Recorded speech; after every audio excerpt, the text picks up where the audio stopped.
It's no surprise when he puts together one of the best offensive games in postseason history. In total, Ohtani went 4 for 4 with 2 home runs, 3 RBIs, and 5 walks. He was intentionally walked 4 times. He became the first player in Major League history with 4 hits and 5 walks in a game, and the 4th to ever reach base 9 times in a regular or postseason game. Game 4 gets started tonight at 8 o'clock, just over 17 hours after Game 3 ended. LA now ahead in the series 2-1.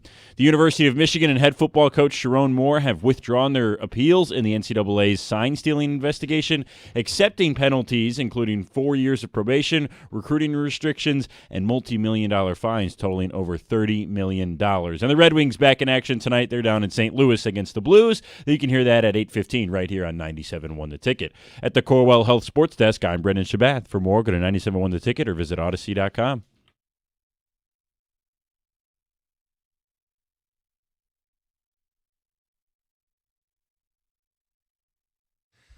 And good morning. Jim Costa, John Jansen, Heather Parks back, Gov and Greg behind the glass, Brendan Shabath on the updates. Heather, welcome back. Oh, thanks. Glad to be back. You feeling any better? Oh, my God. 10 times better. I still don't feel great. I don't feel like I could go home and want to work out. I'm very tired still, but I would have been bedridden had I not had kids, right? I don't think I would have gotten out of bed at all. That's how sick I was. And my husband, too. We both got hit with the flu. It had to have been the flu. It wasn't the stomach flu, and we didn't have a cough, but it was the body aches, the chills, and the sweats and headache, and it was awful. So not a vacation day yesterday. I was going to ask how the day off was and just let you take it however you wanted to go. Be like, oh, okay, it's fine. But I did get I'm glad I didn't come in yesterday. I got a lot of sleep. We are too. I got a lot of rest yesterday because my mom came over, so we finally had some help with the kids, and it was much needed. So I feel grandmas are the best. I feel much better. Good for you. Not great, but much better. I don't know. So look out. Sorry, I won't breathe hard. I don't know. Tight quarters, I guess. And hopefully I don't get you guys sick. I don't think I'm contagious, but no hard breathing. Where's that wall? The COVID wall. Oh, we God. Need that. Those little, plexiglass. I don't know. I think there's probably one desk we could find a mask for you. Oh. It's one of the other hosts. I won't name names. I'm sure everybody probably knows. So as we settle in here, we got a few things to start the show with. We got, obviously, Greg Palm coming up. It's Tuesday, 6:35. We got a 2 Grand Slam in the 7 o'clock hour. John, we got, as Brendan put in the update, a basketball game to put you to sleep and a baseball game that kept you awake. Where do you want to start? Oh, my goodness. Well, let's start with our local team and the fact that there was a 25-2 run at the end of the first period because the Pistons were leading. Well, it was 26-24, something like that. And then there was a 25-2 run. And then you're like, what the... It's over. They missed 15 shots in a row. And I actually mentioned it to you this morning. You're watching it, and I was flipping between the Pistons and the World Series early on, as well as the Monday night game. Yep. So it was great. I mean, the remote got a workout, and every time I came back, I'm like, wait, the Pistons haven't scored. They were stuck on 26 forever. Forever. It was terrible. And I didn't realize how bad it was until I saw the final numbers this morning. It was just one of those where you're like, yep, well, it's just not tonight. And it added to the frustration because I'm sure for a lot of people, they go, wait, where is the game? Because you're going, well, I like for me, I pay for FanDuel or through Amazon. I'm going, where's the game at? Oh, okay, well, maybe it's on NBC, right? This new NBC deal. So I go through my Hulu where I have cable, and I go, no, it's not on NBC.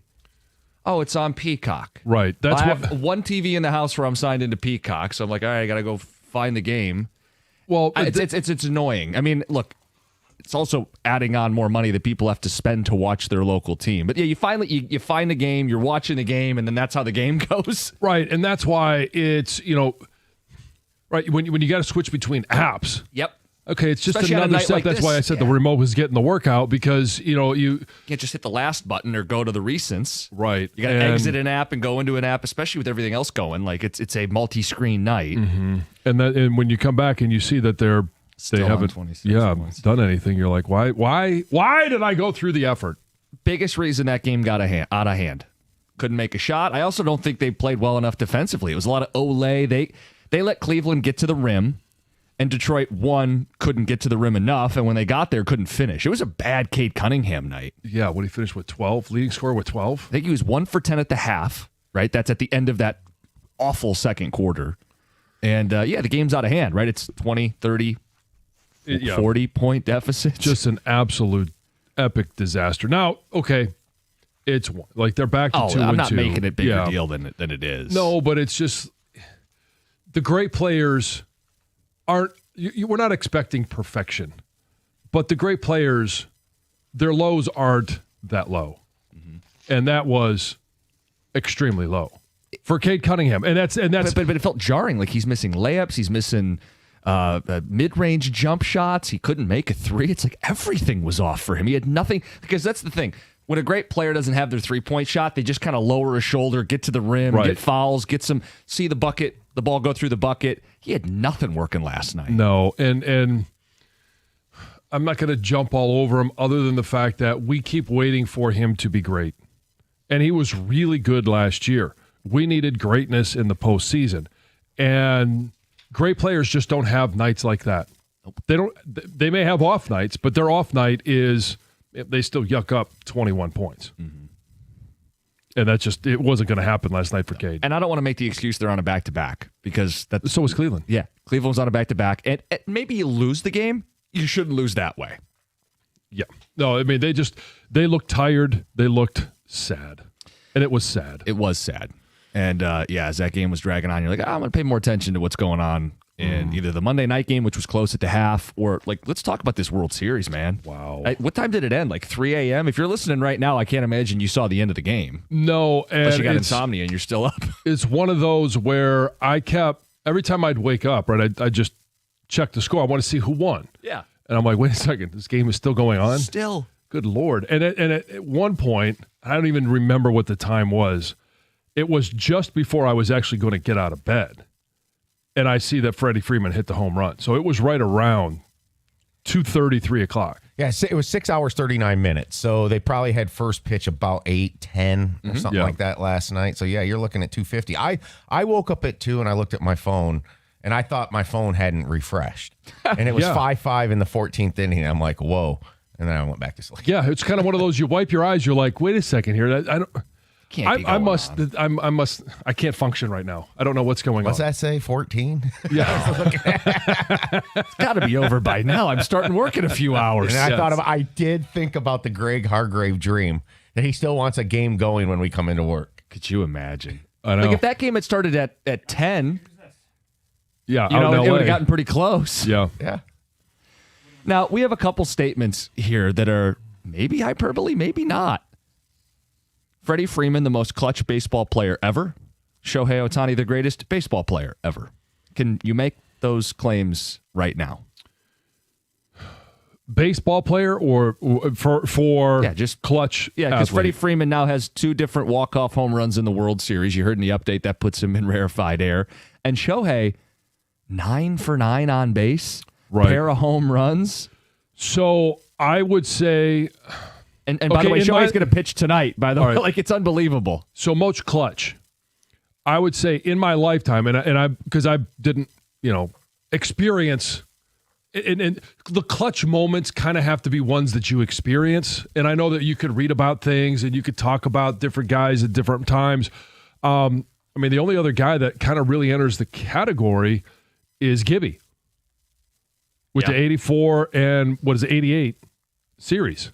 And it was 88? Yeah, it's 88 for the Dodgers. Obviously 84 for the Tigers. So, other than that, who's had World Series moments? Who's even had the opportunity? Yeah, like Freddie Freeman. I think what Joe Carter had one for the Blue Jays when they won the World Series, right? But it's one. It's one. Freddie Freeman's done it now in back-to-back postseasons. And maybe it makes it a little bit more dramatic for Freeman just because it is back-to-back years. It just feels more like more in the moment. Yeah. But I think you do look at Gibby's 84. Now the one thing about Gibby's 84 was it wasn't bottom of the ninth, right? But it was awesome. But then you think about the one against Eckersley That was Yeah. remarkable. And that was him on basically a flat tire. You know, I mean, he could hardly run around the bases. I know. He hobbles out the home plate, jacks a home run, and then he's probably looking. I mean, you know, not a pain for him to travel around the bases, but it was an effort. So I mean, those are the two that I would think of. Yeah, I mean, Gibby's home run is one of the most iconic home runs ever in baseball. It might be the one. Right. Well, part of it's the fist pump. People forget, and the injury, and just like you couldn't make that up and believe it. The thing with that was Eckersley at that time was the most dominant closer in baseball. Nobody hit him. And to do it off him, it carries a lot of weight. But I'm telling you what, Freeman, what he did last year in the World Series and now this, he has to be. Yeah, I'm not going to fight it. I mean, it could be prisoner of the moment on both of these. The Shohei one is the one I feel even more confident about. Yeah. I mean, he's 8 years into his career now. This isn't like a 1 or 2 year phenomenon. He's going to take the ball tonight in Game 4 of the World Series and pitch after what he just did last night, 9 for 9 in terms of getting on base. Oh, and he had 5 walks. And what he did in the NLCS in regards to the 6 innings. Where he pitched and then had the 3 home runs. Yeah. Yeah. He did Reggie Jackson and then he pitched. Right. It's unbelievable. 6 scoreless innings, 2 hits. 10 strikeouts. Right. Let's ask it. We all agree Tom Brady, it became fact, greatest quarterback ever, right? Yeah. Is it fact that Shohei is the greatest baseball player ever? Yeah, I mean, someone could flag it for prisoner of the moment, but I really think he is. I mean, if Barry Bonds also pitched, I'd change my mind. Like, that's the thing. He also pitches. And he's doing it on the biggest stage. They're about to win. I mean, look, they're up 2-1. It's far from over, but they're about to win back-to-back World Series, and he is the centerpiece of it. And so I'm somewhat cautious, again, because we live in a great time where we get a chance to see all of these things. And Tom, you and I in our lifetime, Greg, I'd put you in this category as well, of, you know, growing up watching Wayne Gretzky and Michael Jordan, and then living through Tom Brady and now Shohei Ohtani. Like, in our lifetimes, in my 49 years, I think I've had a chance to witness the greatest of all time in every single major sport. And I think I would say with Jordan, did you have to wait until he retired to know? No. No, you probably knew about 8 years in with Jordan, right? Well, I'll tell you this. It took me after his retirement to admit it because I was so stubborn because I hated him so much because he was on the rival. Sure. But that's a flaw for me. But I think for the vast majority, people would say, I don't know about 8 years in, but certainly 10 years in. Yeah, maybe. about 10 years in for Jordan. He had won 3 MVPs. He had won 3 world championships. He'd go on to win 3 more NBA titles. But like the point is, you don't have to wait for post-mortem to acknowledge you're watching the greatest to ever do it. Mm-hmm. I would say first three-peat, and then when he retired and people were looking at those 2 Rockets championships a little side-eyed. Right. So, look, you could tell us little World Series fodder, 248-539-9797. We'll start with that because that was the story last night. Shohei and Freddie Freeman. And as a Twitch comments puts it, the Dodgers being able to afford both of them on the same roster is also part of this story. Just think about that, though. Like, that it feels like we're watching a major leaguer play little league baseball. That's a good way to put it. Because 18 innings, he reaches base 9 times. They just stopped pitching to him. That's ridiculous. Like, think about it. It's one thing if it's strategic. It's an at-bat where, hey, we got a first base open or we're not going to let him beat us. They just gave up. They said, he's not allowed to hit anymore. They made another professional team, a World Series contemporary, cry uncle. We're not going to pitch to him. Yeah, mercy. It's 97-1. Hey, Detroit, it's Heather here with some big news. Verizon, America's best 5G network, wants you to bring in your AT&T or T-Mobile bill, and they'll give you a better deal. If you think Verizon is expensive, well, think again. Not only does Verizon let you lock in your low price for 3 years, everyone in the family can mix and match their plans with My Plan. And everyone can get the same great phone deals when they trade in an eligible phone in any condition on My Plan. That means new and existing customers. That's more reasons to save, more reasons to switch. Bring in your AT&T AT&T or T-Mobile bill to your local Detroit Verizon store, and they'll give you a better deal. Rankings based on Root Metrics United States Root Score Report dated first half 2025. Your results may vary. Must provide a postpaid customer mobile bill dated within the past 45 days. Bill must be in the same name as the person redeeming the deal. 3-year price lock applies to then current base monthly rate. Additional terms apply to promotional offers. See www.verizon.com/switch-2-verizon/.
Hey, after a steamy summer, it's been cooling off. Be ready for that first blast of winter cold.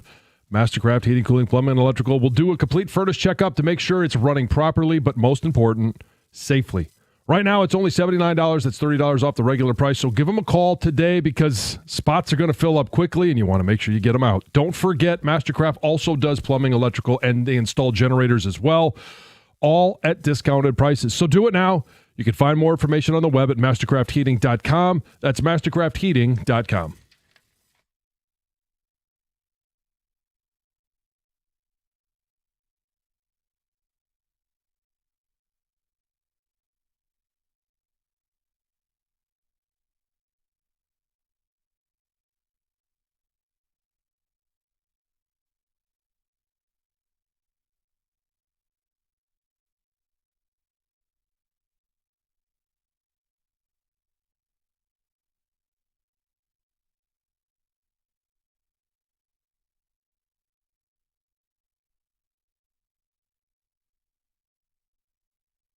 He did it again. Freddie Freeman, walk-off winner in 18 innings. The Dodgers go up 2-1 in the World Series. You heard Joe Davis on the call there. It would have been right around midnight West Coast time, right around 3 a.m. our time. And Freddie Freeman's only one of the headlines. The other one is Shohei, who went 4 for 4 with 2 home runs and then walked 5 times. 4 of them intentionally. They just gave up. They said, we're not going to pitch to Shohei. Understandable. But and that's the thing about the Dodgers lineup, right? You can't just walk everybody. Right. It's a tough lineup to pitch against, and at some point you have to decide, am I going to just walk Shohei or am I going to walk Freddie Freeman, especially because of his history in regards to how clutch he has been. Because what did we say? Prisoner of the moment, or maybe the truth, the most clutch baseball player ever? And was Shohei the greatest baseball player ever? Ticket text 248-539-9797. Freeman may be the most clutch World Series hitter of all time, but you could argue Mariano Rivera was the most clutch pitcher. I think his World Series ERA was under 1. Yeah. Or most dominant. Yeah. What about a vote for Mr. October? Literally his nickname, Reggie Jackson. Reggie, yeah. Yep. No and no to your questions. Fair enough. They can also afford Mookie Betts and bought Yamamoto too. Right. Adding to the Dodgers' level of dominance. When you think of all-around baseball, I don't know if Ohtani is considered the best to do it. It's how Ohtani isn't considered the best to do it. It's not just the moment. I've never seen a player be this dominant. Well, and that's the thing is he's dominant when now that he has done the whole rehab and he's back to, pitching form, he's dominant on the mound, and he's certainly dominant at the plate. How about the stolen bases? Right. This is ridiculous. He throws 100. It's and so it kind of eliminates almost everybody because nobody's done this before since Babe Ruth. Yeah, and I mean, seriously, please. I mean, right. We're coming, and it's an impossibility to compare eras. Well, like, how about 2 years ago? Shohei was the first player ever in the 50-50 club. 50 homers, 50 stolen bases. Right. Including Babe Ruth. He's done it long enough now to say this. Yeah. Like the longevity is the argument. Well, it's 8 years now. Shohei's 31 years old. He's in his 8th season of professional Major League Baseball. I mean, did you wait with Wayne or Jordan? No, you kind of knew about 8 to 10 years in, like, hey, this is the greatest to ever do it. And the thing is that they're pitching around him to pitch to Betts, Right. who's one of the better players in the game. It's unbelievable what he's doing. And I mean, you could look at it and say, okay, different parts of the game. Okay, as a hitter, right? Are we comparing him is Barry Bonds? And then as a guy that steals bases, like who else are you comparing him to there? And then who are you comparing him to on the mound? So here's the deal with Bonds. Even if you take away his steroid era, he is one of the greatest hitters I've ever seen. And here's the deal, though. He didn't have postseason success in that period. Like the Leland Pirates, he was horrible in the playoffs. That's why when you look at what he's doing in every single phase of the game, he is one of the best.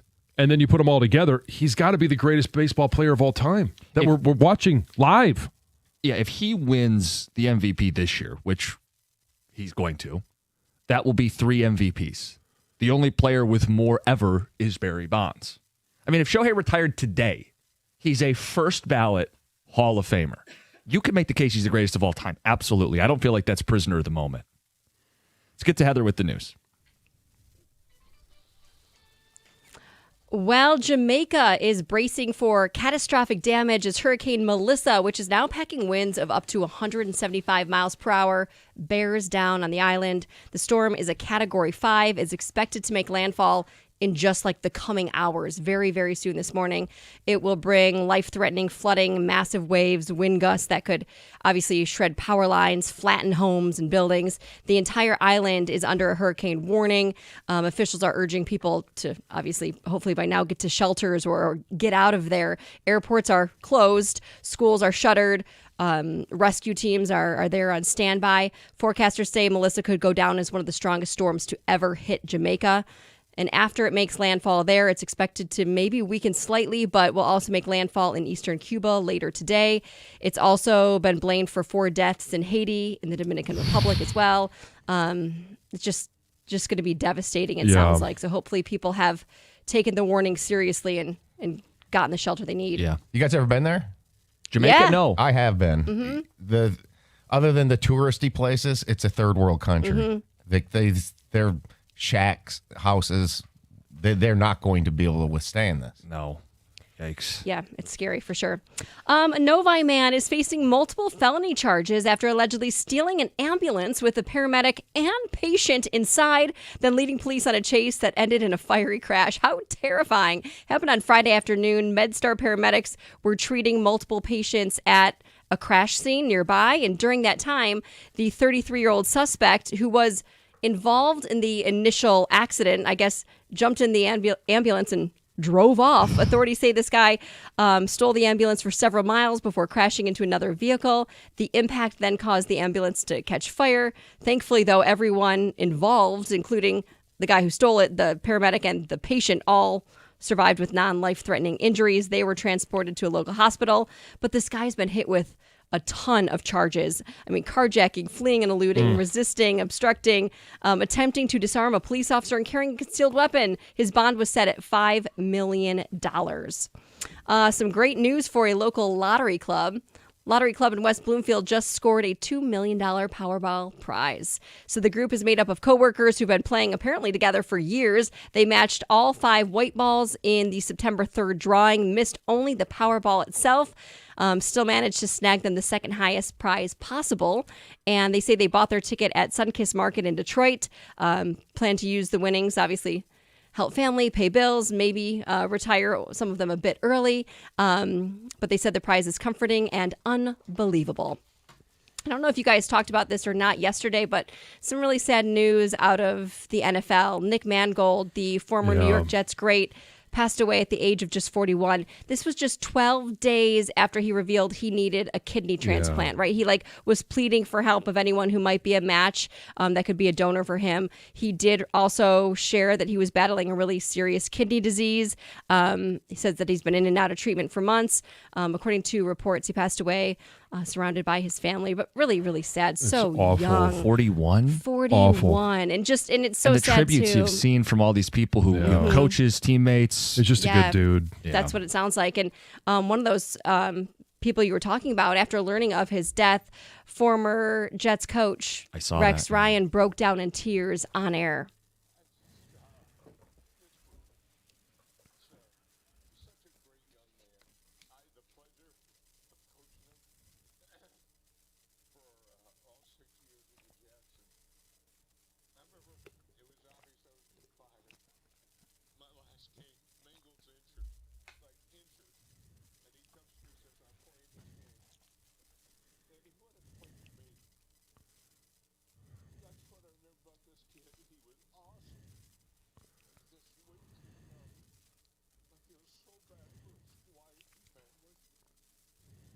Yeah.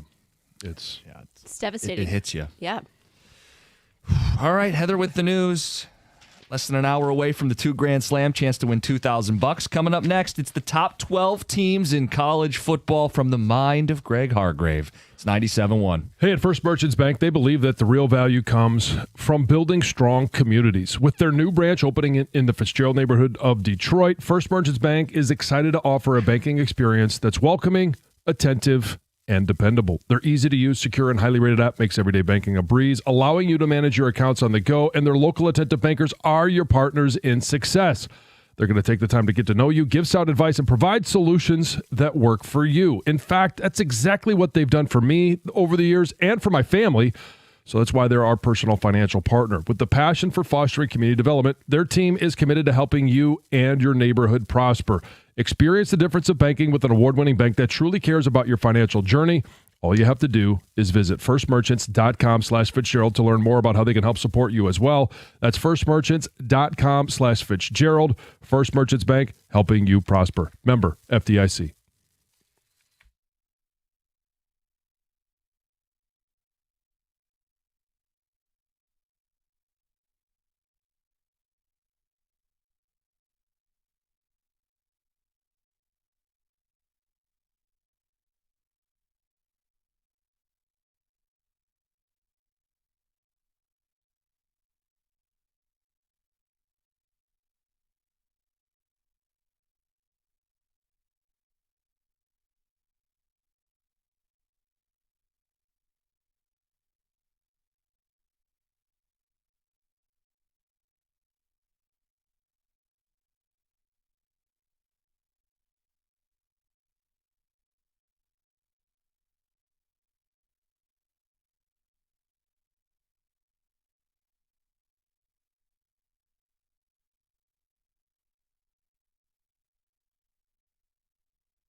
We check in every Tuesday, and this is the final Greg Palm.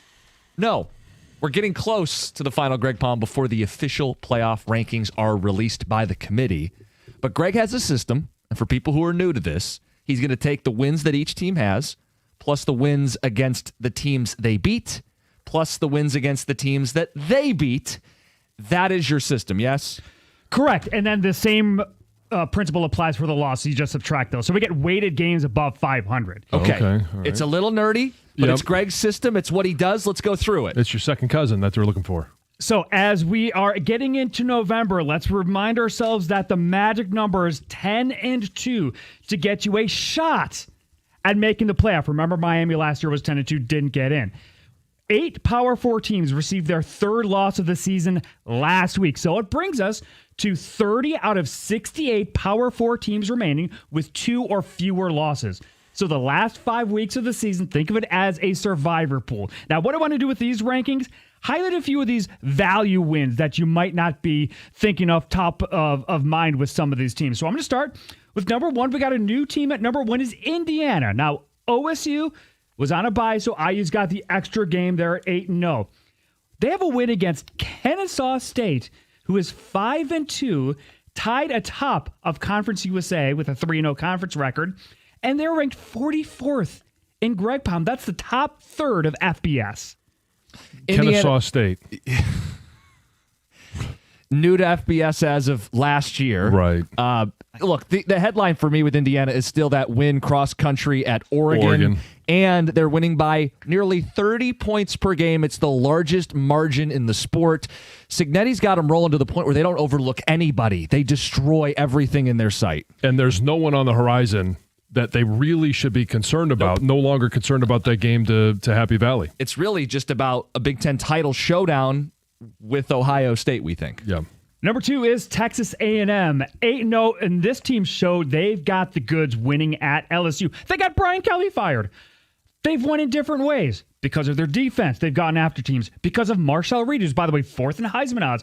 And because of their special teams. KC Concepcion was a huge part of that demolition at LSU with his punt returns. They've got a bye before they're playing at Missouri. Let me just ask you guys a question. Outside the numbers, Ohio State, Indiana, Texas A&M. Who do you think is the best team right now in the country? Indiana. I think so, too. Which is bizarre. Wild.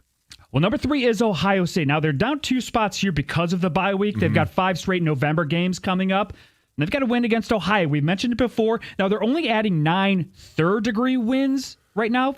And the Bobcats have 5 wins themselves, however.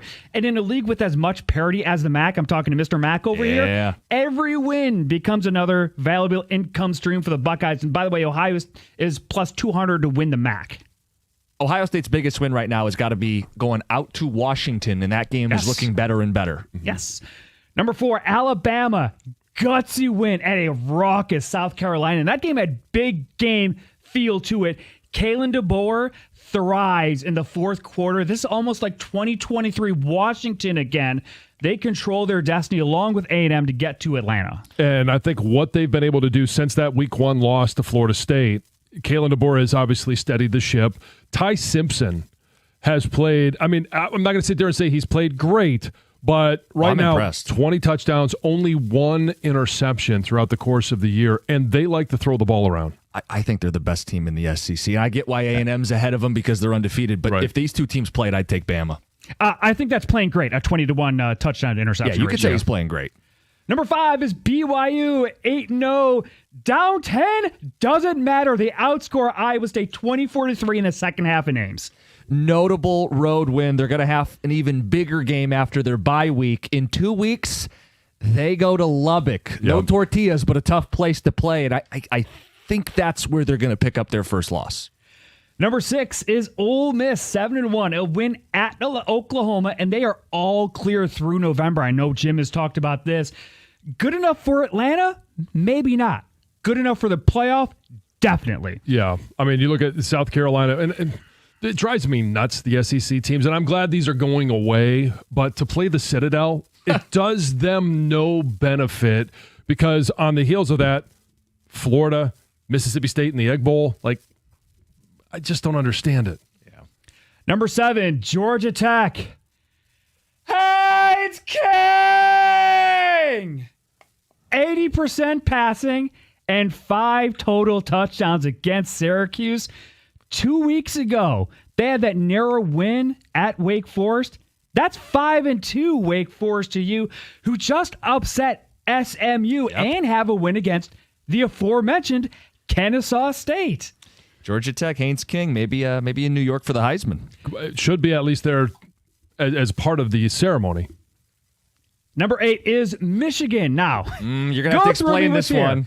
This is the 6th time we've had them crossing the bridge in or out. Now, come with me on this journey. They started in, lost to OU, they're out, beat Nebraska, back in, had a bye week, didn't get paid, back out, win against Wisconsin, and the Nebraska win got a little better. Now they're back in, lost to USC, now they're out again, beat Washington and MSU the last 2 weeks, and now they're back in.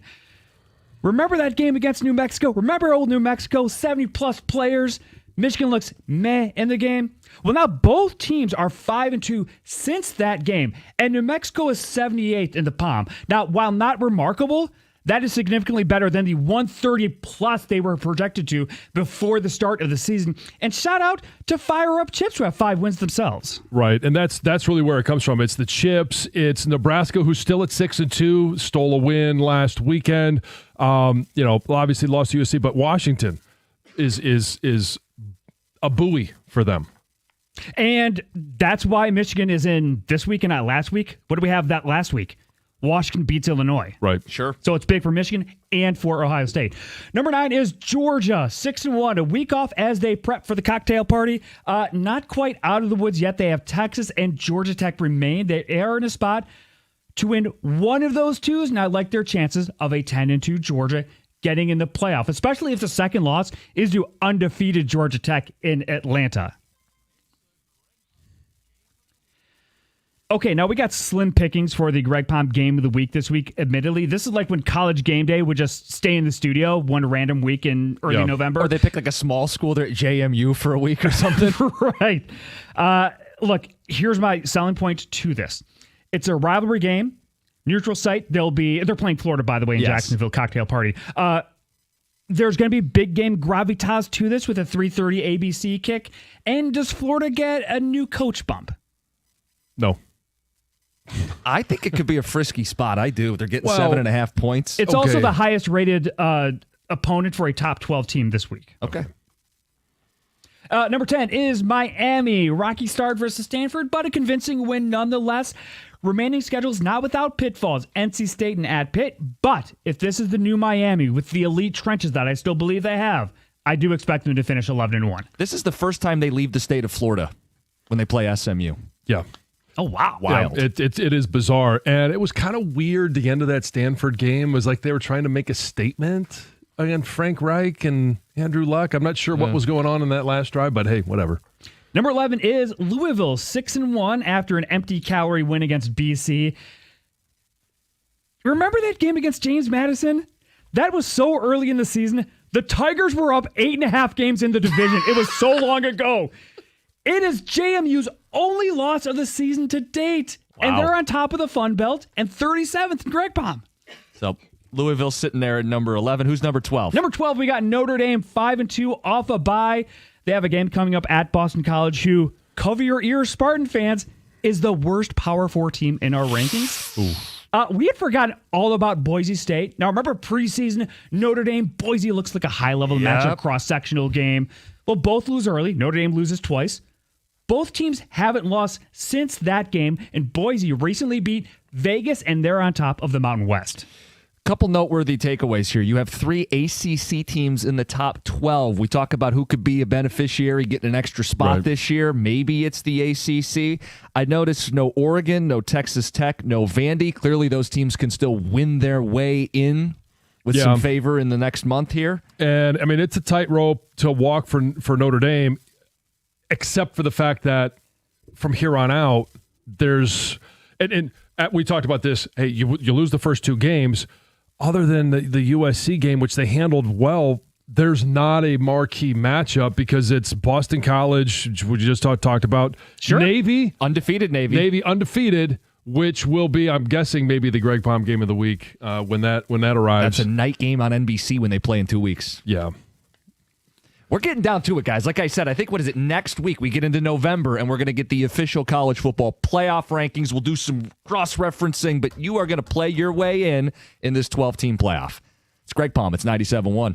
Hey, I want to highlight the great value that your Metro Detroit Buick GMC dealers are bringing you this month. And maybe you need a new truck in the driveway. Get Motor City's hottest truck. It's the GMC Sierra 1500 Elevation for an unbelievable $199 per month. Another thrilling option is the GMC Sierra EV, built to exceed what you thought an electric truck could be with over 600 horsepower, and that comes standard. These deals are happening right now at any of your 20 Metro Detroit Buick GMC dealers. GM estimated horsepower rating based on due at signing amount of $3,189. Must be a current lessee of a 2020 model year or newer Buick or GMC vehicle through GM Financial for at least 30 days prior to the new vehicle sale. Tax, title, license, dealer fees are extra. No security deposit required. Mileage charge of 25 cents per mile over 20,000 miles at participating dealers only. Residency restrictions apply. See gmcofferinfo.com. That's gmcofferinfo.com for more details.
So I hate Chat GPT. I don't know if you can tell anytime it comes up in the news. I'm like, damn, I just hate when people hand over their brain to the computers.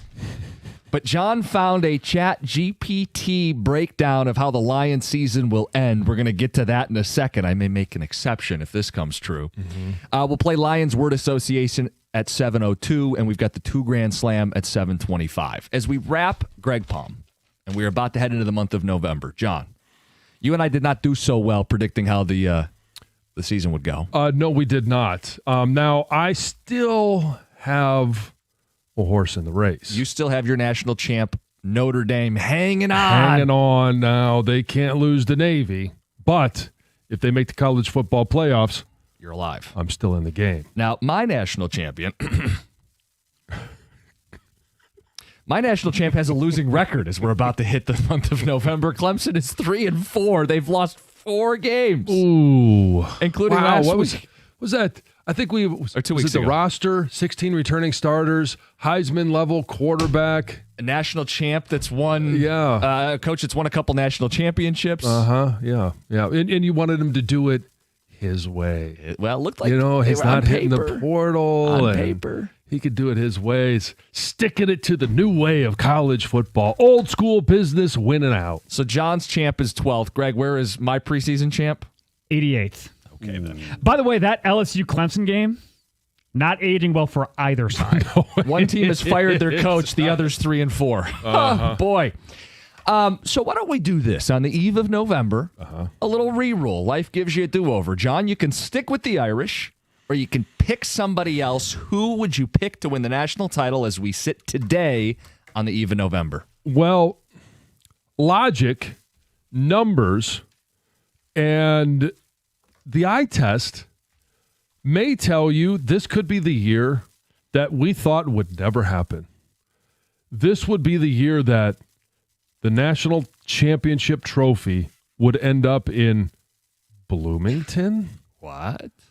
I don't think it happens, but I do think that they're the number 1 team in the country right now. Now, what happens when they get to the college football playoffs and they start playing against some speed in the SEC?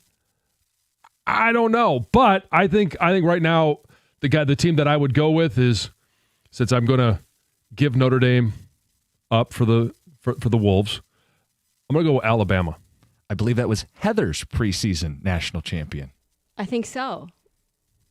Why would you say that? She wasn't in the conversation. We didn't invite her into this conversation. And then all of a sudden, did you guys know that I picked Alabama? Heather knows ball. That voice. I think she had a decent week in the picks, too. So, Did okay. going to have to watch out for that. Okay. So you go Bama. Yeah!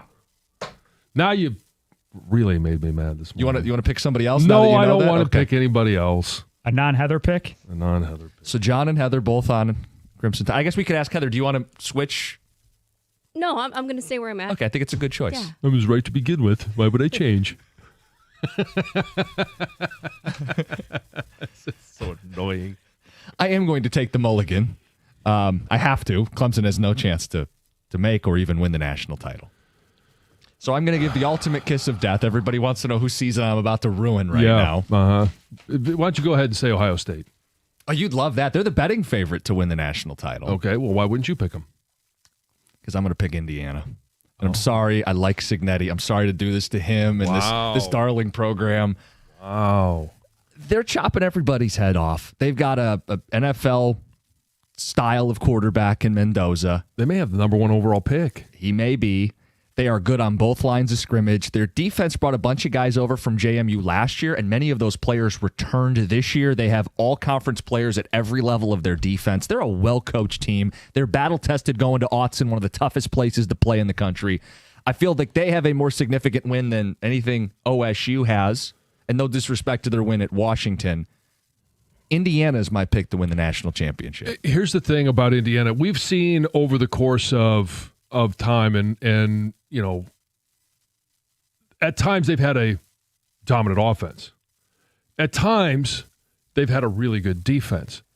Never have they had both. Right. And I really think right now they may have on both sides of the ball a top 5 offense and a top 5 defense. You're right. I mean, look, I should shout out Surratt, their receiver. I think he's an NFL body. They feed him the ball, and he makes big plays. They got a stable of running backs. Yeah, I'm going to go Indiana today if I'm taking my mulligan. I don't hate you for it, other than the fact that you've just cursed the Hoosiers. Sorry, guys. It's a great story. I think Cignetti's a great coach. Will they do it undefeated? Well, if I think they're the best team, I think they'd beat Ohio State on a neutral field, and then at that point, they have to win out. So, yeah, wow, I guess I am saying the Indiana Hoosiers. Wow, this is a terrible idea. Will it be neutral, though? Because it's going to be in Indianapolis. Yeah, I think Buckeye fans will show up. I think that's a one key thing to keep an eye on here right now. We kind of thought that nobody would go undefeated again. Right. And I think it's going to be that's a challenging thing to do at this point. How many teams are undefeated left in the country among the power teams? I think it's 5 or 6. You've got Ohio State, Indiana, A&M, BYU, and Georgia Tech. Yep. Yeah. So is one of the Big Ten teams going to go into the playoff undefeated? And Yes, then, it sounds like it. And then are they going to run it from there? I think that'll be a huge thing to overcome. I'm going to stick with my pick. My pick was Ohio State, Georgia. I've got 2 of the top 7. Well, you don't get 2 teams. You get No, that's the championship game. Okay. I had Georgia winning. I'm not gonna pivot. Okay. Ohio State will go into that game undefeated and lose. Okay. Ohio State's got the best defense in the country. 216 points allowed per game. They've only given up 4 Yards. touchdowns. Boy, you or love yards. Matt Patricia, don't you? I don't, but Guys, I know. to back this up, man, Ohio State looks so damn good on know. defense. They just sit on you and fart on your head. Well, and all right. 17 points is just good enough How for you them. feeling now, Heather? They can score 17 points and just cruise. You're right. They look good, and I hate saying it. And they've used Caleb Downs like NFL teams are going to use Caleb Downs. Let's get to Brad Waterford. Brad, good morning. Morning, guys. What's Good up? morning. Yeah, Cookies, man. Good morning. I'm an Indiana alum, Cookies. I really thought we were friends. Yeah. Good God, man. Seriously, you just ruined my entire football season. Now, Sorry. anyways, hey, let me break this down for you. Honestly, I'm not trying to sound respectfully, I should say. If you took the name Indiana off our team and you put, say, Michigan on there, no doubt would they be the favorites. We have an NFL quarterback who is going to be the number 1 pick, 2-headed monster at the running back position. Surratt will play on Sundays. Our trenches, offensive line is probably the best in the country. Coogan is an All-American. Our defensive line is so badass, okay? So I would argue, please, if you took Indiana off our name and put somebody else on there, you guys would be clamoring that we're the best team in the country. Well, I think we both said that Indiana was the number 1 team right now. Currently, as you sit today, they should be the number 1 team in America. Yeah. And I don't need the winged helmet on their helmets to do that. No. Right. But, John, you said speed, and I respect that. But we went out to Oregon. I think Oregon's a pretty fast team last time I checked. Well, they are, And we but they're not as fast as they won have that been in game. the last couple of. That to me was a huge eye opener. I'm not going to discredit that one at all. Indiana going out there and handling Oregon the way they did, 100%. I think that's a huge win. Maybe the biggest win we've seen in college football in the last couple of years. Right, I appreciate that, and we are putting a smackdown on teams. Illinois 63-7, and I know Illinois is not what they used No. to, or what they came in thinking, but we are beating these teams by 20 and 30 points. Well, even the You know, I Oregon don't game see was a any- even the Oregon game was a double-digit win. Yeah. Like Brad, I get where you're coming from, and John, I also see what you're saying. Like, there's some SEC teams that have wide receiver duos and trios that I think are going to be tough for any team in the country to match up with. Like, I think Alabama with Jeremy Bernard and Ryan Williams are going to be a problem. We mentioned Texas A&M with a couple of their weapons led by Casey Concepcion. There's going to be some perimeter threats that are going to challenge everybody from Ohio State to Indiana to anybody who wins the Big 12 or the ACC. So point made. Right, and so last year, right, their one tough game, Ohio State. They lost that one. Bad. This year, what's different is they go out to Oregon and they put the smackdown on them. That game to me was really never in doubt. You kind of feel like Indiana controlled that one from start to finish. So they're clearly better than last year, but then they hit the playoffs and they lose in the first round to Notre Dame. We'll find out if things are different for them down the stretch. Yeah. Down the stretch, how will the Lions season end? John has a Chat GPT prediction. We'll get to that after the update. Plus, play Lions word association, the word or phrase you would use to describe this team at the bye. We got the 2 Grand Slam 25 minutes away. It's 97.1.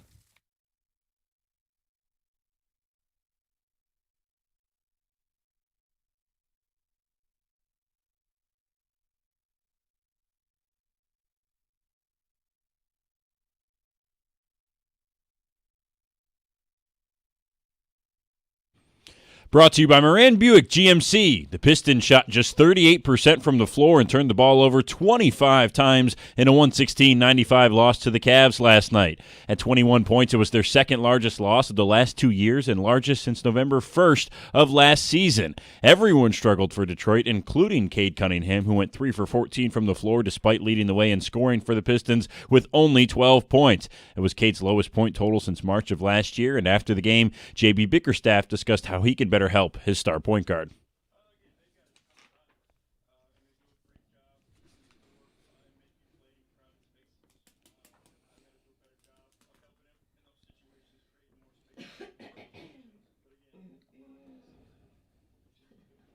Pistons back in action tomorrow against the Magic. The Dodgers now lead the World Series 2-1 after an 18-inning thriller ended last night when Freddie Freeman cemented himself as one of the most clutch baseball players to ever live.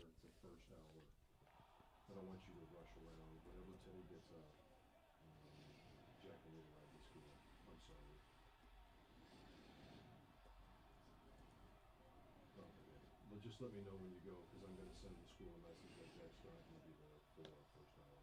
18th inning walk-off solo shot from Freddie Freeman makes him the first player in MLB history with multiple walk-off homers in the World Series. Shohei Ohtani, after reaching base in all 9 plate appearances in last night's 6-hour, 39-minute marathon, is now scheduled to pitch in Game 4 tonight at 8 o'clock. Shane Bieber is slated for the Jays. The University of Michigan quietly withdrew its appeals in the NCAA sign-stealing investigation. The appeal was dropped on October 6th, but not reported by ESPN's Pete Thamel until last night. And the Red Wings are back in action tonight. They're down in St. Louis to take on the Blues. Right here on 97.1 The Ticket, you can hear puck drop at 8:15. At the Corewell Health Sports Desk, I'm Brendan Shabath. For more, visit 97.1 The Ticket or Odyssey.com.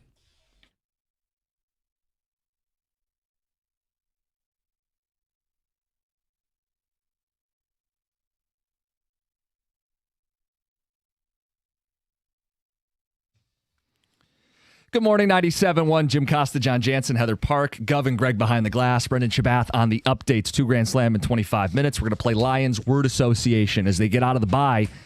Give us a word or phrase to describe the Lions. And, John, people are pumped about what's coming up here. Team's playing well. Yeah. How does the season end? All right. So I saw this, and it's take it with a grain of salt, right? Of course. As we all do with ChatGPT, because there is one flaw, and I'm not sure if you saw it or not. No, in this. I haven't seen it. All right, so they predicted each team's record by the end of the season, and then they said, hey, well, let's predict the playoffs, let's predict the end of the season awards, as well as Super Bowl. Okay. All right, so obviously the reason we're bringing this up, because we're not going to bring it up if the Lions don't do well. At the end of the year, the teams with the best record, Indianapolis Colts, 13-4. Kansas City Chiefs, 12-5. The Buffalo Bills, 12-5. Tampa, 11-6. The Eagles, 12-5. The Lions, now this is where the flaw is, it says 14-2.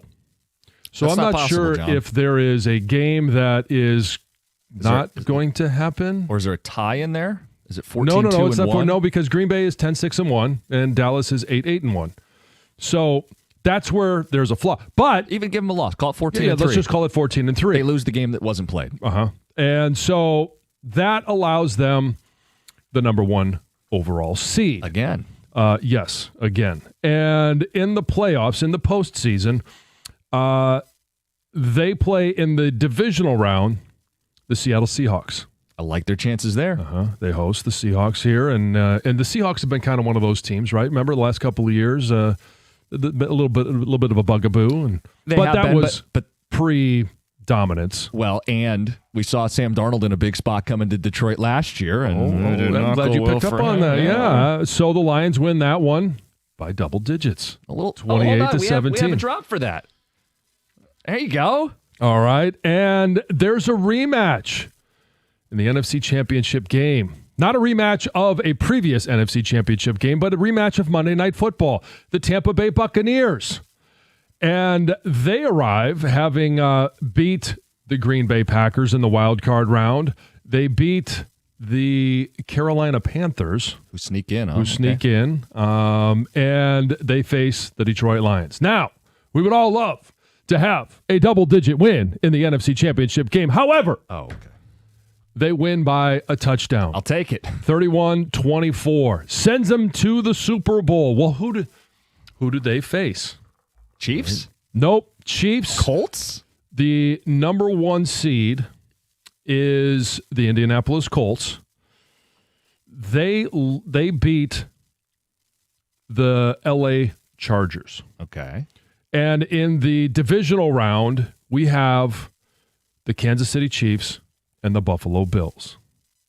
Now, during the regular season, we'll get to see this real soon. This week. In the regular season, I believe Josh Allen is 4-1 against the Kansas City Chiefs. In the postseason, 0 for 4. However, in this year's ChatGPT NFL playoffs in the AFC, the Buffalo Bills win by a field goal, 34-31. How about that? Some poetic justice finally with a field goal in the playoffs. And we get the Super Bowl that everybody on the outside wants to see. 2 tortured fan bases, Lions and Bills.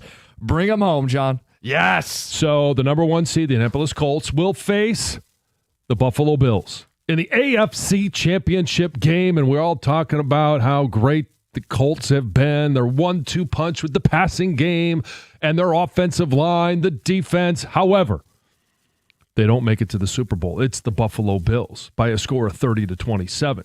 So our Super Bowl matchup is the Buffalo Bills against our very own Detroit Lions. Now, in this game, do you think it's going to be a shootout or it's going to be a defensive battle?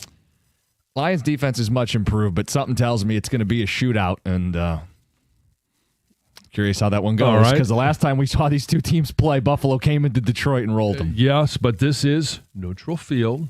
All right, it's going to be out in San Francisco. Levi Stadium. Weather should be nice. Yeah. This homecoming for is golf, by the way. The final score, 38 for the victors, 34 for the losers. Buffalo gets there yet again, but can't find a way to win on the biggest stage, in the biggest moment, and your Super Bowl champions, our very own Detroit Lions. Get the parade route ready. And may I note, exercise some playoff demons in Santa Clara? Yes. Obviously. Think about that. NFC Championship game a couple of years ago. Do they have Super Bowl MVP? They do not have Super Bowl MVP. They have season MVP. They also have Offensive Player of the Year, Defensive Player of the Year, Offensive Rookie of the Year, Defensive Rookie of the Year, and Comeback Player of the Year. Now, we all think that Aiden Hutchinson should be in the running for Comeback Player of the Year. Yeah. He doesn't win it. It goes to Dak Prescott. Okay. So he's having a good year. Yeah, he is. Yeah. And so, Offensive Rookie of the Year, Defensive Rookie of the Year, doesn't matter. Defensive Player of the Year. Any chance Hutch wins this one? It's probably going to Myles Garrett. It is not going to Myles Garrett. It's going to Nick Bonito. Okay. For Bronco pass rush. Yep, Denver. And he's having a hell of a year, too. Didn't have a hell of a Sunday like we saw Myles Garrett, but the NFL MVP. Allen? No. Mahomes? No. Jonathan Taylor? No, it's not Baker Mayfield either. Who is it? It is our very own Jared Goff. Okay. Look, part of that's if you get the 1 seed and Right. play well down the stretch.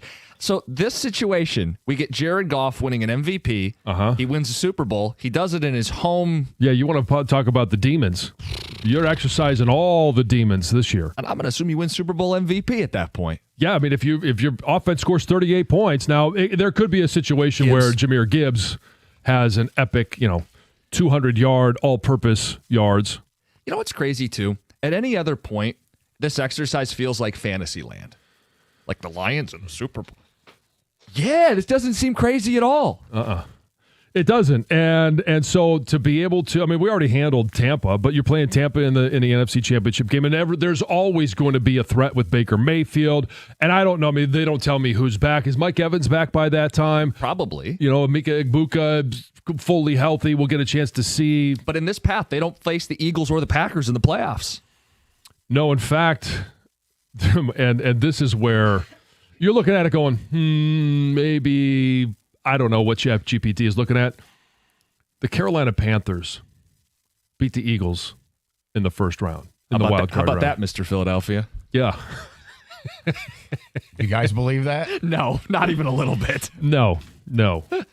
I do believe that the Tampa Bay Buccaneers beating the Carolina Panthers, beating Green Bay. I could see all that. So that's just one version of ChatGPT. Now, if you type in all the statistics of what's happened now and you hit the the return button, I don't know how many different times or how many different iterations it spits out. Does it spit out the same? I don't use ChatGPT.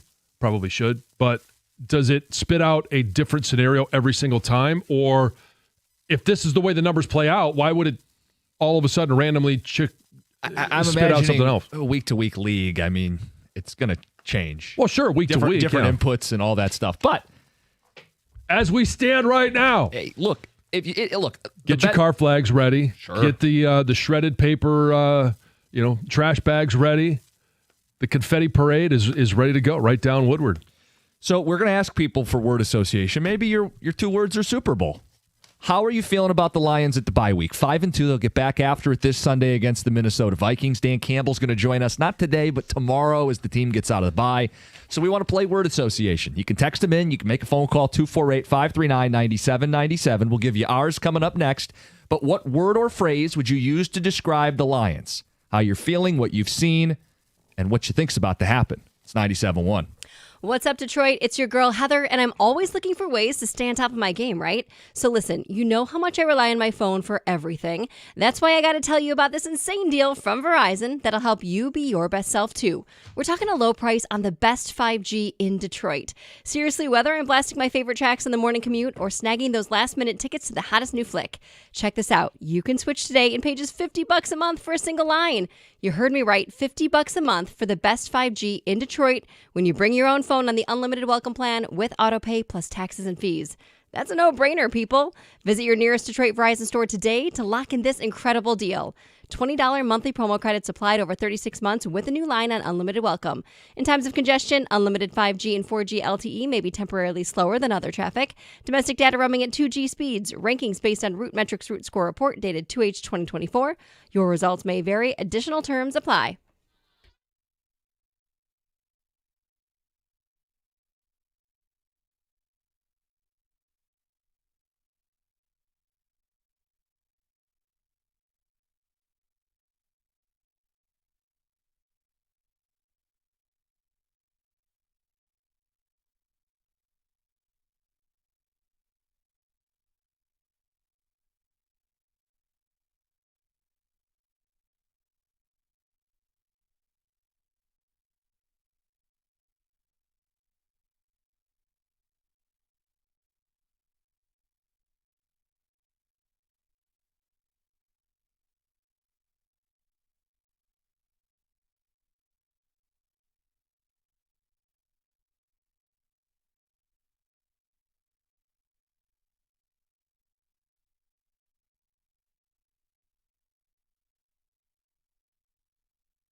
If you're injured in a car accident, you need to call KG Law. Lawrence KG and KG Law, one of the few law firms in the country specializing in car accidents. Lawrence KG has won millions of dollars for his clients because he fights hard, he wins, and he wins big. So if you, a friend, a loved one, someone you care about has been injured in a car accident, you need KG Law. 877-KG-CARES. Visit kgcares.com. That's K-A-J-Y, kgcares.com.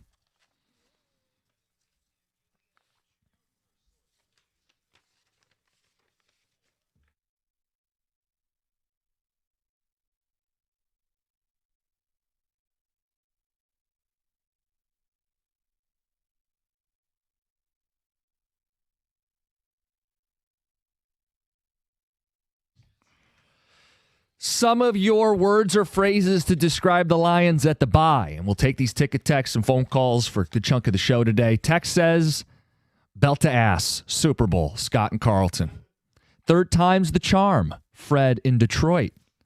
And in the pack, 6 teams in the NFC that have yet to separate.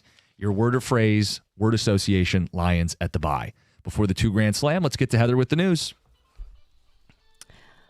Well, Detroit Police Chief Todd Bettison announced that an officer who shot a woman 6 times during a traffic stop will be held accountable. Bettison said the officer violated several department policies and is asking to suspend the officer immediately without pay. The officer has been with the department for a little less than 2 years and has no other citizen complaints or pending disciplinary action. Now, the woman was hospitalized for non-life-threatening injuries and is recovering. This woman will also not be charged with any crime. So basically what happened was this woman was pulled over on Sunday for speeding, tints, and like an obstructed license plate. Apparently that's not what the chief was originally told. Also was originally told she did not comply, but after reviewing video, she did comply. She handed over her license. She said her insurance was on her phone. She also said she strongly disagreed with why she was being pulled over and had asked to talk to the officer's supervisor, also called 911. And now the police chief is saying if that supervisor would have been called, the supervisor was never called in the first place, perhaps we wouldn't have ended up where we ended up. But it sounds like, I mean, it escalated from there.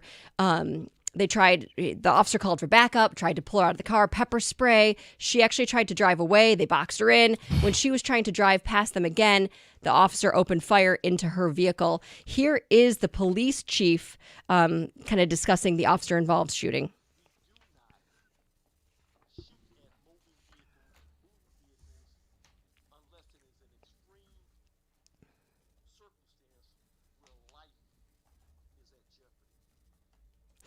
Didn't say much, but we get it, right? Very, very serious. Listen to this story. The Dundee Community Schools wrestling program has been put on 3 years probation following a hazing investigation. So the district said the probe uncovered serious misconduct involving several athletes. So the team can still compete, but there's now going to be new rules implemented. There's going to be mandatory training for coaches. There's going to be community service. There's going to be different rules about where they can stay and the hotels they stay at and overnight stays, things like that. The school leaders say they're committed to changing the culture and making sure that the students feel safe. The leaders also say they're focused on rebuilding trust to make sure that this does not happen again. Yeah. If you're planning to take the kids out trick-or-treating this Halloween, you just still may want to keep the umbrella handy. However, good news, the weather on Friday may turn out to be a little bit better than you first expected, because if you've been watching the weather, it looked like it was going to rain. Yes. There was going to be rain. There was going to be showers. However, it looks like that has changed, at least for us here in Metro Detroit. Still rain like along the coast of Lake Michigan, but you can expect cloudy and cool weather, right around low 50s, upper 40s. So it's going to be... That's perfect for running around. It's going to be basically what it usually is here, where you have this cute costume and then you cover it with a coat, which is okay because kids need to stay warm. Or if the costume's big enough, you put the jacket underneath the costume. Makes Batman's muscles look even bigger. Yeah, it does. Teddy's going to be out there just running around. Is he going as Batman? Oh, yeah. Yeah. There you go. It's going to be fun, but just, still have it handy in case there is a sprinkle or two out there. Might be a little damp, but otherwise. Yeah. Yes. That's what I was looking for. Jamaica is bracing for catastrophic damage as Hurricane Melissa is ready to bear down on the island. Packing winds of 175 miles per hour, is a Category 5 storm and is expected to make landfall this morning within hours. It's going to bring life-threatening flooding, landslides, massive waves. The winds are going to be so strong, could just obviously take down the power, take down homes. They say that near the center of the path of Melissa, they say total structural failure is expected. This is going to be catastrophic. The Red Cross is warning that at least 1.5 million people in Jamaica alone may experience the repercussions from this hurricane. More than 800 shelters have been set up so people can have a safe place to go. If you would like to win $2,000, give us a call right now, 248-539-9797. This is your chance. Finally, listen to this news. Kelsey Grammer is a dad yet again. Oh, really? Yeah, the 70-year-old. Oh, wow. Yeah, that's what I was thinking. Just welcomed his 8th child and 4th baby with his wife, Kate Walsh, just about like a week ago. Huh. Yeah, he made the announcement on the Pod Meets World podcast on October 27th, explaining that he and his wife just had a little son. They named him Christopher, and he said they had him about 3 days before that podcast aired. So literally, like, I don't know, within the last week. Congratulations. So, yeah, this means he has children ranging in age from 41 to 0. Newborn. Yeah. Yeah. Wow. Well, you should have some babysitters. Yeah. Although he's probably retired, so he can be home with. His wife is 46, so she's younger, Yes. and maybe they have a nanny. I don't know. Yeah. No, that's great. Yeah, it is great. So his wife is 5 years older than his oldest child. That is true. Okay. No comment. That's Heather with the news. Coming up next. Yes. No, your no comment is a comment. It is. It is a comment. We're going to get to some Halloween party fun, but first, the $2,000 Slam.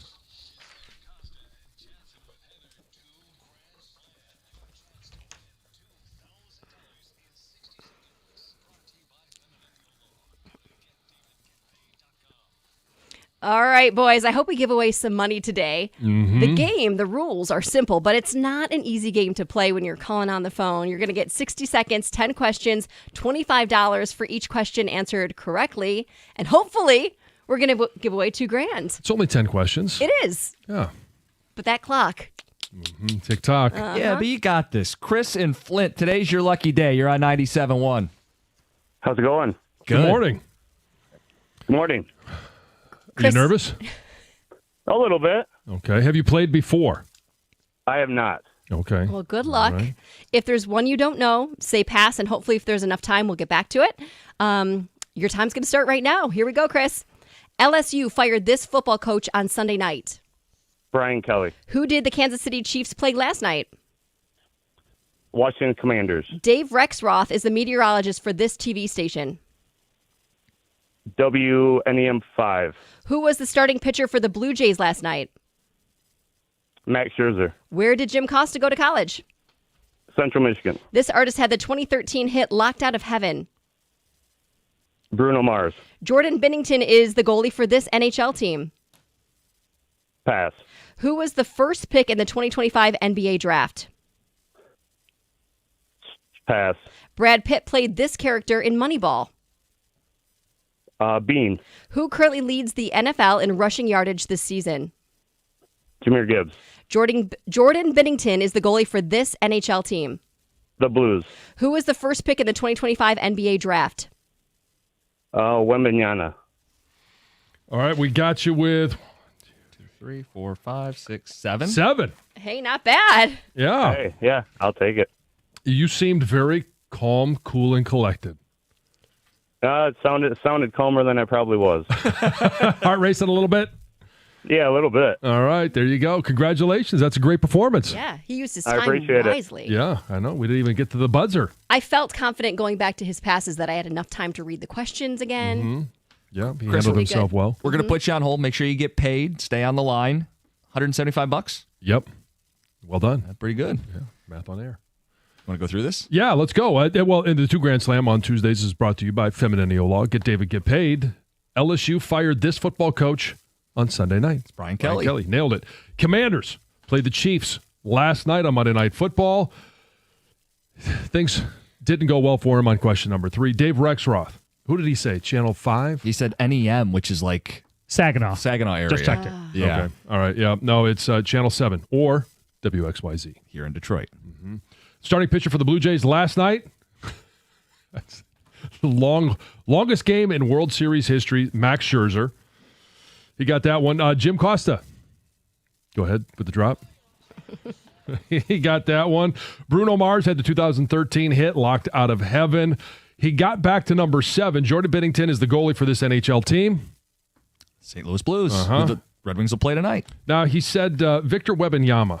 Now, wrong year, but it was the 2025 NBA draft, which was Cooper Flag. Did you see, by the way, when they do the national anthem now in Dallas, the whole crowd says flag? Oh, no, in I didn't unison? see that. It's kind of their thing that's now, which is cool. kind of cool. Yeah, that's cool.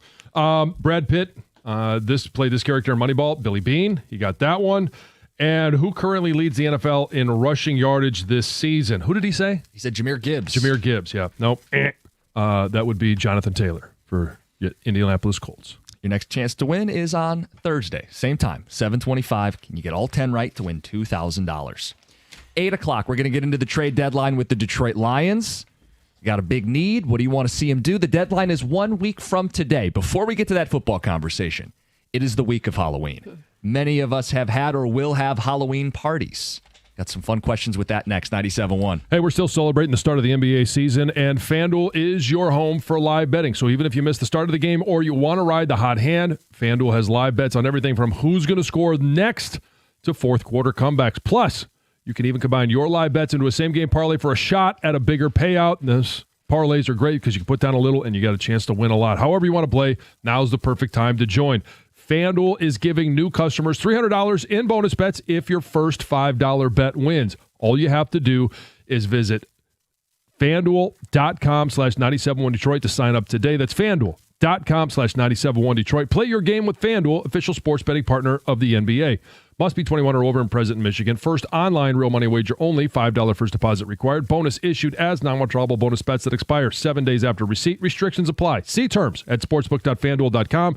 If you have a gambling problem, call 1-800-GAMBLER.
Joe Davis on the call. Freddie Freeman ends it in the 18th inning, the longest game played in the history of the World Series. Dodgers go up 2-1.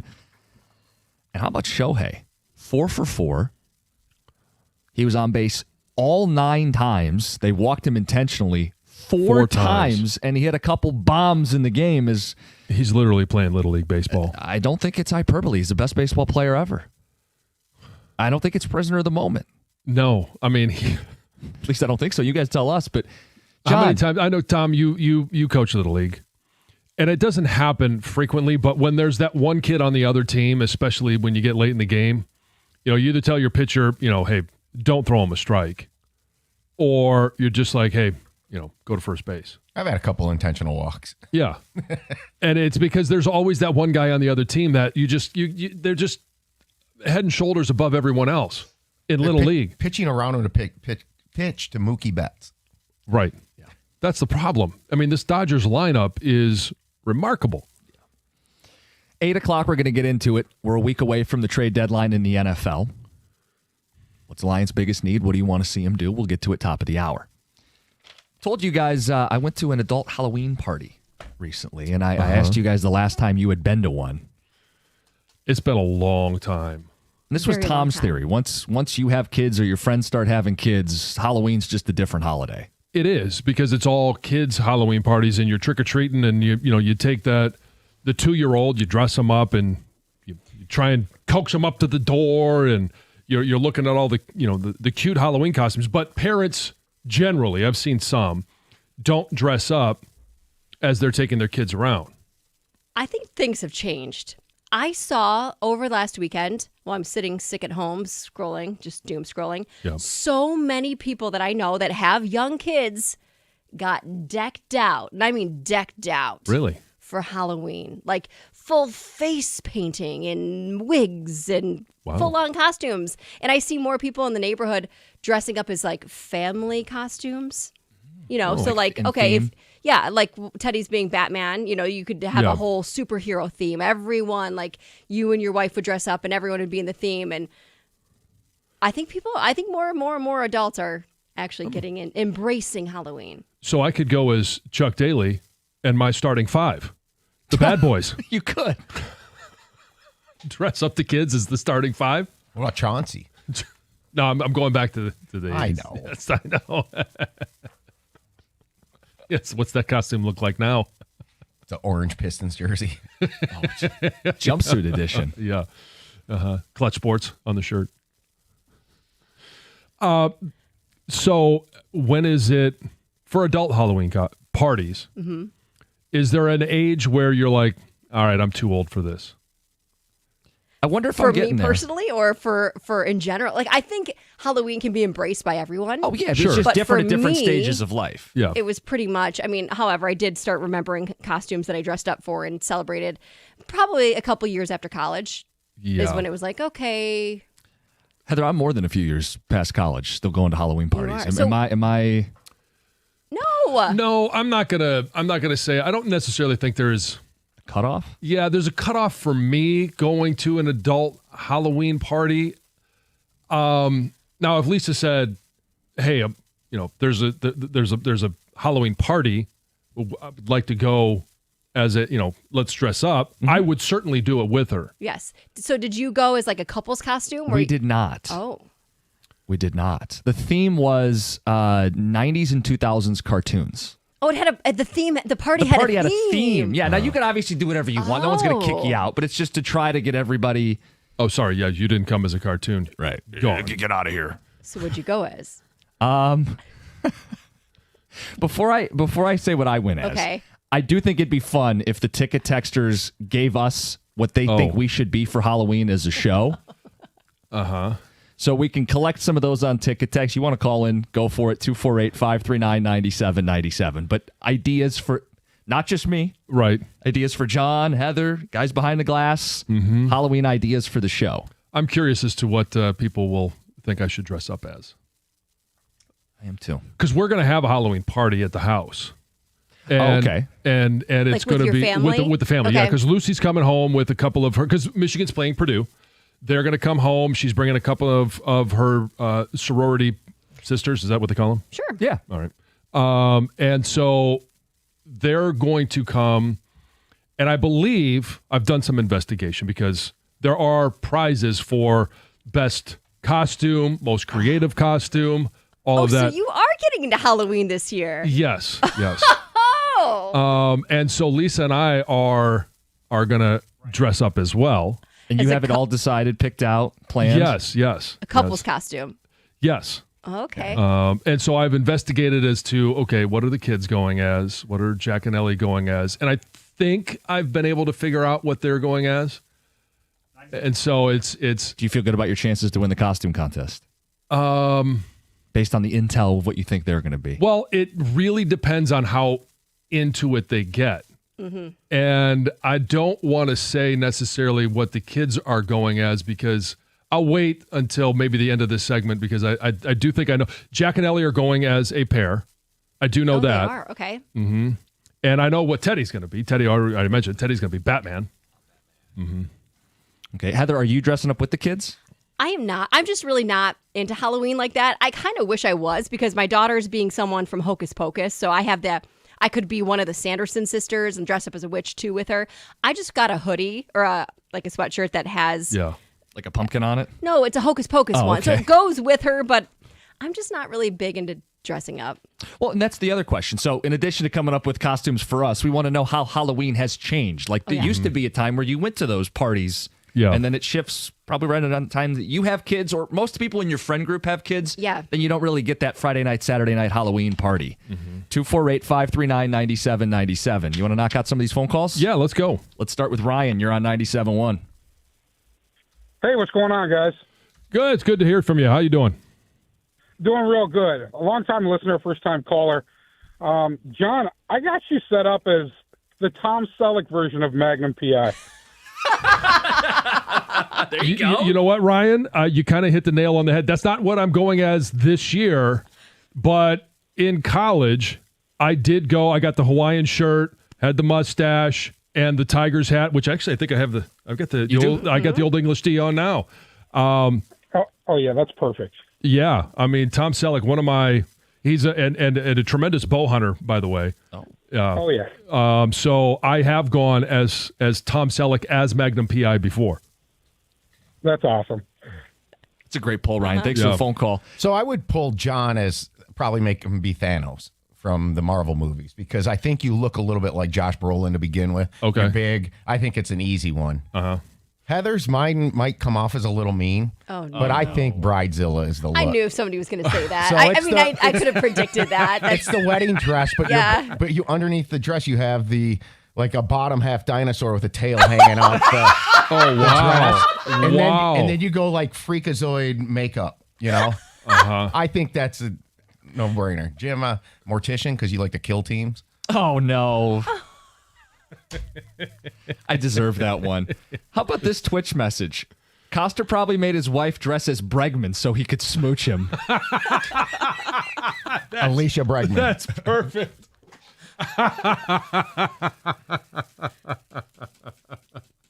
So, Oh, that's so good. what she went as, I thought, like, bold decision. She went as the Bill from Capitol Hill.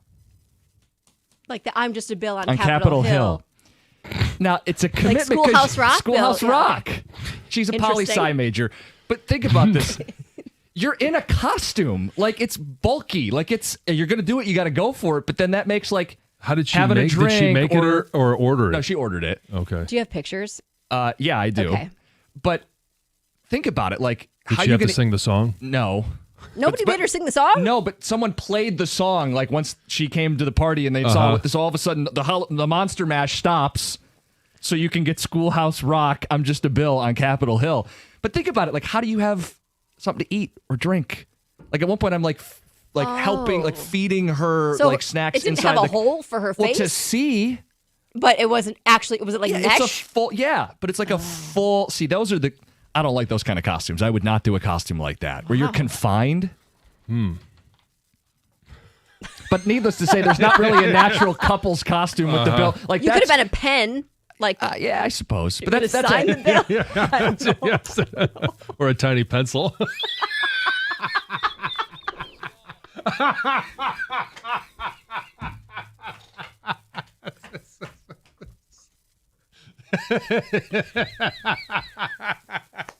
You just happy to see me? Look, I'll get into what I was coming up next. We want more of your feedback on the adult Halloween parties. When do they die? And ideas for all of us on the show for Halloween. It's 97.1. All right, Shaner Roofing. Look, when you need a roof, it's never at the right time. And it's a big investment. It's why choosing the right company matters. And for over 30 years, Michigan homeowners have trusted Shaner Roofing. Local experts, proven track record, and every roof they install comes with a lifetime transferable warranty, which you're going to want because you're making a big investment. You want to protect it for as long as you own the home and even if you sell it. Plus, Shaner Roofing has a 4.9-star Google rating, thousands of happy customers. That doesn't happen overnight. Decades of quality work and customer care speaks for itself. If your roof's aging, if it's leaking, if you're just ready for peace of mind, go to mymichiganroof.com.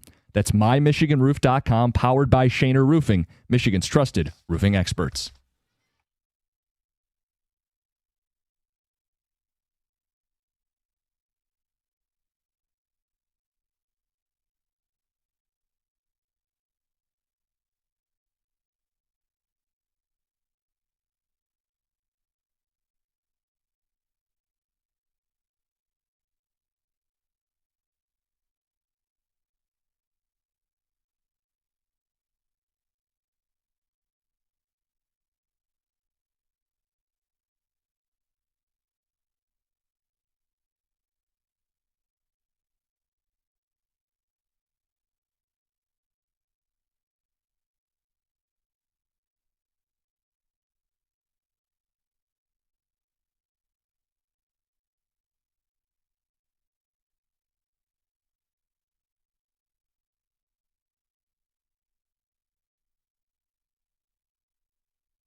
We asked you guys to pick out Halloween costumes for everybody on the show. Some of the responses have been great on the text. We'll get to the phone calls.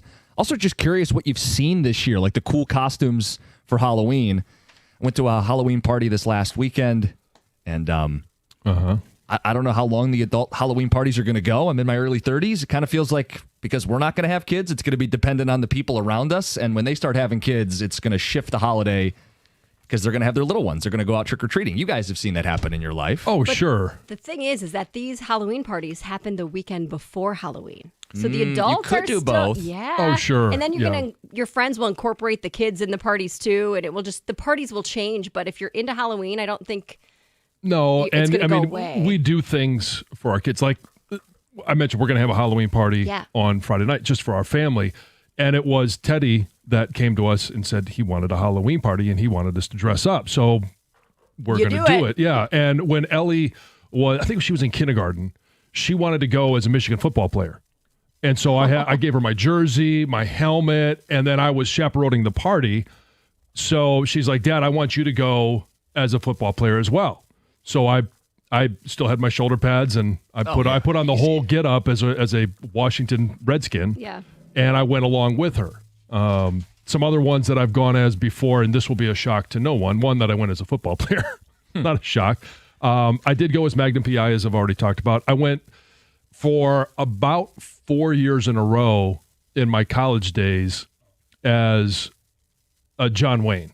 Oh, wow. But a different course you character. did. Yes, Of course. yes, Least surprising news ever. different character for different movies. So, yes. So I did the full hockey thing once, and I went so far as to actually wear the skates with skate guards. Oh, geez. That was a dumb You decision. trick-or-treated in that? I went back home and got shoes on. I'm Okay. like, Good call. this isn't going to work. Best one I ever pulled off was the Joker. It was the October after Dark Knight came out. I was spot on, and I was the nurse. So I had on the gown. Oh, wow. And then I had the wig, and I actually had two wigs so I could go both modes. It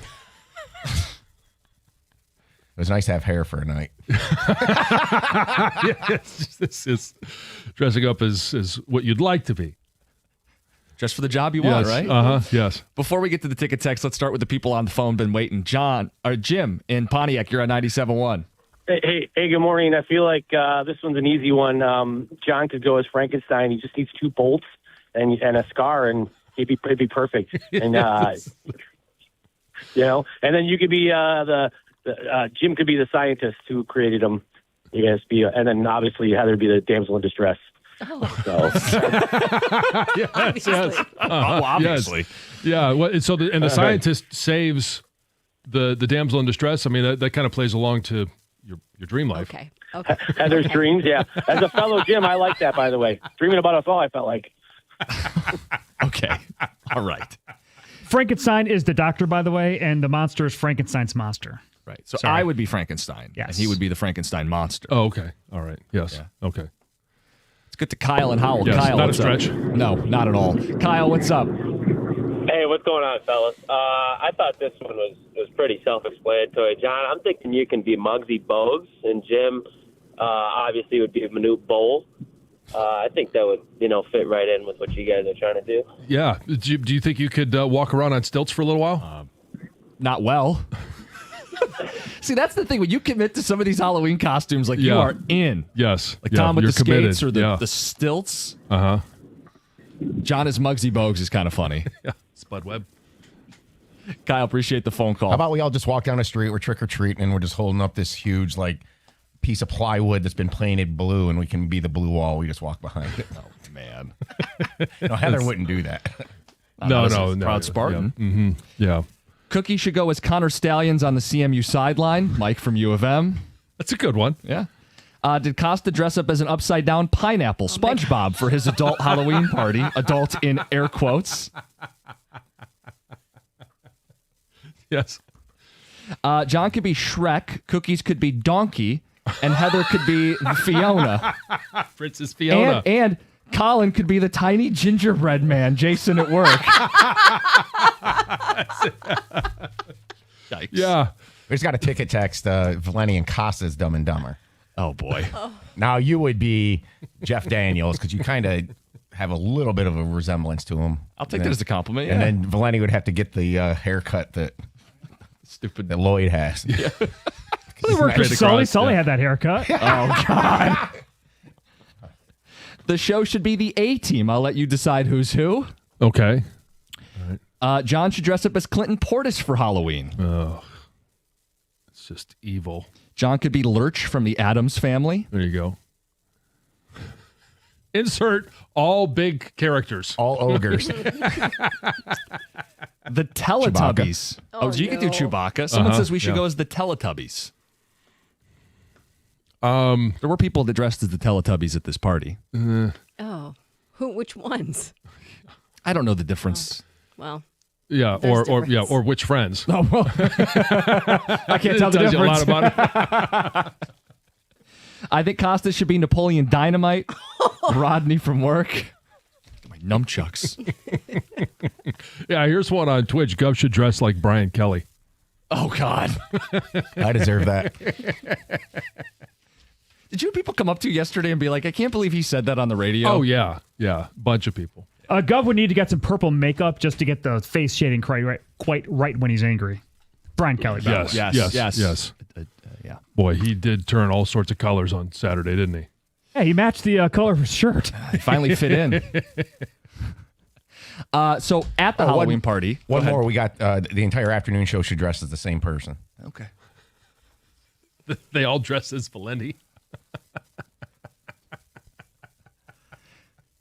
So I told you guys what I was, so you can't guess. But, or do you remember what I told you? No, I what'd was? you say you were? Oh, so go ahead and guess then. I think you were some yellow blob. That's what I remember. It's not far off. Okay. Again, the theme was 90s and 2000s cartoons. I wanted something pretty simple. I'm not a huge Halloween person that goes like in depth on the Right, costume. yeah. So this 'Cause you was don't like kids, so yeah, that's why, John. So and I required all of 3 things to put this costume together.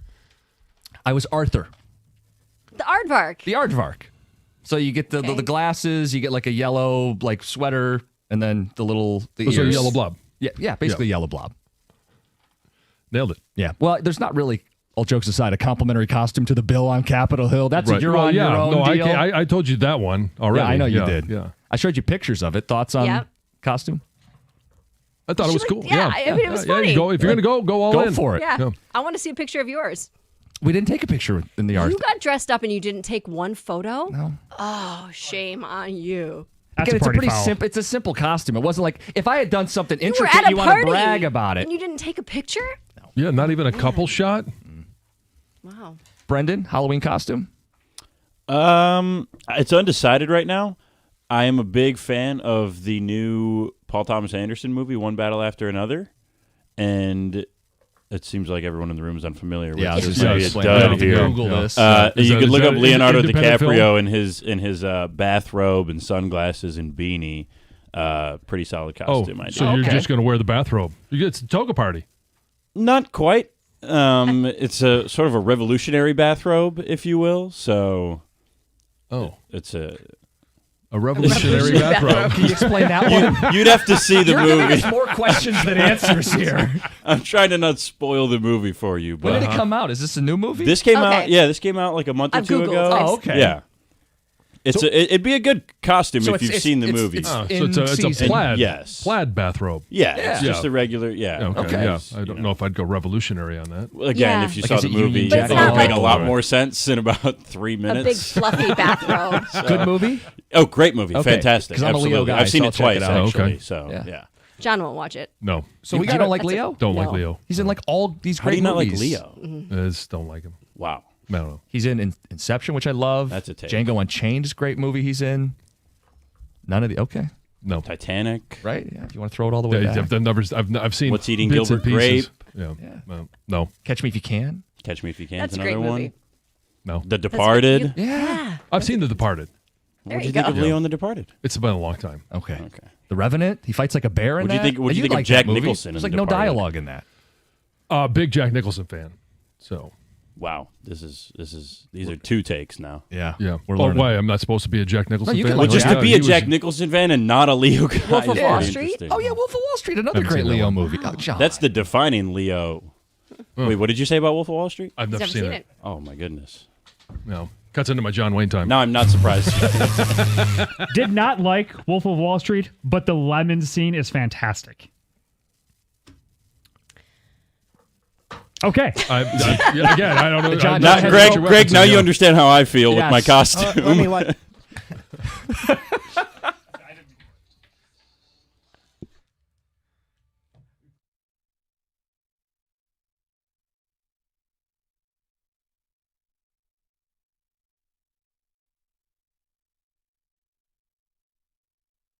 Brought to you by Michigan Lottery. After last night's 21-point loss to the Cavs, the Pistons have hopefully flushed whatever offensive virus they had last night and are now on the mend ahead of tomorrow's game with the Magic. J.B. Bickerstaff understands that it's both early in the year, but that his team has some things to fix too. People said they want a drop of you saying, "I want a picture of yours."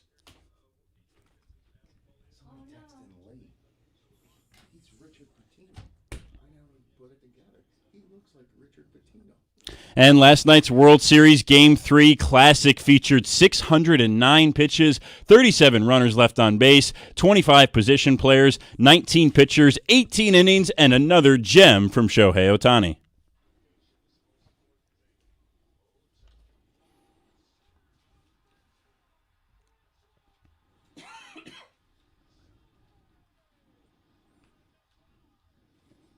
Dodgers beat the Blue Jays 6-5 in the tied longest World Series game ever. Freddie Freeman ends it with a walk-off homer, the second of his career in the World Series, a feat that all 23,615 baseball players in history have failed to accomplish. The Red Wings take the ice again tonight. They are down south in St. Louis taking on the Blues. That's at 8:15 right here on 97.1 The Ticket. And the University of Michigan said in a statement after withdrawing its appeal in the NCAA sign-stealing scandal, quote, "After careful consideration of the prolonged impact of an appeal on Michigan and our student athletes, we have withdrawn our appeal of the NCAA's infractions decision and penalties," unquote. With sports at 23 and 53 with sports at the Corwell Health Sports Desk, I'm Brendan Shabath. For more, go to 97.1 The Ticket or visit Odyssey.com.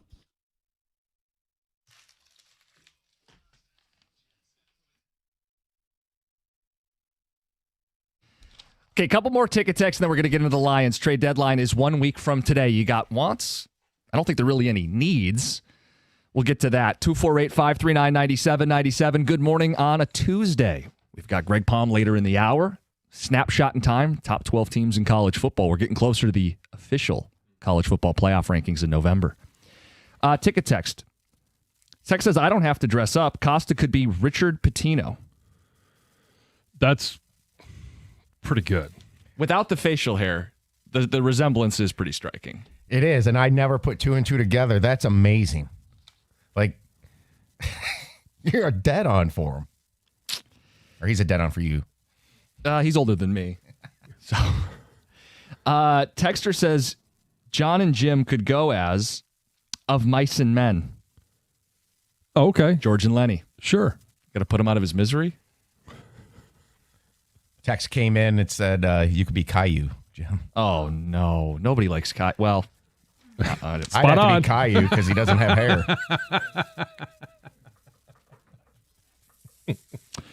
And a lot of people caught something Heather said that they want to be a drop. I will leave that up to Greg for his discretion.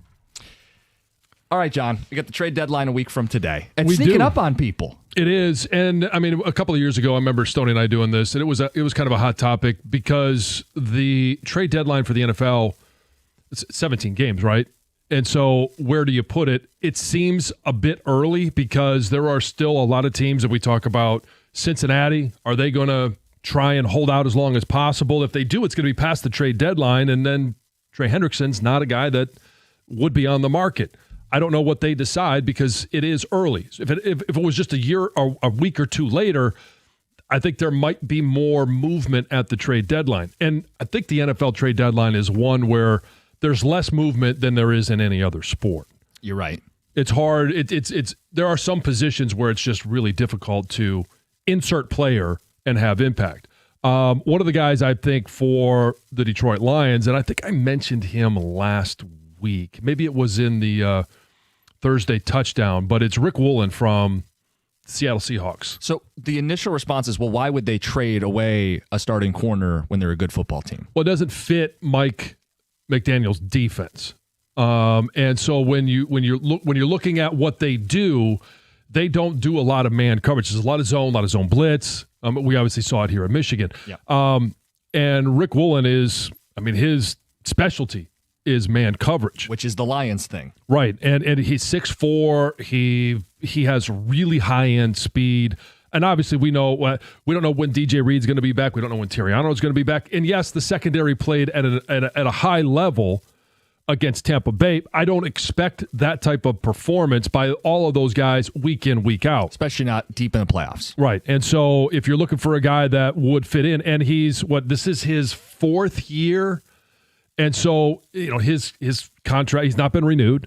He's a guy that's going to play for a while in the NFL. I just don't think it's going to be in Seattle. So he could just be a mercenary, come here for a year, help the Lions get over the top. Could be, but also could be a guy that if they don't believe Terrion Arnold is going to be the guy, hey, insert Rick Woolen. Yeah. They have to pay him, though. Yes, they would have to pay him, yes. What is the Lions' biggest need? Is it corner? Is it edge? John, I actually don't think they have a clear need. I think there's wants. You may want a number 2 corner. Again, I think their number 1 is DJ Reed, and we will see him again this season. Surprisingly, the pass rush has been phenomenal. Right. Nobody expected this. They're number 3 in the NFL in sacks per game. They don't have a need. I think they have wants. Wants. I do think they have one need. What's the need? I think they have a need at offensive tackle. Because if Taylor Decker is going to miss any length of time, or possibly any time in the postseason, you can get by at game to game with Dan Skipper. I think we all learned that Giovanni Manu is just not ready yet. So you're saying a number 3 tackle. Like, you're not trading for someone to start over. Tackle. No. Not to start, but like when I say that, I'm saying Sewell and Decker, you have your 2 starting tackles. You're looking for a swing tackle, the 3rd tackle. Right. And so I'm counting on Penei Sewell to be healthy. Yeah. All right. So but I don't count on I don't count on the fact that Decker's going to be there every single week. So I want somebody that can come in and start maybe for a couple of games and do a better job than we've seen from Skipper or from Manu. So it's not a starter per se, not to come in and replace a current starter, but to replace one that may not be available for, could be quite a number of games throughout the course of the rest of the season. Look, I'm not going to fight you on reinforcing the offensive line because we know how critical it is for this team hitting their ceiling, for them to be the elite offense we want them to be, for Jared Goff to be the quarterback he can be, to run the football the way they want, to win a shootout if it comes to it, because you got to win multiple ways deep in the playoff run. I wouldn't fight you on it, but they're not trading for a starting tackle. Right. So that's why there's not like this need that they have. There's some wants. Yeah, you'd want depth on the offensive line. You'd want depth in the secondary. John, you can never have enough pass rushers, right? Like, I still think there's merit to adding an edge player, but the needs aren't there. This team has really rounded into a complete football team with no glaring need. So I don't want to get into a semantical argument with you. I think having somebody to share time with Taylor Decker is a need. I really do. And because what did we say going into the season? Now, the question wasn't about Decker or Sewell, and there was some question about Glasgow, but at least he's got experience. The question was going to be at the guards. If you don't have an offensive line that can protect Jared Goff or run the football, you're screwed. Yeah, and so you get into the playoffs, and do you think, are you willing to stake the season on Decker's health? Well, look, they've already sat him a couple weeks. I'd imagine if it's not getting better, they're going to have to sit him down the stretch a little bit, too, to get him to be at his best for the playoffs. Right. John, so what if that happens in Washington? What if that happens against Philly, Philly? What if that happens in down the stretch run when you have to be able to move the football and protect your quarterback? The best version of the Lions has Taylor Decker starting for this team come January. Yes. I can't predict the severity of any injury that's going to happen after this weekend. No, but I think we can look at the track record and say, yeah, I don't think he's going to be available for every single game, and you're hoping that he is available for every single game in the postseason. I don't necessarily know that that's true. So that's what I'm taking out of this, is you have some doubts that he is going to be able to play in the playoffs. Right. What kind of tackles are on the market? Well, I mean, because you sent along a list of 25 players that may be dealt. ESPN put it together. I'll give you a second to scroll through it. A lot of these guys are corners and edge players, and I think those are the natural names that the Lions fans have been looking at. The only one that's on this list is Braxton Jones from the Bears, which you're probably not going to get one in division. And that's not to say there aren't tackles available. Right, but this is where I'm relying on Brad Holmes and his research and also his ability to make phone calls and say, hey, you've got 2 or 3 tackles. Would you like some draft capital? 248-539-9797. Let's start with Bays in Detroit. You're on 97.1. Hey, what's up, boss? What's up? All right, man. I've been kind of thinking about this for the past couple of weeks. Everybody's talking about we need a defensive end, we need a lineman, we need a corner. That's fine. We do need all those. But personally, man, we need a wide receiver too. We can't deal with Jameson Williams getting whether he's not getting targeted or not. That means you're not getting open. And then you're getting 1 catch, 2 catches a week for $33 million. Forget the contract stuff, but we need a Nate Burleson, we need a Golden Tate. Even Marvin Jones, man, was doing something here as a number 2. We can't go into the playoffs with just St. Brown. You know what I'm saying? Tesla hasn't woken up yet. But, yeah, maybe we can kind of start bringing that up more because it's week 8, week 9, or whatever we're in. And, this dude has 19 catches or whatnot. Maybe he's a great talent, but I don't know if he's a fit or not because he's just not getting open. And if he is, he's not on page with Goff. So we do need a wide receiver, too. Wow. That would not have been. Is that the radio or are you still talking? No, that's me. I'm sorry. Okay. No, go ahead. I'm sorry. I didn't mean to interrupt you. No, I'm just saying, how you feel about do you think how many more games? But I mean, when is trade deadline? In a couple weeks? Do you wait till 1 week? Game, 1 week from today. They're only going to play one more football game before they have to decide what they're doing at the deadline. Exactly. So, I mean, personally, would you for a playoff push in this division and this? Would you get a number 2?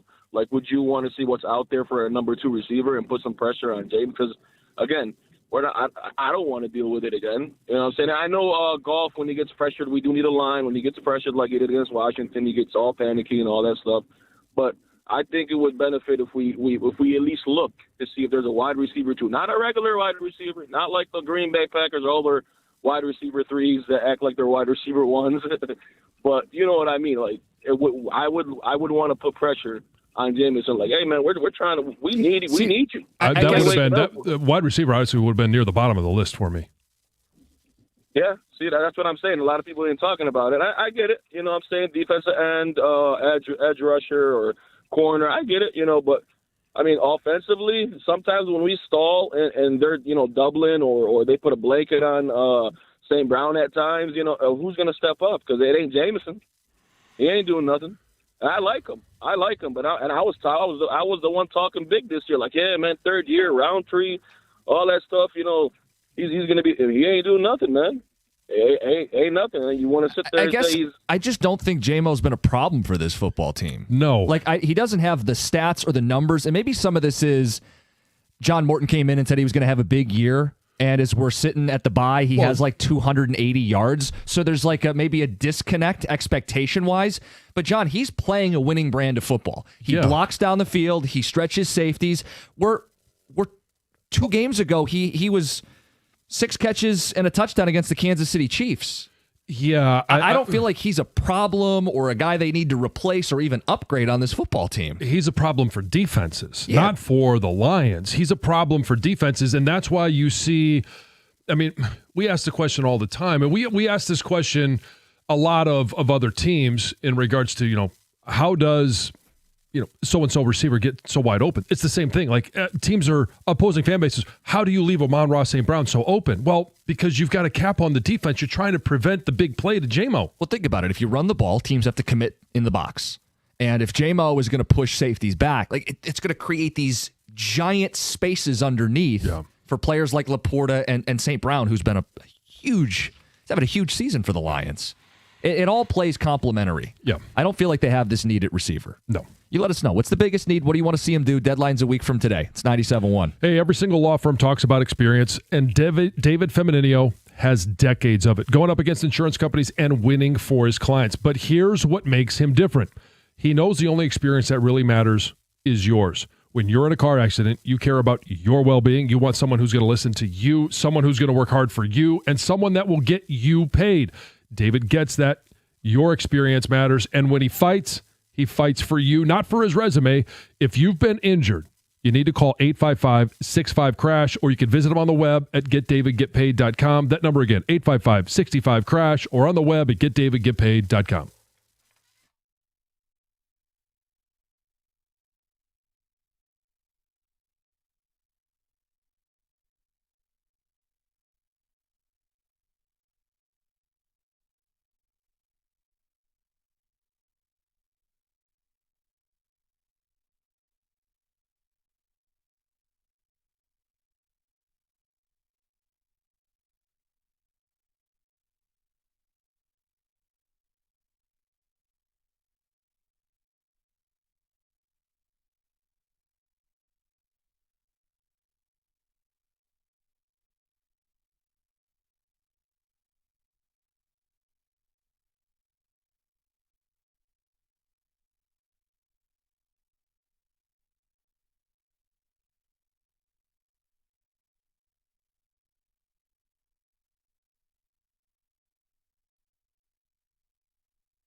NFL trade deadline 1 week from today. What's the biggest need? What do you want? ESPN has a list of 25 players who could move. The Lions are linked to 2 names on the list. The first, Riq Woolen, corner out of Seattle. John, you've brought him up. Is that how you say his first name, Riq? I thought it was Rick. Thought it was Riq, R-I-Q. Oh, yeah, okay. Woolen, the corner out of Seattle, is linked to the Lions as a possible trade addition, and the other name is Jalen Phillips, edge out of Miami. They are listed as a team that could pursue him. Those are 2 different positions. That's corner and edge. And look, the corner depth was clear as day on Monday Night Football. They're going to get some dudes back. I don't know that it's a huge need. And pass rush, for as much time as we spent talking about adding a pass rusher, they're 3rd in the NFL in sacks per game. You can always add more, but it's certainly not the need I think we all expected it to be going into the season. You brought up tackle as maybe an under the radar because we just don't know how healthy Taylor's going to be. Yeah, I mean, it's something that I think he's going to be dealing with all season long. And with 10 remaining games, do you get 6 out of those games? And this has nothing to do with his performance. I don't want people to think, hey, I'm trying to, for the longest time it was trade Taylor Decker. That's not it. When he's playing, he's really good. I would just like to have a little bit more confidence that for the games that he's unable to go, he's kind of at that point of his career where it's going to be, hey, Friday, we'll see. Saturday, we're traveling, we'll see. Sunday, game time decision. And you don't want to have that derail the season because the alternative is Skipper, who's okay. Well, and with as explosive as this offense is, I don't want to have Brock Wright in there to help at the tackle position. I don't want David Montgomery or the bigger crop, Jahmyr Gibbs, having to block on pass rush just to be able to get the ball out to everyone else. When this offense is operating at its best, and I know we had somebody call in about receiver. I don't get that. You could attack the defense in so many different ways. I don't want to take one of those weapons away just to pass protect. Texter says, I'm sorry, but that get a number 2 phone call to put pressure on JMO is one of the worst takes I've heard in a while. There's a reason no one's brought it up. Yeah, I was surprised. One texter says that they do think there's an issue with JMO. Says that if you're going to pay a guy $30 million to be a decoy, the guy was making some good points. Okay. I just disagree with it. Yeah, I do too. He will get his share of catches. Because at some point, you can't just let Amon-Ra St. Brown and Laporta and Gibbs eat you up. Yeah, the text says the previous caller was dead on. JMO is trash, and you guys trying to defend him by saying he's a great blocker and stretches the field. That equates to $30 million a year as a decoy. That's smart. Signed, Kendo. He'll get his catches. I have no doubt about I'm very confident that he's going to get his catches. It's about playing a winning brand of football. Yeah, he allows them to play a winning brand of football. I'm gonna have him as my 3rd receiver. That feels like a waste of resources. Right. Yeah. Let's get to Tristan in Ortonville. You're on 97.1. Hey, how's it going, guys? Good morning. Morning. So I wanted to say that if you look at the biggest need, this starting offense and defense, top 3 in the league minimum. And what I want to look at is the drop-off from starter to 2nd or even 3rd string. And to me, the biggest drop-off has to be a tackle. Like going from Decker or Sewell to Manu or Skip, like for what they want to do, like you were saying, pass blocking, run blocking, like the way they set up their offense. If you have to put in any of those other guys, like I don't even know any of their other linemen's names. Like their 3rd stringers, I couldn't tell you, but what they did on Monday night for the secondary gives me confidence. The 2nd stringers, I know Davenport's out, but Muhammad's been great on the D-line. So, and they'll tell you Pascal and Davenport still are going to come back and play at some point this season. I don't think they're going to be like rushing to add an edge. I happen to think there are some names out there that could help this team. No, but we did hear there was a report last week, and we brought it up. Diana Rossini said that Brad Holmes has been making phone calls about edge defenders. Yeah.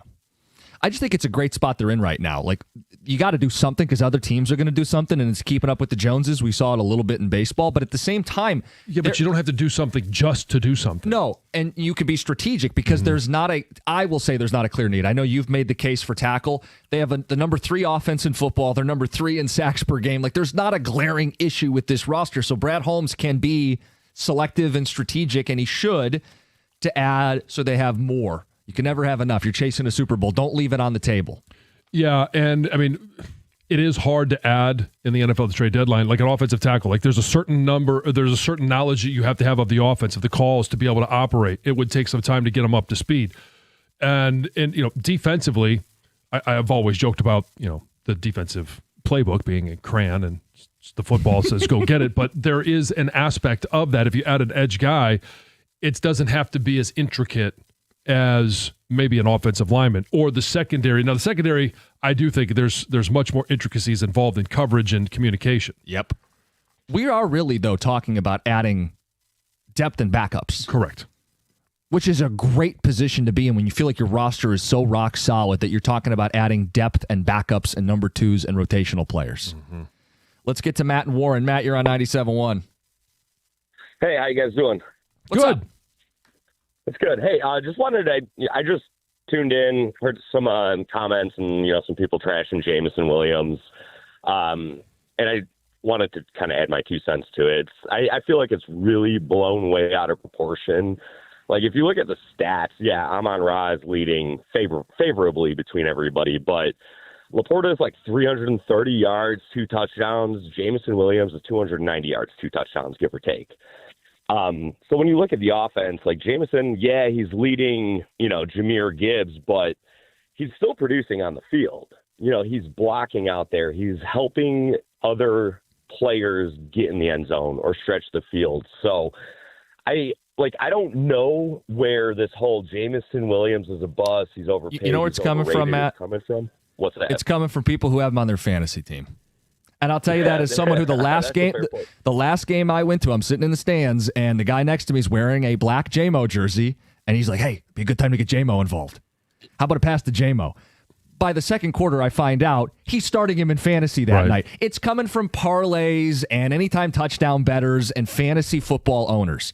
I really do think, and I'll steal this from the ticket text, it's a great point. The J-Mo convo is kind of a litmus test whether you know ball or not. If you're going to look at the box score and say, dude's a bum, dude's a bust, dude's a disappointment, you don't know football. Yeah. I mean, that's become kind of a test of, are you paying attention? It's complementary offense. He is not having a bad season.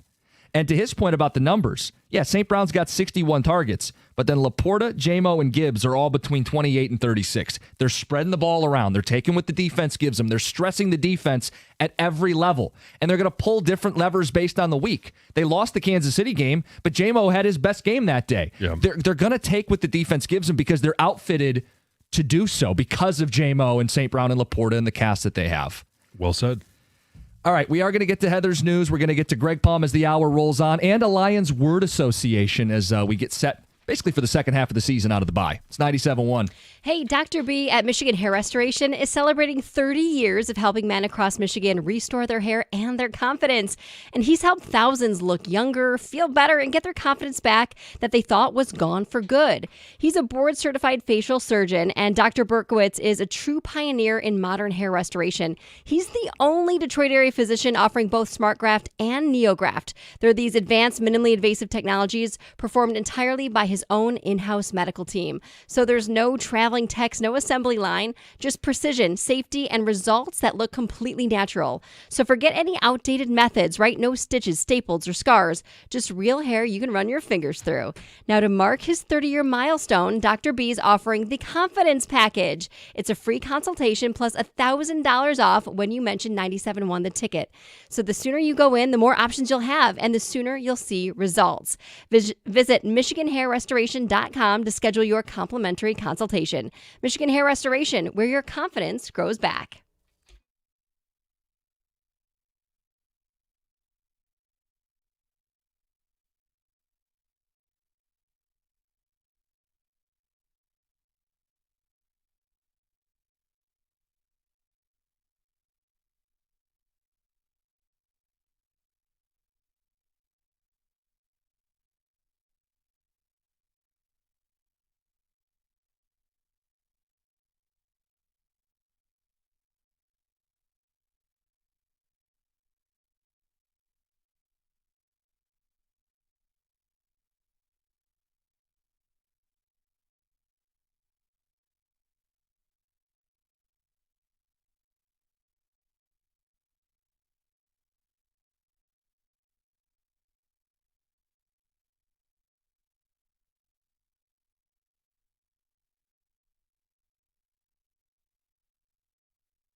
We're going to play Lions word association, word or phrase to describe how you're feeling about this team at the bye. We'll do that at 9 o'clock, 8:50.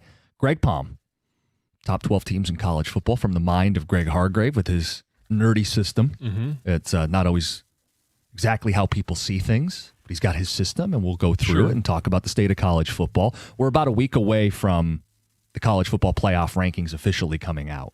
Yeah, it's going to be fun to see what the committee, how they rank everybody 1 through 25, but 1 through 12 first. Yeah, and they don't really care about the AP poll or the coaches poll. Before the year, you had Notre Dame winning it all. And they're still in the mix. They're still in the mix. I still got a shot at being right. Before the year, I had Clemson winning it all. Remember, they were bringing all those guys back. Oh, yeah, Kate Klubnik. Yeah. Oh, yeah, he's going to be a Heisman winner. I think you actually had him winning the Heisman, didn't you? Dabo won a couple national titles. This is kind of his year. Mm-hmm. They are 3-4. So you had this idea, before we get to November, a mulligan, a do-over. As we've watched a couple months of college football now, do you want to lock in your preseason choice, or do you want to pick somebody else? John? Well, I mean, I would love to be able to lock in mine. I do think Notre Dame ends up making the college football playoffs. The toughest game they have left is going to be Navy, and I think that they find a way to win that one. It's always tough playing the academies. But having said that, I don't think they get into the college football playoffs and make a run. I'm going to go with a team that a lot of people left for dead after week 1, and that's Alabama. Heather's pick. Yeah, I didn't leave him for dead. You picked them before week 1, and I said a lot of people. I didn't say Heather Park was so disappointed that they lost in week 1, and yes, you picked them. I am now picking them. And I think Ty Simpson is playing at an elite level. 20 touchdowns so far, 1 pick.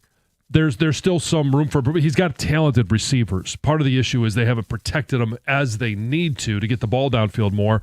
But they have passed every test since week 1. And people are looking at, and Kalen DeBoer, we saw him at Washington, right? He knows how to get a team to play their best football when it matters most, and that is at the end of the season and in the college football playoffs. DeBoer's a good coach. The quarterback looks a lot better than anybody expected. They've got playmakers. I think they're the best team in the SEC. Standings be damned. So you're going to switch from Notre Dame to Alabama. Yes. Heather, you're going to stick with the Crimson Tide? I'm staying there. All right. Tom, you had Georgia preseason? Yeah, it's a national champ. I had him playing Ohio State. I'm going to stick with that. I think one key thing to keep an eye on this year is we're down to, 5 legitimate undefeated teams. Can somebody run the table in this era? So the undefeated teams are Ohio State, Indiana, Texas A&M, BYU, and Georgia Tech. Yeah. I mean, I've always kind of thought nobody would go undefeated again once they went to this big of a schedule. The extra games. I mean, you're challenging like the 16-0, how it used to be in the NFL almost. I mean, so I'm wondering if these conversations of, does Ohio State need to lose a game? Does Indiana need to lose a game? Does that, you go in, let's say Ohio State runs a table and they're undefeated. Then they sit there, they don't play that bye week. And these teams are starting to, it's kind of like having too much rest almost. Well, so if Ohio State runs the table, Indiana runs the table, one of them is going to lose. Yes. Because they'll play in the Big Ten championship game. I mean, does the loser of that one go on to win Maybe. college football playoffs? Maybe. It's very possible. I mean, last year, a team that didn't win their conference won the national title.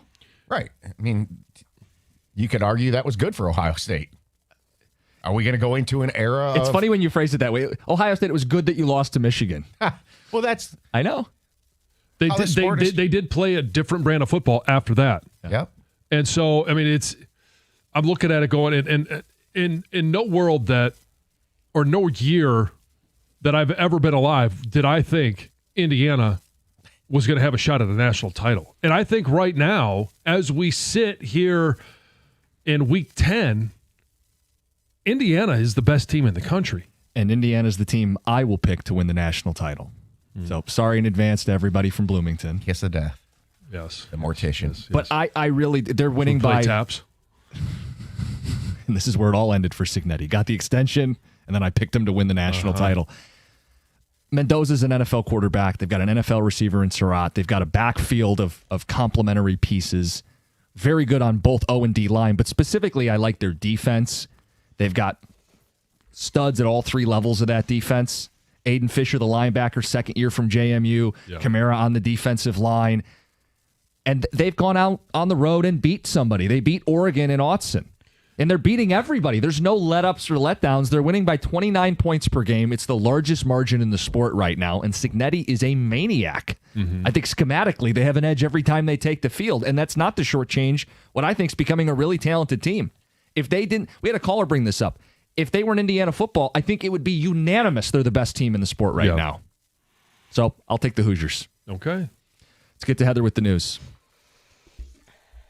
Well, before Halloween, Warren police are warning the public to be on the lookout for look-alike treats that contain THC.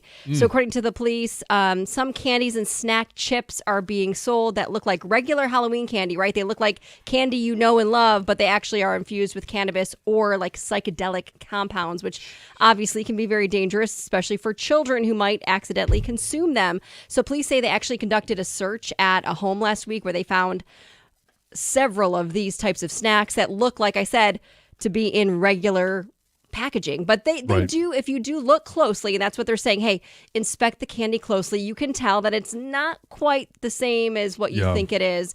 So look for any unusual packaging, any strange odors or discolorations. And of course, throw any unwrapped or loose candy, homemade candy, throw it out before your kid eats it.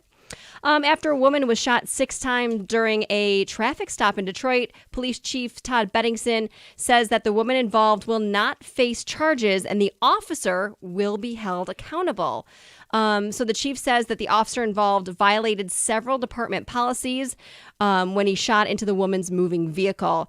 The chief is now asking the Detroit Board of Public Commissioners to suspend the officer indefinitely without pay.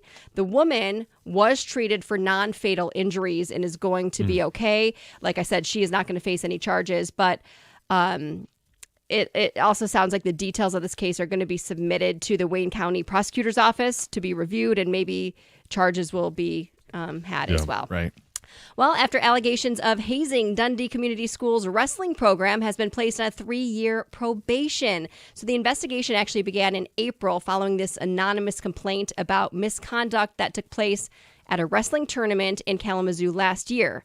A third-party law firm found no Title IX violations, but police did report additional incidents of hazing and assaults on school buses in the locker room, things like that.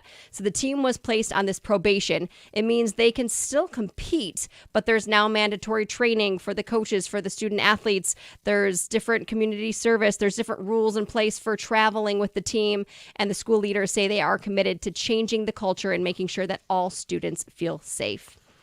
Former NFL MVP Adrian Peterson has been arrested again, this time in Texas for drunk driving. Police say he was pulled over on Sunday morning, showed signs of impairment. He was hit with a DUI and also a weapons charge. And this isn't his first run-in with the law. This is his second DUI arrest in 7 months. He was arrested right after the draft. He attended a party, and he got pulled over there for driving while intoxicated. Come on, man. He's got some other charges as well. Yeah. So this might come as no surprise. There's a new poll that found most Americans think the Super Bowl should be moved to a holiday weekend. President's Day, right? Yes. So according to this survey, nearly 60% of fans want the big game shifted to coincide with President's Day. So you can have that Monday off following the game.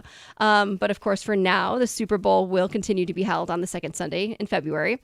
And everyone can just call in sick the next day. They do say about 18 million Americans skip work the day after the game. It's a huge number. It's a huge number. Greg? I have a theory that the NFL does not want the Monday holiday after the Super Bowl because they want the water cooler talk at the office. 100%. They want it. I mean, it would change how we operate here on a holiday weekend, on a holiday. Like, normally it's just one of us in. One of us. Yeah. We would probably both be in. Well, especially if because we'd want to be playing. Yeah. But I agree with you, Greg. I don't think they want it on a holiday weekend.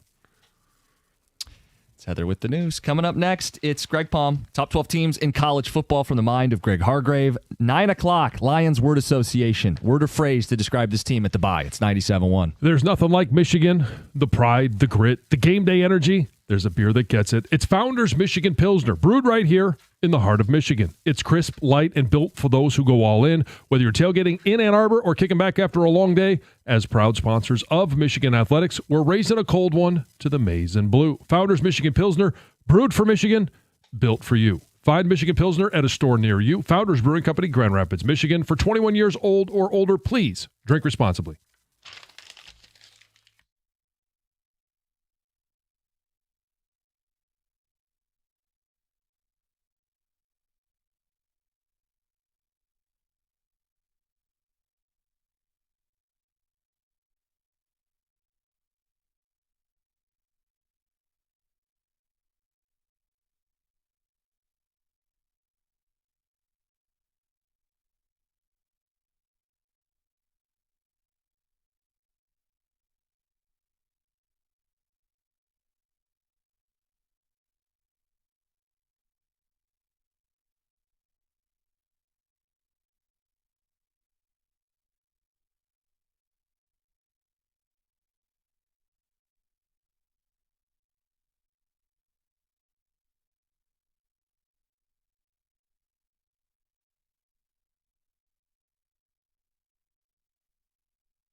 Brought to you by Moran Buick GMC. Pistons lose 116-95 to the Cavs last night. They, like all of us Pistons fans, have quickly moved on and are hopefully looking ahead to tomorrow's 7 o'clock matchup with the Magic in what is hopefully a bounce-back game. While we're looking ahead for the Pistons, we're not looking past some other big games tonight. After a come-from-behind 6-4 win over the St. Louis Blues on Saturday, the Red Wings are back against those same Blues tonight. The game gets started in St. Louis at 8:15 right here on 97.1 The Ticket. Jeff Rieger will host the pre- and post-game show. The Athletic just announced its college basketball preseason All-American team. Michigan forward Yaxel Lindeborg made the list. He led the nation in double-doubles at UAB last year before transferring to Ann Arbor ahead of this season. Also yesterday, Michigan point guard Elliot Cadeau was named to the Bob Cousy watch list for best point guard in the nation. Cadeau, also a transfer from UNC. Wolverines kick off their season next week on November 3rd against Oakland. And the Vikings announced yesterday that quarterback Carson Wentz will undergo shoulder surgery and miss the rest of the year. Minnesota is in Detroit this Sunday to take on the Lions. Ian Rappaport reports that Wentz had been playing through a shoulder dislocation that tore his labrum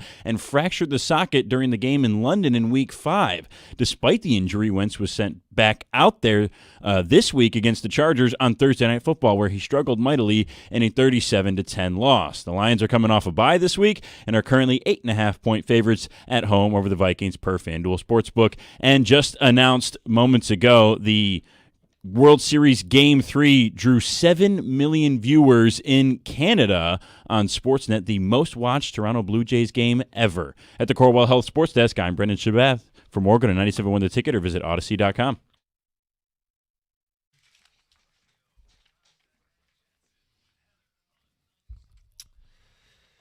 Yeah, and I think that game ended like 15 minutes ago.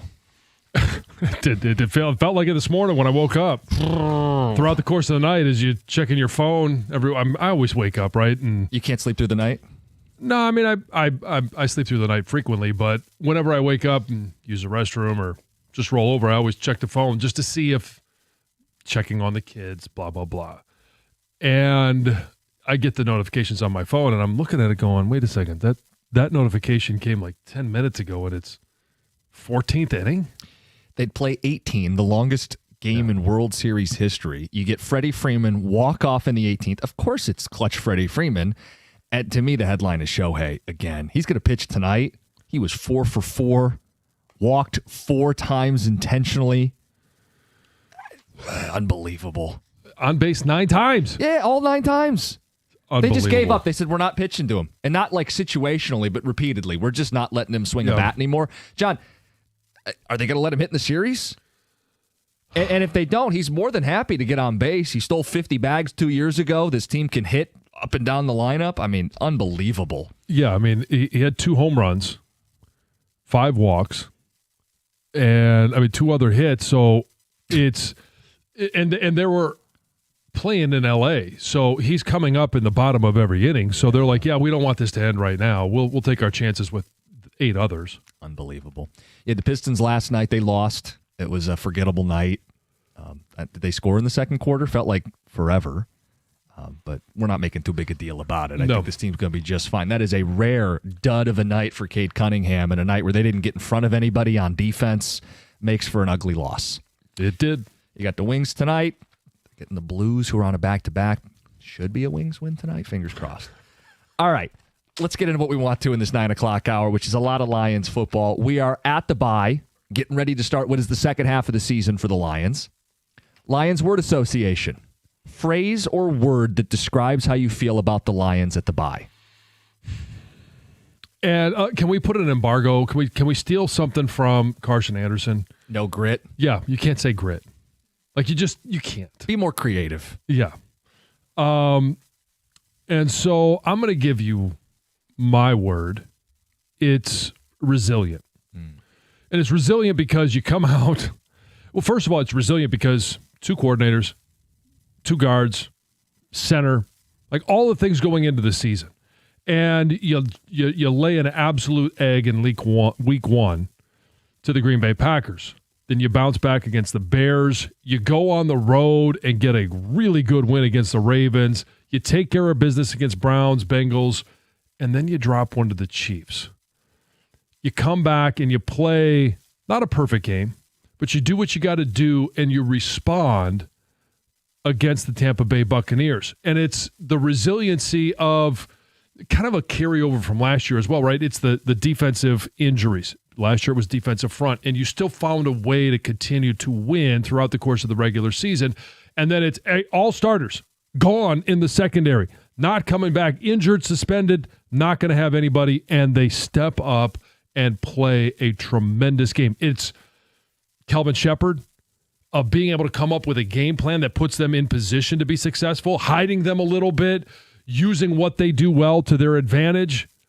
But it's the resiliency that we've seen of you get kicked in the teeth, you bounce back, and you got 4 good wins. You get kicked in the teeth again, then you come back against a team that had an MVP candidate at quarterback in Baker Mayfield coming into Ford Field on Monday night, and you just find a way to respond. 248-539-9797. Resilient is John's word. You can use a word or phrase. How do you feel about the Lions at the bye? My word is answer. Okay. We live and die with this football team, and we had a lot of questions coming into the season. We had even more questions after week 1. But all this team has done is answer. What about 2 new coordinators? Well, John Morton's leading the number 3 offense in the NFL, and we have a very high opinion of Calvin Sheppard. What they did last week with the Legion of Whom, they answered a lot of questions about what's going on in this secondary. How many hours of radio did we spend talking about pass rush? Well, they're number 3 in sacks and 8th in pressures. They've answered a lot of those questions. The offensive line, you still want to get Decker right, and you still want to get that unit playing their best ball. But, John, they've answered some of the questions about their young guards playing in the middle of this offensive line. They've answered a lot of questions about can they win the Super Bowl. I think you have every right as a Lions fan to feel like you are a Super Bowl-bound team. Aleem McNeil, we got an answer. He's back sooner than expected, and he played a hell of a game. He's just getting his feet under him. The Lions have answered a lot of the criticism, a lot of the doubt, and a lot of the questions we had. And they answer following losses. They haven't lost back-to-back games in 3 years under Dan Campbell. Answer is my word. Tom, you got a word or phrase before we get some ticket, text, and phone calls? I think maybe more along the lines of yours, but mine's exhale. Like, when you saw the schedule and the quarterbacks that they had to play, I was worried about a 2-4 type start. Or you just go back to the first game of the year and how awful they look, and we're like, oh, no. They're back to looking like they did last year before the Hutch injury, I think. Now, the offense might not be quite as good, but I think the defense is better. Exhale for the coordinators, that they weren't a problem, even though I came in thinking that would not be a problem. And Kelvin Sheppard, wow. Yeah. He's exceeding expectations. So you see the LSU message boards? They're interested in Kelvin Sheppard. Yeah. So they've given themselves every shot possible to win a Super Bowl. Yep. And like the nightmare how the season ended last year has kind of gone away. It does feel like a long time ago. But I do have this Green Bay thing's interesting, and I think we'll talk about it more later this week. They're technically in first place, Green Bay. Yes. And they beat the Lions. So we'll see. Yeah, it's going to be a long season. But I think if you ask Lions fans today, if they play again, who wins? Specifically, when they play Thanksgiving at Ford Field, do you expect the Lions to win? I think everybody's nodding their head. Thank you. Yeah, we're going to this stretch after Minnesota, and you don't want to assume wins, but, I mean, it's Commanders, and to me, that has been the circled game all year, actually. Yes. Is they want retribution for last year. You will see the Lions play like they did in Dallas, as long as... Or San Francisco last year. Yeah. And then at Philly, and then, Packers are 10 days after that. So that is the stretch. That's a 4-week stretch. 4-week stretch. No, there's the Giants in there, too. Yeah, I didn't need to mention the Giants, and then it's the Packers. Which, by the way, we're giving away tickets to that Lions-Giants game tomorrow on the show. Part of our Name That Lion Wednesday. Mm-hmm. Heather, do you have a word? Is Colin... I'm sure Colin would have a word. Yeah. I don't know what his word would be. Is he drinking the Kool-Aid? Does he feel like the Super Bowl is... I haven't heard him say it, but of course he's drinking the Kool-Aid. Okay. I mean, yeah. Yeah, the guy goes to bed in Lions pajamas. Of course he is. Yeah, he's brought out all the gear that went away after the end of last year. It's all back. And new gear. And new gear. I mean, I got him gear for his birthday as well. Yes. Okay. Gear on gear on gear. I don't know what his word would be, though. Okay. Well, we'll let the audience fill in the blank. Word association, word or phrase to describe the Lions at the bye. Ticket text, my word is contender. They're in the mix for greatness, signed Rob. Yeah, they're certainly a contender. How many teams would you say are contenders? That fit Contenders? that label. And I'm going to say Super Bowl contender. Team that can win the Super Bowl. Lions, Chiefs, Eagles, Colts, Yeah. Bills. Bills. It's 5. Packers. I mean, yeah, you have to throw the Packers in there, sure. 6 teams. Tampa. Yes, there's a hesitation, but yes. Sure. I mean, up until they played the Lions, so 7 some teams? people were saying they were the number 1 team in the league. Can I throw one out there and feel free to shoot it down if you want? Broncos? Not yet. Okay.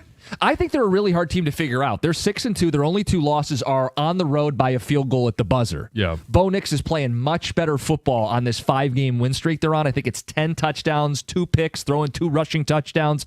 At the same time, though, I can't get out of my head what happened when they played Buffalo in the playoffs last year. Right. And Or I'm the not Giants this year.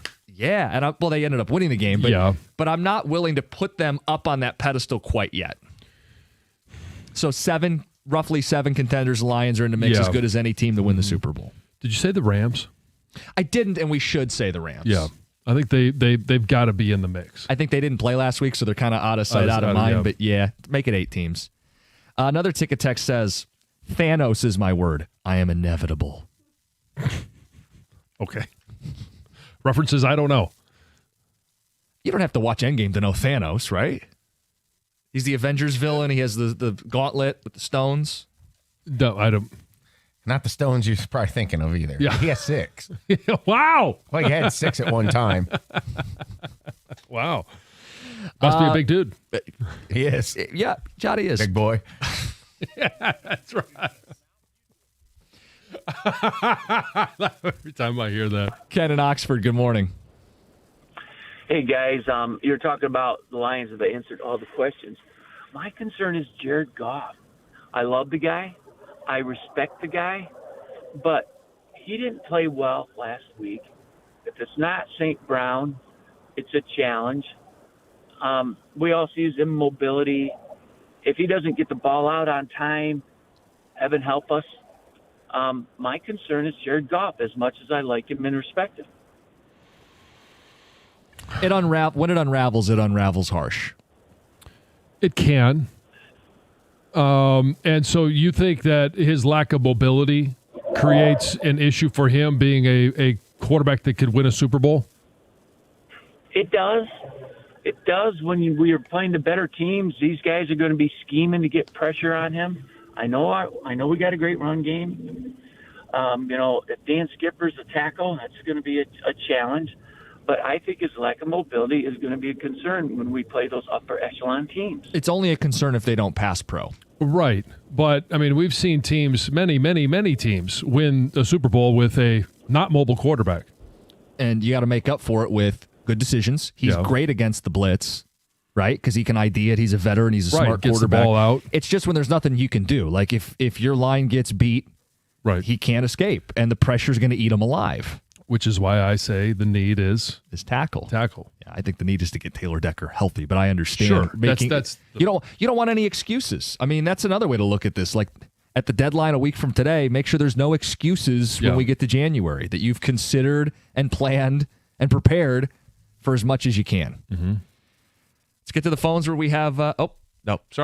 Sorry, looking at the clock. We'll get your phone calls and your ticket text coming up next. We got a good conversation rolling here. It's Lions Word Association. It's 97.1. Got to tell you about your teeth. You're smiling a lot with this football team. You want to take care of your chompers. Brightside Dental. Doesn't have to be a painful experience. In fact, I've been there and it's painless, even if you have to get a cavity filled. Brightside Dental, they make it easy and painless, and you want to check them out at Brightside Dental with 9 Metro Detroit locations. One's got to be right around the corner from you. $35 new patient special. That's going to cover your exams. It's going to cover your x-rays, and there's no hidden fees. So make an appointment. Get back in that routine. 1-800-PAINLESS, BrightsideDental.com. Tell them Jim Costa and the Morning Show sent you. That's Brightside Dental. No judgment, just care.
Phone calls, ticket text, talking about the Lions at the deadline. 1 week away, we'll get into some targets, some questions about need. Right now, we want to know the word you'd use to describe the team at the bye. John's was resilient. Mine was answers. Ticket text says fraud. 1-2 versus the only good teams they played, and that win is the worst of the three. Okay, so we're just completely discounting the Ravens win. And I get no Joe Burrow, the Bengals. You did lose to the Chiefs. And the Packers. Those are the two best teams that you've played. But, I mean, the Ravens at the time, they were at full strength. They had King Henry and Lamar. They had Roquan Smith. They had their corners and safeties. Now, and that was Lions, in Baltimore. It was in Baltimore. And the Lions beat the tar out of them, and they went into a tailspin. But I think the Baltimore Ravens are going to end up in the playoffs, and they're going to win their division. But either way, the Baltimore team they played was a good Baltimore team. I'm counting the Baltimore game. And I think if you're taking it away from them, you're like punishing the Ravens for being injured. Yeah. And I'm not going to give you any credit for beating the Bears. I know that they've been better, and maybe they're better than I expected them to be, but I still don't think, especially after watching Caleb Williams against a good defense this past weekend, like Caleb Williams is still not there. No, but if you want to say they're 2-2 in the big games and you have some questions, maybe you still have questions. I feel like I've gotten answers, and I expect them to get better out of the bye week. Tex says mediocre. 1 win against a good team, losses to good teams. They only beat bad teams.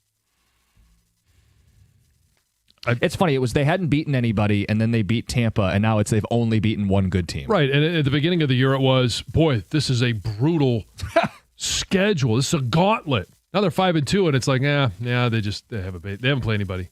I think there's a little something, okay, if I want to give that text before that. The Kansas City and Green Bay have two really good defenses. Yeah. So they're against the two good defenses, the offense hasn't gotten to 20 points. Mm-hmm. I think some of that was the first game with Morton and just getting... in the guards. Yeah, exactly. The offensive line was bad that game. Chiefs, things kind of went haywire there a little bit in that game. It was a low possession game. That's the argument to say they didn't completely shut down the Lions' offense. So, but look, if they you want didn't to get enough stops either in that game against Kansas City. It was kind of a total team letdown. The offense has to get just a little bit more fluid. I kind of expect them to. They're number 3 in scoring. That's kind of what I'm taking inventory of. If you want to tell me that you think that the offensive line could play more cohesively, if you want to tell me that you think there's another gear, I agree with you. But imagine that. You're scoring 30 points a game. You're number 3 in the NFL, and we're going, there's another gear? Yeah, but the two best defenses, you scored under 20. So that 52 against Chicago jades that number a little bit. But they played enough football games, too, where I think we can... They have a good offense. Let's just keep it simple. Yeah, I mean, come on. But it can be better. It can be. I'm not going to fight you. Tex says, culture's the word. That sums up everything, he says, including Big Boy's resilience. I was going to say, isn't culture a cheat code for grit? A little bit. Word is trust. I trust Brad and Dan. I trust our direction. I trust we can handle the losses and not spiral. I trust the regime. Another one says, I'm sorry is my phrase. Looking at the schedule before the year, I was hoping for 10 wins in the playoffs. I forgot who we were. So did they underestimate? Yeah, I think that's what they're saying. Yeah. A phrase I'd use is right on pace. They're getting healthy. They've dealt with their injuries. Word would be work. They need to work on their offense in order to be Super Bowl contenders. Well, yeah, I'm hoping and I'm counting on the fact that they're going to be better in December than they were in October. That they're going to be better in January than they were even in December. Like, they're going to continue to find ways to get better and operate. And it's not individually better, but better as a team, better as an offense, defense, and special teams, because you find what is continuing to work for your team. Hang tight on the phones. We're going to keep the Lions conversation going at 9:35, mix in the trade deadline, which is 1 week from today. Let's get to Heather with the news. So I saw this story over the weekend all over social media, and I think it's just too good not to share. You might have seen it too. You might have even talked about it yesterday when I was out sick. But during the Lions-Bucks game at Ford Field, something really cool happened. So there was a Lions fan that spotted a young man there at the game wearing a Pistons jersey Did you guys see this I story? did see this. Oh my gosh, it's so cool. Everyone kind of in his row was joking with him, like, hey, wrong team, buddy. You know, like just kind of having some fun with him. And the guy was laughing, and he did admit, like, hey, like, I don't have a Lions jersey yet. This is all I've got. So this is what I decided to wear to the game. And there was one fan in particular that thought, you know what? I'm going to help this guy out. So walked over to him and was like, who's your favorite player? You know, and he said Gibbs. And it's like, okay. Moments later, she came back with a Gibbs jersey for him. Oh, that's awesome. And surprised him. And the person like in the row behind filmed everything. And this video went viral. I mean, it was everywhere.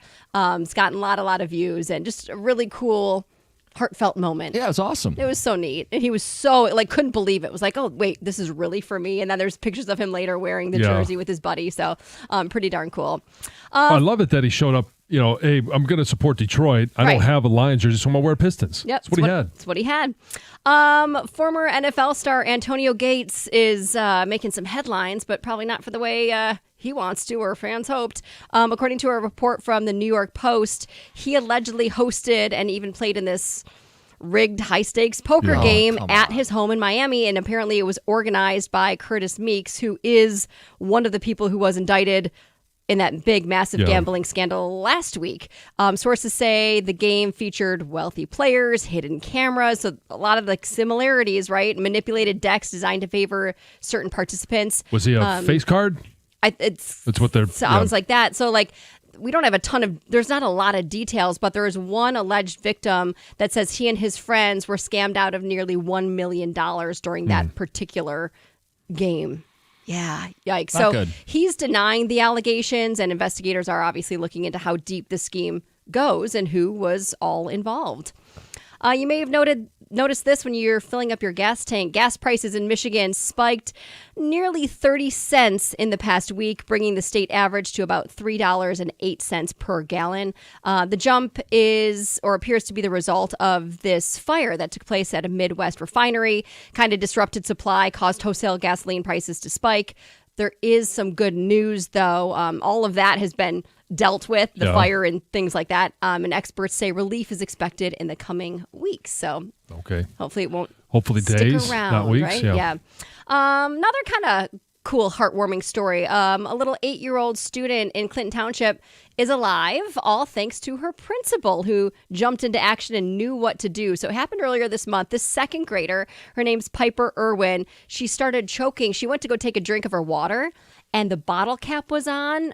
I'm guessing not all the way, and she didn't realize it. And she actually was choking on the bottle cap, had trouble breathing. The teacher was able to make an emergency call to the principal over walkie-talkie. This principal ran to the classroom, did the Heimlich for like 30 seconds and was able to dislodge the bottle cap. Wow. And obviously they did call for backup, but little girl's going to be okay. And said now there's like a little special bond between the two of them. Every time they pass in the hallway, it's like, you saved my life. Thanks.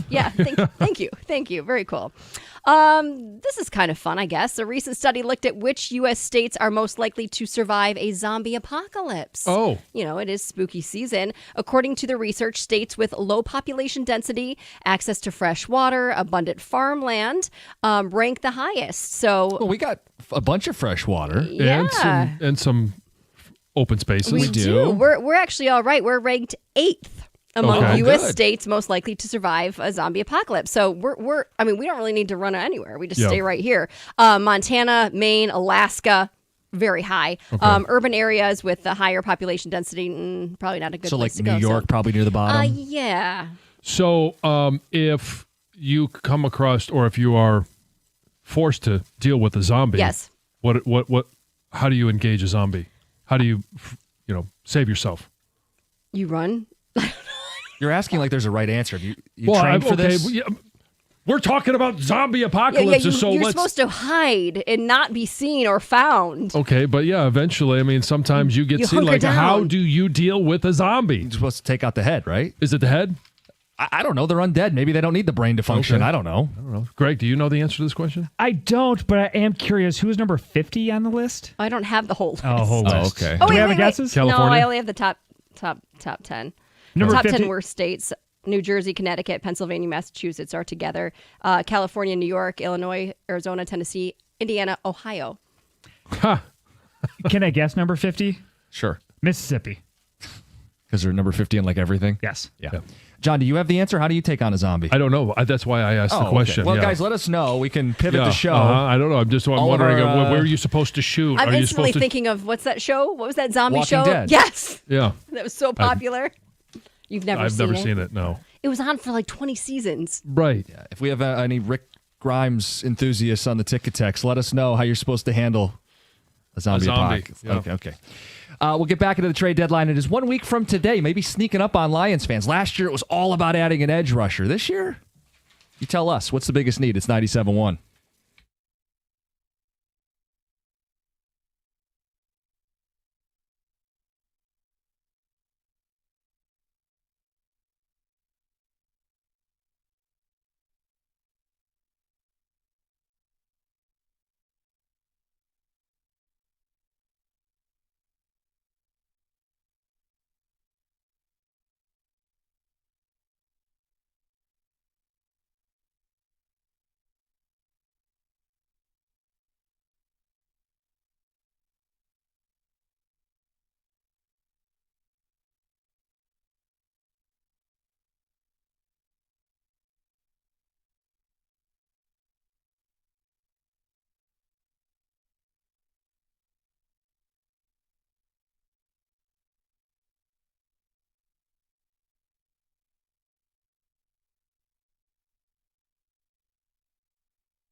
Not going to find many more clutch than Freddie Freeman. No.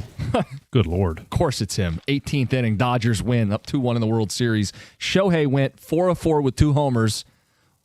Reached base in all 9 at-bats, including 4 intentional walks. They just gave up and said, we're not going to pitch to him. It's unbelievable. Just a ridiculous. I mean, from the 8th inning until the bottom of the 18th, no runs.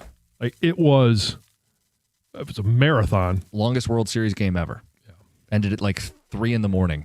2 games in 1. Get a doubleheader. And they play again tonight. Mm-hmm. Shohei on the mound. Nobody's a better baseball player than him. Like no one's ever been a better baseball player. 8 years into his career, I think we can start making like declarative statements. Like when Jordan got about 8-10 years in, I don't think it was a secret, right? When Wayne Gretzky got 8-10 years in, you didn't have to wait for them to retire. You knew they were the best you'd ever seen. Nobody's better than Shohei. Yeah, and what a great, I mean, if you're 45 to or older and you've had a chance to watch in your lifetime Wayne Gretzky, greatest hockey player of all time, Michael Jordan, greatest basketball player of all time, Tom Brady, greatest quarterback of all time, and now watching Shohei Ohtani, the greatest baseball player of all time. Like we've had some just epic years of watching the 4 major sports. He's about to three-peat the MVP. In the middle there, he had the arm event and went 50 homers, 50 stolen bases, which nobody had ever done. I'm sorry. No, I've never seen, and I can't imagine saying anybody's been better. And I know what Barry Bonds did. Right. Barry Bonds didn't pitch. Right. Yeah, because Shohei's going to take the mound tonight. Yeah. So is the Mount Rushmore complete? The fact of we know who the best players are in each sport. Well, there's always going to be the Jordan-LeBron debate, but sure. Okay. Which one's most vulnerable? That might be a dead of winter topic someday. Yeah, I think basketball is probably the most vulnerable. I don't think anybody fights Wayne Gretzky. Oh, there are people that do. Like Stoney says Bobby Orr. Okay. Oh, your nonverbal is so... I'm just not going to go there. And you didn't see Gretzky in his prime, so... No, but I think it's pretty undeniable. It I thought you is. were going to say some people would stick up for Gordy.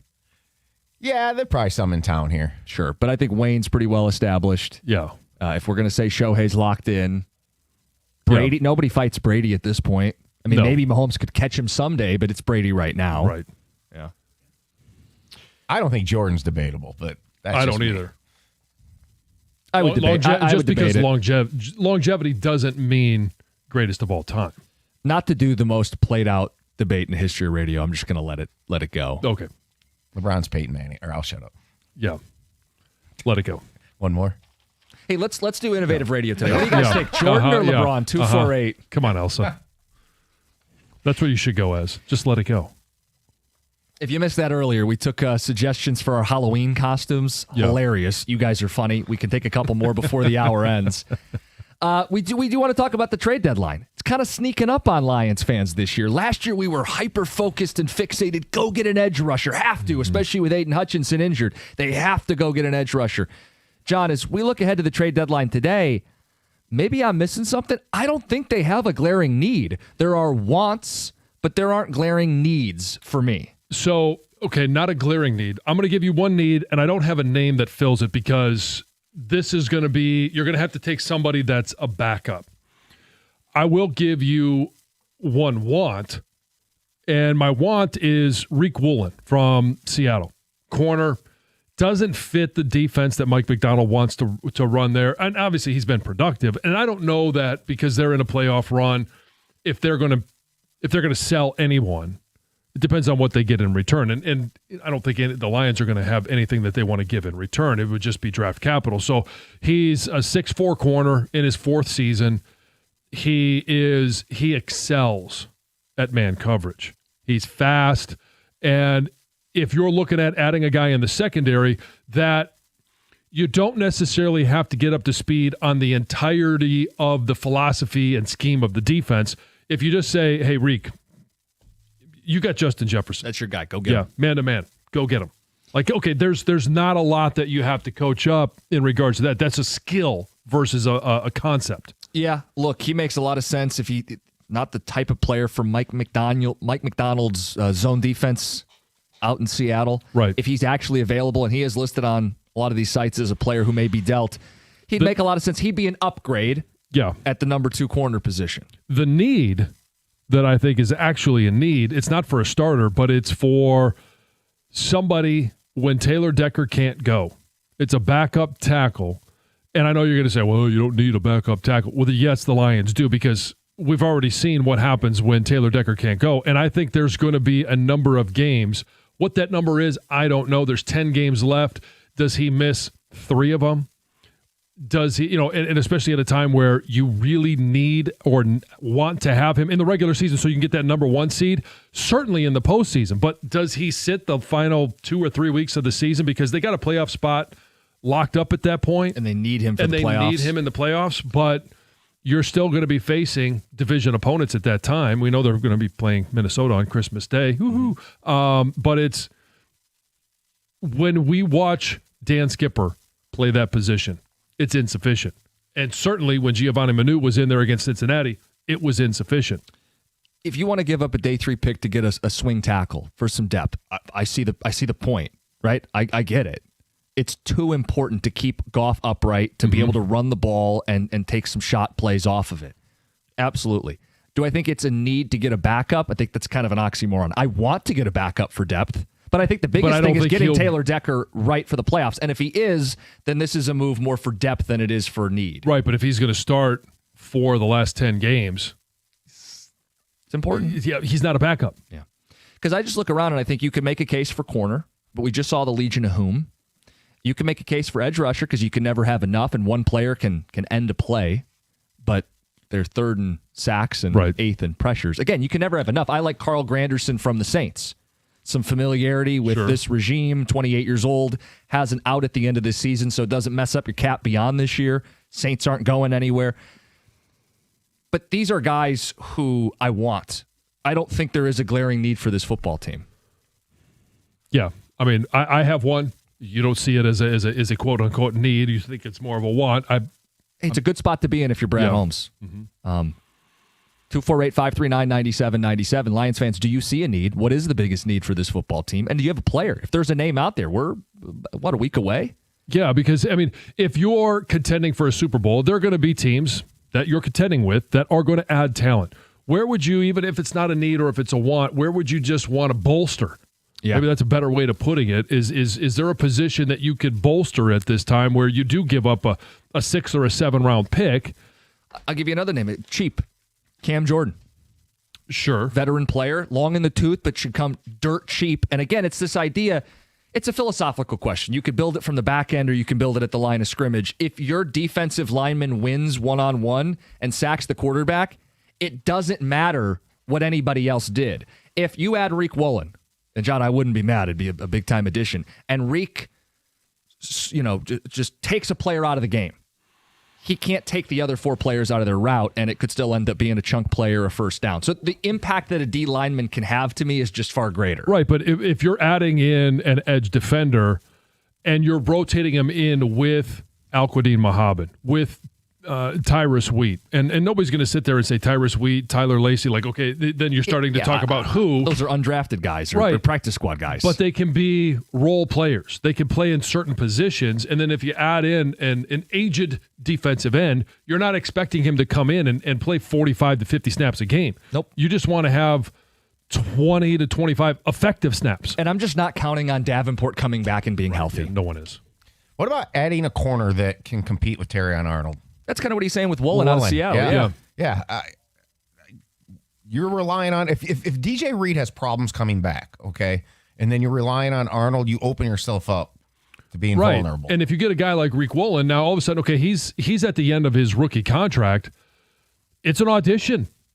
You can extend him, right, and keep him around, because if you don't think Terrion Arnold is ever going to be that guy, it's not that he can't be a part of the roster. He could be a backup. He could be a nickel.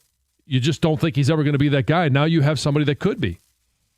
248-539-9797. Snuck up on us. Trade deadline 1 week away. 97.1. Hey, the NBA is celebrating the start of their season, and FanDuel is your home for live betting. So even if you miss the start of the game or want to ride the hot hand, FanDuel has live bets on everything from who's going to score next to fourth quarter comebacks.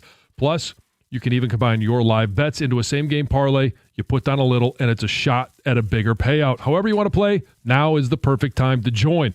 FanDuel is giving new customers $300 in bonus bets. All you have to do is win your first $5 bet. Just visit FanDuel.com/971Detroit to sign up today. That's FanDuel.com/971Detroit. Play your game with FanDuel, official sports betting partner of the NBA. Must be 21 or over and present in Michigan. First online real money wager, only $5 first deposit required. Bonus issued is now trouble. Bonus bets that expire 7 days after receipt. Restrictions apply. See terms at sportsbook.fanduel.com. If you have a gambling problem, call 1-800-GAMBLER.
Our football conversation today presented by Paramount Plus. You can't count on much, but you can always count on Sundays with the NFL on CBS and Paramount Plus. Watch your local NFL game every Sunday all season long. Visit ParamountPlus.com/NFL to get started today. Trade deadline 1 week from today. Lions coming back from the bye this week against the Minnesota Vikings. They'll play one game, and then they got to make their decision. John, I'm going to ask a question, and maybe they're not connected at all, but I think in the psyche of Detroit sports fans, it may be. How much of the Tiger deadline weighs on people's, how they view the deadline for the Lions? Well, it was such a hot topic, not just at the trade deadline, but through the entirety of the remainder of their season, and the fact that they collapsed in the regular season and just needed a hit against Seattle, and I don't think they end up still playing in a World Series, but could have been playing in the ALCS. You were left feeling like the team didn't do enough. Right. And so because it was such a topic for so long, and because the NFL trade deadline is earlier, we're not that far removed from that conversation. So I do think it's top of mind for a lot of people, especially on the heels of last year. And we all talked about the need of defensive edge. They end up going out and get Zadarius Smith. This year, it feels like it's still on the defensive side. It's in the secondary, although those aren't seasoning-ending injuries. Right. Like last year, Aiden wasn't coming back. Right. You had to. It'd be unforgivable not to add somebody on the edge. I don't think they have some unforgivable need right now. I'd like to get a corner that's better than Terrion Arnold, who can play man. Right. Reek Woolen's come up. Jalen Phillips is a name a lot of people have brought up if you want an edge rusher. We've also brought up a couple from the Saints. You can never have enough pass rushing depth. You don't expect Davenport to ever be healthy, right? And you don't want to lean on Tyrus Wheat as a part of the depth of this D-line. No, and you're kind of left with, okay, well, is Josh Paschal going to be back? What does that look like? And yeah, Marcus Davenport, he's still on IR. Who knows? They are, did I hear that they're starting the clock on Malcolm Rodriguez? Yes, I believe so. And so, I don't know how long that takes for him to get ramped up. What's his impact? Probably more on special teams. But if they play him as a linebacker, does it free up, does it free up Derek Barnes or Jack Campbell to be more edge guys, or at least situational? To be used, situationally. Yeah, and then you brought up offensive tackle just because of how critically important it is for this football team, and knowing that Decker's going to be dealing with something all season long. Do they bolster some reinforcements with the tackle? Yeah. Like Brad Holmes has got moves he can make, and they should do something. I think Tiger fans are also Lions fans and be pretty disappointed if both our teams who felt like shoo-ins to make the playoffs didn't do anything to chase a championship. And you can only have so many backup guys. But Manu right now is on IR. Yep. And so Skipper is the guy that is backing up both sides. What happens if, he's in the game along with Penei Sewell, and then he gets dinged up? Right. All right, are you moving Awosika out to tackle? And it's tough because you can't trade for every hypothetical injury that could happen at the end of the year. You got a 53-man roster. But if you're already at, let's just say, 50% of Taylor Decker, and I don't know if it's, 10 games left, does he play 5 games? Does he play 6, 7? Does he play the rest of the season? No one knows. But I do think that there needs to be an awareness that the shoulder injury is not going away. It's not going to be completely healed. You played the position. Like, how big a deal is this? It has been a pain in the ass for him, and he's missed some time. Well, if you're talking about injuries that affect offensive linemen, if you get a broken hand, it's inconvenient. You club it and you still move on. You do that same thing at receiver, you're out. Shoulder, now it becomes a much bigger issue because you're extending your arm, you're trying to punch, how much force can you apply? And if you are, you're not always going to be in great position. You're trying to extend that arm, but you can't extend it all the way. Now you become vulnerable. You've won to being beaten, but also to re-injuring it more. So look at the stretch coming up here. Minnesota, followed by at the Commanders, at the Eagles, Giants, and Packers on Thanksgiving to round out November. If they take care of business in that stretch, and he's still hanging around, is that the time where you start getting strategic? You earn an opportunity to rest him down the stretch. Well, do you even think about that now and consider it now? Maybe. With the Packers. The Vikings. All right. You feel make like the bye you week need part him- of a 2-week Yeah. rest period. Yeah, because he played obviously against the Bucks, and you could see him moving that shoulder around. Like it didn't feel great, and so maybe you get an extra week. It's 2 weeks with the bye and the Vikings. Then he comes back and plays against the Commanders and the Eagles, and then maybe it's You rest him against the Giants, but then you try play to play him against the Packers. Yeah, And then you rest him against the Cowboys. You play him against the Rams. sit him against the Steelers. I don't even have that in front of me at this point. But yeah, Right. there's going to be some spots down the stretch. Look, you keep winning, and those games end up, you got stuff in the bank. A lot of those games don't become must-win down the stretch. Unless you're in contention for that 1 seed. Right. And Now then they're all must wins. And the value of getting him an extra week at that time of year, it So could be invaluable. That's why I talk about them looking at some depth at the tackle position. Tomorrow on the show, Dan Campbell. Yes. Normally Tuesdays, but with the bye, we're getting him on Wednesday, 8:02. Talk to him. We got Lions tickets to give away for their game against the Giants. Name that Lion. We got the Power Surge. We just talked about a bunch of contenders today. You're going to have to sort them all out. Yeah, well, that's the challenge. That's what we got to do. Yeah. It's what the season's for. Yeah. That's why they play the games. If you missed Greg Palm, go back, Odyssey Rewind. It'll get podcasted. What was your favorite takeaway from the Halloween costumes? My favorite takeaway. I thought it was awesome that people thought Gov should go as Brian Kelly. That to me was spot on. If with his quote unquote hot take yesterday. I liked the Magnum PI call for you. Sure. Yeah. Tom Selleck is one of my heroes. So, and I have done that one before. Gator, do you have a favorite Halloween costume you went as in the past? I have some that stood out. I don't know if they were favorites, but one year I went as, I'm not even sure what it was. It was like an old curmudgeon baseball fan. When I was like, you went as Pat Caputo? Kinda. Yeah. Hey, whoa, hey. I was like, it was elementary school, and so it must have been like 4th or 5th grade, something like that, 3rd, 4th, 5th grade, somewhere in there. And I had like I had a Tigers t-shirt that we added some extra padding in the belly to make me look like I was fatter. At that point, it really wasn't all that pudgy. It was a little bit, but they added more to it. They had the hat and the and we stopped at the neighbor across the street was going to drive me to school along with her kids, and we stopped at a drugstore. She ran in, came back out, and she goes, I had to get you the perfect accessory. I'm like, oh, okay. And she hands me a cigar, like a real cigar. So I had this cigar, and I was like hanging out of my mouth in school. Oh, yeah. But nobody blinked an eye because of the era that it was. Sure. Now I'd be like, what are you doing? You can't do that. Yeah. And I remember it tasting so bad.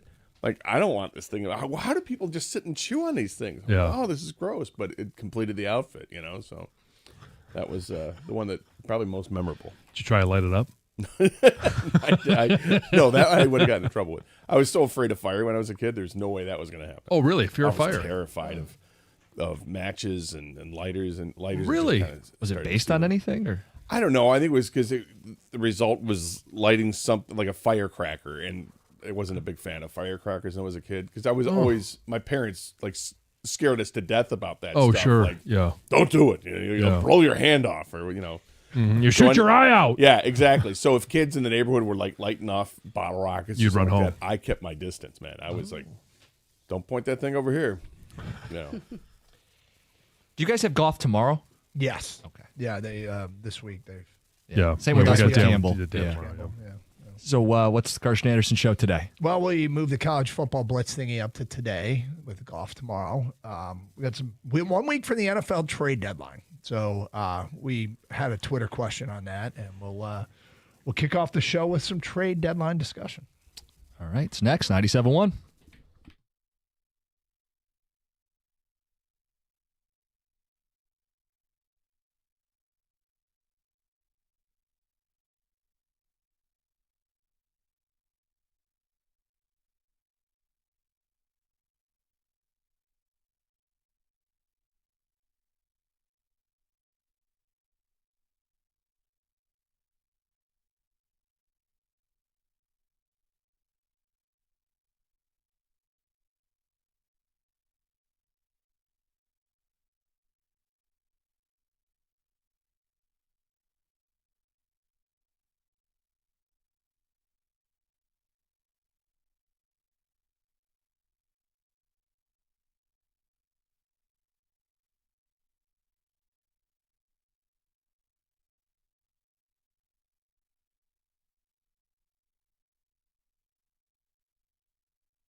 might have lied a little bit. I'm not sure we're going to start with NFL trade deadline talk. Got some other goodness? Well, are you tired? Did you stay up for 6 hours and 39 minutes and watch Game 3 of the World Series? I did not. It's funny because, I started watching it late in the game, like around the 7th or 8th inning. Mm-hmm. And then I kind of I'm like, okay, well, this is going to the 9th inning here. I'm going to go to bed. It's like 11:30 or so. Turn the lights off in the house and get the dog wrangled up. Here we go. And I went to my room and I got into bed, and then I thought, oh, wait a minute, don't I want to turn the game on? Mm-hmm. Because I don't watch TV in my room that often. But the remote was so far away. It was way over there. It was way over there. It was way over there. So I... you were either really tired or epically lazy, and I like them both. Yeah. I'll say That's this. an impressive amount of laziness. I don't think I was that tired.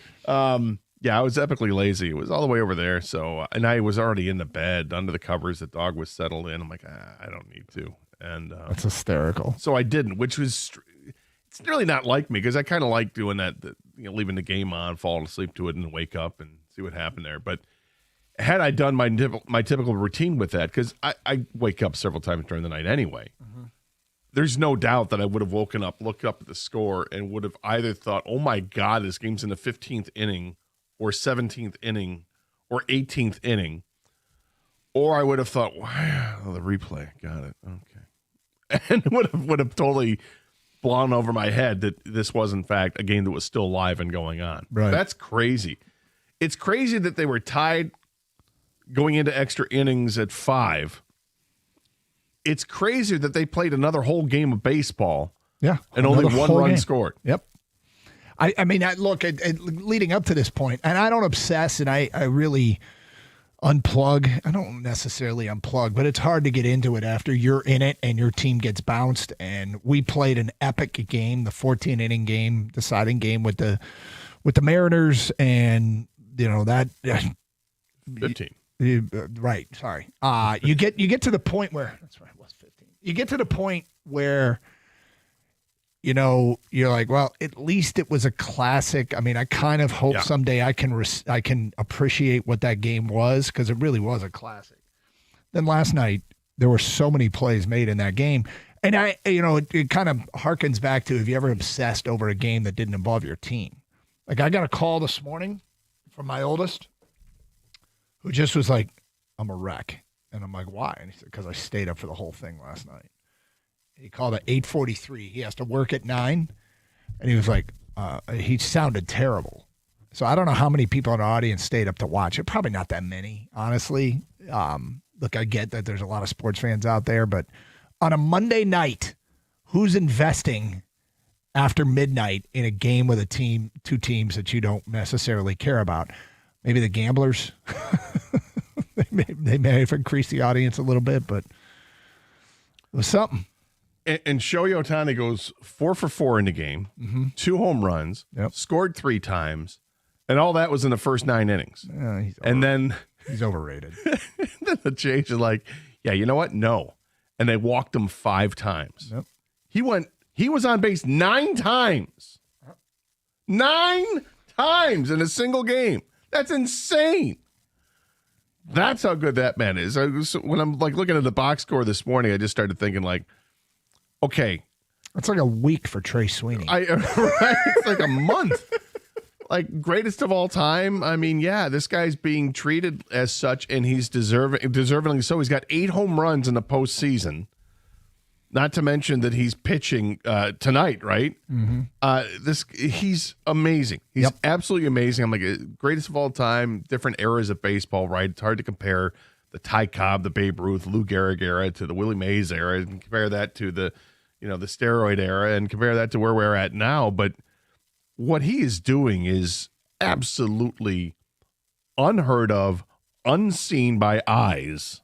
He's amazing. Yep. And we get to live through this moment. It's like this generation of us is so. I mean, I'm just looking at like this generation of us. Gen X, is that what we are? Gen X generation we got to see Michael Jordan in his prime. Yeah. Tom Brady in his prime. Yeah. We're seeing Shohei Ohtani do things that nobody's ever done. We got to see Gretzky in his prime, and Mario Lemieux, and Alex Ovechkin. And yet we screwed up a lot of stuff. Yeah, well, there's that. But I was just reflecting on, like, this guy is the greatest of all time. If he can keep doing this for another few years, because you don't want to just see it. But whatever I don't even know how long he's been playing Major League Baseball, like 6-7 years, whatever it is. But good God, what a legacy he is leaving. He's amazing to watch. Yep. And in extra innings, I felt like, looking back at it, the number of fly balls to deep center field, there was a bunch of them. I invested in the Pistons last night. Can we talk about the first quarter defense? They played 4 games. Their 4 worst quarters. First quarter, first quarter, first quarter, first quarter. Okay? In 4 games, they played 16 quarters. Their 4 worst quarters defensively are the first quarter of every game. 35, 33, 33, 33. That's how many points they've given up in the first quarters. Then all the rest of the quarters are less than that. It struck me that this was a problem last year. I didn't track it. I don't have the data to support it. But it felt like when Piston games I watched, they were anywhere between 32 and 38 points allowed in the first quarter. And they're doing it again. And I don't know what the story is with this team. And they got behind, and they got behind by 10, and they got behind by 20, and then they got behind by 30. And the old NBA, you're like, all right, they're going to make a run, and I'm going to get it down. They got it down to like 24, and that was it. It was terrible. But, I mean, these games happen, and Cleveland's really good. But I want to go back to, how about the fast start thing? How about coming out, locking people up from moment one? Well, I think they were technically up like 9-4. Yeah, well, I just don't get it. No, it's weird, right? I mean, and look, you're not going to win many games when you shoot 38% from the field and you have 25 turnovers in a game. That's not a recipe for success, and it happens. You got clunkers along the way, and I suspect that the number of times that they repeat something like that will be less than 5 this year. What do you mean, get blown out? Where they shoot that poorly while committing that many turnovers in a single game. Yeah. I mean, that's the recipe there. Because Cleveland actually had 19 turnovers in the game. And they shot well with it. They weren't like killing it. They had that great first quarter, as you said, and then they're able to coast. And next thing you look, it's like, is that a 33-point lead? What the hell happened? Oh, it's okay. Fourth quarter's our time. We'll start to knock it down here. But it's a yuck throw in the garbage game. But you don't want to see it because it's also it's probably too early in this. It's way too early in the season to say, well, it's a yardstick game when you're comparing yourself against Cleveland. No, right. But nonetheless, you're comparing yourself against Cleveland and you didn't compete. It did not. All right, it's Carson Anderson, 97-1 the ticket. Coming up today, we got the Wide Night Omaha Fort Allen Rally, but it's a college version. We will do that today. We usually do it on Wednesday. Jared Goff will be tomorrow this week, so you will hear from him at 10:30 on Wednesday's program. So we'll talk some college football at 10:30. It's Carson Anderson here on 97.1 the ticket. Michigan Auto Law. They specialize only in auto and truck accidents. They also have elite customer service. People call Michigan Auto Law oftentimes because they can't get a call back from their current law firm. Proactive communication is super important to them.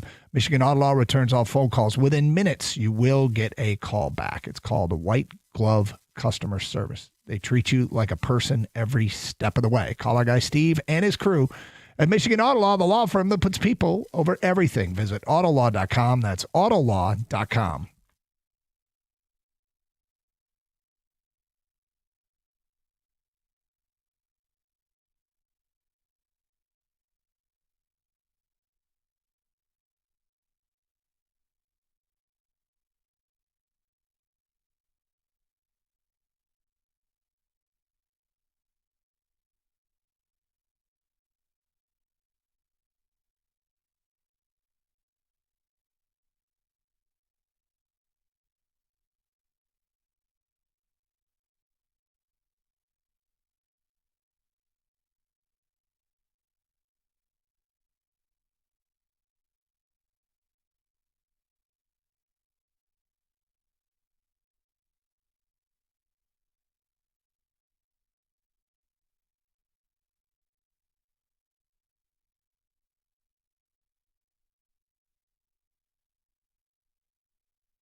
All right, I want your opinion on what I did for an hour and 15 minutes last night. Wow. How long? So we have some friends. An hour and 15 minutes for this guy. No. Let me tell you. No. Rock star. Or another kind of star with a mustache. My God, man. Well, the 75 minutes. No, it wasn't that. We have an annual thing we do with a friend of my wife's. Their kids come over and they carve pumpkins. And we have this big pumpkin. Well, our kids are all out of the house. We really don't do it anymore, but they came over last night. There were 4 pumpkins. Our oldest was there. And so my wife and he they decided they'd do a pumpkin. And I spent an hour and 15 minutes getting all the pumpkin seeds out and cleaned off so we can make pumpkin seeds later. Yeah, not a fan, but okay. Not a fan of pumpkin seeds? No. Oh, aren't you? Ken, do you like pumpkin seeds? I do. I like them. Yeah. Have you ever tried to do this? Kenny, you like them? Kenny likes them. You ever tried to sort all the pumpkin seeds out of the pumpkin guts? I mean, I have before, but I'm not choosing to do that anymore. It's terrible. It is such a tedious thing to do. And there has to be a better way. There has to be a system. And I kind of figured out, because I basically, in the end, I had this giant bowl of mush, right? With all the pumpkin seeds like stuck in there. And if I kind of banged the mush against the bowl and then picked it all up, some of the seeds would just fall out. But after a while, it didn't really work. Long story short, it was a long and tedious process. And then I cleaned up and then I watched sports. That's how it went. Surely there has to be an easier way to do it. There has to be an easier way. Did you Google? I didn't Google. Did you try the Cincinnati method? I didn't Google. Maybe I should have, but I love Something pumpkin tells seeds. me if you like throw them in a colander and a bunch of water, running water, that I don't know. Good. I did it all by hand. Might have been a colossal waste of time. Oh. I've invested though. Now they're soaking. We're gonna cook them tonight. So. And why did you do this again? I really like pumpkin seeds, and I've never done this before. I've always hoped somebody else would because I hate it. But this time around, as sort of the changing of our lives, I'm like, all right, how am I going to make myself useful? And I went with the pumpkin seed duty, and I just sifted and cleaned off, and now I got to cook them today. You don't like them, huh? No. Interesting. Never. I've had them certainly, and I just not a seed guy. I don't like sunflower seeds. Yeah. Either. What do they call them in cuisines? Papitas? Is that what they're called? Mexican cuisine, I think they're called papitas. Are they? All right. Yeah. No, not a fan. You're back there smiling. No, just a lot of seed talk this morning. I didn't expect it. So that's it.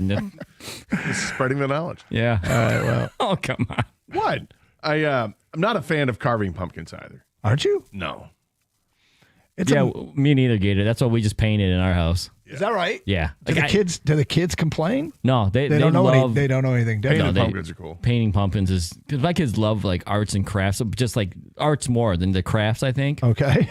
So as long as we get them to draw or paint, it's still messy, but it's the less messier option between the two, if you ask me. Yeah. It probably is. Hey, keep pumpkin whole. You don't have to cut it open, get the I guts went out. all in there for a while with the kids. I had you were knuckle deep. No, way big. More than that. Oh man. Like arm, elbow. Come on. I did a minion pumpkin once where you scrape it down and you put the design in the side of the pumpkin and then you scrape and it takes 2 hours, 2.5 hours. Yeah, that's. I did a Detroit Lion logo once. I did the Old English D once. I did the Miller Lite Lite in the proper font once. Sure. That's time. That was actually cool. No, I mean the end result. I will say is I think it's a big, giant waste of time. However, the end result they do look great, and when you can illuminate what they put the candle in there, as long as the candle doesn't blow out, and that's a pain to keep that thing going. Well, we'll put them on the front porch, and the squirrels will start to eat them, and they'll get destroyed within 24 hours. That's the problem. That too, yeah. Anyway, we were more simplistic last night, but I was on pumpkin seed duty. Feedback coming into the Carson Anderson inbox. Imagine living in Toronto and staying up to watch that game, then having to wake up and work with that hanging over your head all day. Brutal. That's from Alex in Kalamazoo. It was like us, though, back Red Wings West Coast playoff games, man. I remember some of those Red Wing West Coast playoff games. Overtime games against the Ducks? Yeah. Ducks, San Jose, Calgary, Edmonton. It felt like we were due for every year there was one of those series, at least one of those series. And we would be up. Those classics against the Kraken? We'd be up until 2, 3 in the morning. And then sometimes you couldn't go to sleep because the game would have you so wired. I remember when they were playing the Ducks in the playoffs when they were making their Stanley Cup run in like 97 and 98, for which year they played I think it was the Ducks. Had to be. It was like an overtime game. And, the game was going to go well past 2 o'clock, and the bars have to kick you out. And you're like trying to watch the game at the bar because this is before the TVs were awesome. Right. And get them at home. You were watching all the games out and about. So I remember us being at the bar somewhere like, we have to leave? They're like, yeah, you got to go. Well, what do you mean? The game. Like, we don't want you to go, but we have to kick you out. And then you got to scramble to get to somebody's house at 2:15 to watch the last period of play. I stayed up to the 14th inning and fell asleep. Just couldn't stay up anymore. I thought the Blue Jays would take care of it in the 12th inning with the bases loaded. Kershaw came in. Doug in Rochester. Once I saw my Chiefs minus 9.5 was secure, I hit the sack. So that was your bet. You're not a Chiefs fan, are you? Well, he said my Chiefs. I think he means my minus 9.5 was secure, not my Chiefs. Once I saw my Chiefs minus 9.5 was secure. I think that's what he's getting at. Now, if he means once I saw my Chiefs, minus 9.5, then I want you to know, Doug, I want to make something very clear. We can't stand the Chiefs. Yeah, nobody likes you. John and Lake, did you say nobody likes you? The guy, not you. You said nobody likes Doug in Rochester. Yeah. Oh, okay. Yeah, nobody likes Doug in Rochester. John in Lake Orion says, I stayed up and watched the whole game. The announcers were almost as entertaining as the game by the end. They emptied the bag. Chiefs fan. Just to be nobody likes Chiefs fan. Nobody likes Chiefs fan, yeah. So, I mean, it's empty the bucket. As an announcer, like I'm sitting on so much stuff that I haven't had a chance to use. But I realized the problem with emptying the bucket, and I'm not going to tell you anything you don't know about Michigan State, so we probably won't do it this week. But I could. Yeah. I probably could. You're doing it. I'm not doing a deep dive. I don't know how these guys are. I would do this thing called empty the bucket. All the prep work you put in that you don't get to use. When the game goes 18 innings, you have a great chance of using like almost all of it. Right? You get a chance to all the research, all the prep you did. You get to use it so the announcers, I'm sure they actually probably deep down kind of enjoyed it. But the guys working the game use the term EFI. I had friends that worked back in the day on the TV crews for Tiger games, and they hated EFI. Extra blanking innings. 248-539-9797. It's Carson Anderson, 97 won the ticket. Scott writes in, last year I carved the word grit in my pumpkin. It's the grit pumpkin. The pumpkin carving. First of all, have you noticed there's like craft pumpkins now? When you go to get a pumpkin, they have like white pumpkins and different colors of pumpkins and pumpkins with like bumps all over them. There's all kinds of different pumpkins now. Yeah, well, they're no longer discarding those. Now is that what they used to do? Is just get rid of them? You get a lumpy pumpkin. Who wants to? Nobody's going to get a lumpy. That sounds dirty. A lumpy pumpkin? Is that the Urban Dictionary? What's a lumpy pumpkin? No, but I mean, you've been to a pumpkin patch at some point in your life, whether it was a kid or as an adult taking your kids. You've seen the pumpkins come in all shapes and sizes, but when you go to buy them at like a grocery store, it's all basically the same one. Well, now you can get everything. Pumpkins with warts, are now a thing they sell. They might have just threw them out in the past. Along with penicillin. Yep. All right, let's talk some college football next with the Blitz thingy. It is Carson Anderson on 97.1.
Gators on fire this week.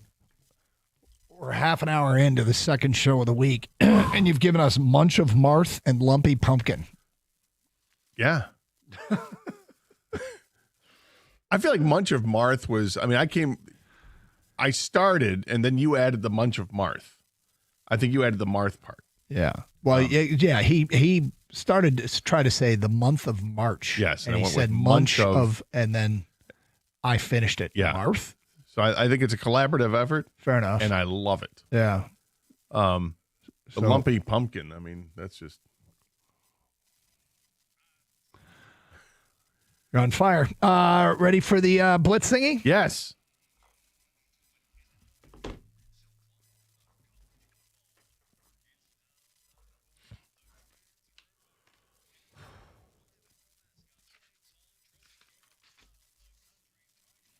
All right, Gator, heads or tails? Heads. He calls a head, and it is heads.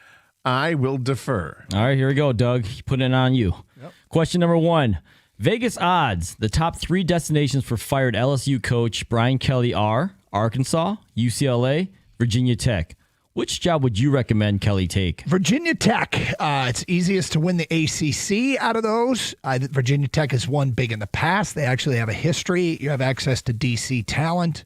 You put together a staff with DC knowledge, try and make a pipeline there. Additionally, Arkansas and the SEC, that's a tough job. I'm not sure UCLA football is supported. So I would recommend he takes a Virginia Tech job. Well, I think UCLA might actually have the best resources. I know you say they don't support them, but all it takes is the right guy in place, and there's plenty of coffers there to dip into. But I don't think that's it. I thought about Virginia Tech as well. That's probably the best chance to win a conference. I agree with you. The ACC is not what it has been. Clemson isn't as dominant like they used to be. So I think that's probably the best place to win. But I'm going to go with Arkansas, and there's selfish reasons. I want that accent that he developed down in Louisiana to really turn into something in Arkansas. It's not just that. That's great, right? I want him to stay in the pressure cooker that is the SEC and see how much more dumb money another college can throw at a coach that's not going to beat Alabama or Georgia or Texas A&M or whomever that's down there that's going to be better than whoever they put out there because Brian Kelly's the coach. And lastly, I want to see the episode of Fixer to Fabulous with Dave and Jenny Mars when they renovate Brian Kelly's Southern Mansion. Okay. Well, guys, I said it yesterday, and I'll say it again today. I need Southern California accent Brian Kelly. Sports is all about entertainment, especially if you don't have a dog in the fight, and that would be the most entertaining to me is to hear Brian Kelly all of a sudden become Surfer Bro or L.A. Lingo or wherever the heck he's hanging out if he wouldn't coach UCLA. So I'd love to see that personally. And then he'd be in the Big Ten, guys. All right, question number 2. 2 heavy favorites in the Big Ten this weekend. Penn State plus 20.5 at Ohio State. Maryland plus 21.5 hosting Indiana. Which underdog will keep it the closest? Yeah, this is tough. I mean, both these matchups don't look very, very good at all, and they're not. I'm going to go with Penn State because I think it'll be a great atmosphere in Columbus as opposed to College Park. Is that where they play in Maryland? Where nobody's going to be there to watch that mess. People don't really care about football there anyway, and now you're going to bring in Indiana. It's not like Indiana's maybe the best team in the Big Ten, but I don't think folks in Maryland care about Indiana coming to town. So I think the atmosphere is going to lift Penn State. Plus, there's lots of auditioning going on at Penn State, whether it's coaches auditioning or players that want to stay there or players that feel like they want to get noticed and get out of there. I felt like you chose Penn State because they were going to a tougher place to play. I think it's better atmosphere. Okay. I'm going with Penn State because I think they can run the ball a little bit. And I don't think they can win this game. They have a backup quarterback in there, but they can run the ball a little bit. Ohio State's defense carries them, but if they can keep the Ohio State offense off the field, what it can cut down is the number of points scored. So 20.5 becomes a bigger number if you can make it a shorter game. So I think Penn State has the better chance of making it a shorter game. I'm only picking Maryland because they're at home. That's it, guys. I got nothing. This is going to be 2 blowout games. I think Maryland Keeps it 1 point closer than Penn State does, but both get blown out. All right, don't look now, but Navy is undefeated. Can Navy actually make the college football playoff? I would love this so much. I would love it so much to see Navy in the college football playoff. Unfortunately, it's not going to happen. They've got a 4-game stretch coming up where they play 7-1 North Texas, Notre Dame, 6-2 South Florida, and 7-1 Memphis, all in consecutive weeks. I guess if they run the table there, they will prove that they are the best group of 5 team, but I don't think they can get it done. So, well, I don't think they can get it done, but yes, the path is there for them to do it. They're not ranked right now, but as you point out, the rest of the schedule is tough. Two of those teams are ranked. I think they're 23rd in one of the polls. I think in AP they're not even ranked. They're 26th in one of them, and they're 23rd in the other. So they've got 2 ranked opponents ahead of them when they play Notre Dame and Memphis. If they beat Notre Dame, then they're on the map, right? But I don't think that's going to happen, so I would say no. Yes, they can make the college football playoff, but they won't make the college football playoff. I mean, yeah, they just got to run the table. You guys already pointed out the rest of the schedule. They got some tough opponents on there. If they are able to somehow do it and pull this thing off, you can't leave Navy out. That the whole country would be all pissed off if an undefeated Navy didn't make the college football playoff. Who dat? All right, in honor of Halloween, who's the scariest football player in college you ever saw? I'm going to go with the man who completely changed a game. It was one game and put everybody on notice. It was the most dominating performance I've ever seen from a defensive player. It's the boogeyman from Lincoln, Nebraska, Ndamukong Suh. That performance he put on in the Big 12 championship game where he had like 5 quarterback sacks, like 8 tackles for loss. He was a one-man wrecking crew. And then you saw what it translated into the NFL with the scary beast that he was with the Lions and stepping on people's calves or kicking them in the junk, following through with a hit to the helmet, knocking guys out. He was just scary as all could be. That's such a great answer. He had 12 tackles in that game, 4.5 sacks, 6 tackles for loss. And by the way, the tackles were punishing. Yes. This is such a good answer. Mine is a guy that every time he touched the football, I thought, he's scoring a touchdown. And it's Rocket Ismail. Yep. If you were playing against Rocket Ismail and he got the football, you're like, damn it, there's 6. So I would say he was the scariest player I ever saw. He set things up where that Rocket Ismail to me was the first guy that where you saw speed mattered. He got to the corner and he was gone. He'd get around that corner and just like headed towards the line of scrimmage, headed toward the sideline, and then make a sharp left, and you couldn't catch him. He was crazy. Yeah, from just a pure defender point of view, like you were answering it, Doug, Reggie Bush was mine. I thought he was the greatest college football player I'd ever seen with my own 2 eyes, followed by Vince Young. But Reggie Bush, every time he touched the ball, I'd stay up late for the West Coast games because of Reggie Bush. I thought he was that amazing. But from a more Halloween perspective, just scary image, do you guys remember Baylor defensive lineman Sean Oakman? 6'8", 280 pounds. Yeah. Tattoos actually made him look nicer. This dude was incredibly scary. He didn't look real. Go ahead and Google image that, guys. He had the abs showing because he would have the short jersey. Remember that? He had abs on abs. All right. His face mask looked scary. The way they put it together with the gold face mask they had too. You're right. My God. Sean Oakman, Baylor defensive lineman, 6'8", 280. All right. Is there a quarterback that has impressed you enough to draft in the top 3 in this year's upcoming NFL draft? I really think there's only one left. But if you look at this year and all the names have got thrown around as NFL prospects and how they have almost all taken a nosedive at one point or another, I think Mendoza's arm strength is a valid question. Carson Beck, Drew Aller, Lenore Sellers, Garrett Nussmeier, John Mateer, Nico Iamaleava. Dante Moore is rising up boards. I could see him maybe making a run at it. And the other one's Ty Simpson at Alabama, who had 8 overthrows against South Carolina last Saturday. I don't think there's going to be one in the top 3. I don't either. I think the only guy that really has a chance. Could I see Dante Moore maybe, but I think it's Fernando Mendoza because he's got that frame of being 6'5" and like 230. He can run. He's tough as hell. But yeah, there's gonna be questions about his arm. The biggest question I have about him, though, is who have you played? you beat Oregon, but he didn't look great at beating Oregon. He had a touchdown and a pick, and I think completed 60-something% of his passes. So he's going to have some big games to go to really maybe change minds. I just don't see it right now for a top 3 pick being used on a quarterback. Yeah, I wouldn't either right now as of today, but I think if you made me choose, I would say Dante Moore's got the best shot of being in the top 3. I don't want to get fooled by Oregon's offense because they seem to do with a lot of quarterbacks, but Bo Nix does look really good right now. But if you go back to the history of the other quarterbacks from Oregon, it's hit or miss and a lot more miss than hit. Herbert, I know you don't like Herbert Gator, but he's actually, a very highly thought of quarterback in the league, but then, Joey Harrington, Achilles Smith, there's a bunch that go on the line that don't make it. But Dante Moore would be my pick right now.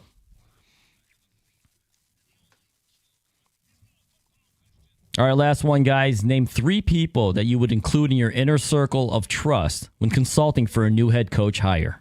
All right, so I'm going to go with a couple of legendary coaches to start with. I'll start with Nick Saban and Urban Meyer. I think these are 2 guys that without question know the college football landscape. They saw the highest of highs with their respective stops throughout college football. Nick's not that far removed. Neither is Urban Meyer. I'd love to pick their brains about what it takes. And both of these guys, no strangers to money before money became something that was normal. But the third guy I'm going to throw in the mix is Chris Spielman. Spielman loves college football. Spielman loves football, period. And I don't think there's any question that his fingerprints are all over what happened with the Detroit Lions and that turnaround. I would talk to Chris Spielman about what do I need to change my college football program around.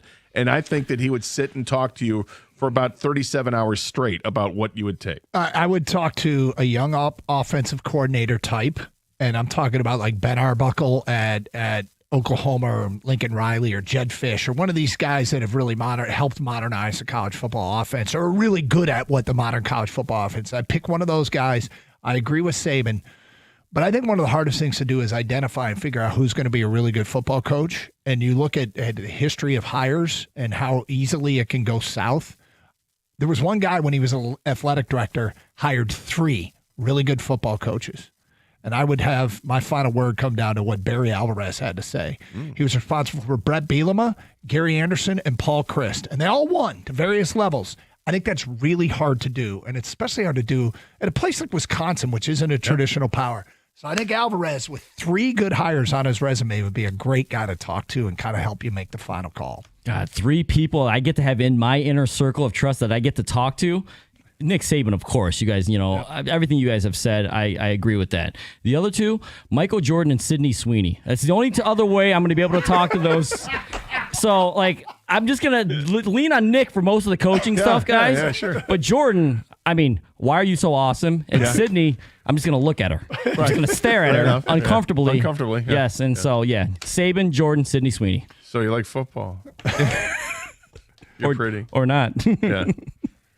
And I'm talking to Barry Alvarez. Well done, Keg. That concludes the Blitz Thingy here on 97.1 The Ticket.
Doug Hirsch, Scott Anderson, 97 won the ticket. Okay, so we sent out a Twitter poll.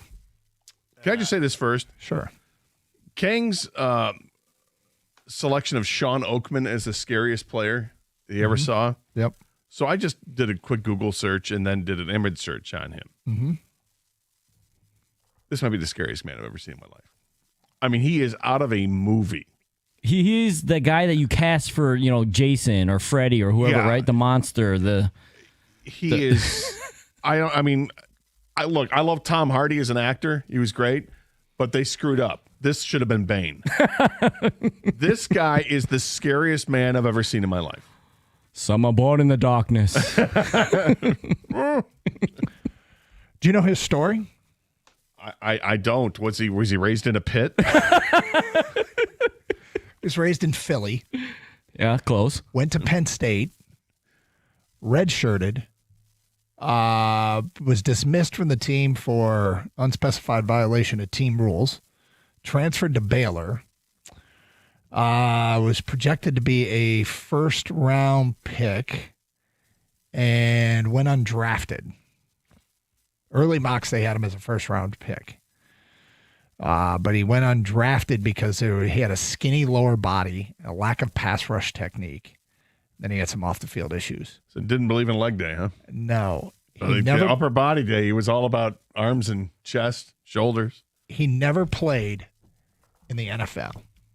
Here are the teams he did play for. I know he's in the CFL. He played in the CFL. He played for the Triangle Torch of the American Arena League. He played for the Bismarck Bucks of the Champions Indoor Football League.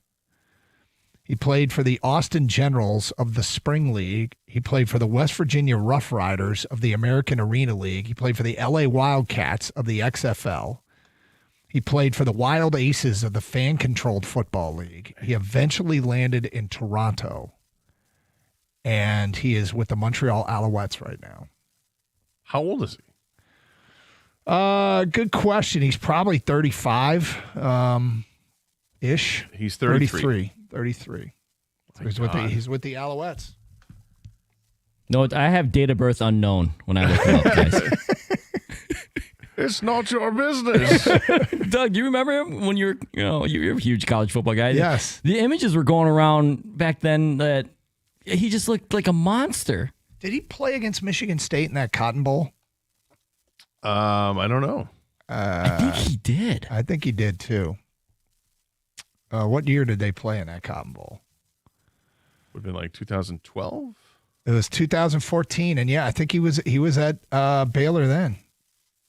Yeah, they lost. Yes, he was. So there you go. Suck it, Oakman. I didn't say that. No, don't say that out loud. It was Scott Anderson. What? Let me be clear. It was Scott Anderson that said that. It was Scott Anderson. It was not exile or death. It was not me. Okay. So let's get to this. Do you want it? No, I'm getting creeped out, man. This is a guy that I think if Michael Myers saw walking down the street, yeah, Michael would step to the side and go, no, this is your street. You go ahead and walk right here. There you go. You know, if Sean Oakman were to say to Michael Myers, I'm dating Laurie Strode, Michael would go, that's cool, man. No, congratulations. Who's Laurie Strode? That's Michael's sister. Oh, okay. Who he was trying to kill in the Halloween movies. Michael Myers' sister was Laurie Strode? Yes. Not Laurie Myers? Or Well, was she he had Michael? to change the name because, Michael had killed their mother and was, they knew that he was a psycho. So, yeah. Okay. She was a baby at the time. All right. She didn't know that her brother was possessed. Gotcha. Evil. It's pure evil. Okay. Loomis shot him 6 times. It didn't matter. But if Myers sees Sean Oakman, Myers is backing the F off. He's probably atoning for all his past sins and turns into a Cutco knife salesman. Probably. Ginsu. Yeah. Some kind of knife. All right. So anyway, NFL trade deadline's a week from today. We asked a question on Twitter. What do you most want? D-line, secondary, O-line, or other? What do you think is leading right now? Probably D-line. It is not. Oh, good. Secondary is leading the way with 38.6% of the vote. D-line, 34.1%. O-line, 25.2%. Other, 2%. I'm probably secondary, O-line, then D-line. Yeah. Look, we had a caller yesterday that said you got to go get Trey Hendrickson because we're approaching it the wrong way. He's trying to turn the defense into an unstoppable force and win the Super Bowl, and not trying to fill necessarily a need. He's trying to make a strength stronger. I get his logic, but I will continue to argue that there's no way in hell you're prying Trey Hendrickson out of Cincinnati without paying a steep, dear, oh my kind of price. The Lions right now are a half game out of the playoffs. Cincinnati's 1 game out of the playoffs. They're 1 game out of the playoffs. Yeah. How do you convince a team like that to sell when, oh, by the way, they're just literally on the calendar crossing off days until Joe Burrow is back because he is supposed to be back before the end of the season? How do you convince that team to part with a defensive asset like Trey Hendrickson when you are hanging in there and your quarterback is coming back? Well, you can't because Cincinnati's dumb. They've mishandled this situation from day one. Did you say you can or you can't? You can't do it because Cincinnati they're stubbornly going to hang on to this. You can look at it and say, yes, they're literally just a game out because, Pittsburgh lost to Green Bay. And the division is up for grabs. But if you were realistic about it, and of course they can't be. They're in it. They have to feel like they have a chance to win it. The players and the coaching staff absolutely have to feel that way. Management needs to be a little wiser with this. What's happening in that division, you got Pittsburgh, who is better, and you got Baltimore that just won their second game of the year, but they're only a game behind Cincinnati. I know, right? And Baltimore's getting Lamar Jackson back. They just got healthy enough on defense. Baltimore's getting ready to make their run. Cincinnati is not going to make a run with Joe Flacco. I think Joe Flacco's done, right? We saw Joe Flacco, the best of Joe Flacco a few weeks ago, and that's about it. And who knows what they're going to end up having to do moving forward. If they stick with Flacco, they're going nowhere. And trying to tread water until Joe Burrow comes back, good luck with that. And look, they lost a bunch of games last year with Joe Burrow anyway. Joe Burrow's an amazing quarterback, but Cincinnati's a terrible franchise. That's the thing. So you can't convince a terrible franchise to make the right move. And the right move for Cincinnati is looking forward beyond this year, which is get assets for your tradable commodity right now. They won't do it, though. They won't do it. It's really, really hard to convince a team that's a game out of the playoffs. And they could lose and move 2 games out of the playoffs on Sunday, of course, but it's really hard to get a team that's a game out of the playoffs to give up on the season. And I think it's really hard for that sell to their fan base. I think there are teams that are in worse shape that won't give up as well. So if that's the case, okay, and if standard logic applies here, that they're not going to want to give up on their season, what kind of astronomical price would you have to pay to give them to part with Trey Hendrickson? Where they would say, okay. Well, because they're stupid, and because I don't think they're I'm being dead honest with my opinion here. Because I think they're that stupid, you would really have to you'd have to match the stupid and give up multiple first-round picks and multiple second-round picks or something like that for a rental. For a rental, which would be matching stupid with stupid. You don't do it. We'll see if anything does come to pass. I don't think Cincinnati's going to do it. I think because of what you said, because they're close to the playoffs. Look, being close to the playoffs and doing something in the playoffs are 2 different things. I think you have to do, again, what's right by the franchise. What's right by the franchise is you're about to lose this guy for nothing. Oh, great, you get a compensatory pick or something like that? Do they do that in football with free agents? Yes, you can get a compensatory pick. So great, you get a compensatory pick. Why not go ahead and get actual good picks? You could probably trade him to a team like the Lions for a couple of first-round picks. They'd be late first-round picks, but the Lions want to do it. I think that they can convince Brad Holmes to say F them picks and do it, because you will look at the impact that Micah Parsons has had on Green Bay. And Green Bay went from being good team to being, favorite in the NFC to make it to the Super Bowl because of Micah Parsons' addition to that team. Trey Hendrickson can make that difference for the Lions. I don't think that he's going to be available because I think Cincinnati's dumb.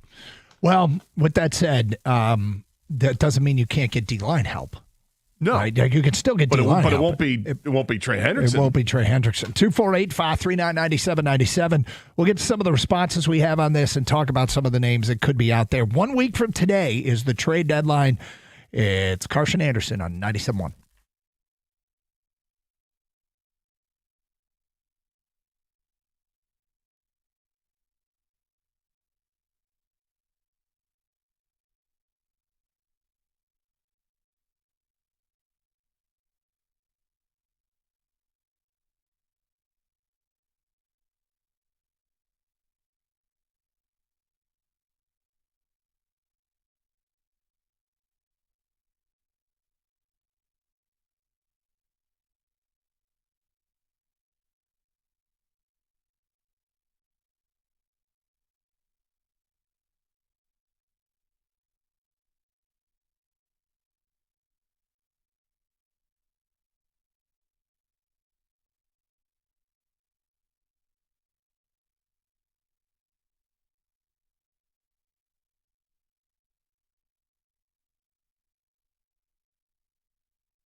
Brought to you by Twin Peaks. The Red Wings face the Blues in St. Louis tonight. These two teams met just 2 days ago at Little Caesars Arena as the Blues gave up 6 unanswered goals and surrendered a 4-0 lead. The Wings' comeback victory improved their record to 6-3 on the year. John Gibson was in goal in that one on Saturday. There has been no word yet as to who will start between the pipes tonight for Detroit. It's an 8:15 puck drop right here on 97.1. You can grace your ears with the dulcet tones of Jeff Rieger on the pregame show at 8 o'clock. In other hockey news, former NHL NHL center and Michigan local Ryan Kessler has been charged with 2 misdemeanor counts of fourth-degree criminal sexual conduct. Kessler was arraigned yesterday in Bloomfield Hills, where he pleaded not guilty. He has spent the last 3 years as a youth hockey coach with the Little Caesars AAA hockey club. Today, the Michigan Amateur Hockey Association suspended Kessler from all MAHA and USA hockey activities.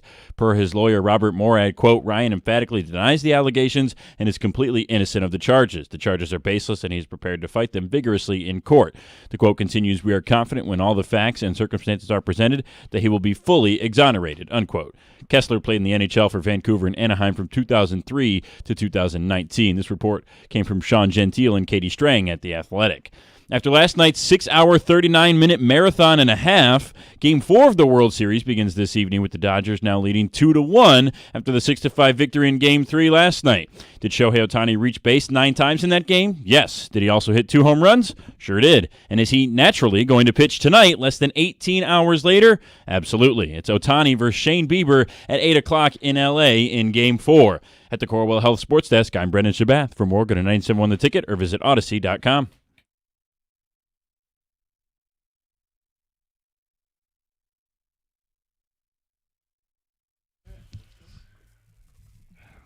All right, so you can go vote and comment on our Twitter poll. NFL trade deadline 1 week from today. What position do you most want the Lions to address?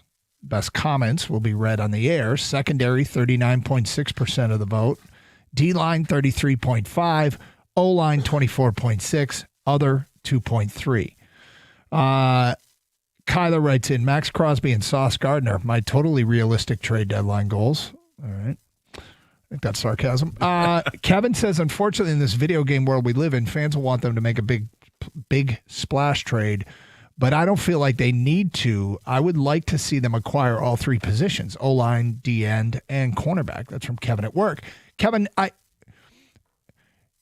don't think it's video game. It's fantasy football. Like fantasy football guys, people trade, for fun all the time, and they trade big names, and then I think it kind of bleeds over into what they want their actual football team to do. I'm not against a big splash trade because sometimes you can make the big splash trade and the price tag isn't much. And I'm holding out hope that could be the case. Like Randy Moss went for a 3rd-round pick, if I recall correctly. And I was, at the time, I was like, what? They only gave up a 3rd-round pick? Who was the big defensive tackle that they got from the Giants a few years ago, I think, for a 5th-round pick? Snacks Harrison? Yeah. I mean, wasn't that a 5th-round pick? Yeah, something like that. So if you could pull off a trade like that, where a team can't find any takers, they're willing to sell you their really, really good player, you can make a splash trade, but it's got to be the right circumstances, and you have to be the only team bidding on it or have the best offer. Yeah, I mean, there'll be rental players out there, and that's why the price would be low. You're not trading typically multiple 1st-round picks for somebody that's going to be gone in a few months, but you would for somebody that you could have control over for a year or two after you've traded for them. So you're looking for bargains because you don't want to give up those high picks unless that unicorn of a player is out there. And you don't know. If you're Brad Holmes, you keep making a phone calls to Cincinnati and see if they're interested. But again, I don't think that they will. But you have to look elsewhere too. And calling Miami about Jalen Phillips or calling the Saints about Granderson or other people that they have there. Arden Key out of the Titans. Yeah, I mean there are edge rushers available that you can go get. Yeah, and I don't think it would necessarily cost a lot. No. Like Randy Moss would trade for the 4th-round pick, by the way, Doug. Was that what it was? Even less than you thought. And then last year alone, Zadarius Smith, a 5th and a 6th rounder. And you say what you will, he helped this team when they needed somebody, and he was more than he was a rotational guy. He got some sacks as well, but I think the bargain can be had. We'll just have to find out who it is, right? You never know. When it gets to the trade, the clock starts ticking for some of these teams, and they just want to unload a guy. Mm-hmm. Maybe it's a 5th or 6th rounder again. Cam Jordan's another player that New Orleans has that could work here. I hold out hope that a deal like that can go down. with that said, if they're only to trade for one position, the caller that said yesterday, you guys are trying to fill weaknesses. I'm just trying to figure out what makes us more adept at winning the Super Bowl. And there's a little bit of truth in that. Like, okay, yeah, the secondary has a whole bunch of guys banged up and you can use some help, but just go like the Brad Holmes way he drafts. He almost pays no attention to position. Should the same thing apply at the trade deadline? Who's the best player out there, regardless of position that's available, that I'm willing to pay a price to get just to add to the overall talent base? Well, I think maybe this is a time where you can go ahead and take that approach. I think typically you wouldn't do that because you're looking literally to fill holes. But with the Lions, because they're a really good team right now, they're getting guys healthier. They're going to get back to being almost completely healthy. But yes, you could fortify a number of different positions. So if the best player available happens to be an offensive tackle, yes, because we could use help to shore up the offensive line just in case somebody gets hurt, or if you just want to protect against how many games is Taylor Decker going to be able to play the rest of the season? You're going to play every game, or are you going to want to give him a game off every once in a while? Well, an offensive tackle would make sense if you want to go that route.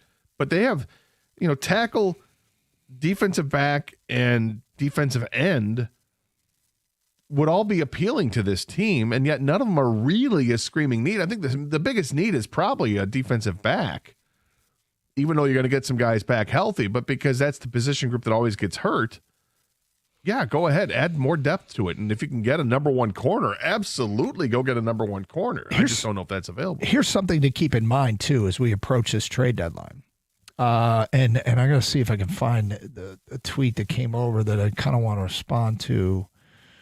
I'm not seeing it. Anyway, okay, here we go. This is from Jay. A dominant edge rusher and cornerback depth. That's all this team is missing to make a legitimate Super Bowl run. Okay, Jay. We just got an email. Okay, we get emails with updated Vegas odds all the time. One came over 3 minutes ago. This is updated Vegas odds. The Detroit Lions are 17-5, so a little bit better than 4-1 to win the NFC. That is the favorite to win the NFC. And you want to get a dominant edge rusher and a cornerback to make a, quote, legitimate run to at a Super Bowl. They're in a position right now to make a legitimate run at a Super Bowl. Yes, but those other teams that are also in that legitimate run have a chance of legitimacy to get to the Super Bowl.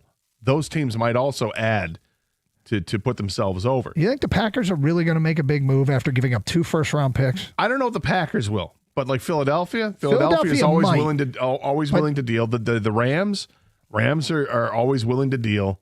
Rams give up first-round picks for players all the time. Philly last year stood pat at the trade deadline. So they can make a move this time. They could. But what does that tell you about the necessity of a trade deadline move? Well, I'm not saying that just because Philly did it, I'm not making a move. But don't fool yourself into thinking you have to do something. No, you don't have to do that. Right. I agree with that. You have to overpay. And Philadelphia's roster last year was outstanding, and they were healthy. They didn't necessarily have to make that move. The Lions are not as healthy. No. They're getting guys back, but not all of them are going to come back. What if they don't make a move? Do you think we're going to have meltdowns? I think we'll only have meltdowns if somebody that we covet gets traded. If Trey Hendrickson gets traded to the Rams, I don't see why the Rams would do it, but to a team or to Washington. Hendrickson goes to Washington, and now the Commanders have a resurgence, and Jaden Daniels is healthy, and they make a run again. I think people would have a little bit of a meltdown if it goes to particularly an NFC rival. If Trey Hendrickson gets moved and the Lions don't get him, yeah, I think there's a meltdown factor. Yeah, it doesn't seem very likely at all he's going to get moved. But you're asking for the scenario. If he does not get moved and Max Crosby doesn't get moved. Yeah, the way the Lions fans have the meltdown is that the guy they want goes somewhere else. 248-539-9797. Phone calls, feedback. It is Carson Anderson trade deadline 1 week from today. What do you most want at the trade deadline? We're not asking for a player. We're asking for a position. And give us a reason why. If you want to comment on the Twitter poll. The best comments will be read on the air. It's Carson Anderson, 97.1. Hey, do you need a new garage door? Like, is it just not working at all? You're not sure what to do? Call the great folks over at Precision Garage Door Service today at 1-800-DOOR-REPAIR. Here's why. I did this years ago, and I couldn't have been happier with my decision because they know exactly what they're doing. Expert technicians are out there in the field. They've got all the tools necessary in their truck to get the job done right the first time. And if you needed new garage doors like I did at this time, they walked me through the entire process, and I felt comfortable along the way. John, Jeff, the whole team, they were absolutely amazing. They walked me through and showed me all the options that I had. And believe me, when it comes to garage doors, you'd be surprised at how many options there are. I picked out the perfect doors, and now I'm completely satisfied. The great thing about Precision is they're a local company proudly serving Southeast Michigan since 2001. They offer same-day service, and emergency repairs are available as well. And weekends, they're available at no extra charge. Give them a call today, 1-800-DOOR-REPAIR, or schedule an appointment online at your convenience at precisiondoormi.com.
Doug Carr, Scott Anderson, 97 The Ticket. 1 week from the NFL trade deadline. What position do you most want them to address? Secondary now, 40.7% of the vote on Twitter. D-line, 33.3%. O-line, 23.5%. Other, 2.5%. 248-539-9797. Let's go to Dave in Clinton Township here on 97.1. Hi, Dave. Hey, fellas, I'm going to think a little bit outside of what everybody's thinking. It's kind of a secondary. I want a coverage linebacker. Interesting. Now, I know our linebacker core is getting healthier, but here's the thing. If we're going to do anything, look at the teams we're going to have to beat. San Francisco, Green Bay, the Chiefs again, possibly. And the tight ends have killed us in some of those games. So I'm thinking coverage linebacker. And you can get him cheap. You probably can. I mean, I'm not sure that wouldn't mean you might want a safety. But yeah, somebody to help slow down the tight end spot is there's some validity to the fact that those teams have really, really talented tight ends. Kraft was a killer in week 1, wasn't he? Yeah, and he looked. He had a touchdown. And he was the reason they won on Sunday night. Yeah, I was going to say, but Tucker Kraft, the way they're using him now is like he's one of the top tight ends in the league. He's very good. Kelsey absolutely got after the Lions, had 6 catches for 78 yards. Otten from Tampa Bay had a big game for Tampa. I could see it. And that's going to show up on film for other teams when they play us. So I'm thinking a coverage linebacker, you could free up Brian Branch to do something else in the second. And they don't, I mean, very rarely is Branch on a tight end, right? I'd have to go back and look. No, I think you're right. I think typically they go with they let like Anzalone. So Mark Andrews had a huge day against Detroit. He had 2 touchdowns, 6 catches, 90 yards. I mean, there's something to that maybe they need to upgrade that personnel. So Malcolm Rodriguez is coming back. He's more of a depth guy, but it's an interesting thing to bring up, Dave, and certainly something that we should reconsider as a possible target for them. 248-539-9797. Jay writes in, I believe they need someone to help pressure the quarterback after watching how fast Love was getting the ball out of his hands on Sunday night. So there's something to be said for teams that have the quarterback snap throw. Does that mean you need someone faster? Do you need someone to get to the quarterback? Or does that mean it almost doesn't matter? Because if a team is going to throw as soon as the quarterback has the football, I don't care how good you are as an edge rusher, you're not really going to help all that much. Now, if he has to work his way through progressions, it's a little bit different. But if your secondary is mung and you are going to have a quarterback that gets the ball out fast, you got big problems. And that's why I hear what Jay is saying, but I'd still rather address the secondary to deal with that. Yeah, I would too. But getting back to a point you made 10 minutes ago, is it just best available? Yeah, it could be. I mean, if you look at, again, because you could make the argument either way, secondary or edge rusher or offensive lineman, but who's the best that's available at the trade deadline? Don't know who's available. Something happened over the weekend that had a commentator saying, this is the end. We will get to that today at 11:31. 248-539-9797. Feedback coming to the Carson Anderson inbox.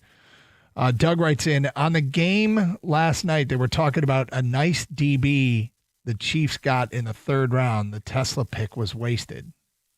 Okay. So, Doug, you hear the commenters commenting on the game last night, talking about the Chiefs getting a defensive back in the 3rd round. And so you're going to turn on the Tesla pick. Brad Holmes isn't going to get every draft correct, okay? Not every pick correct. And if that's your expectation, I don't know what to tell you. Well, I mean, Tesla's already worked out to 2 touchdowns this year. That's pretty. You'll take that through 7 games. Is he a big part of the offense? No, not right now. But he does get a lot of snaps, and whether you're a decoy or you're being used, whatever. I think Tesla is going to pan out. He's going to pan out to be the next Amon-Ra St. Brown. No, but that's not. I don't think he's supposed to be like that. He's going to be just fine for this team. Are they going to rue the day because they didn't take a defensive back in the third round? They took 2 defensive backs in the previous draft. And unfortunately, neither guy is healthy right now. But I think Brad Holmes is always looking at the big picture. So this worked out for Kansas City right now, but guess what? It could work out for Detroit in years to come. Yeah, I mean, and if it doesn't, okay. And there was no guarantee the Lions were going to use that pick on the defensive back in the third round. If you think about what this guy just did, you could do that for probably just about every round in the draft. That you might have got the best player when it was all said and done available. But if we're going to do this, you're going to drive yourself crazy. Stoney does this. Stoney, you should have had this guy instead. Yeah, you could do that all the time, all day, and drive yourself crazy. The player he's talking about is Noel Williams, who's the backup to Trent McDuffie and has made 15 tackles this year, and I don't think he has an interception yet. And yesterday he played 8 snaps. Are we sure we're going to declare that a victory over? I mean, maybe he's better than what those numbers indicate. I didn't hear what made the commentators say that, but more feedback. I know he was mentioned last year too, but with last week's performance, Myles Garrett should be even more on the radar. Mortgage everything we possibly have to do a parade down Woodward for the first, if not only time ever. Is Myles Garrett available? He just signed a contract. It'd be a $96 million cap hit on Cleveland. That's his dead cap money. It's like $41 million next year. In year one of his contract extension, I think he's literally untradeable. You don't sign a player to that kind of an extension to trade him the next year. You sign a player to that kind of an extension because you're going to build around that player. Mm-hmm. Doug, you asked what it takes to win a Super Bowl. Watching last night and when the Lions played Kansas City, Detroit needs to upgrade their D-line to slow down Mahomes. Current team can't do it. Well, the current team is third in the NFL in quarterback sacks. So I don't know that this is a crisis. Could it be better? Sure, it could be better. But is it really a crisis? You know how many times they sack Mahomes? A season high 3 times. The Lions sacked Patrick Mahomes 3 times. That is a season high. Washington matched it last night. 248-539-9797. The trade deadline must address multiple positions of depth. In various positions, the level of drop-off from starter to injury replacement is dramatic. Offensive tackle is a prime example where the starter is limping through the season and his replacement be a major drop-off. That's from Gary. You know what? The more I think about this, and you were the first one that offered up the O-line thing, when I'm like, you know what, he's right. The thing about getting a starting caliber offensive tackle right now is you can tell Decker to take a month off and get healthy. And maybe he doesn't need a month. Maybe he needs more than a month. I want to be healthy for the playoffs this year. Yeah. Do you know why, Scott? Because you want I'm trying to win a Super Bowl. There it is. But doesn't that make a ton of sense? Yeah. But starting tackles, they don't fall off trees. Yeah, they're hard to find. So, But can you get an upgrade over what they're parading out now? Yeah, I mean, I think you can get an upgrade. You find an upgrade over Skipper.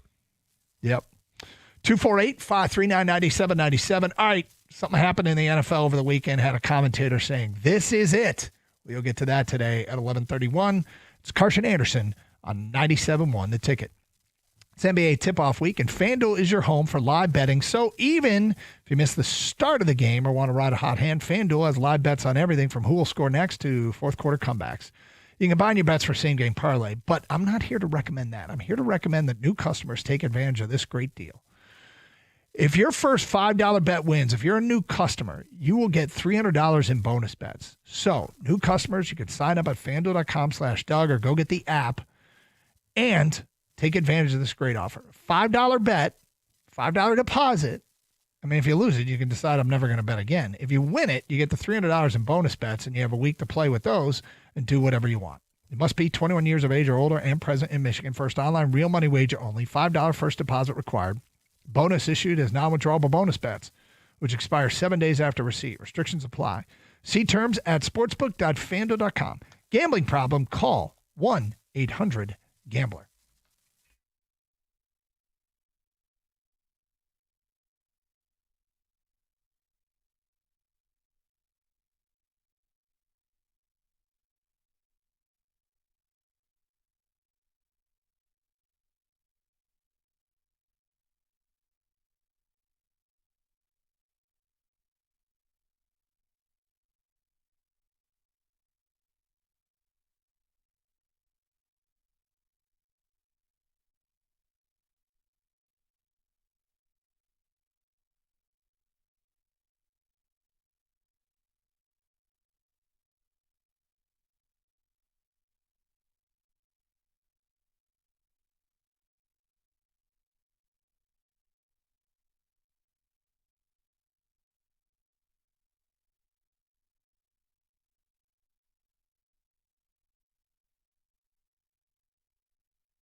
Going to have some fun with Vegas odds next hour here on Carson Anderson on 97.1 The Ticket.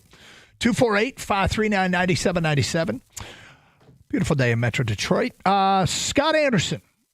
I was watching Get Up this morning, and they were discussing Philadelphia and the tush-push fumble, where Jalen Hurts' forward progress was ruled down.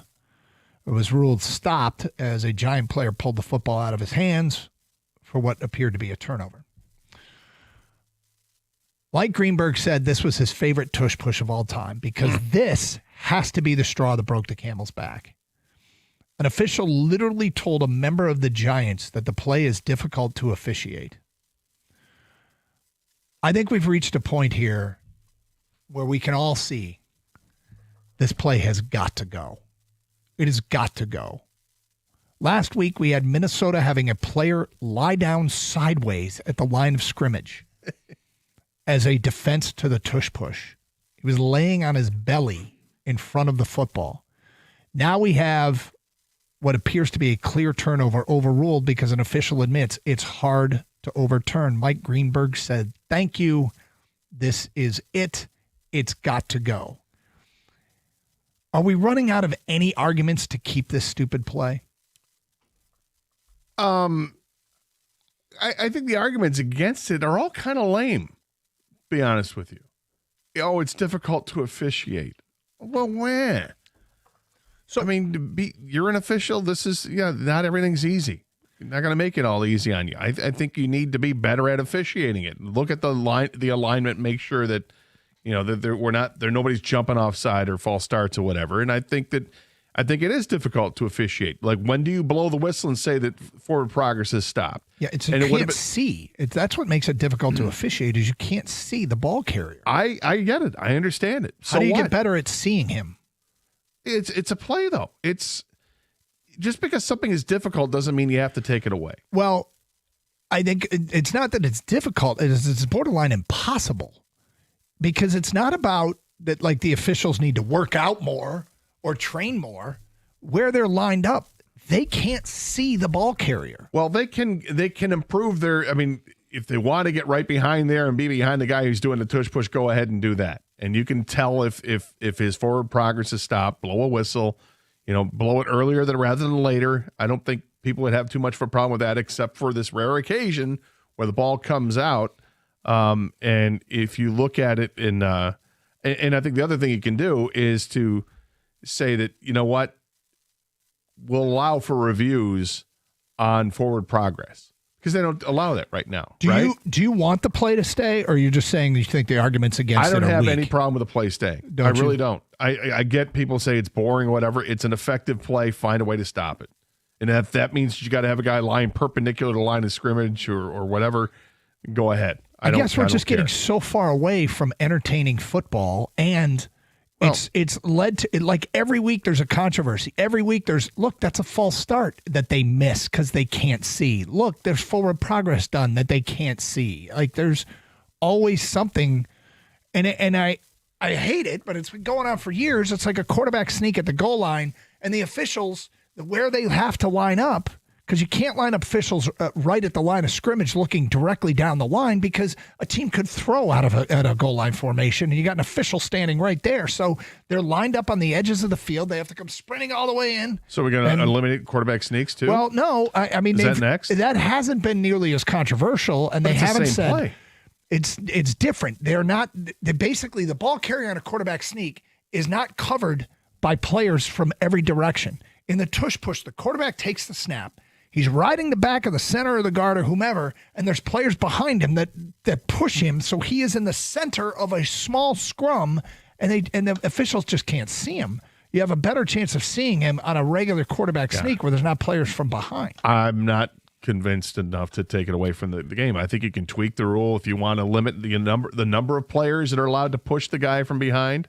If you want to say it's only the fullback or only one player is allowed to push the tush to move them forward, so be it. You can say, you could look at formations, and if something's an illegal formation, it's an illegal formation, and call it.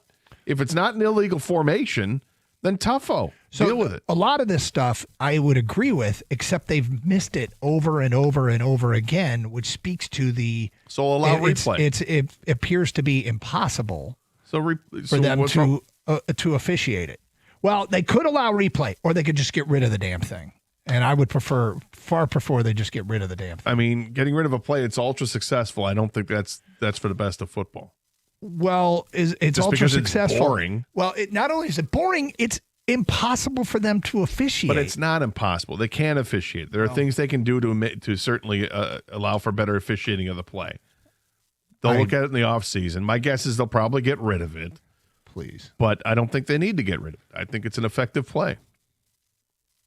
Ken, what do you think? They should get rid of it because it's stupid. That's it. End of story. No, but honestly, all these tweaking and doing this, doing that, that's reason enough to just get rid of it. That's how you end the problem completely. Move on. I think they're finally going to get rid of it because it's just, they're sick of talking about it. This shouldn't be a thing every week. If you get rid of it completely, that ends the conversation. And as far as being hard to officiate, it is. You have head of officials saying it's hard to officiate. They're the head of the officiating. So is pass interference. But they're the ones saying it. You know what I mean? And like I said, and this is not entertaining. And it all comes down to, I say this all the time, it's all about entertainment. This is not entertaining. Arguing about it is not entertaining. They're going to end it. And thank God. I agree with you, Doug. I don't want to see this anymore.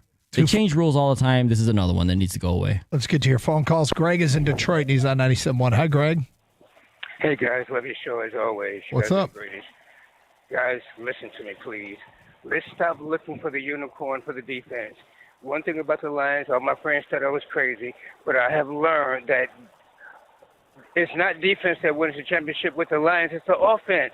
And we got to put JMO, we got to start using JMO. We can't just use him as a decoy, and we don't have to wait for Tesla to grow and mature. Put him out there now. We got these ends, we have to use JMO so much more, because I really believe, guys, listen to me, that we have the ability to score 40 points, that we have the ability to score a touchdown and a field goal every quarter. I believe that. So we have to forget the defense, because I don't believe it's defense that wins the championship. The Lions have showed me it's offense that can win the championship. And playing against San Francisco, we were two plays that would have sent the Super Bowl. They just didn't execute it, but the plays worked. So I'm convinced, as far as the Lions go, that offense wins the championship. You got to put, for us to have all the cylinders to work, I've been saying we're missing that one cylinder, and that's JMO. Once we get JMO's going, then we'll be, all our cylinders will be on fire. But we're still not doing that. That cannot happen anymore. So it's interesting, Greg. I appreciate your sense of urgency, and you really have brought it to the table with this phone call.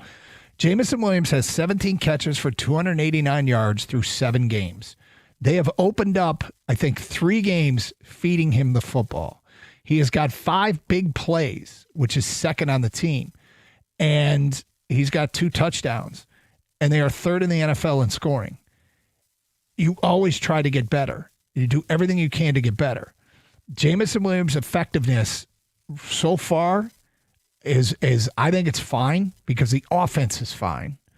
But if we're in the business of giving him the football more, does it make the offense better? I'm willing to explore it. I just don't know that it matches the tenor of the crisis that you seem to think it is. Well, they're not using him as much as they did last year. And I think that's maybe of concern, because we thought this was going to be a year that he definitely is going to get, he's going to take off. He had 1,000 yards receiving last year, was targeted 91 times. This year, he's only been targeted 30 times in 7 games. So he's behind that schedule. But ultimately, all that matters is the Lions win games. I don't really care about the usage of the player as long as, you win in the end. 248-539-9797. Herb in Commerce Township, you're next. Hi, Herb. Hi, guys. How you doing? What's up?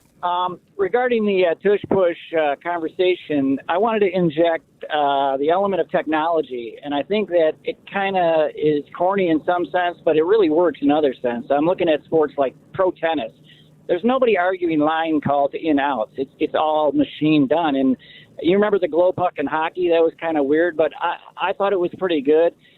Something like that on a football, put a mesh in the skin. It either breaks the plane or it doesn't. It doesn't really need any official looking at it at all. The machine will tell you whether it crossed or touched the plane or not. And I think that technology can be used to improve sports. The more I look at what's going on lately, the less I like the officiating. The guy behind the plate deciding a ball or a strike, I think Herb, it's ridiculous. Your comment regarding tennis it's true, but there's a lot more variables in football. While you can determine perhaps how far a football advanced, it takes more than that because you have to figure out, was a knee down or was a player touched when the knee was down? And there's other variables to mix in here. Maybe a sensor in the knee pad, elbow pad. I would say this. Well, there are ways you can do it. I like where Herb's going with technology and finding ways to get more accurate with technology. I think something you can do is put some sort of chip in a football, and you can tell when, at least with one aspect of it, you can find out when forward progress has been stopped. When the football ceases to move forward, you'll know because the chip will tell you that they haven't advanced this football any further than where it's at right now, and the play's done. I'm not interested in investing that kind of time and effort into a stupid play, but there you go. But you're in that camp. You're not going to be persuaded otherwise. And I think it'd be interesting knowing you. If you were the coach that came up with the tush push, and you saw how wildly successful you were with it, and you keep using it, and then you have people attacking you from all sides saying we got to get rid of it, you wouldn't be saying, yeah, you're right, it's a dumb play. Yeah, I wouldn't have come up with it, but there's no way in hell that I would have come up with that. But you're right. I wouldn't. If I came up with a play that was innovative in a way that people struggled to defend, I wouldn't have an issue. That play, I would never have come up with. I can assure you that. 248-539-9797. You could probably find another play that's equally as annoying. I could perhaps, but I would think that the biggest argument against my play is you can't officiate it. But you can. But, well, you can. Under the way they're doing it now? Well, find a different way to line up the officials. Well, you know when it's coming.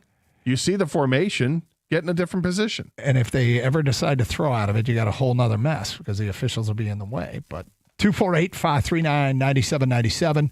More your phone calls and feedback coming up. Also next hour, do you relate to this NFL player? Hear what he had to say today at 12:20. It is Carson Anderson on 97.1. Hey, it's great to see that our teams in the D are back to their winning ways. It's just like the team over at Sarah Chevrolet Southfield. Sarah Chevrolet Southfield is making sure that the customers win on every deal. And right now, these deals are incredible. You start with employee pricing for everyone on every 2025 demo in stock. You get a 2025 Silverado, or how about a 2026 Equinox? Each of them only $299 a month with zero down, no games, no gimmicks. It's just great winning deals for their customers. If you need more money for your trade-in, well, Sarah Chevrolet Southfield has got you covered because they treat trade-ins just like a highly sought-after free agent. We're talking big money, huge money for your trade, up to $2,000 more. And if you're paying too much for service, only to feel like you're left in the cheap seats, well, Sarah Chevrolet Southfield will have you feeling like you're sitting on the 50-yard line because service is open every Saturday. Free loaner vehicles are available. There's no appointments necessary. Sarah Chevrolet Southfield will get you in and out quickly. Sarah Chevrolet Southfield at 696 and Telegraph, or go to sarahchevrolet.com. Together, let's drive.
got an interesting development at home. Oh, yeah? Yeah, so my oldest has been between living situations, so he's been home for a while. And my wife offered the basement furniture for his new place, which... Did you approve of this offering? So I sort of said sure, and the reason was because she was like, we need new living room furniture. The basement is my domain, so I got the TV set up. There's the bar down there, and, go watch games. So she suggests that he takes the basement furniture and then the living room furniture gets moved downstairs, which would be an upgrade for my man cave. I'm like, okay, this will work. He's packing the truck tomorrow. We have no new living room furniture. Now, I don't have any animal days necessarily scheduled, but Saturday was Michigan with a night game. I'm going to be sitting in one chair in the middle of an empty room watching football, which isn't that big of a deal if it's just me. Wait, but this is in the basement. Yeah. Why don't you could just watch it upstairs? Well, if I have multiple TVs going. If That's I want to not watch the command multiple center right games. here. Yes. You have to tax your hand with the remote. Is that what No, you I just it's way easier to watch 3 games at once than to watch than to flip around to the remote. But so I'm going to be down there in the basement with no furniture. So my solution is I just go get new furniture for the basement. From day one when we got the house, she always said the basement can be yours, and then she made pretty much all the decisions. So I might, if she doesn't move here quickly, I might have to go get new furniture for the basement. I'm excited for you. Are you? I enjoy shopping for furniture. Do you? And thinking about always changing things up, getting a different look, but then it sets in, and you got to make a real decision here. Do you want to go with leather furniture? Do you want to go with something that's going to recline? You want to go with, because all this, the new stuff that's out there, you got power seating, which some looks classier than others. Some look, just kind of tacky, but it's very comfortable. Depends what you want to do down there in the command center. It does, and I don't care all that much, to be honest, other than if I'm having friends over, they need a place to sit. I've got my chair, and my chair is staying. Do you need a sleeper sofa?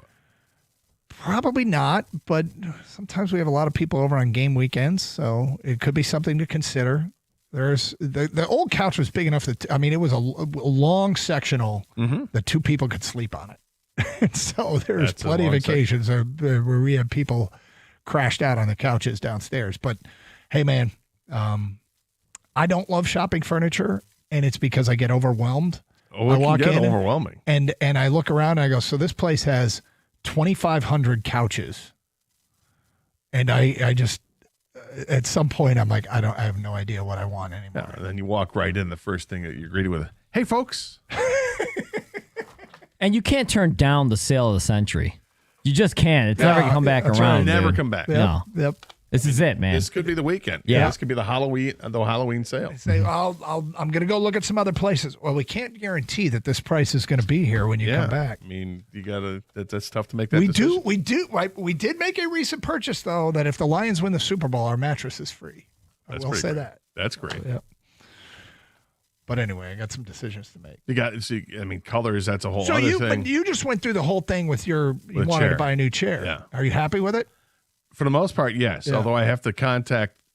I do need to talk to the people. I swear there's a way to lower the chair because I think it sits too high, like an inch too high.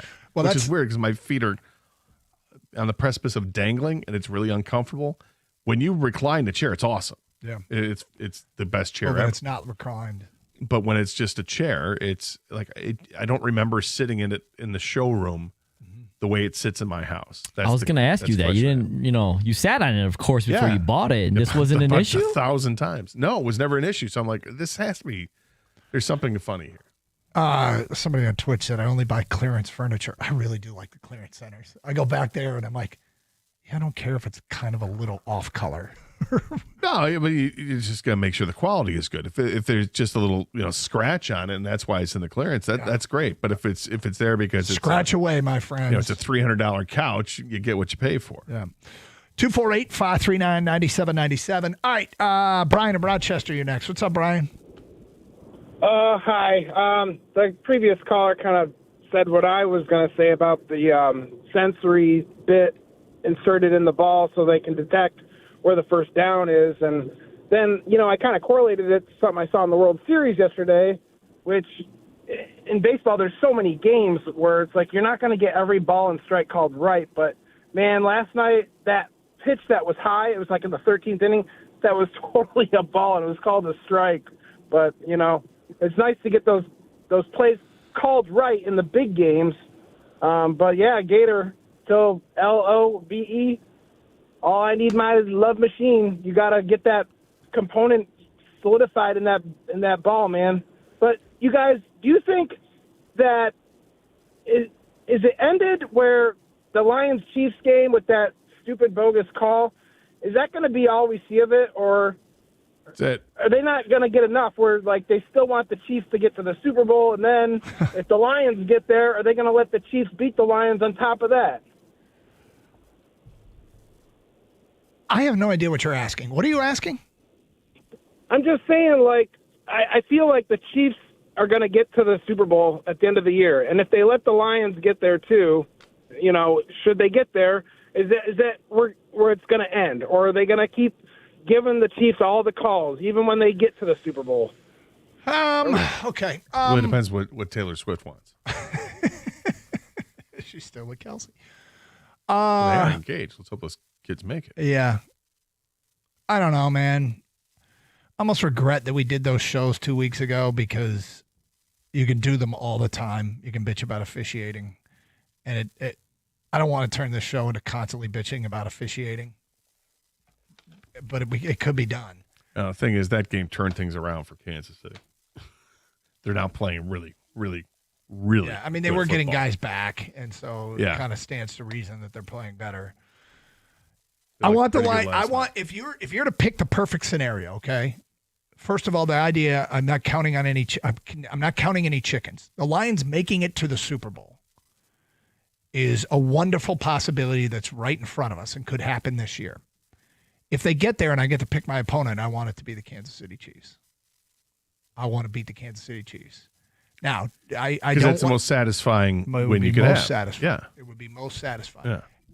To be clear, any Super Bowl win for the Lions would be wildly satisfying. Don't care who they play, just win. But if you're going to pick the perfect scenario, that's the one. And I'm not shying away from the Chiefs because I think the league is going to give the Chiefs the game. I don't believe that. I thought they were sketchy in that Monday night game, specific to where that call came from. It now seems to be more accepted that it didn't come from New York, but whether that's true or not, I don't know. Whether that's damage control, I don't know. I think part of playing against the Chiefs, I don't care who you are, maybe unless you're Doug Karsh, it enters your mind, guys, of the X factor that they're the Chiefs, and you're not just playing the Chiefs. Do you know what I'm saying? You got to beat the refs as well. I know you hated those shows, but that is something that the whole country seems to feel that the Chiefs get an advantage that other teams. It's not split. It's not, 50-50, and it's not objective. It's advantage Chiefs. And so if you're playing like the Bills, you're like, all right, we just got to beat the Bills. If you're playing, the Ravens or whoever comes out of the AFC. But if you play the Chiefs, man, it always enters people's minds. It does. Is your perfect? Would you not want the Chiefs then if the Lions make the Super Bowl? I don't think I do. I honestly don't think I do. I don't want that to be a factor. And you'd be concerned it would be. Gator, what would your perfect Super Bowl be? Should the Lions make it, if we are fortunate enough? Beating the Chiefs. Yeah. You want to beat a man, you got to beat the man. Let's go beat him. 248-539-9797. Open lines. Carson Anderson. All right, coming up next hour, we got another edition of Fun with Vegas Odds. And a player said something this weekend I can completely relate with, an NFL player. Can you? We'll get to that at 12:20. 97.1.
Brought to you by Precision Garage Door Service. The Red Wings face the St. Louis Blues on the road tonight. It's a rematch from Saturday's game between the two teams in which the Wings came back from a 4-goal deficit to win 6-4 at home. Simon Edvinsson scored twice in that game. John Gibson was in net. You will not see the rookie Michael Brentzik-Nygaard on the ice tonight as he was sent down to the AHL with the Grand Rapids Griffins yesterday. Face-off is at 8:15 and can be heard right here on your home for Red Wings hockey. 97.1 The Ticket. In other hockey news, former NHL center and youth hockey coach Ryan Kessler has been charged with 2 misdemeanor counts of fourth-degree criminal sexual conduct. Kessler was booked yesterday and released on a $50,000 bond. Game 4 in the World Series takes place in Los Angeles tonight, and if Game 3 was any indication, make sure to get a nap in before first pitch. Game 3 was not only highlighted by its staggering 18 innings of play, but awe-inspiring performances from Shohei Ohtani and Freddie Freeman. However, that doesn't mean Mookie was thinking about them when he went to bed early this morning.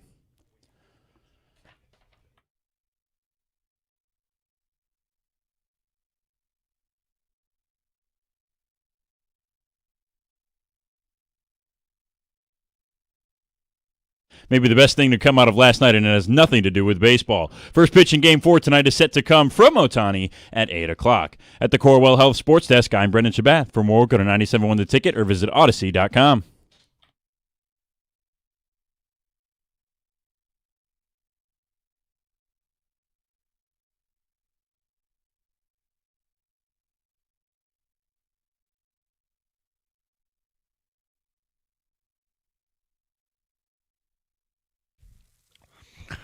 World Series game was crazy for those that stayed up and watched it. I don't know how many people in Metro Detroit would make that kind of commitment, but they get a call from my son today who was really, really, really tired 15 minutes before he had to start working. And fact is, I think it was 6 hours and 39 minutes. 6:39. What time did it actually end? I don't know.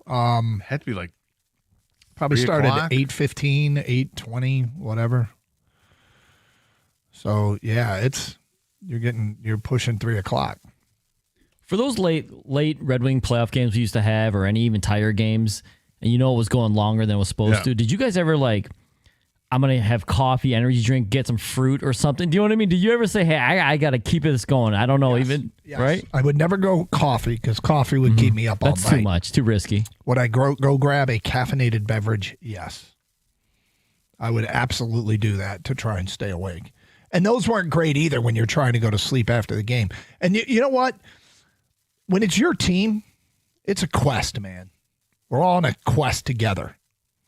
Yeah, it's 1:45 in the morning and they're in overtime in Anaheim, but I'm on this quest. It might never end, but I'm on this quest. If it's the postseason and it's your team, you got to. Yep. If it's the postseason and it's not your team, it's interesting to see what's going to Have you ever found yourself down that where you're obsessed and you get on that quest for somebody, it's not your team? Usually Stanley Cup playoffs. I just stay to watch great hockey, and particularly if it's the finals. If you get some West Coast team that's playing in the finals, I'll stay up. I remember Edmonton won a triple overtime game. Was that to win the Stanley Cup, or was it just one of those games? Peter Klima scored the goal in 1990. That one I remember staying up for. That was worth it. I mean, there are tons of games like that. But baseball would be another one I'm likely to stay away for. Basketball, not as likely. But hockey's number one without question. I've gotten into some college football games. Penn State, Illinois, that went 8 overtimes. If I recall correctly, that was after we'd wrapped up a Michigan game, and they were still in the fourth quarter, and I sat in the booth just watching it. And was that a Michigan State game? I don't remember. And you were at Michigan, right? Yes. Yeah, I seem to remember I was at that game as well. Is that right? That you remember watching that? You get into I remember getting in, went with a friend, and we were driving back in an RV, and when we got to the RV, I think the Penn State game was in the midst of that 8 overtimes. So I was like, well, that's crazy. That had to be the Michigan State week. You can get into where you just, even if your team's not into it, something compels you. I'm sticking with this. I don't care how late it goes. 248-539-9797. Pistons last night did not play well. Once again, and for the fourth time this year, their worst quarter defensively was the first quarter. For the 4 worst quarters they have played, the 4 quarters where they've given up the most were First quarter in the opener with 35 points allowed to Chicago. And then in their next 3 games, Houston, Boston, and last night Cleveland, 33 points allowed in the first quarter. Those are their 4 worst quarters of the year. I'm sensing a trend. And I thought it was true last year, but I didn't have the data to support it. And now that I've seen it this year and I'm paying attention, they need to be better out of the gate defensively. And last night they never really made a run. Like, hey, they cut it to 24. Didn't really compel me all that much. And, worry a little bit about the shooting, not a ton, because it's still so early. But at the end of the day, Scott, I do think this first quarter defense thing is a weird trait that this team can't shake. It's strange, but it's the beginning of the season. Everything, you got to work out all the bugs as the season goes on. I don't suspect this will be something that's going to plague them throughout the season, but it is a strange trend for sure. Kang, what do you think it is? The first quarter, is it just a coincidence? I don't know, man, but it's weird that the first 2 times, I'm sure it was on their radar, right? It had to have been. First game of the year, you're like, all right, first game of the year. We just started slow because of the offseason and whatnot. They got off to a faster start than us. But when it happens the next game, you try to nip it in the bud. The fact that it's gone on 4 games now, yeah, I don't know. I really don't know what it is. It seems strange. Are they just going to be a notorious slow starting team for this entire year? Or defensively at least? I don't know. You can't let the other team score more than 30 points every single time in the first quarter. You're going to get behind the 8 ball every game. This isn't one of those, if it ain't rough, it ain't right. Remember the going to work Pistons used to always say that? Yeah. No, don't make it rough. Yeah, exactly. Especially when they've proven that they can play better on the defensive end of the floor. Red Wings in action tonight. You heard that Branson Nygaard was sent down. Not a concern? No, I mean, I think they want to make sure he gets a regular shift and gets his 18 minutes of ice time per game. I'm a little disappointed. I thought that he was getting himself in good positions. He just hasn't, found the net. But I understand why they do it. And if they're finding a group that's going to get out there and be, I think maybe they want more defensive minded or whatever it is they're looking for. They want him to work on something and just to get more time, then go ahead and do it. I understand it. In the meantime, we talked about him yesterday, and it led to your great line, the Munch of March, instead of the month of March. I feel like with Red Wing fans, we've been down the road of any kind of hope that they are showing. We just want to see him get through March and still looking competitive. That's just it's cool that they're off to a good start. It's cool. What are they in second place? Let me look this up. They're 2 points behind Montreal in the Atlantic Division. And yet, until I don't know if they're going to be selling anybody on them, on who they are and who they might be until they do it through March and into April. 248-539-9797. Hassan, you're on 97 with a ticket. What's up, Hassan? Hey, how's it going, folks? All right. Good. So with the Pistons, ever since I want to say it's been the last 4 seasons, the first quarter they get close to being blown out, and I've been always telling my wife this has been happening, and it's funny to see how now it's being noticed. I'm kind of happy that it is because I thought I was going crazy. Well, I don't have, like I said, I usually like to support all my beliefs with some sort of facts that can back it up. I'd have to go through last year and see if I could figure it out if it were true last year. But anecdotally, it feels like they did give up a ton of points in the first quarter last year. Insane. It's every single season. It's not just going to last. It's not just because it's the beginning of the season. This is going to continue to happen, and it ruins it. It ruins I didn't even want to go to the game the other day because I was it's going to be even with the Celtics. I'm surprised that they came back and won. Yeah. Yeah, I mean, they do battle, and it's the NBA and teams that make runs all the time. But at the end of the day, why do they keep doing this? I have no idea. Yeah. They gotta. Thank you, Fies. Thank you. Hassan, don't let it keep you from going to the games. No, I don't want to go. Why would I go? I can't even watch the game without them getting blown out in the first quarter. And now my wife is pissed because I forced her to come. That's the whole thing. It's going to be okay, oh, man. And they came back and they win a lot of these games, too. Last year was a really gratifying season. One of the more gratifying Piston season we haven't had in a long time. But they do have this weird trend. 248-539-9797. All right, Gator. NFL player said something I couldn't agree with more. Wonder how many people relate to him. We'll get to that today at 12:20. Fun with Vegas odds a little bit later on. It's Carson Anderson. Just a reminder, you can stream the show using the Odyssey app. Upload it for your mobile device today. Download it for your mobile device today at AUDACY. Then you can listen to this show and all the shows anywhere in the United States.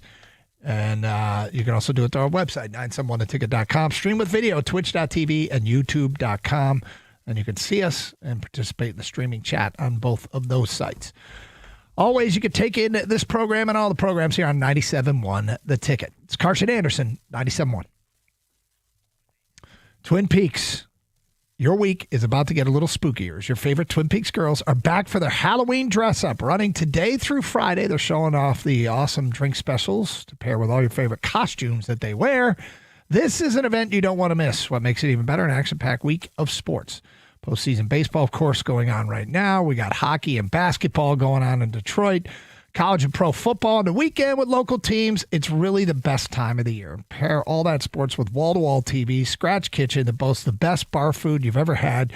Your favorite draft beer poured at a bone-chilling 29 degrees, handcrafted margaritas and old fashions, along with the most beautiful staff in the country serving it all up. Why go spend time anywhere else?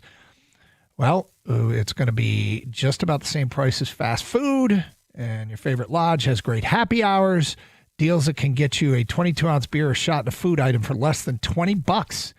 It's the ultimate man cave experience. See the difference today. Twin Peaks, eats, drinks, scenic views.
So one of the more interesting stories going on in football is this, the season that Joe Flacco is having.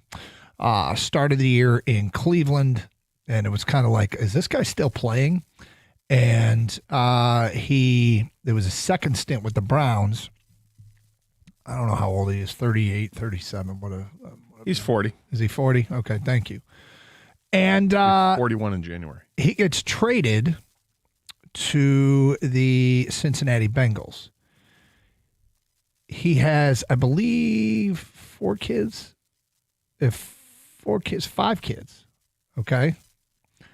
And when he signed in Cleveland, the kids stayed in their home in New Jersey. And I guess that's where they've lived for a while. I don't know if it was time with, I don't know where in New Jersey they are. Or maybe it's time with the Jets.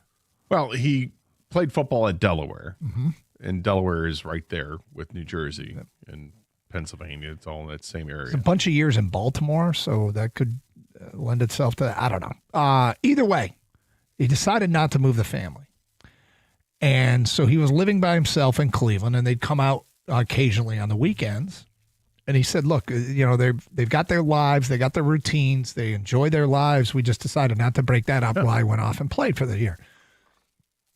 And the topic came up in Cincinnati as he was meeting with the media recently. And he was at the building. He starts by talking about, hey, you don't have your family with you. What's that like for a father of 5 kids? And none of them are particularly old. I think his first son was born in June of 2012.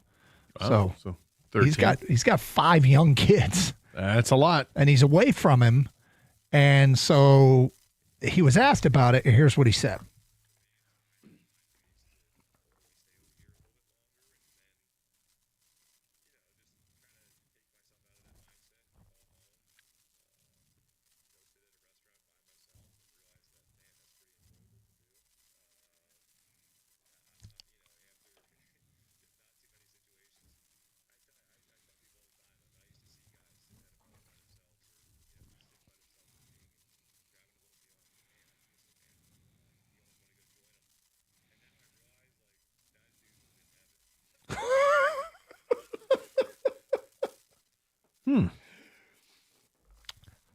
Can you sit at a bar by yourself and get some food and a beer and be in heaven?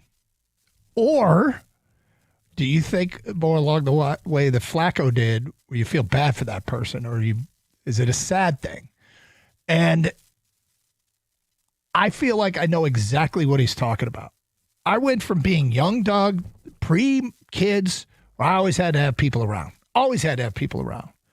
Then we brought up 3 kids, and now when they all are home together, it's a treat. It's awesome. First of all, they get along. We're having like really interesting and fun conversations, and I love being a dad. I loved being a dad when they were growing up. However, you come to love your alone time. Now, alone time, I know exactly what he's talking about. Miss my kids without question. Rather be with them. Yep. Am I alone? That's cool too. I totally get what he's talking about. Kang,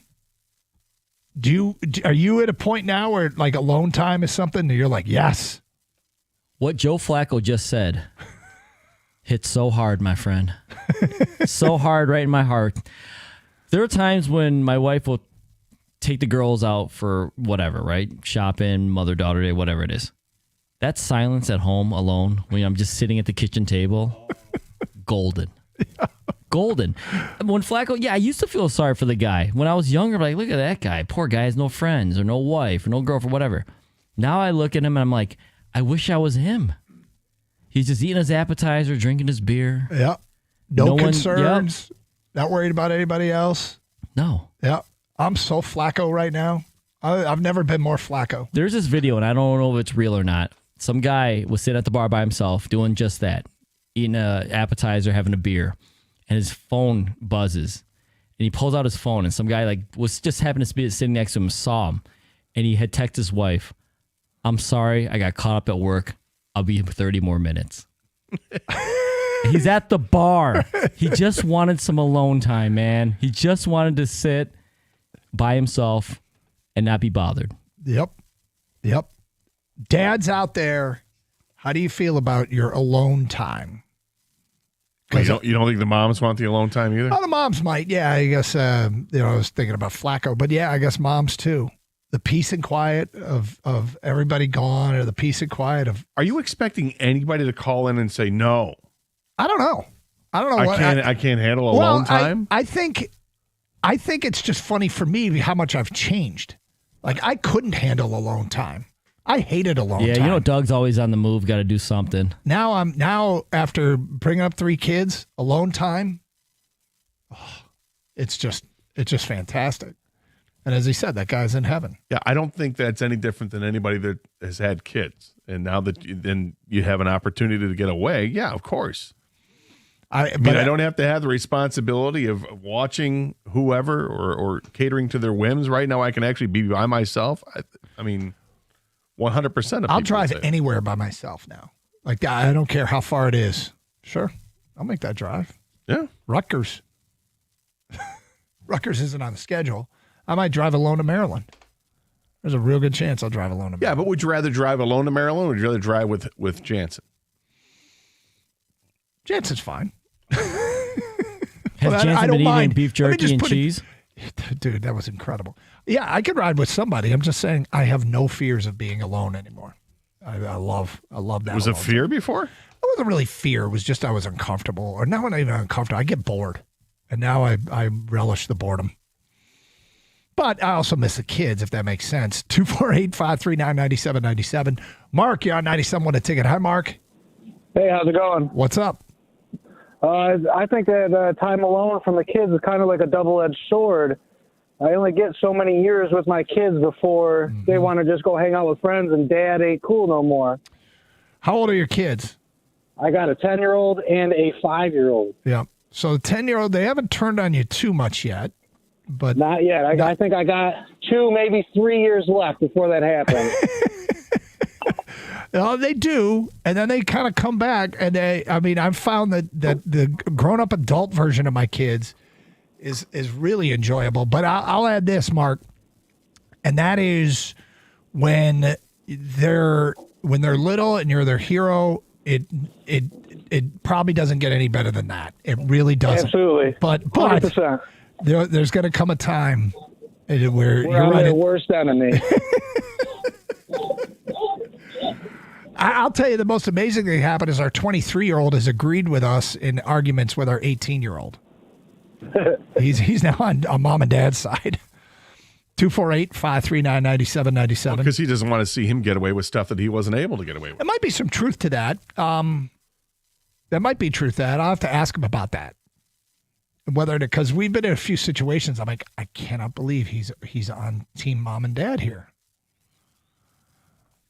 But there also comes a time in your life where, when the kids realize mom and dad aren't mean and aren't terrible, and so he has yet to get to the point where they're mean and terrible. But when they aren't mean and terrible, and now your kids are hanging out with you, hey, you want to go get a beer? Yes, I do. But that alone time. Joe Flacco's loving it. 248-539-9797. Carson Anderson, 97.1 the ticket. Feedback coming into the Carson Anderson inbox. 3 small kids here, and that man is speaking the truth. That's from an unnamed texter. Eric in Bloomfield says, be quiet, Gator. This isn't about moms right now. Can dads just be the center for 2 minutes? Smiley face. My kids are at school. I'm at lunch working from home, out for Chinese by myself with headphones on, listening to you guys. You're at lunch listening to us with headphones on? I like egg rolls. That dude's awesome. Going to the bar alone is one of life's simple pleasures, and alone time is worth its weight in gold. Gene in Clarkston, you're on 97.1 a ticket. Hi, Gene. Hi, Doug. How you doing? What's up?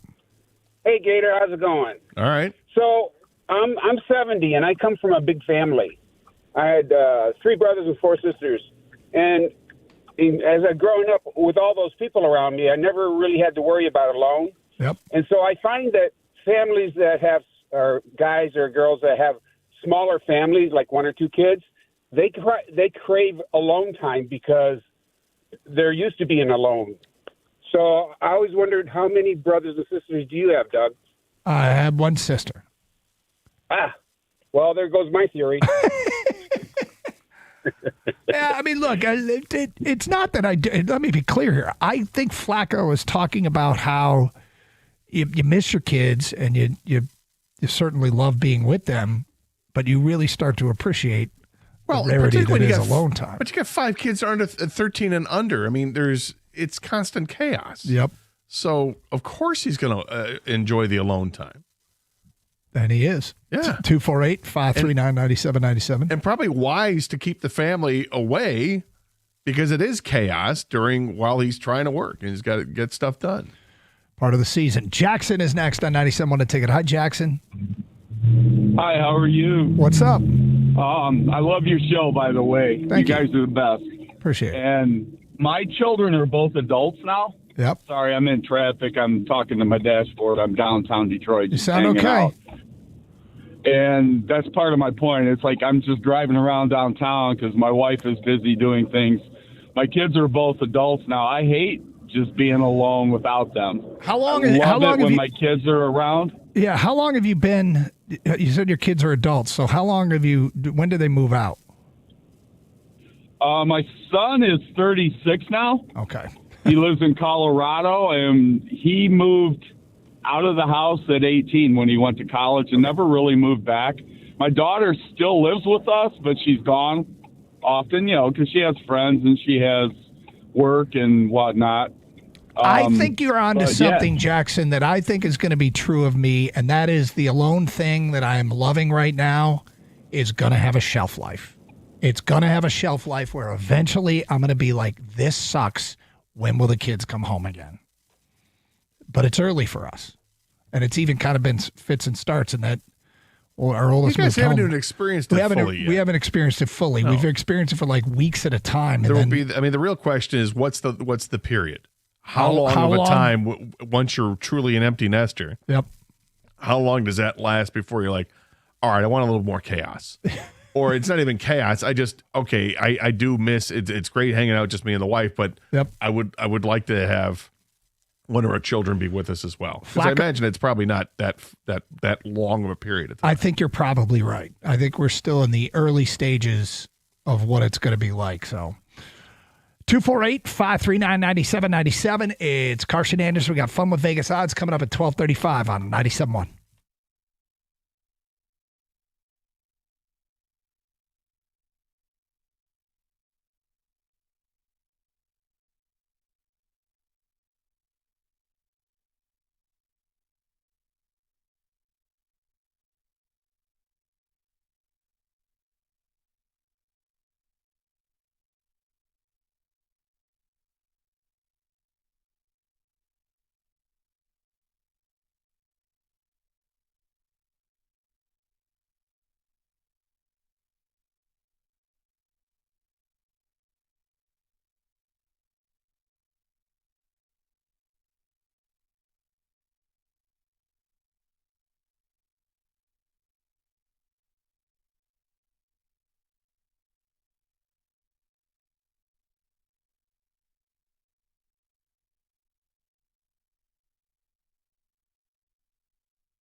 The poll that we have online at DunganGator971 on the Twitter has the secondary leading the way. NFL trade deadline is 1 week from today. What position do you want the Lions to address? Secondary, 42.3%. Defensive line, 32.1%. Offensive line, 22.7%. Other, 2.9%. You know, at the beginning of this thing, D-line was actually winning, and now it's overwhelming. The response appears to be the secondary. Chad tweeted us, I don't really care where they add. They just need to add a player that can make a significant impact. D-line, in general, feels like a position that would be most impactful, but if there's a stud player anywhere, that would be best. There's some truth to that. And if you think about the way that Brad Holmes likes to GM, I don't know that he completely does, just best player available. If you can get a good player at any position, because they don't need Breece Hall. Yeah, they don't need a running back. They don't need a wide receiver. They don't need a tight end. They likely don't need a linebacker unless it's an edge rusher. An outside linebacker. One guy said a coverage linebacker wasn't a bad answer because of the problems tight ends have given him. You got somebody who's really good in coverage? Perhaps. But, I mean, there's a bunch of positions you don't need to look at just because, the best player is available. Justin Jefferson becomes available. I don't expect the Lions to be picking up the phone. Probably not. Although that would be sick. Completely unnecessary. I know. All right, you ready for some fun with Vegas odds? Yes. All right, here we go. These are all things that would have the same odds. And which would you play? All right. You start with things that are 7-1. These are all 7-1. The Lions to win the Super Bowl, 7-1. Reuben Bain Jr., edge rusher from Miami, going number 1 overall in the NFL draft, 7-1. Mm-hmm. Purdue to win March Madness, 7-1. The Colorado Avalanche to win the Stanley Cup, 7-1. And the Orlando Magic to win the NBA's Eastern Conference, 7-1.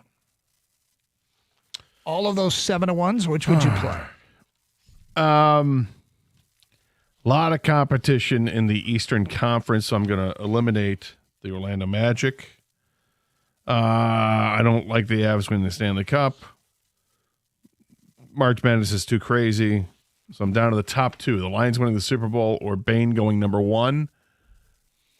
It really, the Bain thing can float depending on what teams' needs are. When you look at that, is there an offensive lineman that's unquestioned number 1? Is Bain really that guy defensively? I thought he may have been a few weeks ago, but he's been kind of quiet lately. Mm-hmm. I'm going to go with the Lions win the Super Bowl. I agree. I think the Lions win the Super Bowl is the best of all these opportunities, all these 7-1 shots. Kang?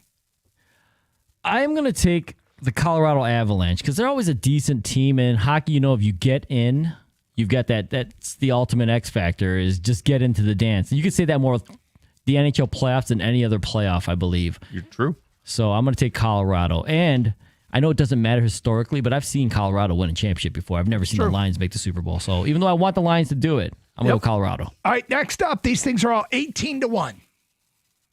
Jared Goff to win NFL MVP, 18-1.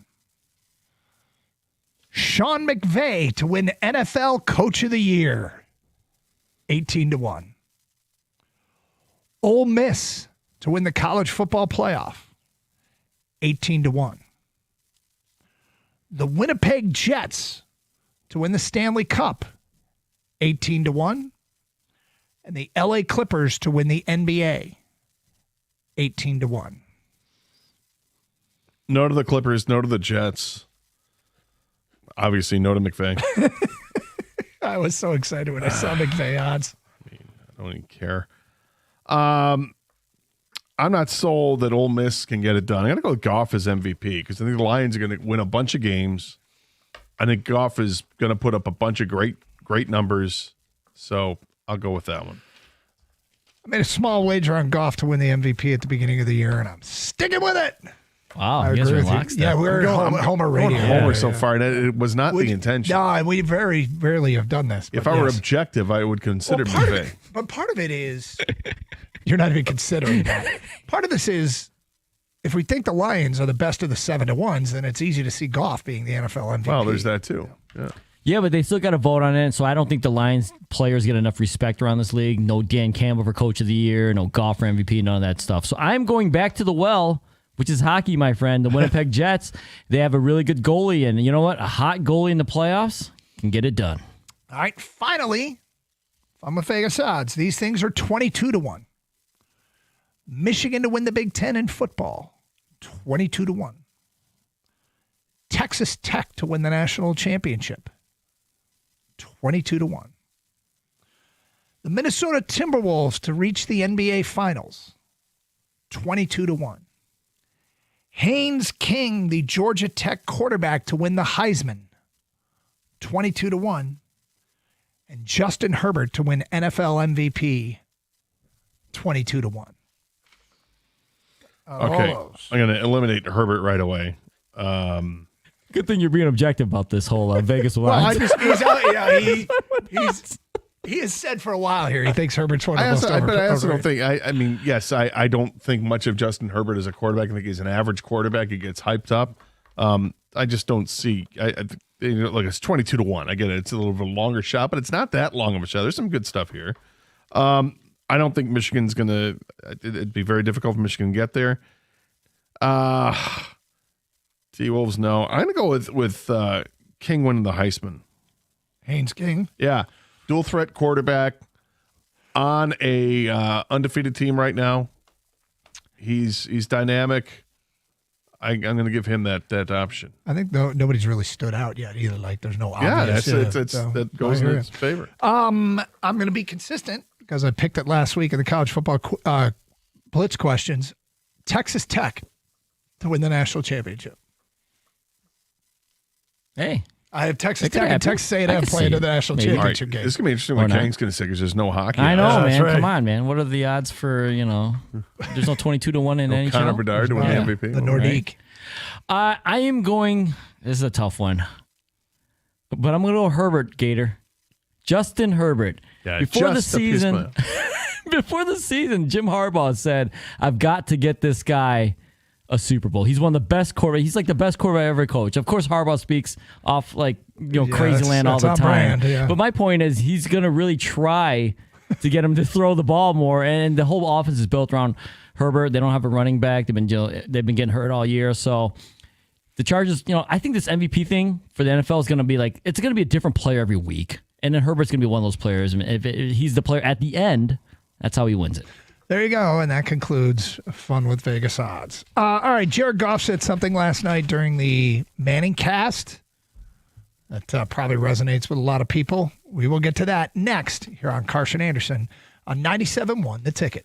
Hey, is your garage door making some strange noises? Is it working slower than normal? Are you not sure what to do? Let me help you out. Years ago, I had the same problem. My garage door is sluggish like a wet sponge.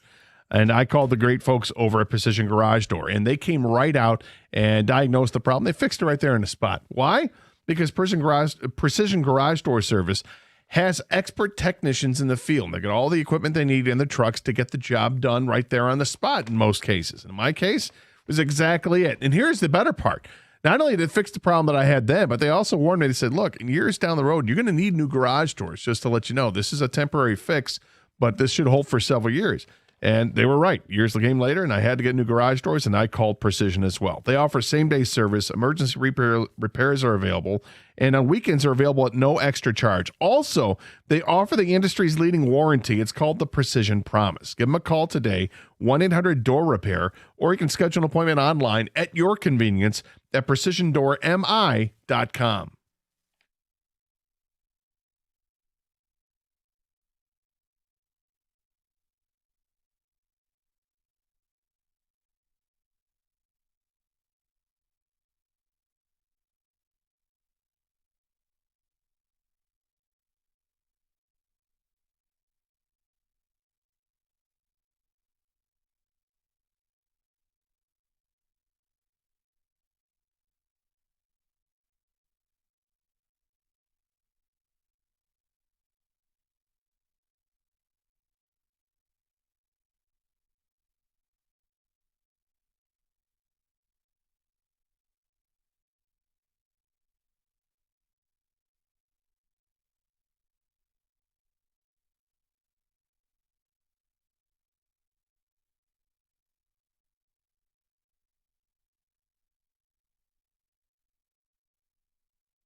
You know, it's funny. We're discussing how, as kind of freshly minted empty nesters, I'm focusing on the alone time and enjoying it, and yet it's going to have a shelf life. And if you really are a parent that wants to be depressed, my wife showed me something like a month ago, some online thing she saw, and she's like, it's this woman talking about, you know, every version of your kid, they change so rapidly that version disappears quickly, and you will never see that version of your kid ever again. And I'm just like, why are you showing me this? Like, I don't want to see this. It was like a depressing thought. And when they're young, they do grow up so rapidly. So, Kang, you're in the middle of it. Enjoy every step, is what I'm saying, and I think you are. I absolutely love it. Actually, the funny thing about the alone time is, there is going to be some point during your alone time where you're like, man, I miss the kids. Yeah, 100%. Absolutely. You're like, I wanted this, and then I'm like, I don't want it anymore. Well, what's really weird about it is I think Flacco put it perfectly in terms of how it is a double-edged, the one called a double-edged sword, too. It's great in its own way, but you do miss your family. Well, everything's going to be situational, too. If the reason that you're getting away from is because it's just too chaotic or somebody said something and you're like, I'm going to lose it unless I remove myself from the situation. You know, you're fine getting away for a few hours. Here's a guy, Brad in West Bloomfield, wrote us, I wake up at 4 a.m. and I stay awake just to get that alone time. It's my favorite thing in the world. So he gets up at 4 a.m. for some alone time. Well, what time does he go to bed? Going to a bar alone is one of life's simplest pleasures, and alone time is worth its weight in gold. Joe in Grosse Ile, you're on 97 on a ticket. Hi, Joe. Hi, guys. It's all about balance. Because I'm fortunate to have a great wife, 3 kids, and 7 grandkids who are over all the time, it allows me to appreciate the alone time. But if I didn't have them in the controlled chaos of them in my life, and all I had was 4 walls, a television, and talk radio to talk to, I'd be a lonely man. Well, you go crazy. Yeah, I get it. Yeah. So, no, it's all about balance and the family. The more family you have, the more they're around, the more alone time you appreciate. So I love what Flacco had to say. Flacco, like thread of the needle. Joe, thank you. All right, so I want to get to this. This is from Jared Goff yesterday on the Manning Cast. Did you see the whole thing, Gator? The Goff? Yeah. Yeah. And Kang, you saw it as well, right? We were trying to figure out what he said. That they know a lot of it, they're talking about the game and all that. But the topic came up where Peyton Manning said to Jared Goff, I heard you dressed up as me for Halloween, which wasn't exactly accurate. No. But Goff did admit he did dress up as Peyton Manning, and Goff is kind of famous for his Halloween costumes. But here's what he had to say about being Peyton Manning once.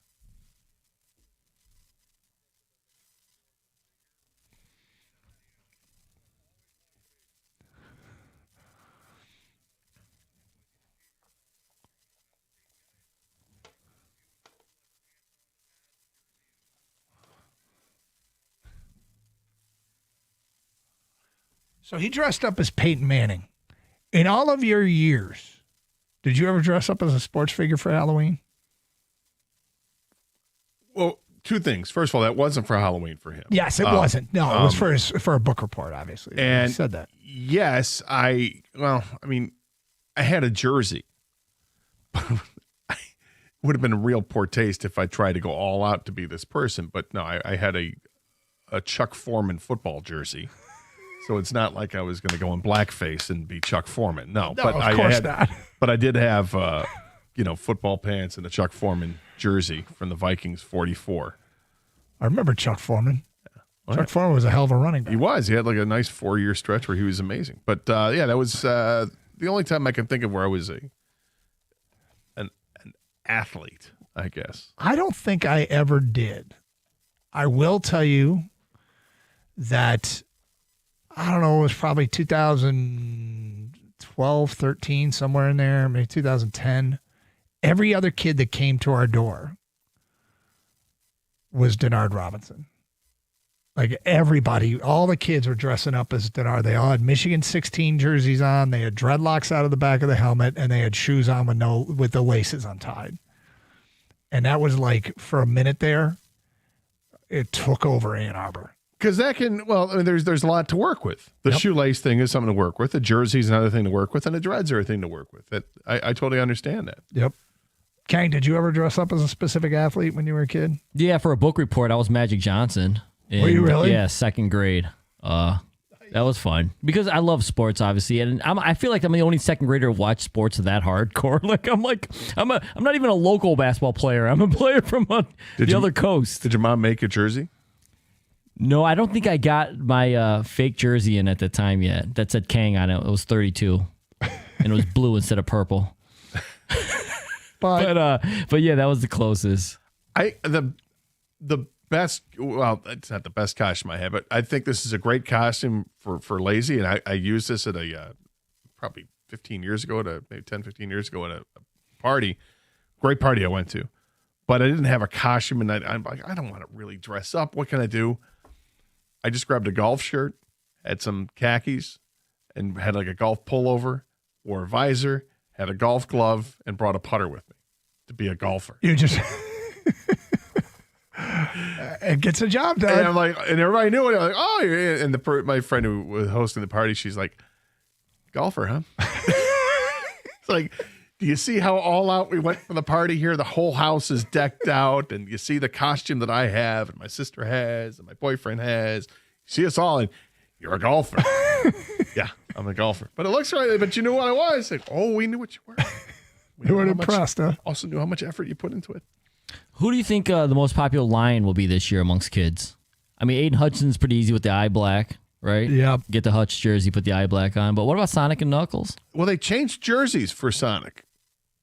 Right? Because he's Well, wearing he's number 0 now. Yeah, Yeah. but so I mean, you got the old jersey, you got the new jersey. Dude, they have a bunch of I bet a bunch of kids are Amon Ra. I mean, you got a bunch of golf. Yeah, there's going to be golf. There's going to be Amon Ra. There's going to be Hutch. Yeah, There's so going to which be the one's running back. most popular? I think Hutch, eye black. I think you're right. You can get the eye black going. Dan Skipper. Well, you got to report if you're going to be skipping. Right. That's right. I'm reporting And you for gotta be- trick or and you gotta be treat. 9 feet tall. Yeah. My daughter the other day, my 6-year-old tried to do the Omnira touchdown celebration, the headstand. I said, "Stop right now! Stop! I don't want it." I thought maybe both girls are going to try to do the celebration, the Spider-Man and Superman thing. Stop that too. No. So 248-539-9797. Maybe you can tell us what your kids are dressing up as, or what you dressed up as, or are still dressing up as an adult. Because I never did the sports thing. The only costume I really remember, I remember being a werewolf and having a mask. But the only costume I ever remember is we made a Luke Skywalker costume where I had like a white bathrobe. My mom made a belt. She took Jell-O boxes and painted them yellow. Oh, nice. And put them on a belt. So it looked like I was wearing the belt, and I had the lightsaber. And when I didn't have the lightsaber, the toy lightsaber. Got to put on the We foil. loved it. Everybody loved that costume. That's good. I mean, the Hanson brothers pretty easy to do. Well, you got to have the Charlestown Chiefs jersey. And I wonder how many people would recognize. I guess adults would. Many adults would. Yeah. I feel like that's a classic. That It is a classic. Every 10 years you should probably watch, just as a rule. Yeah. 'Cause it still holds up.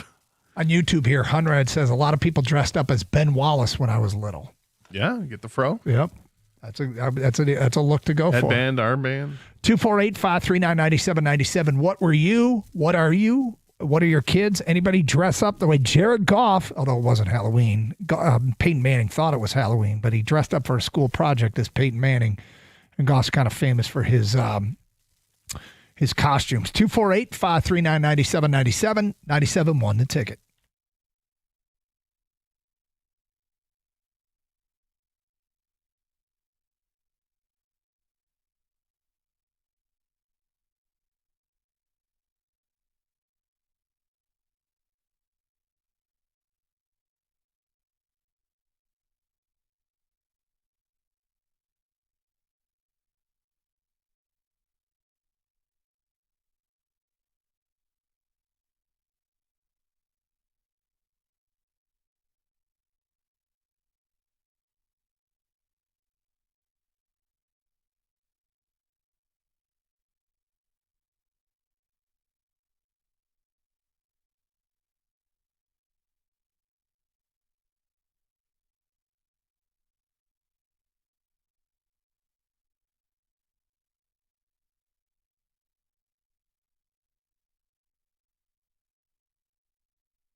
All right, so today is a day. Lions back at work. You know, the Minnesota game coming up on Sunday. Corey Woods, a writer for MLive, has some quotes here regarding Jameson Williams. Now, Jameson Williams is interesting. Morning Show got a call this morning about, I think somebody wanted to trade for a number 2 wide receiver because they didn't have one, in their opinion. We had a call today about J-Mo having to get the football more. And I'm intrigued by this a little bit because I think we all see the talent is there. So far this year, the production is pacing short of what he did last year.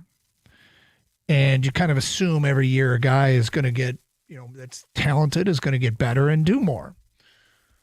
There's also sort of this paradox of the Lions offense having so many weapons. There's too many mouths to feed. And on a week in, week out basis, there's, hey, what's happened to Laporta? Hey, David Montgomery needs to be more involved. But now as we're 7 games in, the numbers are down for Jameson Williams. And the question is there an issue here, or is there something that needs to be done? So, it's led to some really, I think, sort of extreme opinions from the listeners, from trading for a number 2 wide receiver, to others that just don't think he's very good, to some that think the Lions need to force feed him the football. Here's what the wide receiver coach, Scotty Montgomery, said today as he met with the media. There's no middle ground, only a ceiling. We got to get to that ceiling. Corey Woods writes, they discussed that they're working on getting him more opportunities, said they can put him in better positions. Montgomery continued on Jameson Williams, highlighting his maturity on the sidelines, and stated that he wasn't ornery about getting more opportunities. That would signal complacency. They don't really have a Jameson Williams problem or challenge. I'm interpreting this as there's a lot of mouths to feed, and it just hasn't been his day yet. Like, I feel like his day is going to come. I don't worry about J-Mo or getting him the football, because I feel like if the more games we play, the more opportunities he will be able to cash in on. Am I wrong here? Do they need to do more? You're not wrong, but I'm going to help everybody out here. I just thought of something and looked it up, and it's going to back what I'm going to say, so I love it. Mm-hmm. They haven't had many plays. The first game of the season, Jared Goff was 31 of 39. Since then, here are the attempts he's had. 28, 28, 27, 23, 29, 29. Jared Goff's not stepping back there and throwing the ball 40 times a game where you can spread it out to everybody and get everybody, 8 targets. That's not happening. Okay, so if he's going to step back and throw, and the majority of his targets are going to go to Amon-Ra St. Brown, yep, got it. But he's not throwing the ball more than 30 times a game. He's only done it once this year. It was the first game of the season. Now, when those numbers go up, and they will go up, from time to time, we're going to see him, he's going to throw the ball plenty. Then you're going to see that jump. But until then, you're not likely to see it. Interesting. So that's 16 times 3 is 480, and then you add another. So it's like roughly 500 attempts in a season for a 17-game season, right? Mm-hmm. Did I just do the math correctly there? I think you're probably in the neighborhood, yeah. Right. So that last year he threw it 539 times. The year before was 605. The year before was 587. So those are the 3 years he's had Jameson Williams, and he's thrown the ball well over 500 times in all 3 years. This year, he's on pace for roughly 500. So here's what's interesting. Now, the Lions have had a bye. Many teams have had a bye at this point. Only 3 teams in the NFL have thrown the football less than the Lions this year. Lions have 204 attempts. Bills 203, Seahawks 196, Ravens 185. So it's actually a decent point by you that. You seem surprised. Well, no, I mean, I hadn't given. The point is something I had given zero thought to. Like the idea that they haven't run a lot of plays. So when you look at the targets for the Lions, St. Brown has 61 targets. Second is Laporta with 36. Third is J-Mo with 30. Fourth is Gibbs with 28. Those are your 4 weapons. Yeah. And one of them gets targeted twice as much as the other guys, when you look at an individual basis there. I'm okay with that. The 5-2 record tells me I should be okay with that. And if anybody's going to pipe up and say anything on the Lions bench, all they have to do is point up and say, we're 5-2. That's what matters. We're trying to win a Super Bowl. We're trying to win every game that we can. Sunday's another opportunity. We'll see where the chips fall. Remember when Dan Campbell was talking about we got to get Montgomery more carries? Yeah. And what happened? It was all about Jameer Gibbs. It was still a Jahmyr Gibbs game, as it should have been, because Gibbs was a good matchup. Exactly. When you get the hot hand or the matchup that you prefer, you're going to go with that. So there will be times when the Lions decide, okay, this is a game, this is a matchup, but we have to take advantage of this. And maybe that happens Sunday against the Vikings. I don't know. I haven't looked too closely to see what the Vikings defense is going to present in terms of challenges. But Jameson Williams will have plenty of games where he's going to get targeted, 5 to 10 times in a game, or 5 to 8 times in a game. It's probably more accurate than that. And if he's unhappy with it, well, he doesn't sound to me. That's the thing, right? Yeah, is he's not. Yeah. So because he understands. Jameson Williams' effect on this team is way more. It's well beyond how many catches is he getting, how many balls are they throwing his direction. It's how good is the offense because he is out on the field, because he spreads the field and forces the safeties to stay back another 10 yards or commit one of those safeties to go to his side of the field, because that's Jameson Williams and he's too damn fast and we can't let him get behind us. Very valid point. And he blocks. He's an outstanding blocker. When it comes to the running game or when it comes to yards after catch for a wide receiver, J-Mo is willing to throw his body out there and take somebody out for the betterment of the other player on his team to get a few more yards. He's a complete player. 248-539-9797. Jay in White Lake. Hi, Jay. Hey, boys. How's it going? Good, thank you. All right, Jay. Hey, so this Jameson Williams thing, I mean, I get where some of these people are coming from, but I think it's kind of silly. This isn't youth football. Like Dan Campbell's job is not to make the parents happy that their kid gets a couple of snaps or whatever, and everybody's included. This is the NFL, and the job of the Lions overall as a team is to win games. And I don't, like you guys said, J-Mo's not coming out all over social media or whatever, having fits that he's not getting fed the ball enough. I think it's kind of silly. He's a multi-dimensional player, like you guys just said. The guy blocks like crazy. I think we're getting good things from him, and he's going to get the ball. But you're basing your offense on the team you play against. It's a pretty simple theory when it comes to sports, and I guess I don't understand like nobody, the Lions are not responsible for your fantasy league numbers. Right. Or whatever. Well, that's something to keep in mind. Yeah, that's something. Or your in-game parlay. Yeah, we have to account for that. Might be where some of these calls are coming from. But there's I agree. I think that is what they're coming from. But at the end of the day, that's not the responsibility of the Lions organization. Their responsibility is to win football games and get as far deep into the playoffs and possibly the Super Bowl as possible. That's it. That's job one. You know what? It's funny because we just read those quotes from Scotty Montgomery.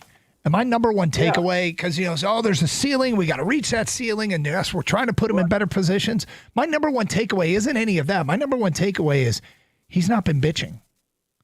No, he hasn't. He's doing his job. He's playing his role, and he's fine with it. Now, I'm sure he wants to catch the football, but he's not going to let it distract from what the team is doing. I'll give you another example statistically of how you can tell that he is on the minds of defensive coordinators. Okay, that they're absolutely paying attention to him. He has 3 carries this season, right? Give him the end around. We see this happen from time to time. Yep. He has 1 yard. 1 yard rushing? 1 yard rushing on 3 carries this year. Why is that? Because they are paying attention to where number 1 is on the field at all times. 248-539-9797. Feedback coming into the Carson Anderson inbox and phone calls.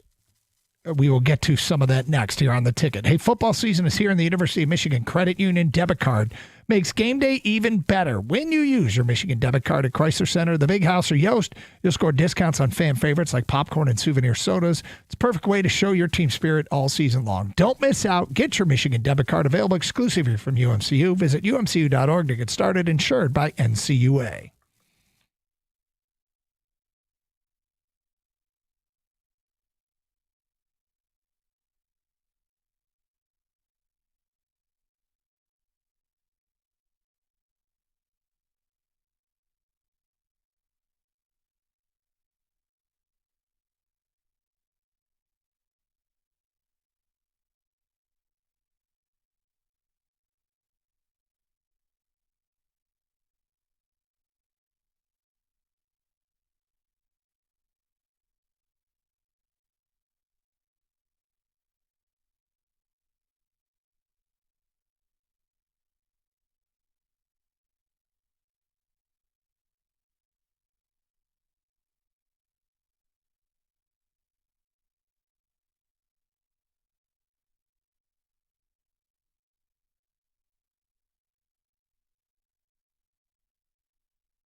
The other thing, Gator, here's an eternal topic when it comes to football.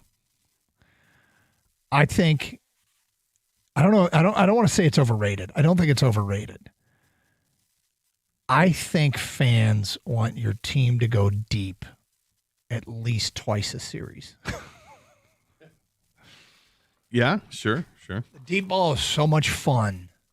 However, I have a buddy of mine that I swear to God, all he did was watch highlights. So we never throw the ball deep. And I'm like, it's because all you do is watch highlights. And what do they show in highlights? They show a lot of deep balls. And so you think everybody else is out there throwing the ball deep all the time. And the reality is you're only watching the highlights. But, J-Mo is a deep threat, right? So people want to see J-Mo in the deep ball. They always want to see the deep ball. But, I don't really know if we have an issue here other than we hear from callers, and we did today, and the morning show did today, about J-Mo, and it got addressed today in the news conference. And they said, yeah, there's a ceiling there. We're trying to get to it. 248-539-9797. Keith in Oxford, you're next. Hi, Keith. Yeah, hey, I think, one, the fan base is spoiled by Megatron, but they fail to remember that he was really the only weapon we had. This team's loaded with offensive weapons. That's number one. Number two, this coaching staff, unlike other coaching staff, seems to have a better ability to plan to attack opponents' defenses that we haven't seen before either. So they're going to use whatever strength they have to beat that team. And if it's J-Mo that day, then it's J-Mo. Like last week was Jamari Gibbs. He was the strength when we ran it that way. It's there's only so many plays to go around. You can only get so many people involved. I swear to God, we're doing this show, and we're going to have a J-Mo game in the next few weeks, just because that's the way the game is. Somebody's going to decide. Somebody's going to decide, you know what's not going to beat us today? Amon-Ra's not going to beat us today, and J-Mo's going to go off. That's exactly true. That's what this team, the coaching staff, has been able to do this. If you watch this staff against most staffs we've had, they seem to have a really good ability at planning on how to attack. Thank you for the phone call. And it works. Thank you, Keith. 248-539-9797. It is kind of crazy when you think back with the Stafford days with Calvin Johnson. Yep. It literally was just Calvin. I mean, even the year Stafford threw for 5,000 yards, Calvin had 1,681 receiving yards, and the Lions didn't have anybody else with more than 800. Yeah. With 5,000 yards passing. I mean, they had other weapons, so to speak, and they spread it out, but there was nobody that, jumped off the page clearly like Calvin did. Chris and Davison. Hi, Chris. Hey, guys. How's it going? What's up? Yeah, so I completely agree with the last two callers, actually. So we've had the Laporta game. We've had the Gibbs game. It happens all the time. It's not like we've had, a ton of J-Mo games last year. He's going to get it, just like you just said, Doug. There's going to be – we got to stop St. Brown, so here comes the focus, and we're going to see J-Mo have a big game. I guess my big thing is a lot of this kind of, to me, points out towards, the parlays and the betting, like you said. People, my fantasy team this, my fantasy team that.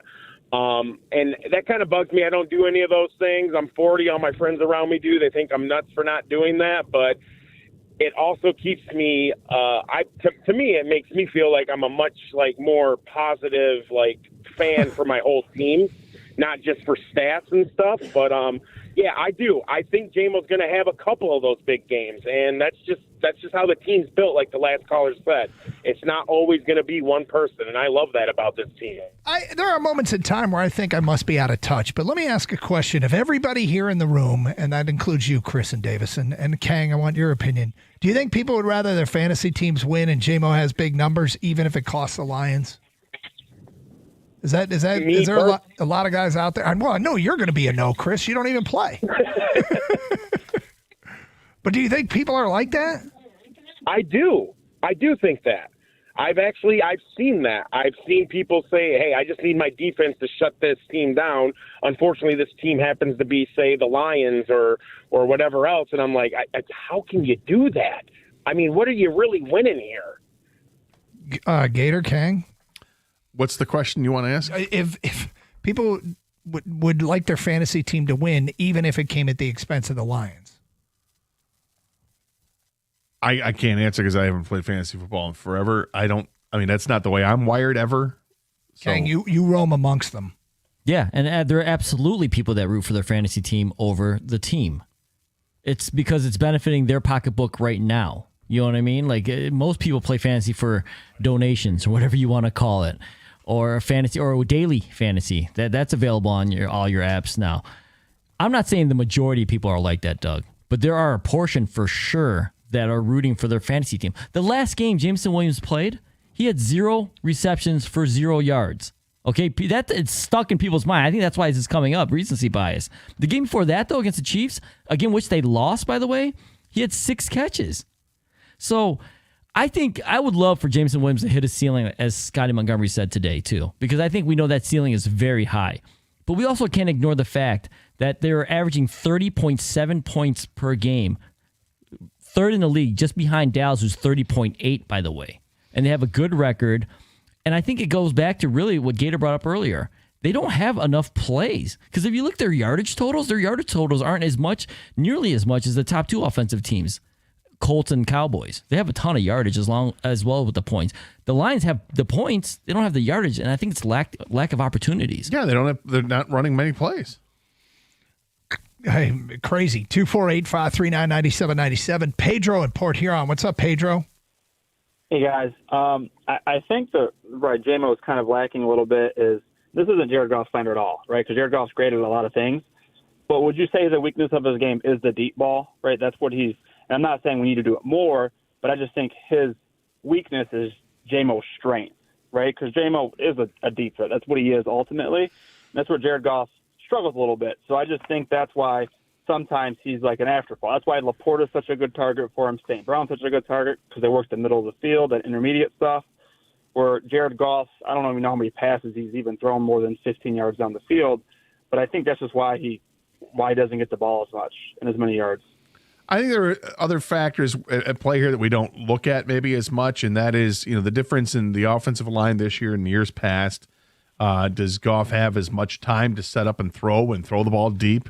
I'm not sure if the number is actually going to bear that out, that he doesn't throw the ball downfield as much as I probably throws it more downfield than you think he does. But Jameson Williams has developed into a receiver, not just a deep threat. He's a guy that they drag across the field too, and they want to get that matchup. And there is nothing I think that Jared Goff would rather do than get the ball in the hands of the guy who is the biggest playmaker. But you need time to do that, and you need circumstances to do I think the difference is I wouldn't disagree necessarily with Pedro. The wording I would use, he thinks he struggles.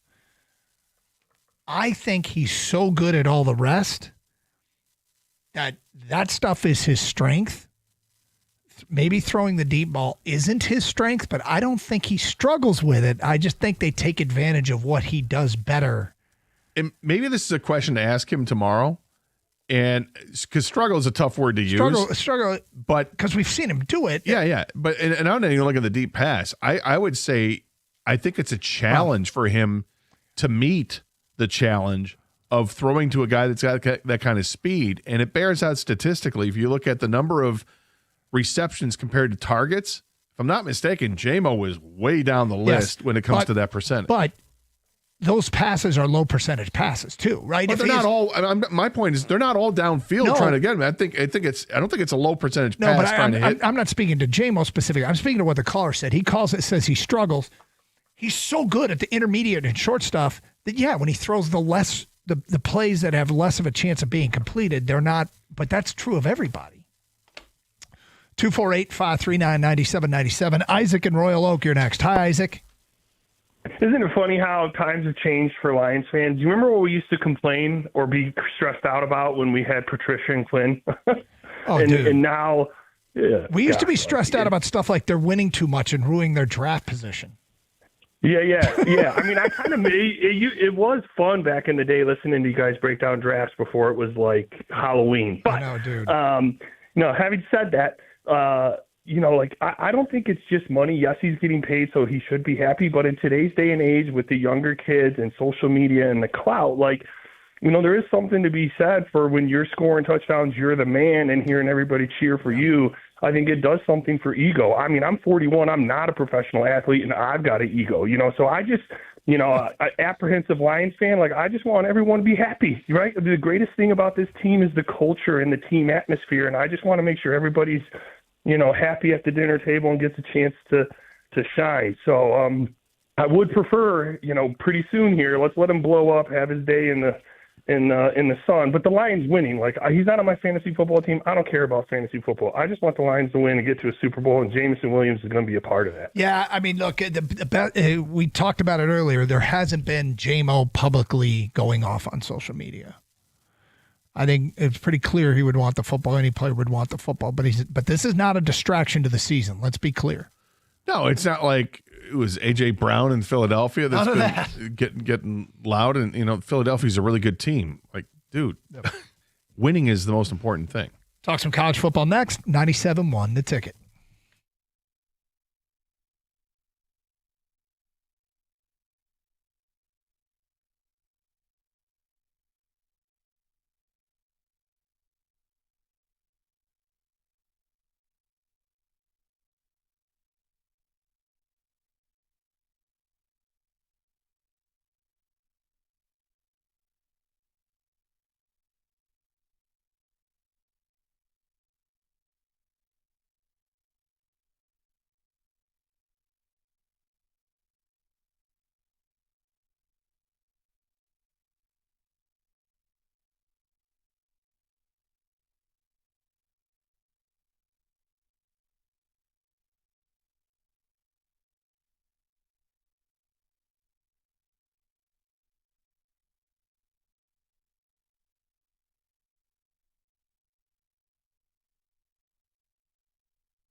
Hey, replacing a roof isn't something that most of us look forward to. In fact, it's a big investment, and that's why choosing the right company matters. And for over 30 years, Michigan homeowners have trusted Shaner Roofing. Here's why. Not only are they local experts with a proven track record, but every roof that they install comes with a lifetime transferable warranty. Now, that means that your investment is protected for as long as you own your home. And even if you sell it, and that is a huge selling point, by the way, to have that transferable warranty. Plus, Shaner Roofing has earned a 4.9-star Google rating from thousands of happy customers. And that kind of trust doesn't happen overnight. It's built on decades of quality work and customer care. So if your roof is aging, leaking, or you're just ready for peace of mind, go to mymichiganroof.com. That's mymichiganroof.com. Powered by Shaner Roofing, Michigan's trusted roofing experts.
Is that right? Carson Anderson, 97.1 a ticket, 248-539-9797. Let's get back to your phone calls. Ed's in Clarkston. What's up, Ed? Hey, guys. How's it going today? Good, Ed. How are you, buddy? Oh, not too bad. You guys were talking about J-Mo earlier and what a lot of people are calling a lack of production. One thing I've noticed is already this year, he's had, 2 or 3 drops, where last year he had 3 all season. Also, I've noticed they've opened up him to run different route trees. and it doesn't look like him and Jared Goff are always on the same page. Is it a lack of maybe confidence in Jared Goff not throwing to him as his first check down? I doubt it.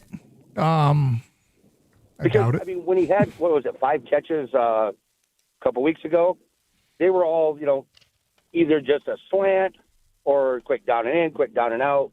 Really not a whole lot of options to the route, which seems like those he excels at. Even the announcers made a comment against Kansas City that he quit on a deep ball, just was running and just kind of slowed up and the ball sailed over his head. And I mean, it just, maybe the confidence isn't there when the number 2 receiver is Amon-Ra St. Brown, and Goff knows, except for one time this year, he's going to catch the ball. Well, St. Brown's the number 1 receiver. I know that, but I mean, on a certain play where they want to go deep. Do you mean the number 2 option on a route? Option. Okay, so Amon-Ra's got 3 drops this year. J-Mo has 2. Right. But now Amon-Ra's been thrown to a lot more. But look, I don't think they have a Jameson Williams problem. I think this is a problem that's created by fantasy football. I think this is a problem that's created by prop bets. I think this is a problem created by people who buy his jersey. And I think it's a problem created by the fact that they have so many weapons. He's going to have his game. I can almost guarantee in the next couple of weeks we're going to be talking about J-Mo's big game. And it's going to come in the course of a natural football game where he just has his catches because it's a good matchup against a particular defense. So St. Brown has caught 50 passes this year. 31 of them have gone for first downs. Sam Laporte has caught 29 passes this year. 16 of them for first downs. Jahmyr Gibbs has caught 26 passes. 7 have been for first downs. Montgomery has caught 11, 6 for first downs. Jameson Williams has caught 17 passes this year. 14 of them are for first downs. That's pretty good. So, okay, maybe you're only seeing short passes thrown, but did they get the first down? Did they advance it for another 4 downs to go? Jared Goff has one of the best. The Lions have one of the best yards after catch percentages in the National Football League. And it's because Goff hits you in stride. You don't have to slow down. You don't have to dive. You catch the ball in stride and you keep running. If you have to stop and jump or dive, you're not going to get as much yards after catch. And Jameson Williams is a big part of that. He's the guy that can take a 5-yard crossing route 80 yards. Yes. And I have full confidence that he will continue to do that. I just don't think many offenses have this many guys. And wasn't this last year? Didn't we do a Laporta show about this time last year? I mean, we may have. Sam got off to a slow start because he was hurt last year to begin the year. But I don't think this is not an issue. I really don't particularly think it is. I think if you do a deeper dive into the numbers, you can understand. Okay, if Jared Goff's only throwing a ball 28 times in a game, there's just less opportunities. Gator, it's a final. The number 1 position of need on our Twitter poll today. What position do you want the Lions to address the most? Secondary, 42% of the vote. That continually climbed throughout the day. Defensive line, 31.8. Offensive line, 23.2. Other was 3.1%. So thank you everybody who voted in the poll and all of those of you that commented. We read many of the better comments on the air, but that's what it came in at, which I'm not going to say I'm proud of our audience. I think they did a good job with this, but those are all areas that what we have to remember too is the price has to be right.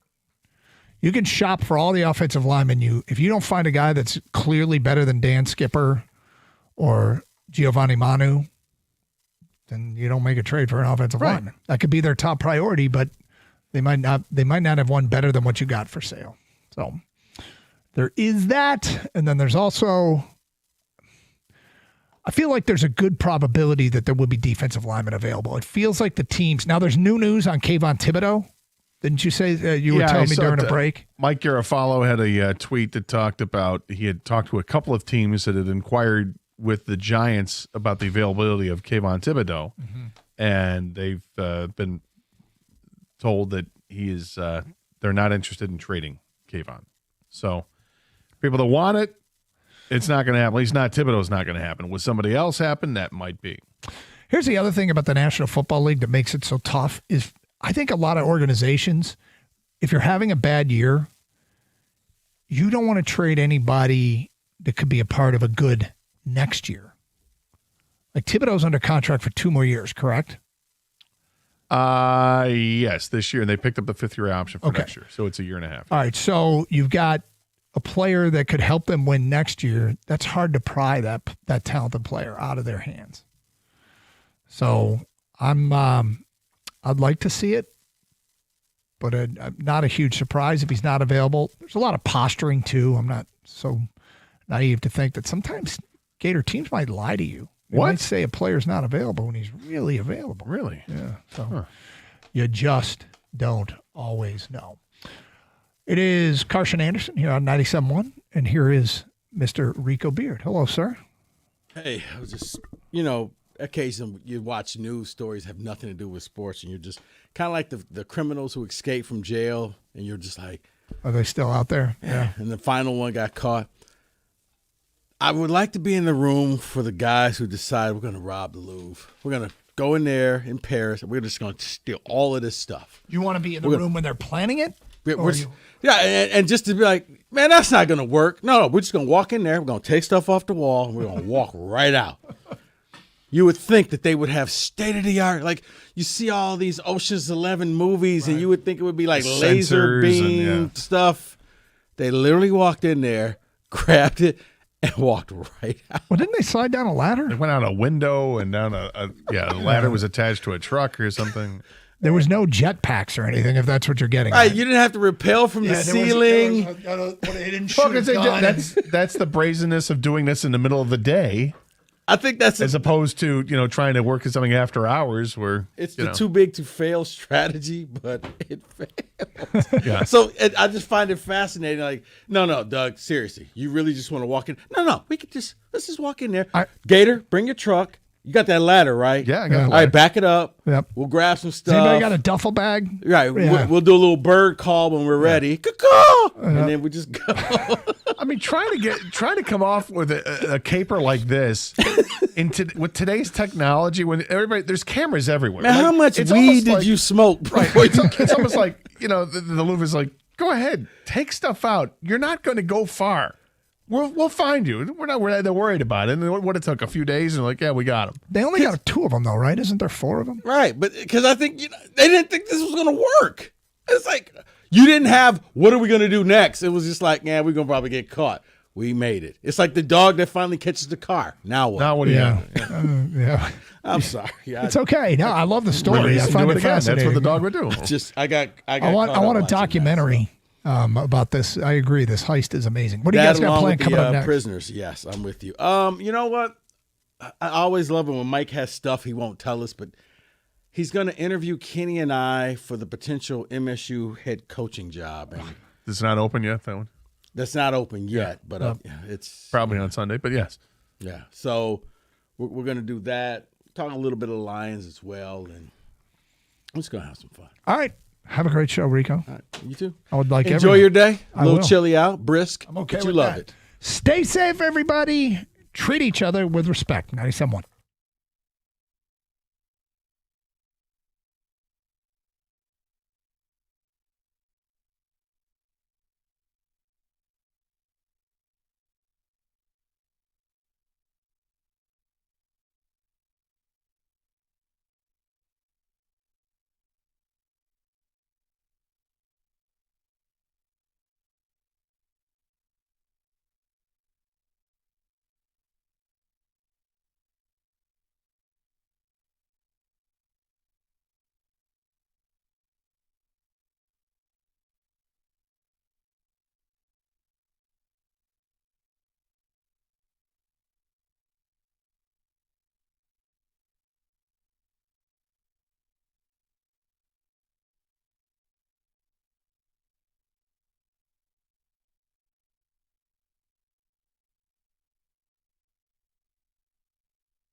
Brought to you by Randazzo Heating, Cooling, and Electrical. I'm not sure how I followed that up. Lions coach Dan Campbell was back at the podium today. He said that offensive tackle Taylor Decker was practicing yesterday. He'll take today off, but be back out there tomorrow. Running back Sione Vaki is expected to practice all week, and the team is hopeful he'll be able to play on Sunday. Safety Kirby Joseph also absent from practice today. The Red Wings will look for back-to-back wins against the Blues tonight. Face off at 8, which you can hear right here on the ticket. John Gibson will start in goal.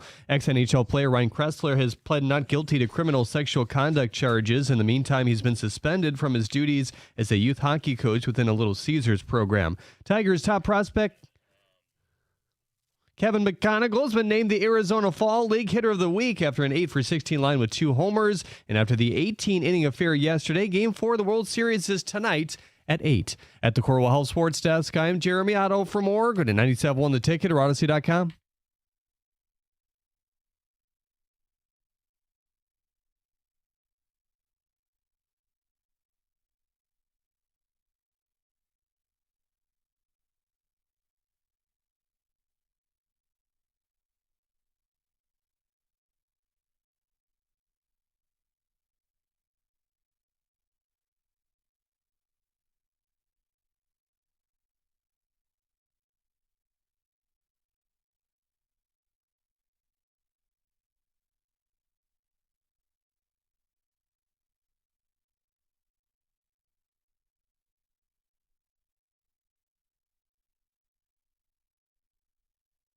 Thank you, Charles Ramsey.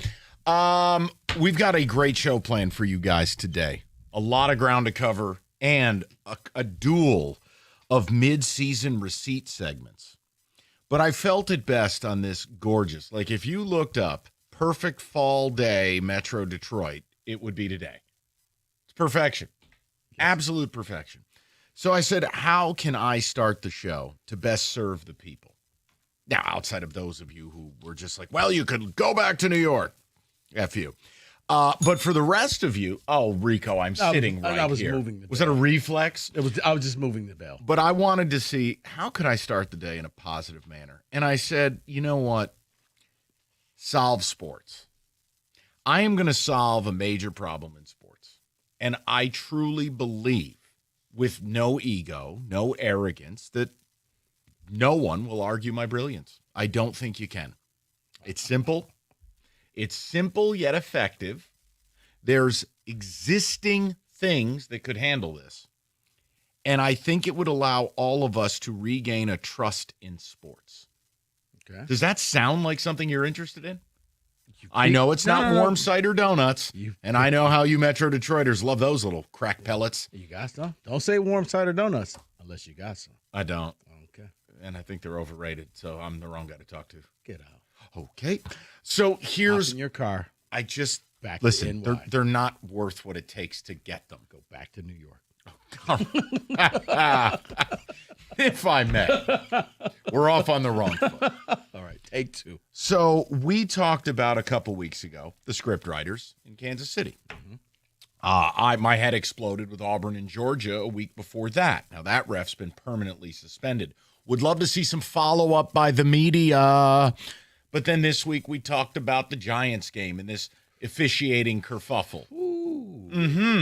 Boy, look, that may have been the worst officiated play of the weekend. Well, what if I told you we could fix this?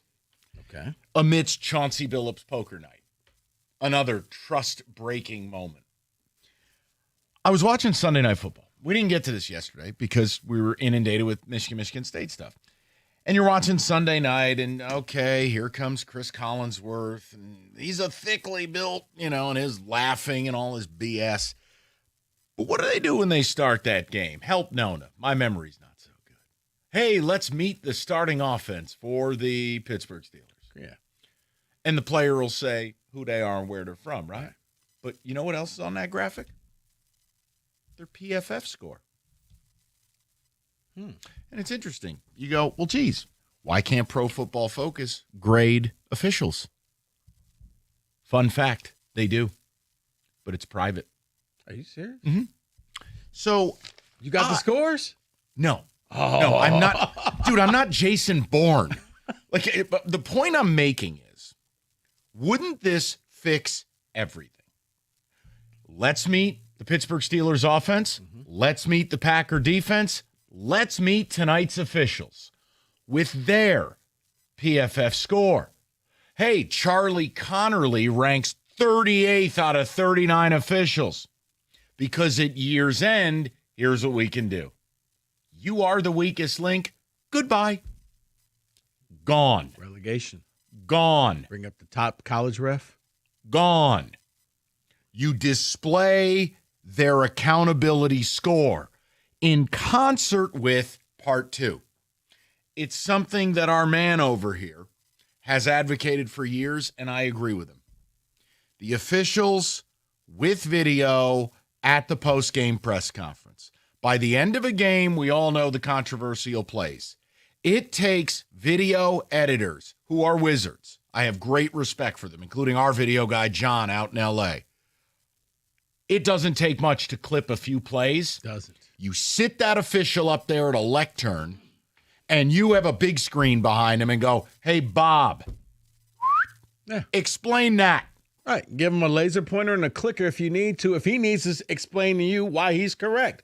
You guys don't know the rules. Here's why we called it that way. Or, you know what? You taught me something. Or I done effed up. Like you pull a Jim Joyce. What's up? You pull a Jim Joyce when he said, yeah, I screwed this up. Yeah, the official's up there sounding like this. Or this. Then you know you got him. So here's my question to you. Can you argue what I have suggested? Would it have the desired effect? I think if referees' grades were known publicly, you'd be able to talk about who is a good and who is a bad official. Why is it in today's world we are sliding down the accountability scale? For instance, and you can say, well, you're a boomer.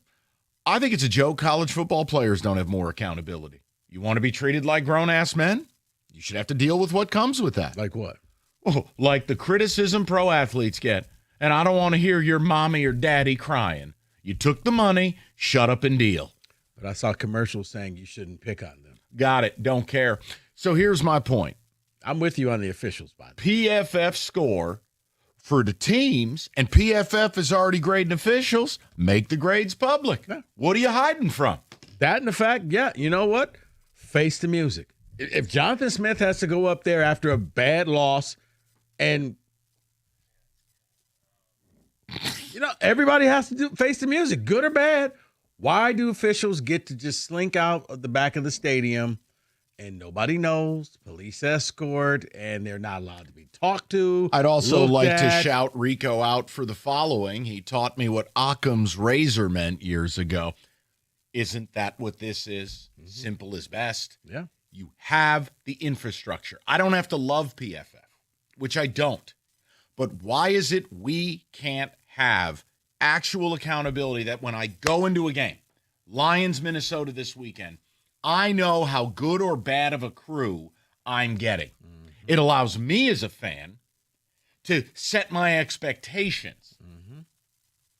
No, you're right. I mean, because you kind of get that for like, I think the closest maybe like officiating in college hoops where Big Ten refs allow you to be more physical. ACC refs, they call every foul. But if you know you got an ACC reffing crew, guys, can't be handsy today. You got to go out there and you got to defend and do whatever. I like this idea because, yeah, now you would know.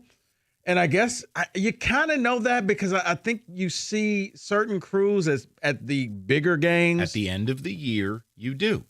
I'm making a point. Every fan, if we have sat here in Detroit talking about the scriptwriters to a point that someone like you jumped aboard as a skeptic, why is it we can't know who those officials are and what their qualifications are or not to work the Lions game this weekend? Much less, hey, it's Sunday Night Football. We've been waiting all day for Sunday night. Why can't we know? Mm-hmm. They're already grading them. Make the grades public. And if the NFL says, well, we don't want to embarrass our officials, then we've gotten to the root of the problem. Right. Because players can be embarrassed. Players, we know everything that happens with them on and off the field, coaches on and off the field, but officials get to hide behind this cloud of secrecy. You know why? That I've never liked. You know why? Because the NFL is not real. It's an entertainment product. The only thing you're missing is Jimmy, the mouth of the South Heart, and Bobby Heenan. The NFL wants to keep it that way so the script writers can do what they need to do. That's why. You may be onto something because I think You're the damn NFL, Skippy. No. I think the NFL does, Mike, because I think a lot of the officials would probably love to actually go out there and explain things instead of being the bad guy. Like, And hey, why can't players criticize them? Why such hefty fines for players talking about calls? You can argue balls and strikes in baseball. Yeah, Have you ever sat on the glass at a hockey game and heard how players speak to officials? Please. And I'm not talking about Jim Schoenfeld telling Don Koharski to go eat another effing donut. No. I'm talking on the ice. You've heard players in baseball, managers in baseball. You hear how coaches bicker with officials and players bicker in NBA. And I'm going to add some support to this argument, Mike, and it's a This good is argument. killing you, isn't it? No, it's actually good because this is one of those topics I didn't know what you were talking about. So I'm finding this out on the fly. I like to keep you on your toes. But for years, and this could change because you know what you could never talk about for years in the NFL? Gambling. Correct. Taboo. Oh, now it's You don't everywhere. talk about gambling. You don't talk about point spreads. You don't talk about anything. You talk about that, and you're going to get suspended. Not anymore. You can do commercials for it. That's right. Heck, there's a graphic on the field, the logo on TV, and hey, this halftime's presented by this sponsor and this casino. And so that changed. So why are we holding this sacred? At this time in sports, I don't think the need for transparency has ever been higher. If Pro Football Focus is already grading officials, don't tell me the numbers are private. Why are they private? Get to the root cause. If you met the offense and you met the defense, it's very simple. I want to meet the officials, period. And again, don't tell me we don't know their names. We do.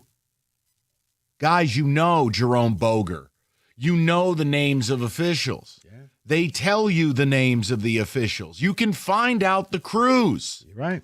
So you can't call up with some bleeding hearts routine and talk to me about, well, it is safety and things. Yeah, there's a couple guys from here. Sean Smith.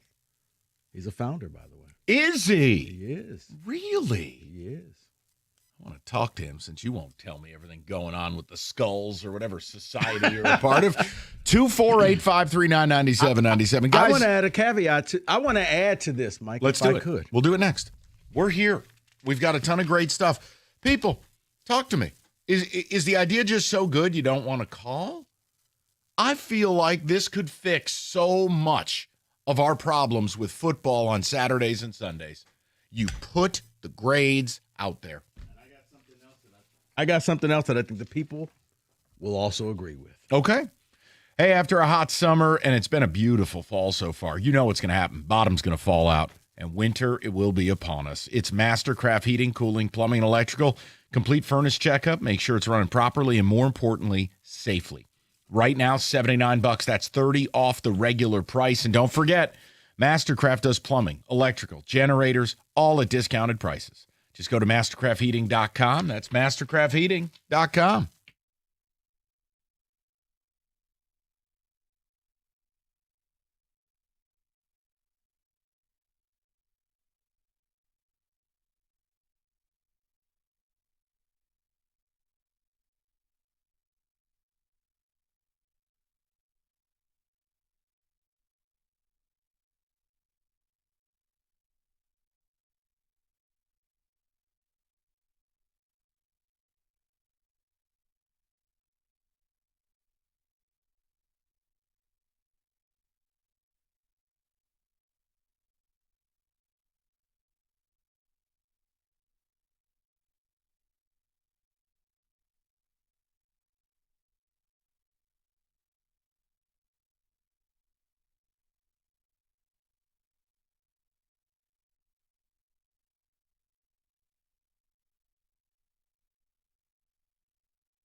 All right, Rico has something to add to this. If you're just joining, it's very simple.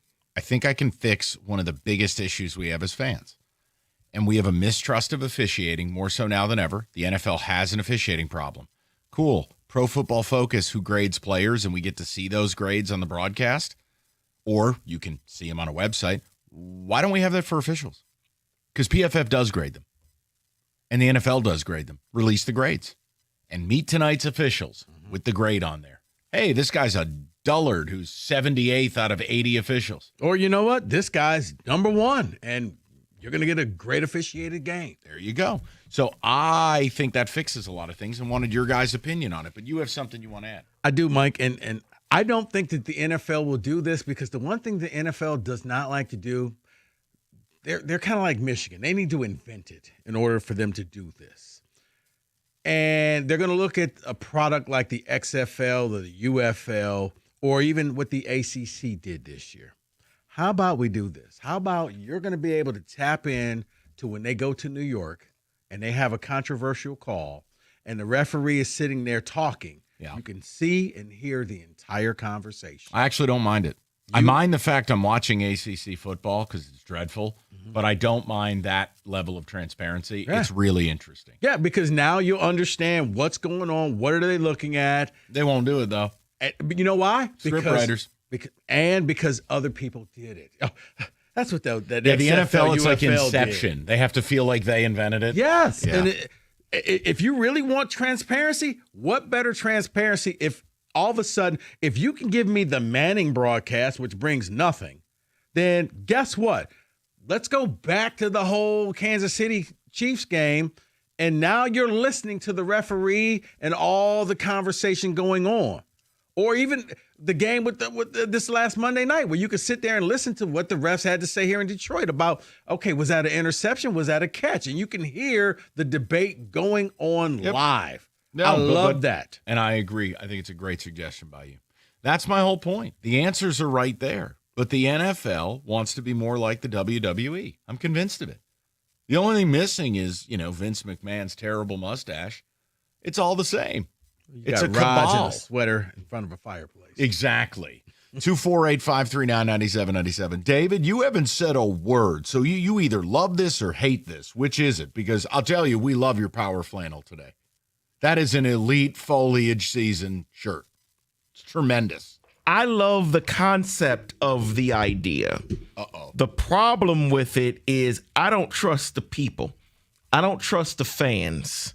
We've already had incidences during back in the day, Ohio State, Michigan, when JT Barrett was short and you had people trying to find addresses of referees. Oh, they're from here. I think if you put those numbers out there and the bad referees, they're going to do the bad things. No, let me help you with that. Bad things. No, we can eliminate that real quick. Guys, we're the NFL. We print money. That day job you have, put in your 2 weeks notice. It's over. You're now working for us, and guess what? Just like the players have a training camp, you'll have a training camp. Throughout the week, you're going to be learning stuff. Throughout the week, that would help. You're going to be watching film the way the wide receivers watch film, the way J-Mo's watching film, the way Gibbs watching film. You're going to be watching film. Guess what? For you guys in the tush push, we're going to break this down this week, okay? Here's what everything that happened wrong. Here's what you can do the next time.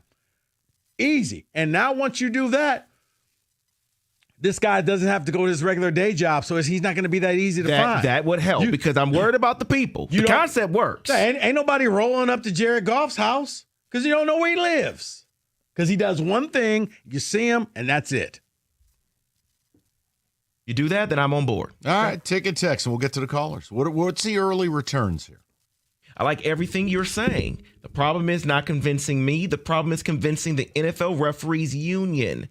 The union does not want transparency or accountability. Too bad. From Marty. Yeah, and guess what? Here's what I would tell the union. You do this or you're all fired. Oh, we'll file a grievance. How? It's not a right to work in our league. It's a privilege. And we have labor discussions and CBAs, and here's the reality. If you don't want to subject yourself to accountability, then you know what doesn't happen? You don't get a cut of the new rev share. They're out here they're breaking off games and selling them for $130 million a piece. What do you think this is? They're going to add an 18th game to the season. They're going to add 10 roster spots to each roster.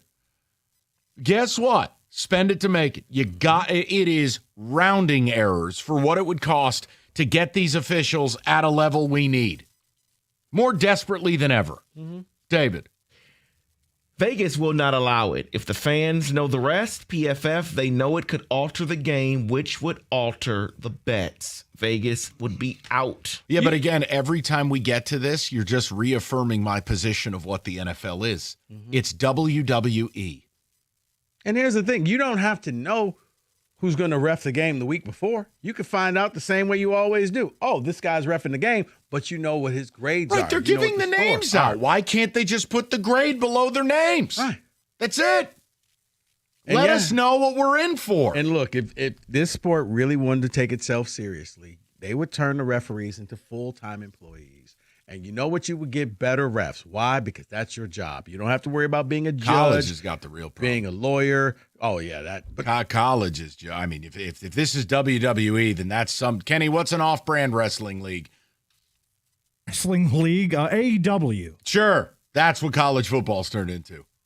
No, you're right there. Clown car. But here's the thing. College football has too many mouths to feed. The NFL, it's a $1 billion business. You can Billion? eat Billion? NFL? Like trillion. Okay. I mean, the NFL is an insane that product. You can go ahead and hire all of these guys. Yeah. And guess what? The officiating gets better because there'll be transparency. We get to hear the conversations going on. It's no somebody looking at an iPad. Oh, and for God's sake, how about this? Let's use that 60-yard jumbotron that the guy is standing underneath rather than using his iPhone. The guy's looking at a lunchbox. While the crowd is sitting there watching it on this 60-yard jumbotron. That circles around the arena. And the referees have to act like, I don't see that. I don't see that. Yes, you do. As big as I don't know what. It's easy fix, but I'm starting to. They don't want to. I don't know why they don't want to, but maybe it is more script writing. If I hear one more dumb announcer say, well, the ref's job is difficult, I will blow my lid. Thousands get paid. You have other jobs that are hard. My doctor's job is hard, but yet he gets it right. Thank you. They should add incentive bonus to where the officials that get the highest percentage of calls right throughout the season get to officiate the postseason games for a higher wage. Supposedly the best crews are the Super Bowl crews. Right. The whole point is bad officials are like, look at baseball. Bad umpires like Angel Hernandez and C.B. Buckner and Cowboy Joe West were allowed to stick around for how long? You knew the bad umpires. But now you're getting grades that you can find. And it makes it even more egregious. And that's what has it turned into? Accountability to where I do think, you're getting the ABS system. You're going to get that review system. And I do believe in the next 3 years, robot umps are happening. We'll get the people. I'm very excited about this. We're fixing things here. I like this. 3 o'clock, it's a week to the trade deadline. We talk wants versus needs, and we talk the Lions. And again, I can't control what they do or don't do, but we're going to talk about the things you do and don't want. Rico for the Founders Association. If you're looking for the best deals on the hottest Chevy models, there is only one place to go. It's Hamilton Chevrolet in Warren. Hamilton is leading the way with the unbeatable prices, top-notch service, and a commitment to total satisfaction that Andrew Pavick and his sales staff will present to you. Why? Because they want to be your Chevy dealer. So whether you're looking for a sleek sedan, a tough truck, spacious SUV, Hamilton Chevrolet has the inventory, and the selection is best right now. Hamilton is stocked up and ready to get you on the road in a Chevy that will fit your lifestyle, but more importantly, your budget, including the new October Rico deal. Still a few days left. As a matter of fact, it's the last week of October, so you can lease a 2026 Chevy Silverado Crew Cab 4x4 for as low as $199 a month for 24 months. Walk into Hamilton Chevrolet with $995 down. You'll drive off with 10,000 miles a year. Guys, you know what I say. The best deals are found at 14 Mile and Mound. See my guys at Hamilton Chevrolet for details and find out why Hamilton is leading the way. More at HamiltonChevy.com. Chevrolet together, let's drive.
All right, let's get to the people. Just having some fun. It was an idea I thought of watching Sunday Night Football.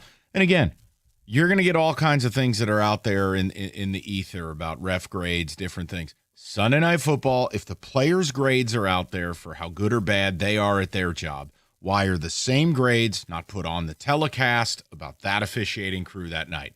It is something to me that at the current state where officiating is in the NFL and the mistrust that goes well beyond, well, that looked weird. I mean, you're talking about a time where gambling and the money and Chauncey's poker table.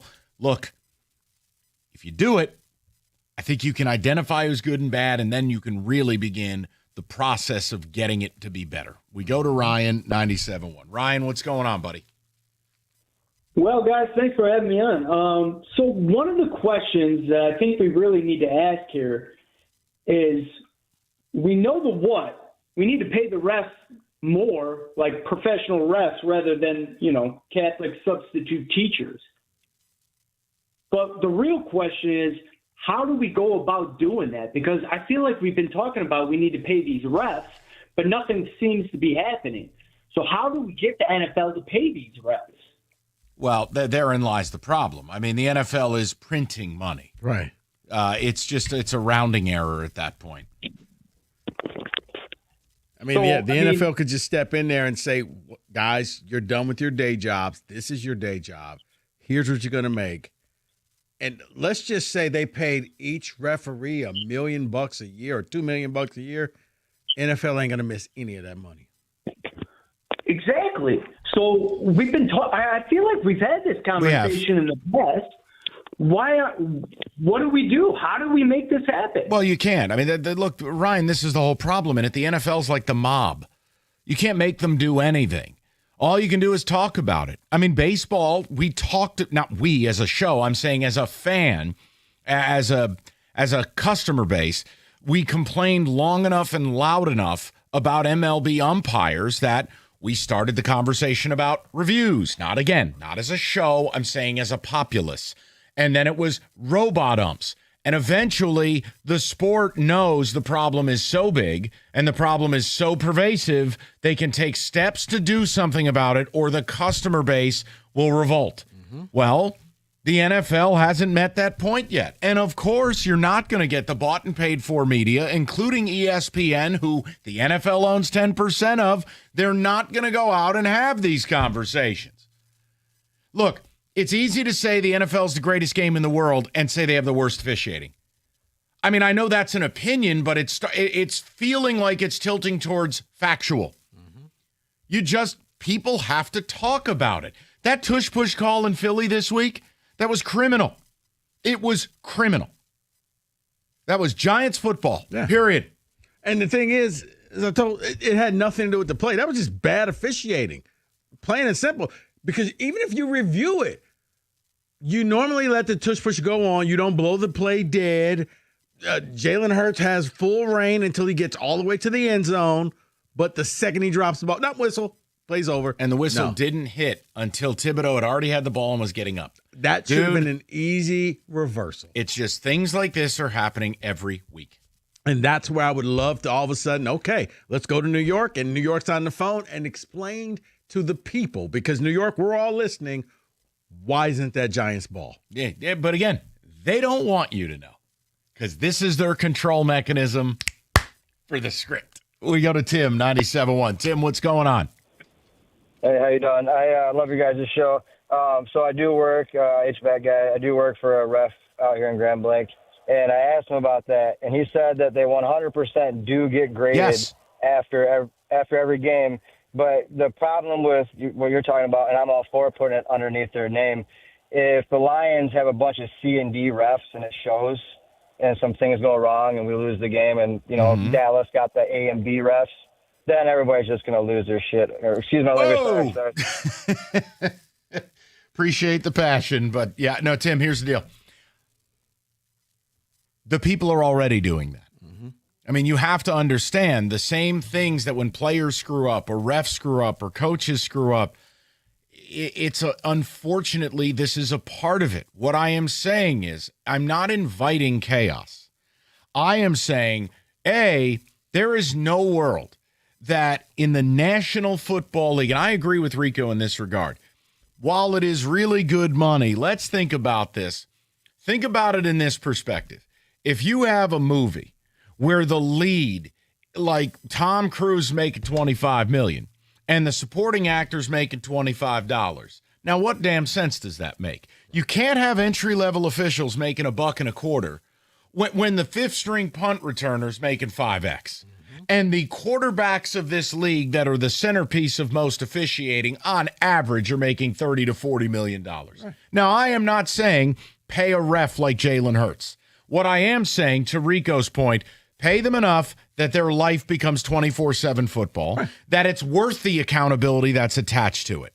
And think about this. And now, film sessions, working out, you're in better shape because you don't have to do anything. You're in the weight room. You're running laps. You're doing things so that you got a better referee out there on the field. So guess what? You won't have this large disparity between, okay, this is the top referee crew and this is the D- crew. No. We're all in the same level. We're all between the A and a B-, or a B+. So it doesn't matter what city you go to because you're all good, because you've all been trained weekly. Oh, and at the end of the year, like how many, I forget how many crews there are, but I think you would take the worst two crews or the worst two crews worth of officials and you send out a release. They are no longer NFL officials. Why? Because they're bums. Mm-hmm. Next. That's it. Right. They can go to referee training school and do it all over again. Get recertified. And get recertified. Go past your Series 7. Let's go to Jacob, 97.1. What's up, Jake? Hey, guys. To David's point earlier, it popped in my head. You could either have an alias name like Michael Vick used abroad in Mexico, or you can, or give them a number. This is like A1540 or whatever, that you know who the guys are. But I think that it's got to go beyond that. Crews that are not in the top third or top quarter should not be doing nationally televised games. Mm-hmm. To not in the top 30% should not be having to do playoff games. I don't know how many crews are needed and how many there are, but they should not. They should be the best crews by ranking, and give them a bonus. If they're the top crew for the end of the season, they get a bonus, just how players get them for being player of the week and stuff like that. Yeah, so listen, they do get a level of bonuses with the postseason stuff, but Jacob, I'm with you. Is you could, to Rico's point, you can make it better. The league is a joke in this regard. The only thing they've handled worse over the years is concussions. Number of crews, by the way, there's only 17 of them for the 2025 season. So you got 123 officials in total, and that's 7 on-field officials with 2 swing officials who rotate between crews. It isn't that hard. And when you start to look at the economics of the NFL, if you lose the trust of fans, I'm telling you, you're going down a slippery slope. And I think the NFL is on the verge of it because every week you are seeing controversies now. And it ain't just a tush push, or it isn't just jokes about the script writers. You are seeing a deluge. And I mean, when former players come out, and I have read and listened to former players the last month saying this is the worst the officiating's ever been. You have a problem, identify it, and fix it. It's not hard. Unless, of course, you don't want to because that's your control mechanism. There's something about David agreeing with me while he's wearing that fashion flannel. It's just more satisfying. You just like fashion. I'm just going to stop agreeing with him then. No, I like it. It's a really nice shirt. No, I think this is something that we've all... What do you have against flannel? I don't. You have a big problem with flannel, and I don't like it. I don't. Well, it's not winter outside, so I have to wear the winter clothes. Very nice.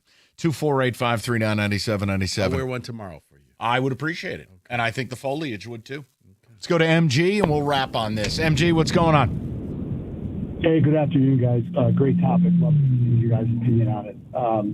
I had a chance to meet Ron Tolbert, Michigan guy who is the head of one of those referee crews. They brought him in to do leadership training with the fire department that I'm at, and he gave us a really incredible look kind of behind the curtain at the scoring system, the rating system, how they get evaluated, I mean, down to every single play, how it's contested, what happens on the scoring, once the play gets contested, how that moves you into the playoffs.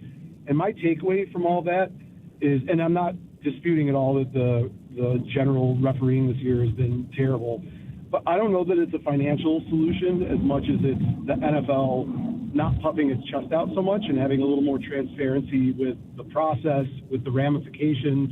I think that the NFL protects referees, and it's misguided. I think they're doing it to protect their brand, but they're inadvertently, I guess, diluting their brand, because these guys that are reffing, these are some of the most incredible, passionate, like, lovers of the game that you'll ever meet. And even though they have other jobs and they're not getting compensated as a full-time job, trust me, they are spending full-time, effort and energy and thought working on this. I just don't think money solves it as much as the NFL getting more transparency with process and procedure. That's what I'm looking for. MG, look, the money it's the juice versus the squeeze.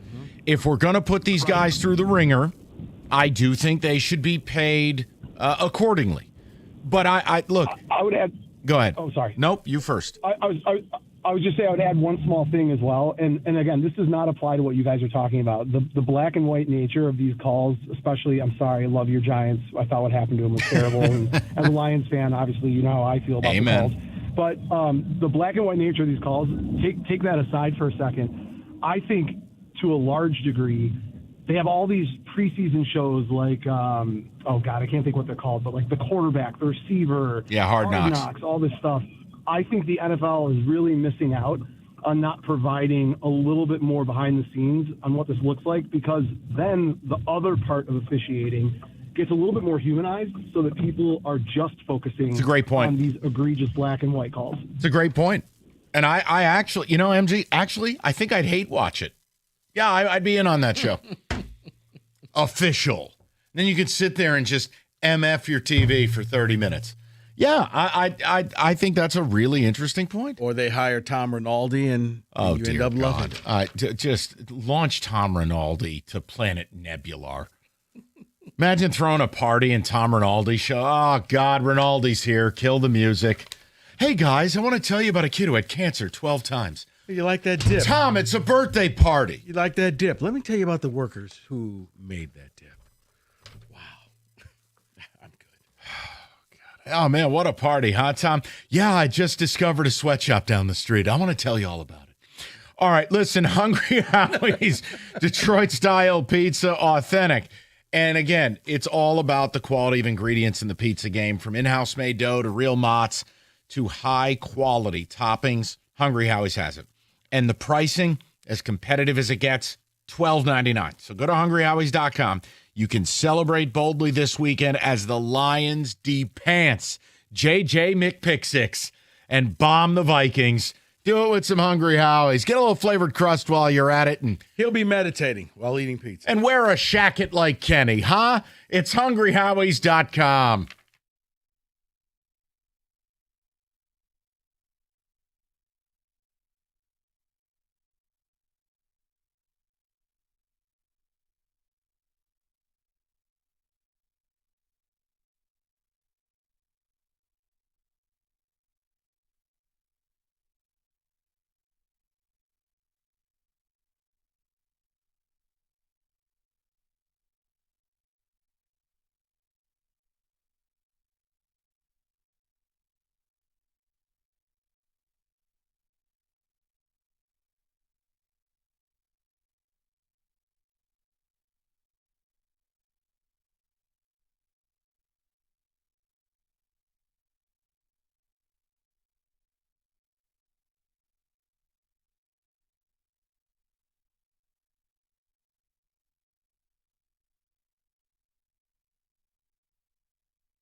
Well, if you're into people looking stupid, this segment's for you. David, music, please. Oh, hey, this is where the guy who got into Harvard talks down to all of us. No, Mike. It's receipt time, y'all. No, this is mid-season receipts, but we're gonna have a little fun with this. We're gonna allow you to change a few things, since you can't change everything. Just college or pro? This will be college to start. I off change with. everything. Okay. College is impossible to predict now. It is. So I will allow you two. All right. That you can change. All right. I can change two. Kenny If can I can change two, and you can change. And if you can change, we can change. We can all change. All right. All right. So we broke down the preseason top 25, and David is exempt from this because he wasn't here that day. So you punk. That's not fair. We all look like idiots except for David now. Especially, he would have said the dumbest stuff out of all of us. Oh, this is going to be fun. I want to hear what you guys say. Okay. Here's where we started. Let's just start off with at number 1. Would they make the playoffs or not? Texas. We all said yes. Would you like to change that? Yes. Now No. remember, you only get to change 2. Yeah, they're not making the playoff. Okay. The SEC is even more loaded than we thought. And if I take the top 5 teams that are down there, Texas isn't one of them. You feel good about burning one of your yeses immediately? About your switching them around? Kenny, I feel like that is an objectively silly thing that we all thought, but how much worse could it be? It could actually be a lot worse. All right, let's think about this for a second. All right, Bama's going. We think Ole Miss. No, we're going to get to all of those. Oh. We're going to get to all I'm of going to change it. Texas ain't making it. Okay. Kenny? Yes, if I said yes, then I'm changing it to a no. Okay. They might be underdogs to Vandy at home this week. Oh, You but know Jonathan what? Smith needs time. I'm not going to burn mine right now. I'm going to say Texas because maybe. They still have a shot. They can do it. Because facts and things. Who's and talking to you? You didn't have any predictions. Nobody wants to hear from you right now, David. You sit there in that elite flannel. At number 2, I think we'll stay where we are. The Ohio State. We all said yes. I don't Yes. think anybody wants to change. No, there's no reason to. I do worry about winning it all. They haven't played anybody. See, here's one where I think you may want to have saved it, Mike. What do you mean? Number 3 is Penn State. We all said yes. So you only get one change? No, you get 2 changes. Well, then I'll change that one too. Okay. No. Surely sets up for a rake. Did I say yes also? We all said yes, Kenny. Okay. So at the time, they were number 3 in the country. And Team A is out of timeouts already. David, All right, I won't. once again, shut up. So hold on. You know what, Mike? So No. I don't change it. It means what? I got something wrong. Who cares? No. I'm feeling generous. I don't want you to feel bad. You can have 3. Kenny, Thanks. you can have 3, and I'll have 3. Well, considering All they're right. 21-point dogs this week and they fired their coach and their quarterback's dead. Are you changing? Yeah, they're not making the playoff. Kenny, are you changing? I also am changing. They wouldn't make the MHSAA playoffs. You're exactly right. So you guys have one more change to go. All right. Okay. At number 4, we had Georgia. We all said yes. At number 5, we had Notre Dame. We all said yes. They're going to get in. At 6, They shouldn't, but they'll get in. you know what? But I think it was set up that way where, once they got past USC, unless they just do something stupid or Love gets injured. I love rewarding teams that lose to the only 2 good teams they play. It's sweet. What a sport. Go ahead. Well, at least we have an actual playoff and not just a bunch of All right, nerds Will, picking it. Okay. Please. Clemson at number 6. Oh, God. Yeah, I know what we said. We all said yes. Yep. You Total debacle. You got to stick with Clemson? Well, it doesn't matter if I stick with them. They're dead. They're a stick in the mud. If I don't change it, what am I trying to change later? There's other teams that I Fine. think. Fine. I'll stick with it. I'll fall down Howard's Rock Hill or whatever the hell it's called. My favorite thing is David laughing at us openly back behind the No, glass. I'm not laughing at the decision. You were I'm laughing at laughing. his words about sticking with it. Okay. We had Kenny, are you changing? I'm going to change, and I'm Kenny pretty is sure now I'm going to get officially everything else done. wrong. Yeah, I'm Okay. out. Kenny is so upset with me. Okay. Kenny is changing. Oregon. We all had yes. I think that's good. That is Bama, underwhelming, though. They need an impressive performance. They were not good against Indiana. They weren't that good against Penn State. And then what was last week against Rob Riggle in Wisconsin? I think that was, Dante Moore got punched in the face. and Not his my nose- problem. Okay. His nose was bleeding. He was out of the game. You know what I think last week was, Mike? And you know this from, it was that boredom game. It was that game where it's like, as you know, you can only get up for so many games, and certain games are just work. And that was a work game.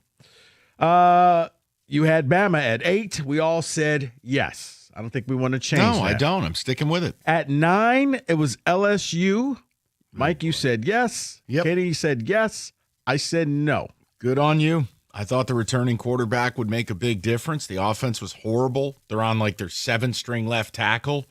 And now the governor demanded they fire Brian Kelly. More on that later. That was hilarious. So, yeah, I'd like to change that. Okay. Well, that's your one. Okay. Yeah, I mean, I got to use one. You made So me you're- stick with Clemson. You're done now. That's like stepping on a dog turd. I got Dabo on the bottom of my shoe. All right. Well, the rest of these picks. Kenny made a Dabo. You guys are sticking with the rest of these picks. What do you want us to do? Well, I wanted you to kind of wait to see. I'd rather correct the big mistakes than the small ones. Well, there's a big one that you wanted to correct. But Okay, fine. the U. We all had yes. They'll probably make it. NC State. Arizona State, we all said no. Correct. Illinois, you said no, Mike. Thank God. Kenny You and don't make the playoff wearing a bedspread. and Science. I liked the little hoodie he had on yesterday. With the script Illinois, Yeah. that actually was nice. Kenny and I both had yes. South Carolina, Oh, no. we all had yes. How did I say yes to that knowing their schedule? That's because we're all stupid. The cockapoo. That's what this whole thing. This is what this whole segment is. You That's- guys are stupid. That's a really bad job. Hey, No, predicting no. college football Right. is impossible. Kenny, think of this as not stupid. This is entertaining because we have no clue and you know what? The people listening had no It clue. takes at least a month to figure out any of these teams. You're right, Rico. I'm having a great time right Yeah, it's such a blast. In fact, Kenny and I are going to hold hands and walk into traffic. Okay, you next. guys want to There feel was smart? not a problem believing in sellers. It wasn't. No. You guys want to feel smart? Sure. Michigan came in at 14. Mike, you said no. Kenny, you said no. I said no. They weren't going to make it. Okay. I mean, they still could. I just Ole don't Miss. think they will. Ole Miss. Oh, boy. Mike, you said no. Kenny said yes. I said yes. I think I have a shot to be right on this, and I'm glad I'm sticking with this. Remember, Lane Kiffin could lose a one-horse race. He does something inexplicable You're right. every year. And when he went for it on 4th down on his own 14-yard line in the first half of that game last week, I thought we were seeing our moment. Yeah. I didn't realize that John Mateer was at Chauncey Billups' poker game. Unfortunately, James Franklin's not there to bail you out. No, so yes. but I'm going to stick with this. He's that guy. All right. SMU. We all had no. Yeah, because Rhett Lashley's a con man. Florida. You had yes. Kenny had yes. I said no. I believed it was going to be the year of Lagway. I didn't realize he'd have one shoulder. Got it wrong. Tennessee. We all said no. Con artists. Fraud program. No. Indiana. No for Mike. Damn it. No for Kenny. I said Stupid. yes. That's what we are. No, I am. Because Signetti did it again. No fall off. Mendoza was even better than where he was ranked. They're just a bulldozer. You know what my favorite part about this game is? We're going to play this twice today. Why are we doing this twice? Because Then I'll look like an idiot later. Because Rico's a bleep hole. That's really what it comes down to. No. David said, hey, sir, would you like to do that? And I'm like, absolutely, David, because I listen to David. We did at 20, it was Kansas State. We all said no. No, Avery Johnson's a crime against football. I'm going to use my last one here. Actually, I'm going to use my second one here. At 21, Texas A&M. We all said no. Yeah, they're beyond better than what I could have imagined. They might win it all. I mean, they've really put it together, man. That schedule I thought was going to be impossible for them with trips to LSU and Notre Dame. We're just going to go and dust them both. Iowa State. Uh-oh. We all said yes. Oh, dear God. That was my Big 12 pick. Nice job last week. 500 yards of offense, -4 in the turnover category. Sweet. Yeah. Soak you, BYU. Whoa. We all said no. Get soaked. Texas Tech. We all said yes. And finally, Boise State. We all said yes. No, as the best group of 4, group of 5. Yeah. Yikes. Yeah, we did. Oh, well. That was it. Not Wasn't terrible. horrible. Wasn't terrible at all. The Clemson LSU thing will stick with me the whole season. The 2 returning quarterbacks. Oh, my God, we're way over. Okay. All right. Mid-season receipts, 97-1.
Brought to you by the Sam Bernstein Law Firm. Lions safety Kirby Joseph was not seen practicing today after missing their win before the bye. Dan Campbell said the team is hopeful that running back and special teamer Sione Vaki will be ready to play this week. As for edge rusher Marcus Davenport, he's now eligible to come off the injured list.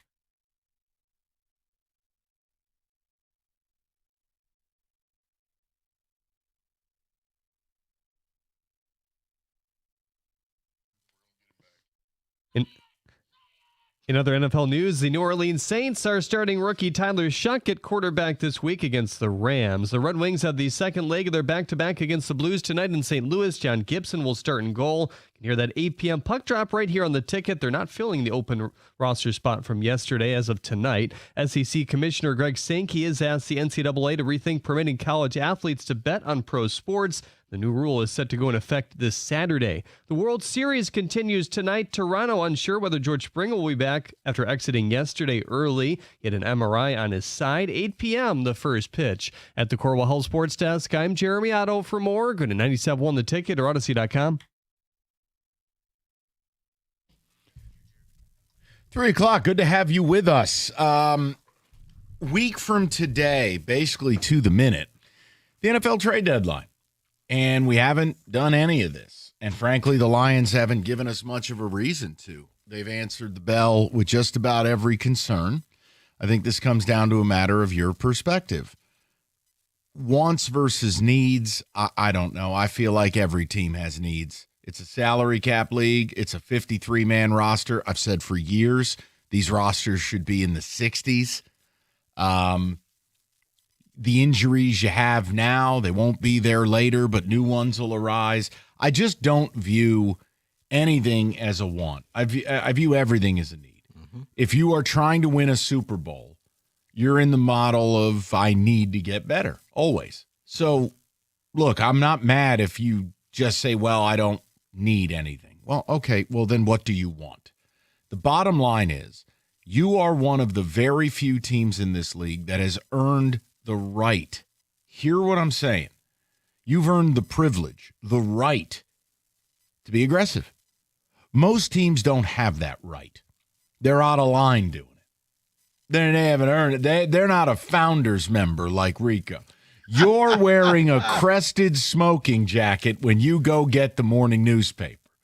So I want to have that conversation with you of whether it's a want or a need. Can we not argue? Can we just talk about what you want your team to do a week from today? Now, the expectations of whether Brad Holmes does anything, it's another thing I'm not interested in. It's boring to me. I have no idea. No one can predict him, and you just let it roll. Mm-hmm. So as we sit here today, what do you want a week from today? Whether you think it's a need or a luxury, I don't care. You know why I'm setting it up this way. Yeah. I don't want to waste time arguing with people on semantics. 248-539-9797. Talk to me. No, I'm with you. I mean, because you see in the NFL, man, one injury and the next one play, and next thing you know, your star player's foot's going the other way, and it's like, all right, too soon. I was talking about Fred Warner. That felt like a Scatabo reference. Oh, his foot was backwards first. Anyway. No, but you just never know. So I look at this Lions team, and whereas before, Mike, it was like, man, you got to go out there. Yes, would I love another rush edge to go along with Aiden Hutchinson? Yes. But now I'm starting to think now that maybe you want to go and get another offensive lineman. Just this whole Taylor Decker every week. Is he practicing? Is he not practicing? Is he playing? Maybe we'll give him this day off. You may want to look at going out there and getting a tackle, or at least a guy who can, play guard and tackle, so that if anybody goes down, he can kind of go in different spots. I would be looking that way because your offense is humming. Your offense can carry this team if need be. You saw with no secondary back there, the offense went out there, did their job. You don't want this thing to slow down. I would probably look at trying to improve this offensive line. I would put that as a top priority over getting that edge rusher that everybody wants. David? Here's the thing, because I know a lot of people are talking secondary because you have a lot of injuries there. You're dealing with two safeties right now that are completely banged up, and your corners, you lost one for a long time. DJ Reed is going to be gone for a long time. But I'm still in the market for an edge rusher because no matter what you do there, you get that better and you strengthen that, it makes your secondary better no matter who is back there. You get to the quarterback quick. The cornerbacks know the ball has to come out fast. They don't have to cover as long. So I'm still there for the edge rusher. Okay. Kenny. I agree with the man to my left. I know, and he's right, by the way. I know Middays did a Twitter poll of some sort where they asked which is the biggest need, and most people, I guess the majority said secondary. I think you make your secondary better by adding up front. I've always felt that way. And it shows that look at what happened last week is we thought we were about to get housed around a little bit in the secondary, and we were fine enough. I mean, how many pass yards did we? How many points did we allow? I just feel like if you add up front, every phase behind that phase of the defense gets better. So I'm with David. Here's the interesting thing. So if you look at just known passing downs, you've seen the Lions moonlight a little bit, moving Aquaman, Minty Fresh, Mr. Aquadine, or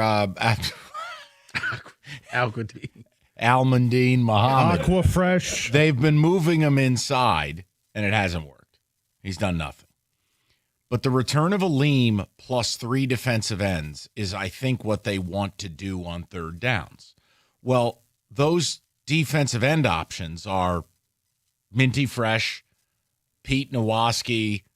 Look, it's not ideal. It's Aiden, Aleem, and then we'll figure it out. You could say, well, Davenport's coming back. Is he? The first time he gets a tummy ache, he'll be out for another 6 weeks. Yeah, again, it'll always be about I'd rather have a dominating front than a dominating secondary. And the pass rush has to work with the coverage and vice versa. But I know DJ Reed's coming back. I know Terrion Arnold's coming back. I know what I have in Amik Robertson. And I do this Legion of Whom thing. I think you've developed some quality depth here that you could draw upon later in the year. Mm-hmm. I think up front, look, I'm always going to lean that way. And I don't think it has to be a superstar. Let me be very clear about it, okay? It doesn't have to be some huge name. But someone who's having a really great year for a really bad team? For you PFF loyalists who sit there like Mel Tucker in a hotel room looking at PFF, do you know who's been top 5 edge rusher this year? Who? The man who created this.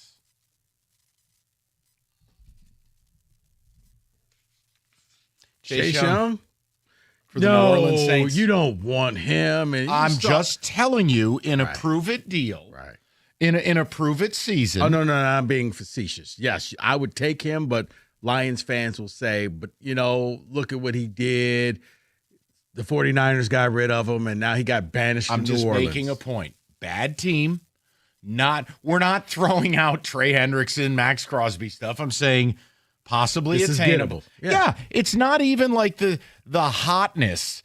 Like this morning, it was Kayvon Thibodeau, and then one reporter like Garofalo goes, "There's no interest," and then the New York actual beat reporters are, "Yeah, teams are calling. The Giants are headed nowhere.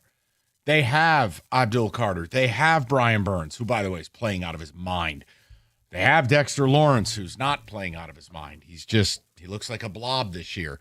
But the point is, it's attainable. And I don't know how that would make you worse. So it's just, I want to know where people are at. Look. No, Mike, it's a great idea, but I don't think Lions fans would wrap their heads around that because they would say, well, we could do better. Okay, but you can't because of cost and money and things. Look, I have another name. I'll give it to you next because I want to stay timely. But let me throw the number out. 248-539-9797. Don't worry about wants and needs. You just tell me who's here next week on the trade deadline if you're running the team. We don't need to argue. Please. And if you want to call up and say the team doesn't need anything, I have an idea for you. Call after 6 o'clock. I won't be here to hear it. Do whatever you like. Every team in football can get better. All right. We've talked for a long time about lawyers and verdicts and bragging. You're basically a taxidermied marlin on their wall. That's not how it works with David Feminino because it's very personal for him. He fights harder. Your case is personal. He's more involved than other attorneys. And it's about getting your medical costs taken care of, keeping your family afloat, and helping you move forward. So if you're in an accident, call David Femininio, 855-65-CRASH, or you can visit online anytime at getdavidgetpaid.com. That's getdavidgetpaid.com.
All right, we'll check ticket text real quick, then we're getting to the people. We're doing a little shopping. I threw a little fun name out there, nothing crazy. It's an old name. It's the name that coined the chair drop. But for those of you who like to, Look, Chase you Young. want to play a little Mel Tucker in a hotel room to Pro Football Focus? Well, boy, Chase Young's your Huckleberry. I think Chase Young is right up there with Jadeveon Clowney. There are two names that Detroiters will say we can do better than that. That's weird because they're both inside the top 30 for edge rushers. No, I understand, and I've been saying that for the longest. I love that we get yelled at for saying big names. We don't need to do that. I give you small name, and you're telling me now I'm going to get yelled at because the name's not big enough? Because we're better than that. Jadeveon Clowney. Hold on. These are guys where you say, you got a 1-year deal. You know what? If it doesn't work out, thanks for playing. See you later. Let me give you a name. And because I'm an infinitely fair man, someone brought this name up who I criticize a lot because I'm right when I do it. It's John Jansen. But John made a good point today. He actually spoke today. As long as you don't talk about Michigan, he'll speak. The point is, now outside of him butchering this guy's name, it's a solid point. He kept calling him Rick Woolen. It's actually Tyreek Woolen, and he goes by Reek for short. But Rick. He kept calling him Rick Woolen like he was a plumber from Sterling Heights. Is he Serbian too? It may as well be. But Seahawks, he's not a fit for Mike McDonald. He's a man corner. Yeah. They're in a zone scheme. What do the Lions play, David? Man. They play man. Thank you. I didn't know if I was supposed to say don't pay running backs or He's not. 24 years old, and he's going to be moving on. You could make a case. You could bring as John called him, Rick Woolen in, or Reek. I'll take Reek. I thought it was an interesting secondary suggestion, and it's not some burnt toast 34-year-old name that hasn't been a name on the field in 5-6 years. It's interesting. Mm-hmm. Thought it was a good point by John. If you want secondary help. No, but I mean, as far as the Chase Young, I like that for a year. Jadeveon Clowney. Well, he was a bust. Okay. So yeah, but now remember, Dallas is in the market to get defensive help. He ain't out there. Yeah, the Saints, no, he's not. No, I'm just saying. But when he was out there, it was just like people made fun of it. Oh, you can't go get him. It's a reason. And look, I'm just making a point that I can bring people here that I can craft into third down or known passing down players because again, the Lions are clearly looking for something that they've been moving Almondine, Aquadine, Minty Fresh, moving them inside on some known passing downs, and it hasn't gone well. Zero production. Well, what if I kept Muhammad fresh, Bobby, keep him on the outside, and I can bring some new cast of characters because you got to be able to do better than Johnny Nowoski or whatever his name is, right? And can we really count on Davenport? Is Josh Paschal a real person? Look, I'm just asking questions. I'm always a big believer. Add more. And look, Aleem, I think, is going to earn more pass rush snaps with the way he played in his comeback. Yeah. If he's going to be offering that type of bull rush on the interior, yeah, let me add another pass rusher. And it doesn't have to be crazy. Text before we go to the callers. Trade deadline priority for me is offensive line. The Golfence is powered by time and protection. We need to make sure that stays the same. Did you say Golfence? Yep, that's what it said. Yeah, I'm not saying that. If this fresh secondary keeps playing, no, I'm just like, did I hear that? I'm just say less. If this fresh secondary keeps playing like they did last week, we are good on corners. If anything, sign an offensive lineman. We need help. Hold on. When you flippantly say sign an offensive lineman, who? That's the problem. Oh, offensive lineman, it's like relief pitching in baseball. What scrap heap am I finding a quality swing tackle? You have to trade for one. Now, if you say trade for one, I'm not mad at you. I think I'm more mad that they drafted Darkman in the draft who didn't even have a profile picture and 2 years into this is incapable of playing. Manu, maybe in 2026. The Manu and Bobby show. Bobby! I'm with Rico. I would love another edge rusher, but I am leaning towards offensive line. Golf needs better protection. Because that Taylor Decker, it's going to have to be a trade, but the Taylor Decker, I don't know what you call it. They're managing it. It's an Good injury word. that is going to be here all year. They got to manage it. Right. He didn't practice today. He's supposed to practice tomorrow. Right. Which games can we go without him and go with Skipper? And You could skip this weekend because Skippy McPick6 is playing. You think you're getting beat by J.J. McCarthy? He may have a good quarter. At what? Video games? And second of all, Terry Crews and that ridiculous defense Brian Flores is so damn overrated, and Goff guts him like a fish. You don't need Taylor Decker this week. Okay. So you can sit him.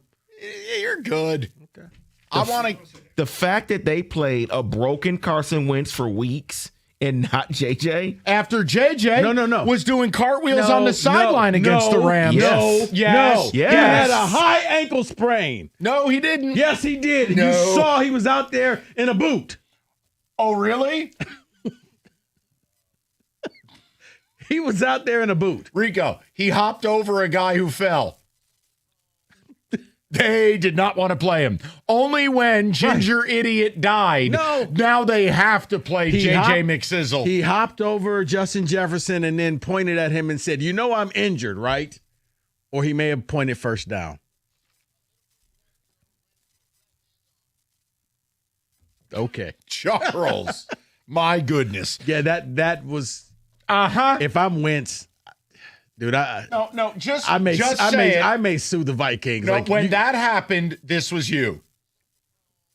Thank you. Like, JJ, you don't get up and do the whole first down thing. Whee! You're hurt. Let's go to Steve, 97.1. Stevie, what's going on, buddy? Hey, gentlemen, I agree with pretty much everything you guys said. I would definitely D-line would. I think you can get a D-lineman a lot easier than you can get an offensive lineman of quality. And Decker is going to be this is the way Decker's going to be the rest of his career. He's been around a long time. People, I think, forget about that. Not you guys, but people in general. And we are basically, if Skipper goes in, and yeah, this week will probably be easier for him. But I mean, you're not looking for Skipper to be the guy if you're playing in a playoff game and hoping that he's going to hold his own. He's just not going to. But guys, I really believe this. I do not see Holmes doing anything. And so yeah, these fair. are all wishful thinking. I love it. I love talking about it. I love hearing all the different names. And I know. I would go with, but I mean, it's hard. You can't get excited about it. No. And and when look, I hear even the the Chase Young other thing, guys talk, like the Chase Young thing, he's on a 3-year deal. I think it's like $40 million, but you know the way it's crafted, it's not insane. I'm with you. Do I but see you need them? bodies, guys. What'd you say? You need bodies, Mike. You need bodies, Mike, and this is what we need, even on the D line. No, I mean, know. I'm agreeing with you, Steve. Is that they view a 3-year, $40 million deal, and I'll go check how much is guaranteed. You'd think I'm asking them to take on Warren Buffett's portfolio. I'm with you. They're going to want somebody who gets paid in like cornflakes. But guys, the thing that I've noticed with Holmes, and maybe I don't want to talk too much on it because I know, Mike, you're going to get mad at me and you'll you'll put the thing, No. You're I really. Oh no. But this is what I. You like that one? I All do. right. So what I'm thinking though is Holmes. It's like he did, like you guys were just talking about, the guy that's never on the field. He holds on to these guys, and I don't know if he believes in hope and promise. But my gosh, he hangs on to these guys for so long where I just wish it would just like say, bad mistake.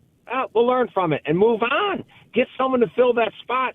I really, and I know, and if I hear from any more of these texters, and we know we will, guys, what happened in the last game against Tampa Bay with the guys that came in and played out of their mind on the defensive back, you will not see that all the time. If they were, they'd be on other teams starting. So we have to take it with a grain of salt. So what helps that? A good D-line. What helps the offense? A good offensive line. Guys that can back up and do that. Guys, keep it up. Love you guys. Have a great day, man. Appreciate it, Thanks, Steve. And again, I try. I'm not hung up in names. You don't want to take on that financial commitment? Fine. What about Jalen Phillips for Miami? They're going nowhere fast. I don't know. Hey, look, ultimately, he's right. They Well, probably see, will do a whole bunch of nothing. I was wondering with that wind that all of a sudden they feel resurrected. Like, hey, maybe we're not dead yet. Miami. You probably are. Okay. Just go ahead and pull the plug. All right, guys, you've heard me talk about my basement that Matrix Basements did for me. It was totally unfinished. They came in and they knocked it out, and I'm now putting things in there. Well, guess what? They can do the same thing for you. And not only that, they are offering the Build Now, Pay Later program. It's interest-free and no payments for, get this, 24 months. Why wait for your dream space when you can have it right now? There's no reason to wait. You can build now, pay later, stop dreaming, and enjoy your basement or new room that you're adding on there or bar or whatever you want Matrix Basements to design for you. Go to matrixbasements.com. You get a free consultation. They'll come up with a design plan for you. And the next thing you know, Matrix Basements can deliver your dream space and make the payments even easier for you with the Build Now, Pay Later. That's 24 months with absolutely zero interest and zero payments. Build now, pay later, and enjoy a beautiful new basement a whole lot sooner.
Brought to you by National Benefit Plans. Lions coach Dan Campbell is hopeful that Sione Vaki will be able to return from injury this week. He's expected to practice every day. Kirby Joseph was not practicing today, however.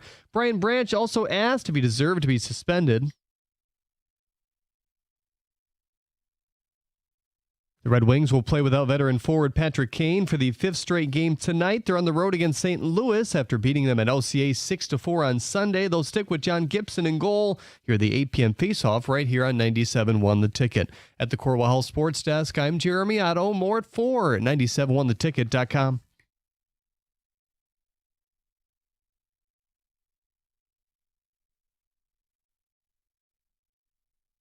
Straight to the people. Just having a little fun. Week from today, trade deadline. What do you want the Lions to do?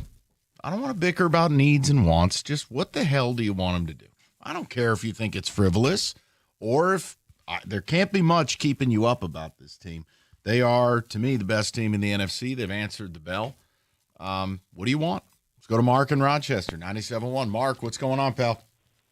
Hey, Mike. Hey, boys, congratulations on the Marconi. Was that second in 5 years? What are you, the Eagles? Something like that. Yeah, a little. We just need a big Dom at this station. We gotta. That's what we need. Yeah, we just make it through the tush push. Exactly. What's going on? No, you guys are legends. Anyway, I want to get Jalen Phillips here. You know, first off, He's got the measurables and the explosiveness desired by the front office, 6'5", 265. I think he ran a 4.640 at the combine. And, you know, when you have that, he can help keep guys fresh because, like you were talking about a little bit ago, Mike, is that, like, if you start in your base formation and you got Davenport and then you switch maybe into a nickel or a dime package and, like Al-Qadim Muhammad, if you put him at that 3-4 spot, it's not going to work. If you have Phillips there to take pressure off of Marcus Davenport and fill in that spot, it keeps guys fresh. It allows those 20 snaps you get from Al-Qadim to be the best 20 he can give you. And the upside is he's 26 years old. He's in the last year of his deal. I mean, Marcus Davenport is on a 1-year deal. So I think competition is healthy and good for the team. Both guys are going to fight for the spotlight, and whoever wins out gets the long contract. Or I just think that air of competition, air of freshness. I completely agree with you. But I think he's a good fit. Yeah, and look, I don't get hung up in the name, and he probably would be more available. But Mark, I'm telling you, all jokes aside about the chair drop, I could totally see Howie Roseman adding a Chase Young. It's like. That's the type of move where I go, man, if you added a guy who's playing the best ball of his career, he's got a little bit of term on the contract, he's playing the run really well, all of a sudden now, you look at this thing and you go, all right, we are loaded. We are bulletproof up front, and we are going to hammer in the nail. That's it. I don't fear the Eagles, no matter what they do. I don't think they're right. I don't think they're going to bully anybody around. I sure as hell don't think they're going to bully the Lions. You know what? I don't know what the Eagles are, Mike, because you're like, okay, well, they can't pass. And then they go out there and they pass. Okay, well, they can't run. Then they go out there and they run. I don't know if they're bored. I don't know if it's fatigue. They kind of remind me of the Chiefs in the previous years where we all doubted the Chiefs. Well, the Chiefs, they're done. And then all of a sudden the playoffs kick in and they become the Chiefs again. And I'm starting to feel that's the Eagles. That's just me. But I look at this and, they don't look great, but they still just keep winning. And that's the mark of a good – look, it's not about good or bad. It's that I think the Lions are simply at a different – like if we look at like teams' competitive arcs, I just think the Eagles have already hit apex and they're on the way down. I think the Lions are either still on the way up or at apex. I think the Lions probably start going downhill next year. See, I just wonder if the Eagles – almost kind of how the Dodgers were this year where – man, I thought they were going to be great. They're going to be great, and then the playoffs kick in, the World Series kick. You know what they are. Wait, it's almost like you need stars to win championships. I can't do that with Andy Ibanez. Hey, you got 6 All-Stars. Yeah, sure you do. Okay. Yeah, all county. Who needs Freddie Freeman? Just stop. That whole 6 All-Star. If I got to deal with that crap again next year, my head's going to explode. Great. You got invited because the first 7 people said no. Like, just stop. Rico, you cannot let that slide. He said all county. You can't let that just go by without a remark. What? All county? That's at best. At best. It can't even be all state. I mean, Riley Green, Shohei. Yeah. I got news for you. Then guess what? I can't wait till we start doing winter meeting shows and I bring up trading Riley Green. I can't wait. I mean, You can't keep both Riley Green and Kerry Carpenter. Even Caputo agrees with me. Pat and I had a very nice baseball conversation. You got to trade one of them. I'm sure last night, 18 innings, they thought about, you know what, we should probably pinch hit for Shohei. Oh, yeah, we got to play the matchup. Let me check my abacus. Oh, hey, I got Jake Rogers sitting on the bench. Let me get that lefty-righty split. I mean, honestly. Oh, Freeman's out. He's out. No, the guys who made the biggest plays last night, stars. Yeah. It's what it takes. Yeah. Oh, what do you mean? I got Zach McKinstry. We got to get Freddie out of here. Reverse split things. Freddie, you want to hit a walk-off? I do, Skip. Where does Zach McKinstry even fit on either of the rosters that we watched last night? You know what? Sunflower seed guy. You know what he Got is? He's Jake Roberts in that 15-inning game here. He didn't play. Enough with these 18-inning marathons, by the way. I am half asleep right now. I'm barely keeping myself together. Fun fact, the Tigers didn't play last night. So what were you personally doing staying up till 3 a.m. to watch 690 pitches? The Blue Jays are a close second to my favorite team in baseball. And God's sakes. And Mike, for me, it was one of those, okay, let me just see how this is good baseball. Okay, it's extra innings. Okay, we're in 12th, 13th, 14th. In the 15th inning, I had one eye half open. Now you're invested. Like, I need to see how this ends. Here's Rico in the top of the 16th waking up. He looked like Jonathan Smith on the couch. Like, anybody, help me. Thank you, Freddie. 248. By the way, yeah, it was the third base coaches last night. Holy hell with some of these sends. It's like they sent Kenny to go first to home. Mm-hmm. He's out by 40 feet. What? Oh, go. Yeah, run faster, Kenny. The catcher's waiting for the runner to get to him. Like, where? It's like he tagged him 7 times. Yeah. It's like, well, you're nowhere near the base. I can meet you halfway if you want. They are not about to go very fast. All right. Football season. Elevate your tailgate with a new truck from Moran Buick GMC, the 25 Sierra Elevation Crew Cab right now. You can lease one at $179 a month, $999 down. $179 a month's an incredible price. The 25 Invista starting at $259 a month. Both deals 24 months in inventory. It rolls in daily. Guys, they've got you covered. MoranExpress.com. You can check stock, but of course, schedule your certified service. Get the free loaner. It's Moran Buick GMC, where you always get the best price, period. It's on Telegraph, just north of Eureka and Taylor, or online anytime at MoranExpress.com. It's Moran Buick GMC. We are professional grade.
Okay, people.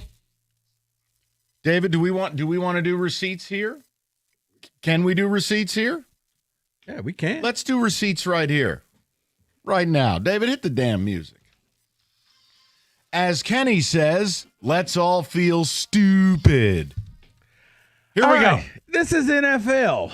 Oh, God. We picked the playoff teams. We did college. Now we're going to do the pros. I made one grave error, and I'd like to apologize for it. If you want, you can make a change. All right. I will save the change until I hear this one dreadful error. You want to hear yours first? Yeah, I left the Chiefs out of the playoffs. Let's go. I know. Is that the one you want to change? I thought I was close, and then the Lions couldn't do their damn job and kill them, and now they're like Michael Myers. They're going to kill everyone. Let's do the NFC division winners first. Mike, you had Philadelphia. I stand on business. You had, and you get two changes, everybody. You had the Atlanta Falcons. Oh, my God. Raheem Morris is Jonathan Smith with a tan. What a mistake. You had the Arizona Cardinals. Okay. You believed in them. I did. And I that's just okay. didn't believe in your fraud-ass team. The problem is Seattle's actually kind of good, but the Rams might be the best of the bunch. But I have to save my... You know who swept all of those teams so far? I'm saving my change for the Chiefs. Okay. You get two. You get two changes. Oh, then I'd like to change Arizona. Okay. To who? Rams.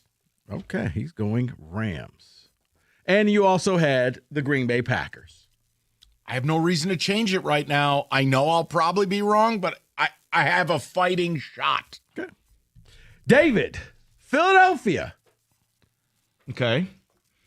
Tampa. Yep. Okay. San Francisco. I'm going to keep that. Green Bay. Okay, I'm keeping that as well. Okay. Interesting. See, you didn't have to keep the Packers. I kind of did. Well, here's the thing with the Packers. It's because of that tie. So that can come into factor later on with That's the fair. losses. So I'm going to keep it. Kenneth, Philadelphia. All right, very smart guy over here. Yes. Tampa.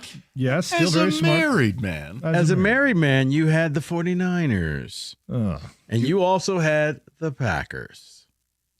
I'm gonna. Oh, my God. He sounds like this. I'm gonna switch to the Rams off of the Niners. Okay. As Kenny? a married man, that was non-married Kenny. This is married Kenny. Okay. He's more mature. Yes. I had Philadelphia, which I'm keeping. I had Atlanta, which I am not. I'm going to use mine right here, and I'm going with Tampa. We fell for the banana in the tailpipe. We did. I'm sick of Atlanta. Can they be contracted or sent to Europe? No. I had the 49ers, and I had Green Bay. You want to switch Green Bay? I'm going to keep them both. Okay, well, let's go to the AFC. The AFC, or you want to do the wild card team? Wild cards, yeah. Wild cards. You start with me because I know what I'm changing. I am not picking the Giants as a wild card team anymore. Oh, boy. David had Detroit. David had the Giants. David had the Cardinals. Jonathan Gannon really just effed everybody. Changing the Giants to who, David? I am changing the Giants to Seattle. Yes. You still got the Rams out there. You got Seattle. You going Seattle? I'm going to go Rams then. Okay. Yep. David, I'd make fun of you, but I can't wait to hear what I had because this is not going to be pretty. Michael, you had Detroit. You had Tampa, and you had the Rams. I'm staying. Solid. I'm just going to stay. We're going to hold. I had... That means I left the Niners out of the playoffs. You did. Kenny, you had... You had Detroit. You had Atlanta. You had the Carolina Panthers. Oh, dear. Oh, jeez. What was I thinking? Hey. If you've never gotten anything wrong, Kenny, you didn't say anything worth listening to in the first place. I respect the boldness. My church was worse than yours, so you're better than me. All right. I don't even know what I had in the AFC, so I can't stick. I got to switch the Falcons. You could stay with the Panthers technically. Yeah, but I had the Falcons too. What an idiot I was. Okay, get rid of the Falcons, put in the Seahawks as my other wild card. Wow. So you have no other changes now. I have no other changes because that was such an egregiously bad pick. I had to switch it. I had Tampa. I put Tampa. Okay, so I had the Rams, I had Tampa, and I had Detroit. It's impossible to have Tampa when you had them winning the division. I moved Tampa, yeah. so you know what? You're cheating. I guess I'll take that off because I'll have to stick with Atlanta. Let's move it to the AFC. All right, AFC. We got Mike. You had Buffalo. You had Baltimore. You had Jacksonville. You had Chargers as your division. Yeah, the Charger one is going to be up Poopy Creek without a paddle because of the injuries. I got to change it. Baltimore's going to win that division because you can't kill them.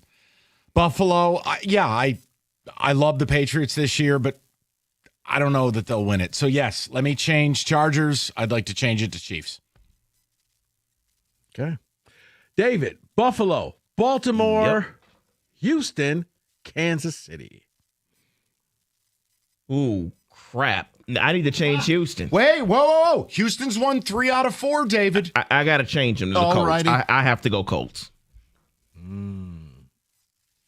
Kenny, Buffalo, Baltimore, Chargers, Indianapolis Colts. Nice job, Kenny. Not bad. You know what? I'm glad I burned those 2 switches in the NFC. All right, not bad. Not bad at all. Could have done a lot worse. As a married man. You know, Baltimore is the favorite to win that division, even though they're like 2-6. Because they're going to win the division. I told you 2 weeks ago. Yeah, I don't feel bad about that. That's not terrible. Rico, go. Buffalo, Baltimore, Houston, Kansas City. Smart man. Smarter than me. Let's go to the wild cards. Wild card, Michael, you had the Patriots. Yes. You had Denver. Yes. You had Cincinnati. I didn't realize Joe Burrow's toe would die. Can I swap Cincy? You cannot. All right. Well, go Bengals. David, you had. How did David end up with Houston? Oh, I got no. David, you had Houston twice. What on earth? I think he wrote this down wrong. I think I did. You had Denver. Harvard, my ass. Yep. You had the Chargers. Yep. And who else did you What are you, just making things up? No. This is how he makes us look stupid. It's just by making it up as he goes. He's using a magic 8-ball. David, I'm going to have to look and see what your last one was. Unbelievable. Hey, David, I got to look for ways to make you stupid. Was it Pittsburgh or New England, maybe? Texas probably? with a $sign. You know? Threve. I'm going to stick with it. No. No, I think it was. Okay, it's New England. Never mind. Yeah, then I'm sticking with You're everything sticking I with had. New England. Wow, watch Rico has his perfectly laid out. No, I did not. Kenny had Kansas City. Excellent. Kenny had Cincinnati. Again, you can't predict a QB dying. Yep. I forgive Kenny Cott. And Kenny also had New England. Did I have Jackson? That's not bad. Did I have Jacksonville twice? No, you did not. Twice. You didn't have Jacksonville at all. All right, Rico, go ahead. I had Denver. I had Tennessee. Oh. And I had the Dolphins. Oh, right. Dear God. Yeah. Well, mistakes were made. I'm going to change. You know what? I'm going to pray to God that Tennessee does something. I'm just going to take the Dolphins off of there. I'm going to go with New England instead of the Dolphins. My goodness. Those are some mid-season updated receipts, 97.1.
Brought to you by the Sam Bernstein Law Firm. Dan Campbell was back at the podium earlier today. He says edge rusher Marcus Davenport not quite ready to return, but he believes he will at some point this season. As for special teams player running back Sione Vaki,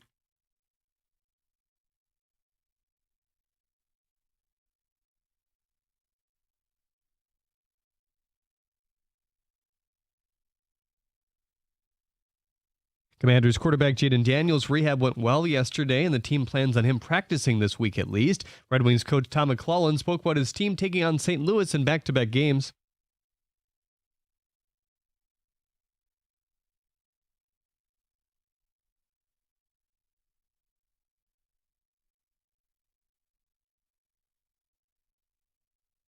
You can hear the 8 p.m. puck drop right here on the ticket. Shohei Ohtani gets the start for the Dodgers tonight as they look to take a 3-1 edge over the Blue Jays in the World Series. First pitch at 8. George Springer's status still up in the air after he underwent an MRI as well. Tigers top prospect Kevin Geigle has been named the Arizona Fall League Hitter of the Week after an 8-for-16 line with 2 homers. At the Corwell Health Sports Desk, I'm Jeremy Otto. For more, go to 97.1 The Ticket or Odyssey.com.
All right. So I've got something fun for you guys. Okay. We've talked this Jonathan Smith MSU thing to death. So I wanted to I hate when we reach name phase. Well, how can you talk names? He's not fired yet. He's fired. So I want to talk about something that upsets me. And I call it's a virus called Wojo. And this Wojoitis that takes over is Jonathan, Candle. Well, right. Toledo It's always this idea that MSU should just hire some hapless clown bitch and just be a patsy and a pushover. And it's like, okay, dude, it's not Wake Forest. So here's what I wanted to do. We have a Big Ten honk in you. We have an SEC elitist honk in Kenny. Okay. So what I'm going to do... What kind of honk is David? He's just a POS. Gotcha. Because he's a Wolverine. And he doesn't get to talk about our coach because who's interested in their opinion of us? They want us to hire an idiot. David just calls me honky. Wow. Okay, I don't think you can say that. I think he just did. Look, if you could call yourself Pizza Boy... Incredible. You can call yourself Pizza Boy. He can call himself different. So let's focus. I don't want, and we're not doing any names. Okay. I am going to ask you a series of pointed questions about what the archetype for Michigan State's next head coach should be. Okay. All you have to answer is yes or no, this or that. I'm giving you guardrails. So you guys... just yes or no. Well, or it's going to be, you'll understand this very quickly. Okay. There's no loopholes. You're not going to be able to say both. I have 8. Pat Fitzgerald. No, see, that's another Wolverine incel remark like John. Oh, yeah, Pat would be great for you. Guy went 4-21 his last 2.5 years at Northwestern. Hates NIL, doesn't recruit, and is an offensive boob. Oh, and got fat and happy on a Big Ten West schedule. No! If Wolverines had their choice, MSU would just hire Ronald McDonald. All right, so hang. Here we go. Kenny Cott, Rico Beard, you are in charge. Okay. I am staying completely out of this. David, do we have our interview music? It's very dramatic work here. It's a major financial decision, boys. Oh, my. All right, gentlemen. Does cameras flash? Yes, this is a major event. Does the next MSU head coach need to have MSU ties on his resume? I want to start out with noted Big Ten honk Rico Beard. Yes or no? I'm going to say no. No, because... Oh, my. Rico going outside the family. There's ways around that, but the coach does not have to have ties. Okay. Kenny Cott, Kenny Feinbaum.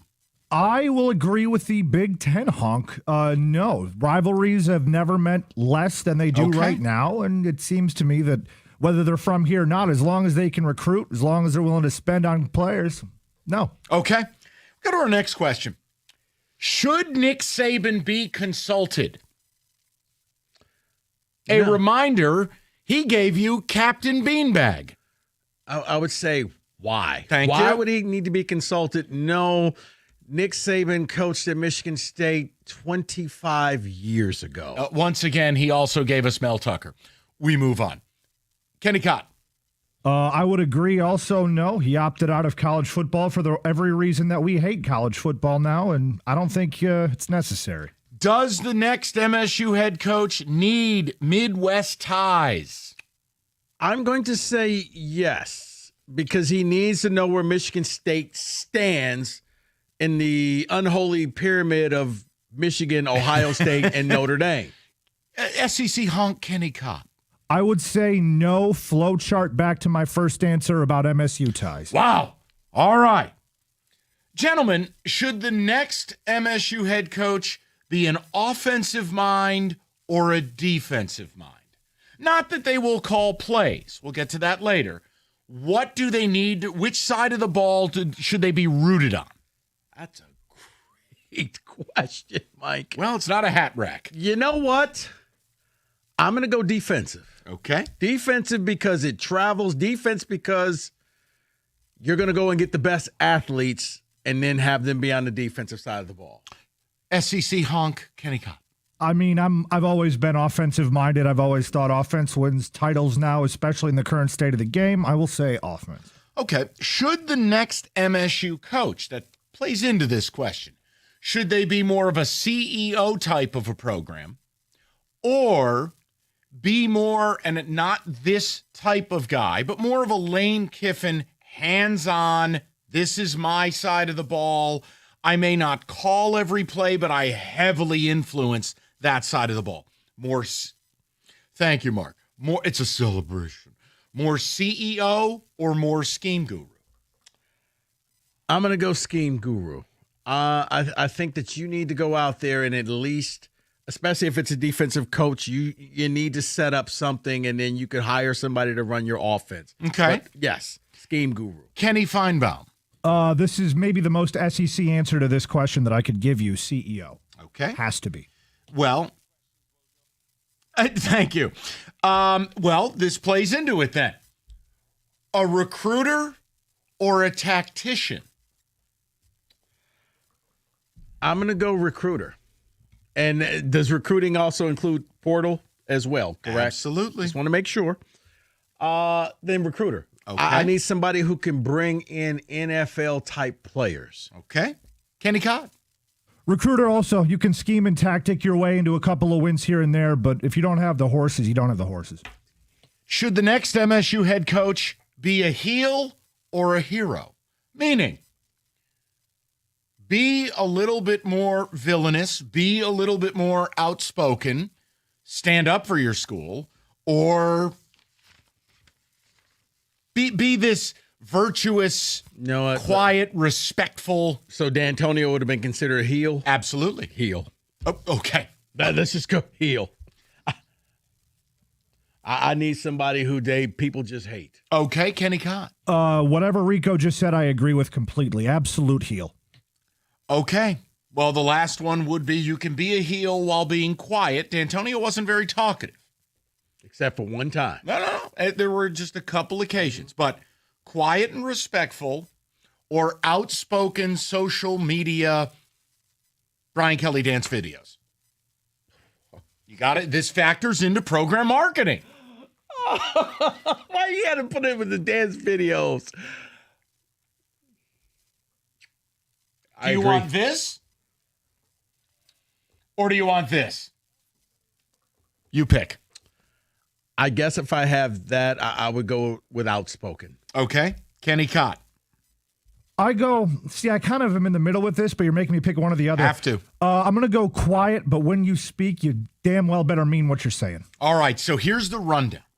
248-539-9797, because what I want from you guys, what archetype what does MSU's next head coach have to have? Rico wants a guy who doesn't have MSU ties. Saban should not be called. He should have Midwest ties to supplement the lack of MSU ties. A defensive coach from the Midwest.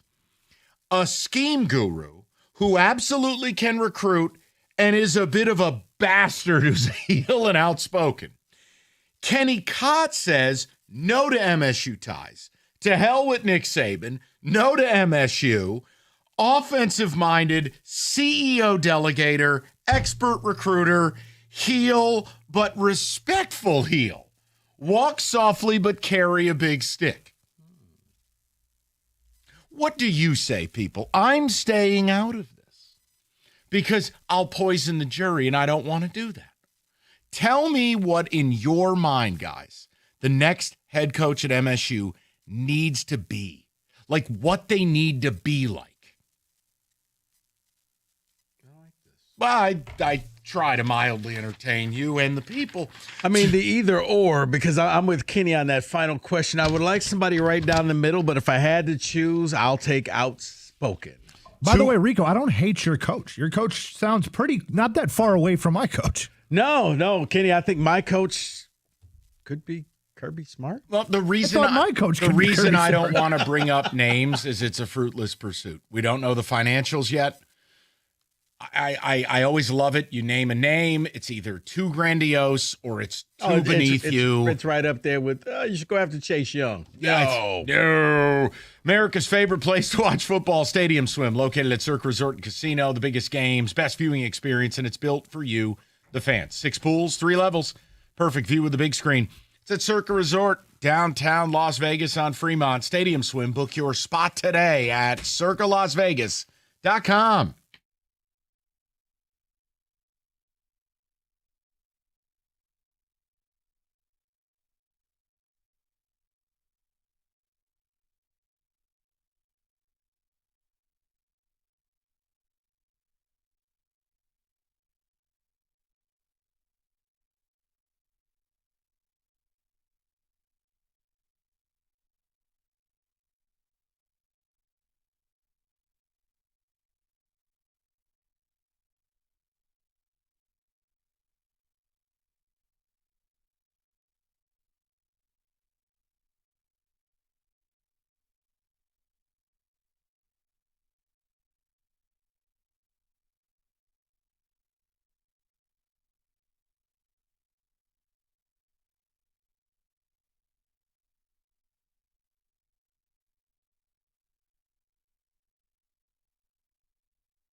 That's right. We've asked probing questions.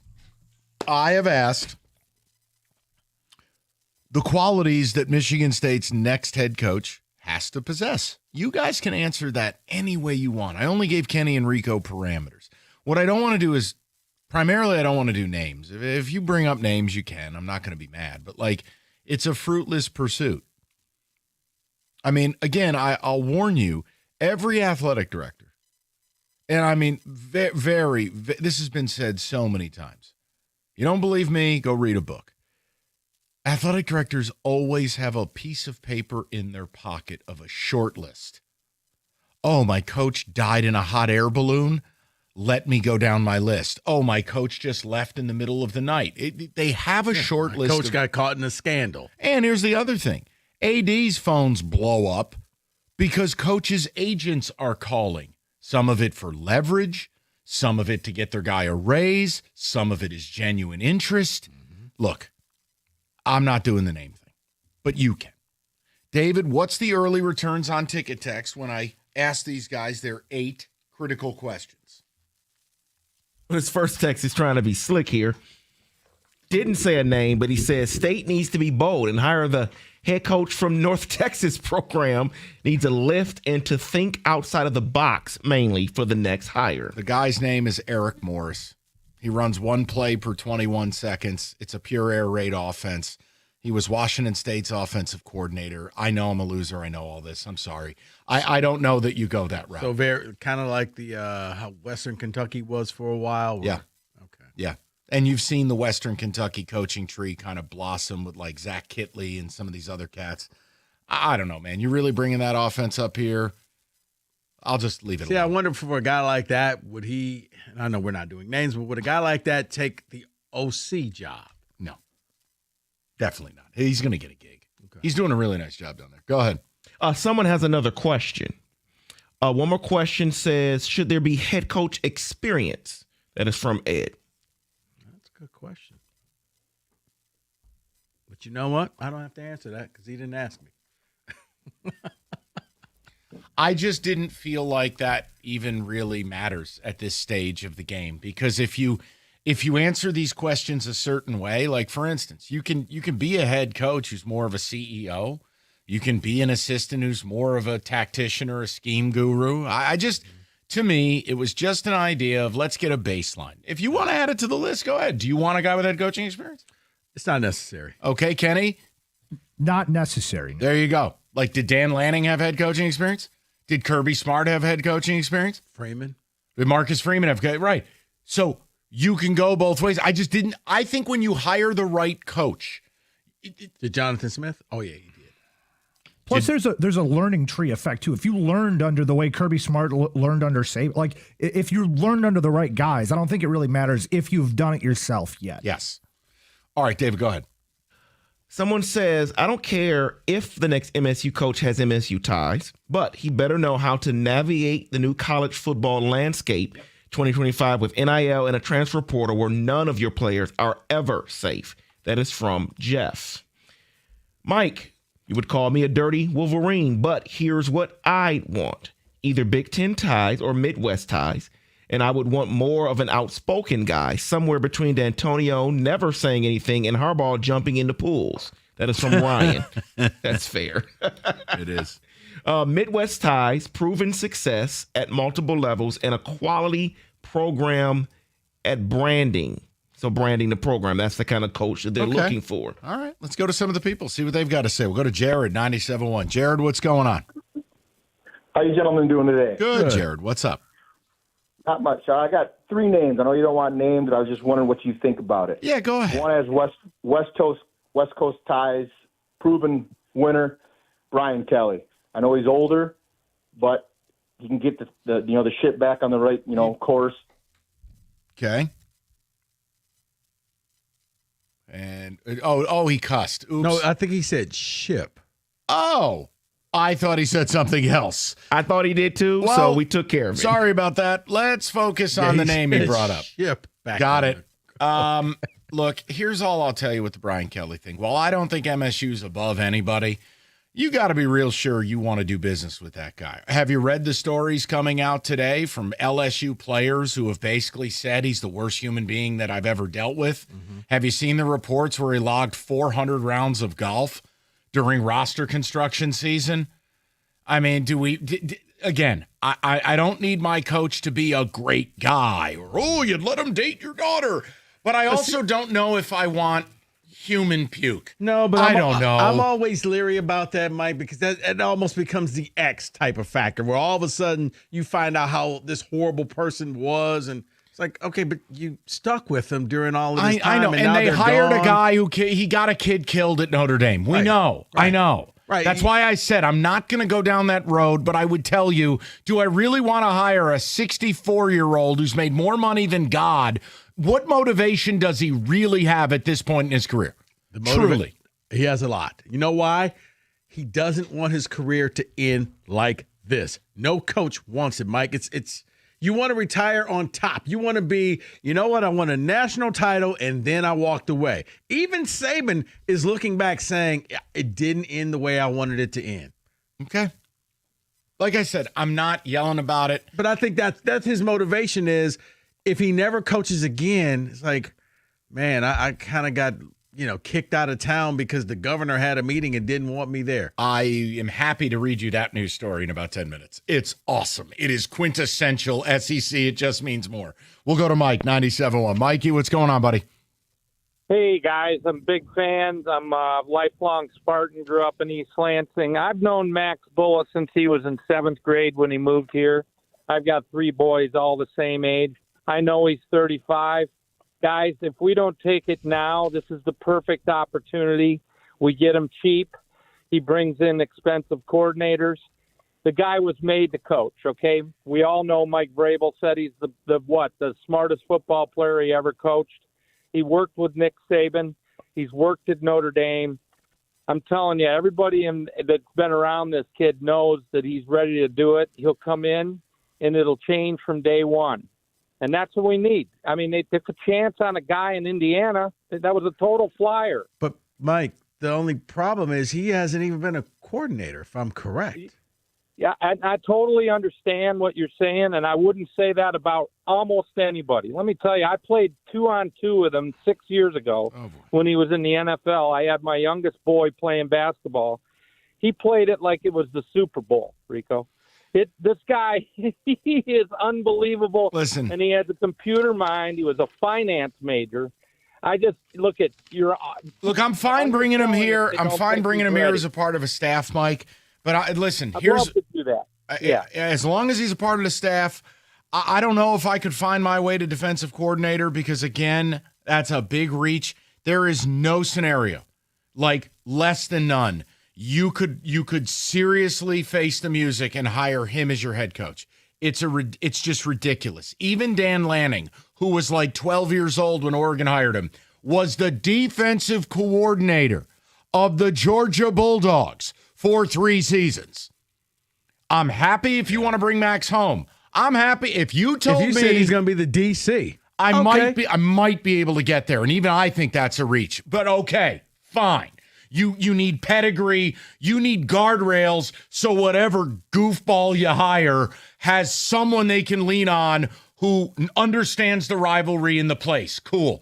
Guys, we can't do this stuff where it's like, well, I played him in the Gus Macker. Unbelievable competitor. Come on. We can't do that. But did you go 2-on-2 with him? Okay. You get my point. Up next, Plaxico Burress is OC. Come on. So Javon Ringer running the O. No, you get my point. I absolutely. But a lot of people are like, you got to bring Bullough back. I was like, okay, if he was running the defense at Notre Dame, okay, maybe. But he's not even the DC at Notre Dame. I think it would have to be one of those deals where if you hired a defensive head coach and it's still his defense, and you made him the DC/linebacker coach like Lanning was at Georgia, I might be able to get to that point. You got to be careful with that stuff, man. Yeah. Sorry, I didn't mean to flip out about it, but good Lord. But see, that goes back to my first thing. You don't have to have a tie to Michigan State. You don't have to.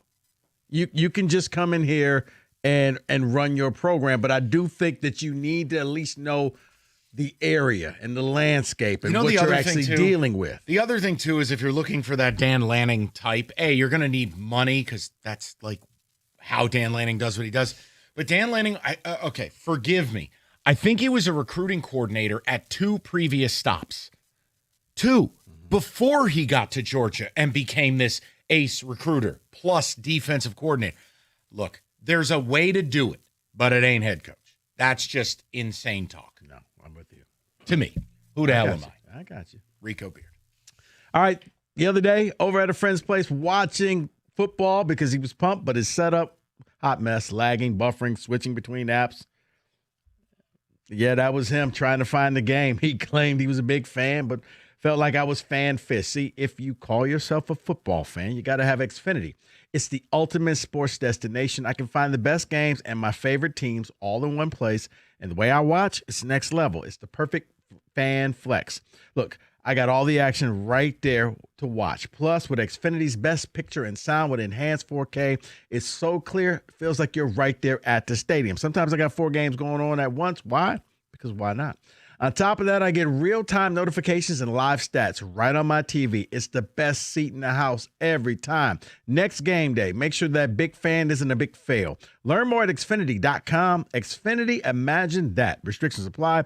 Multi-view requires Xfinity 4K capable TV box.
Brought to you by Mastercraft Heating and Cooling. Lions corner Terrion Arnold says he feels good, but it's still up to the coaches whether he plays this week. Kirby Joseph was absent again from practice today. Dan Campbell hopes that Sione Vaki can play this week. The NHL has their Frozen Frenzy tonight where every team is in action. The Wings have the Blues for the second straight game.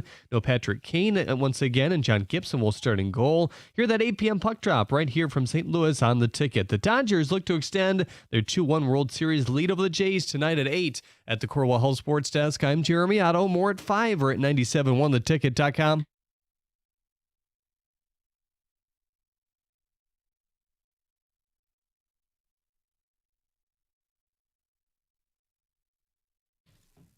All right, I got just a fun news note for you.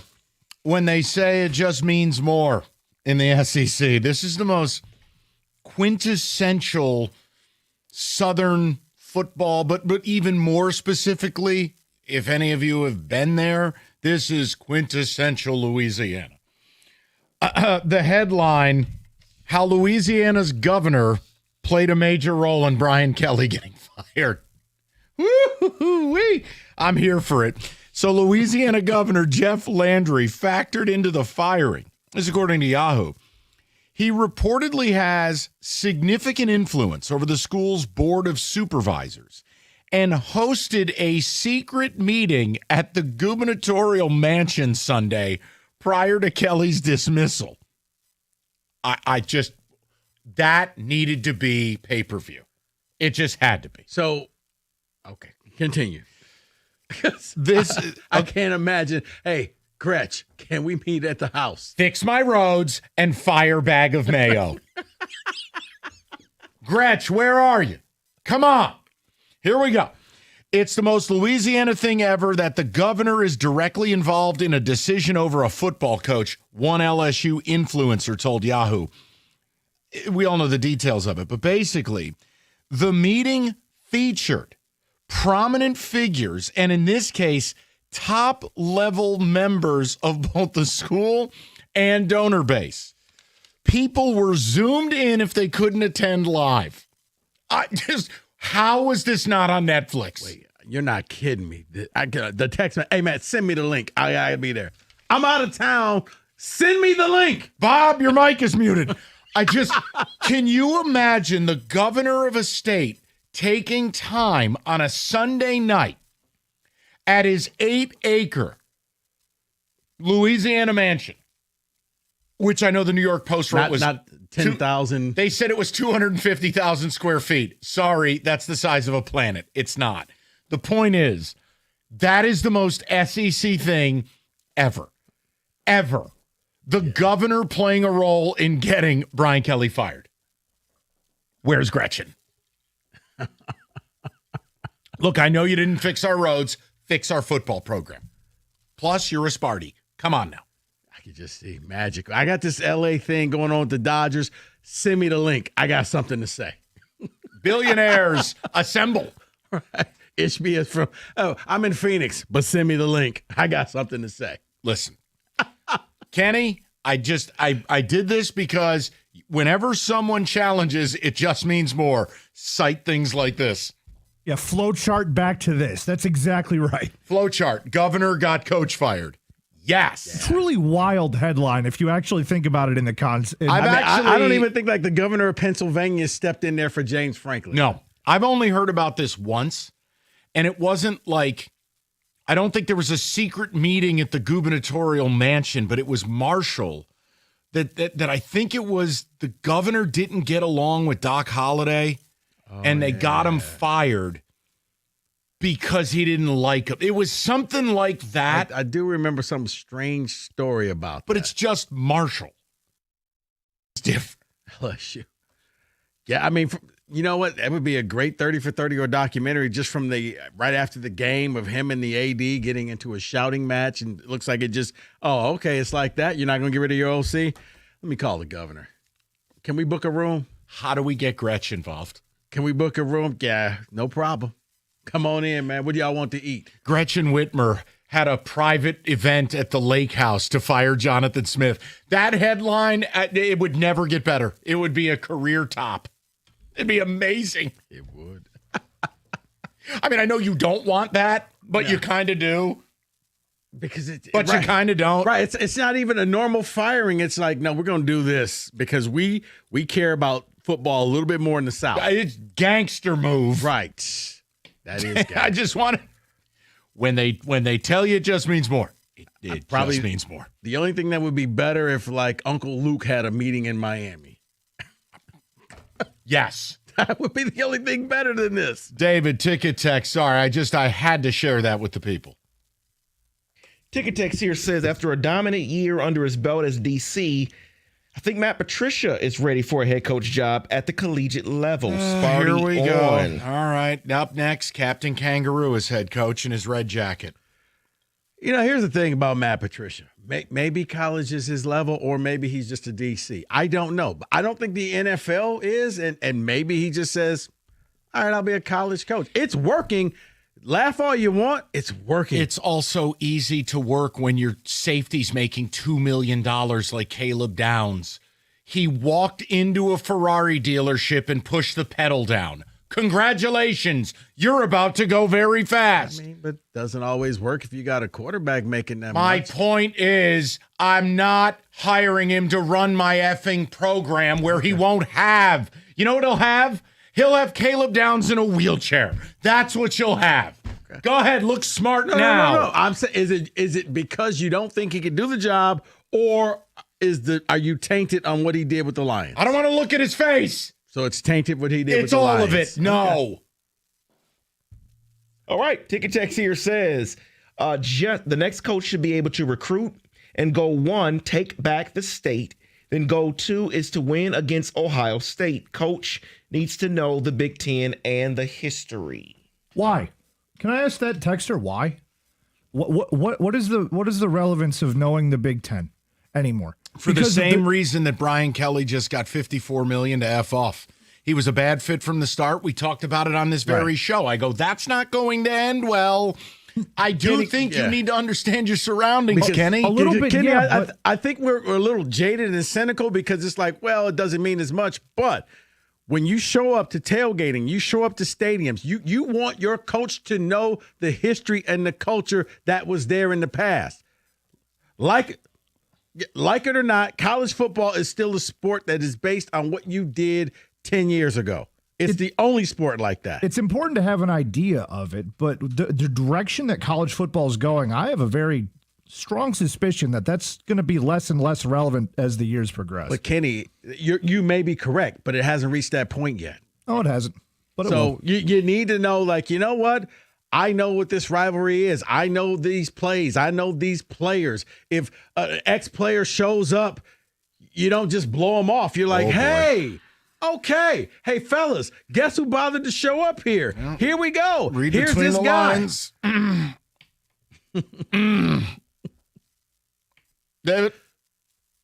Something's wrong here. Yeah, I don't want to go down that path, but just hear what Rico said. And So here's my criteria, guys. My neighbor is the defensive coordinator for our kids' school. Yeah. And my son and I play 2-on-2.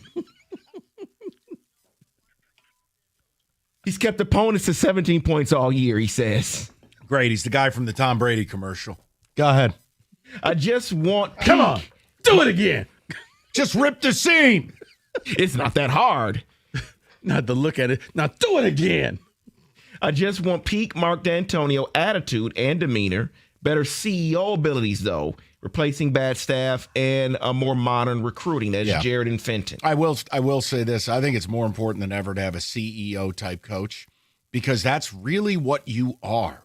You hire expensive coordinators. You have a staff. You have a GM. It is about delegating.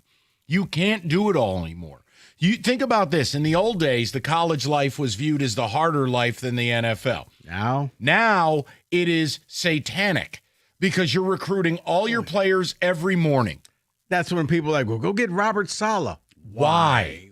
The guy's staying at the Four Seasons, and he's coaching 18 games a year, and then you got OTAs, off-season work, but you have a life. Right. They have practice limits. Well, you know what Salah would do when he's done working in college? He's got to go and eat mastacholi in somebody's trailer and recruit an offensive lineman from South Dakota. That sounds like a real treat. You know what he's not doing? Hey, Diamador, are you happy here? Hey, Shanoris Baloris Dodoris. Are you looking to transfer? What can I do to keep you here next season? Hi, I'm in a trailer park in Iowa recruiting a 400-pound tackle. And I got to tell his mom that the beef is delicious when it's not. It's not even that. It's you have to keep your own players from leaving.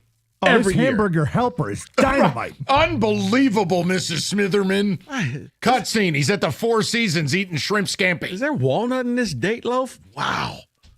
Okay. All right. Hey, the NBA's playing. Sweet. FanDuel's your home for live betting if you want to partake. Plus, you can combine your live bets into an SGP for a shot at a bigger payout. FanDuel giving new customers $300 in bonus bets if your first $5 bet wins. So you visit FanDuel.com/ticket. You can sign up today. Play your game with FanDuel, the official sports betting partner of the NBA. 21 and up, present Michigan. First online real money wager only. $5 first deposit required. Bonus issued is non-withdrawable bonus bets that expire 7 days after receipt. Restrictions apply. See terms. Sportsbook.fanduel.com. You got a gambling problem. Call 1-800-GAMBLER.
Brought to you by Hamilton Chevrolet. Lions safety Kirby Joseph was not seen practicing today after missing their win before the bye. Terrion Arnold says he feels good, but it's still up to the coaches whether he makes his return this week or not. Dan Campbell also said the team is hopeful that running back and special teamer Sione Vaki would be ready to play this week. As for edge rusher Marcus Davenport, he's now eligible to come off the injured list.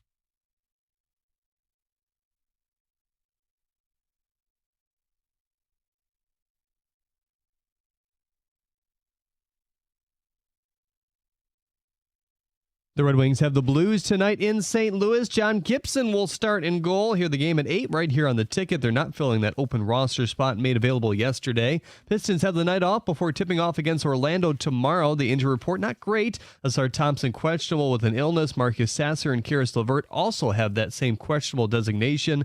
2 ranked college basketball teams will match up tonight in exhibition play. MSU travels to UConn at 7:30. SEC Commissioner Greg Sankey has asked the NCAA to rethink permitting college athletes to bet on pro sports. The new rule is set to go in effect this Saturday. At the Corwell Hall Sports Desk, I'm Jeremy Otto. For more, go to 97.1 The Ticket or Odyssey.com. All right, 5 o'clock. So I'm going to ask a question, and I just need a moment to explain kind of why I'm even asking this. And I'm going to have a hard time having these numbers make sense because greatness is one thing and transformative is another. And when I say this, I'm bringing up what Shohei Ohtani. So last night, I know it was an 18-inning game, okay? But he got on base 9 times. He was intentionally walked 4 times. Still had 2 doubles, 2 homers.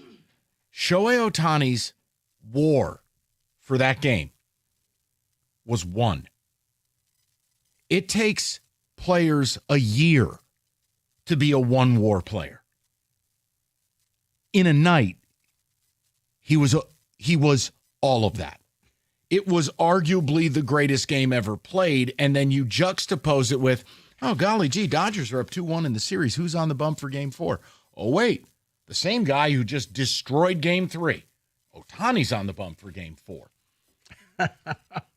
It's a player who has provided a 50-50 season. It is a player who now the Blue Jays have openly said we're simply just not pitching to you anymore. Ever. Well, especially not in the extra innings. Like, no, you're not going to hit that walk-off. But I'm asking this question, and I know we do this like too often in this industry, but I'm being totally sincere when I say this. He's the greatest baseball player ever. Like, the closest thing you would comp would be Babe Ruth, but Babe Ruth wasn't a simultaneous hitter and pitcher, much less for the length of time that Ohtani has done it. Then you factor in Babe Ruth was playing before integration. Right. Great. You're the greatest white ball player of all time. Sweet. Like, I can't even take the numbers Babe Ruth has seriously because when you look at what Ohtani's doing, think about this. We've talked about how the average OPS and OPS plus has plummeted. We're in this era of spin rate and pitching. Yeah, Ohtani casually rolled out and still is doing Barry Bonds things minus the juice. 1,000 OPS. Right. Rico, is it wrong to have that conversation and just say, yeah, this is the best guy ever? It'll never be close. No, it's not, Mike, because normally you get this guy's the best pitcher, this guy's the best hitter. Like Barry Bonds, to me, juice or not, when your choice is bases loaded, I'm going to walk him. I will sacrifice a run because I don't need him hitting a grand slam against me. That was the ultimate tip of the cap sign of respect. Okay? He ain't hitting no double play. He's going to hit it out the park, and no, we'll sacrifice that run. We'll make it up later.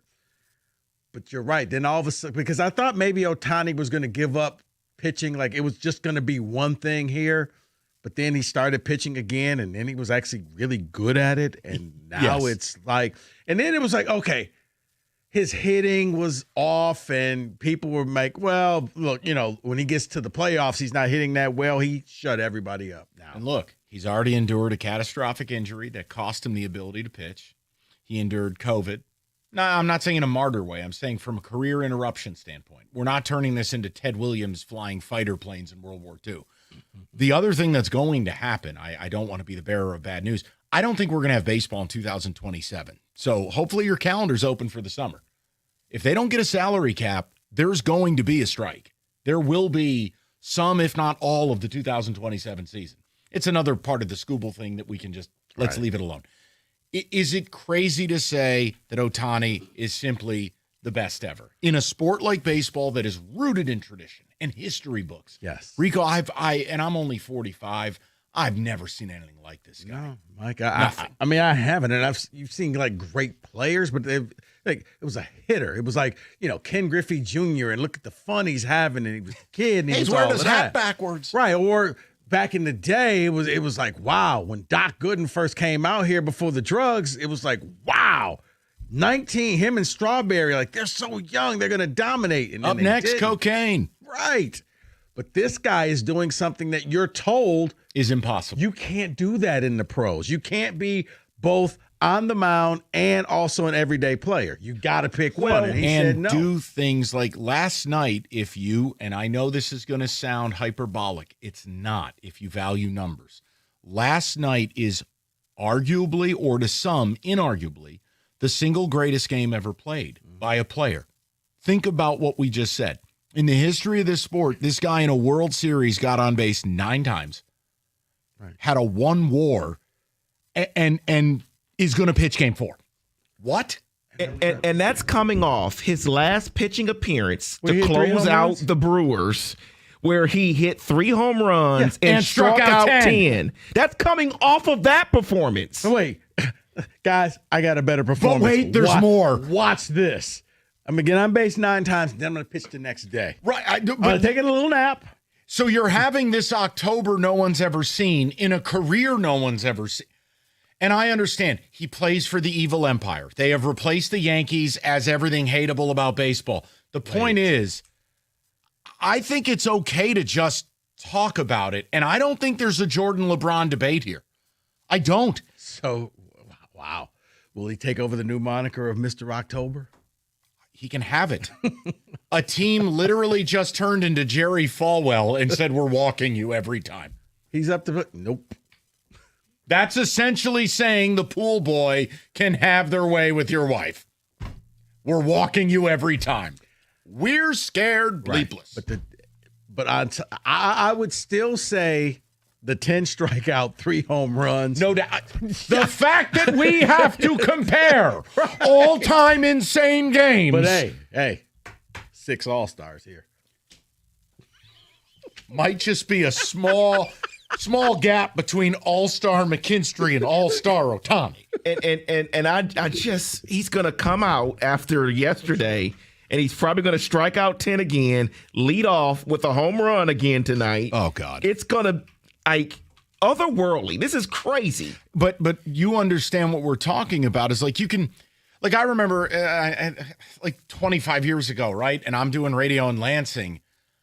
You talked about, okay, Michael Vick is the most explosive football player I've ever watched. Right. That doesn't mean best. It's just I've never seen it. Michael Vick was transformative in what he did to the NFL.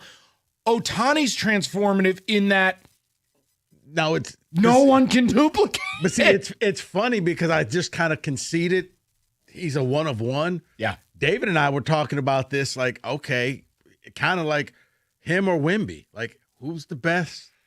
It's Ohtani now, but because Wemby will have to transform basketball. And that's like, you've got to win a championship to even enter the discussion. Now, if you want to say, hey, listen, the way he looks right now to start a season, Wembanyama always had the idea of Wemby, I think, is similar to the idea we had of Yao Ming.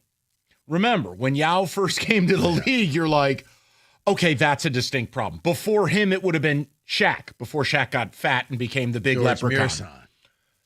No. Jumanji. No.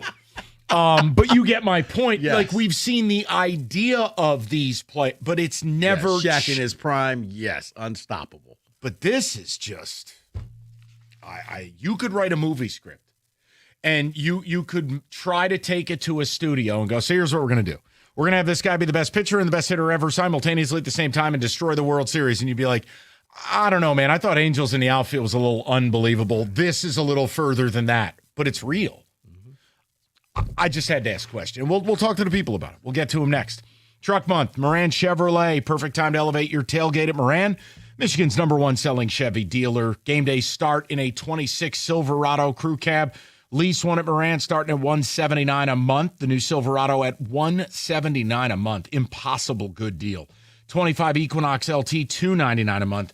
And the entire team at Moran, they are dedicated to making it as easy and stress-free as possible.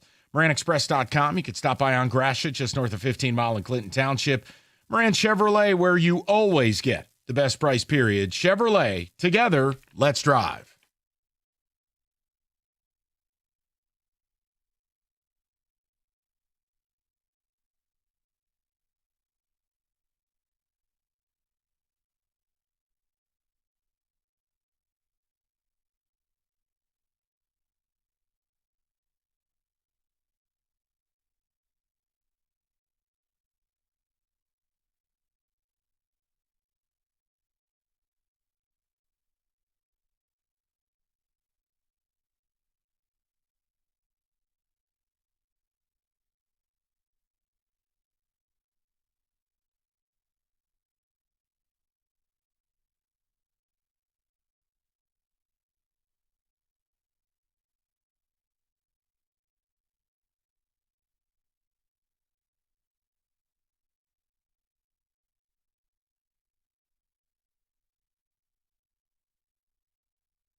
Straight to the people. I know the World Series doesn't involve us, and I know nobody was awake to watch the conclusion of it, but damn it, Ohtani's the best ball player ever.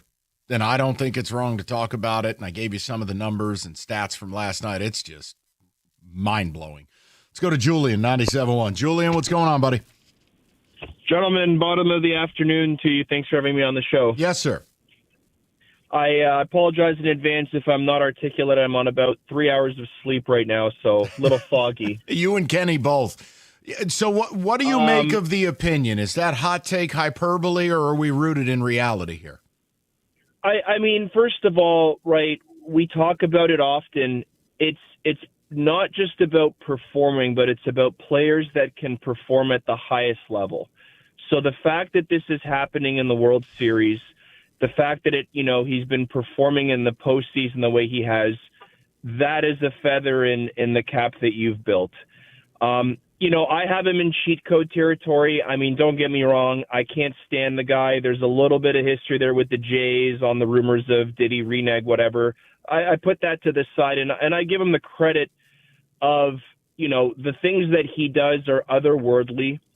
You guys talked about, should he be given the title of Mr. October?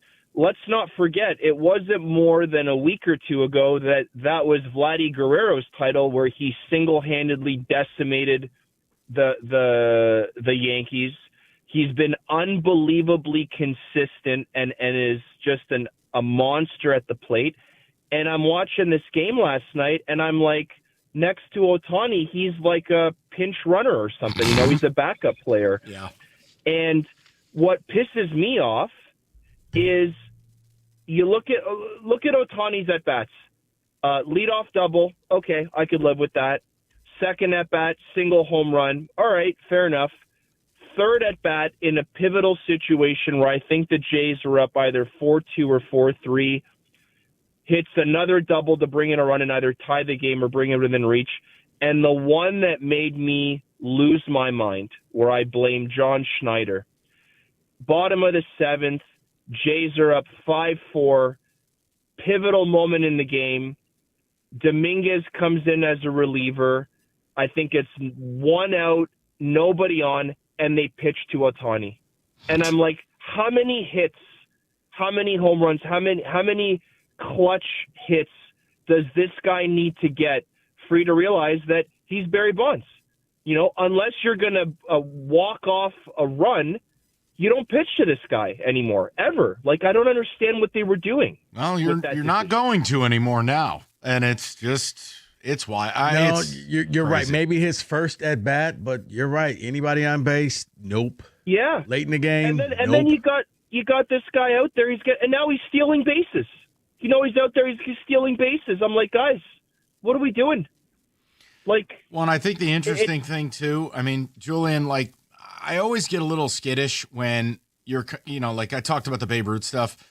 I'm careful about, Babe Ruth had 118 career WAR, and it's like, did he? Like, yeah, but did he? But think about what you and Rico talk about, Mike, which is like we got guys now that are throwing 100 effortlessly. Yes, that's my right. point. Like some of those pitches last night between what's his name on the Jays, Louis there, and then the Dodgers had a guy that came out of the bullpen, and I don't remember the 15, and he was like lobbing 101 at the plate like effortlessly, and Ohtani goes up there and just like one arms, like old McGuire style, one arming balls out of the park effortlessly off these like modern day pitchers. That's you can't compare the two. You can't compare the old crowd with and you're 1,000% right. And it's just one of those things when you look at it. I mean, I think Ohtani's career WAR is like 53. He missed, part of what he does best. He only played like 40 games. I think it was his second or third year in the season. And I feel terrible because I'm telling you, I think 27 is going to be shot. But if you just take what we're watching in real time, what I don't like about baseball, and some people love it, and I don't want to vilify those people if they feel this way. I feel like it's like a is this bunting again? No. Okay. It's hanging around to total a bunch of stats where it's like, oh, yeah, I have 8 billion hits. And it's like, dude, you played for 23 years in the 40s. Cal Ripken effect. Yes. And I don't want to vilify people if you appreciate that. What I'm saying is the true greatness, the transformational greatness we're watching now, I'll take 5 years of this over 20 of that. It's the Gale Sayers principle. Now, the problem is Gale Sayers played in the caveman era of football. But you look at that versus, hey, I'm Frank Gore. And it's like, yeah, at no point was Frank Gore ever the best back in football. But he hung around long enough. Almost like Barry Sanders. You get in, you get out. Yeah, I think that's part of Barry's greatness. He left before we had to be sad. With Ohtani. Not Emmett. Oh, boy. Emmett with the Cardinals. What a blessing, right? Let's go over to Joe, 97.1. Joe, what's going on, buddy? Hey, Mike. It's not like you to understate greatness, but I think you have actually this time. Ohtani's not only the greatest baseball player of all time, he's the greatest athlete of all time. And tonight, he's going to be the first player in the history of baseball to be intentionally walked in the first inning to lead off a game. That's a hell of a point. Pitch in the same game. Joe, that's a great point. That's a really good point. Sure, I could go with it. I could go with your line of thinking. I would follow the philosophy. Make somebody else beat us right from the jump. Yeah, see, He's I not would gonna pitch lead to off him. with a home run. You're going to pitch to him in the first? I would pitch to him in the first. Okay, 1-0. We got enough time to make this up. No, we're not pitching to him in the first. We're not pitching to him in the second. We're not pitching to him in the third. Stop pitching to this guy, John. Totally agree. Yep. Wow. It's done. Just crown him right now. See, after the 5th inning, we're done. He's not batting anymore. But early in the after the game, 5th inning, he might already have 3 homers. I'm kind of with Kenny here. I think you just treat him like Barry Bonds, where you walk him with the bases loaded. This I've had guy's a enough. machine. Stop pitching to him. He's insane right now. And Joe's right. Maybe I understated it. Maybe he's the greatest athlete of all time. I guess I felt guilty enough saying it now in the midst of a career. Usually we wait till the end. I just don't have this Jordan LeBron comp. Who am I comparing him to? If someone is incomparable, that is transformational. It redefines what the top is. I don't know what to do. No, I can't think of. You said he just struck out 10 guys and hit 3 bombs to close out the Brewers. Then he has the greatest World Series game / greatest single game in history in the same postseason. Oh, and by the way, for his next trick, he's going to pitch tonight. Maybe he's the greatest athlete ever. Maybe he is in shape Babe Ruth. Like a not hot dog eating, womanizing drunk that Ruth was. Maybe he is the modern version and a better person. What do you think the Angels are thinking right now?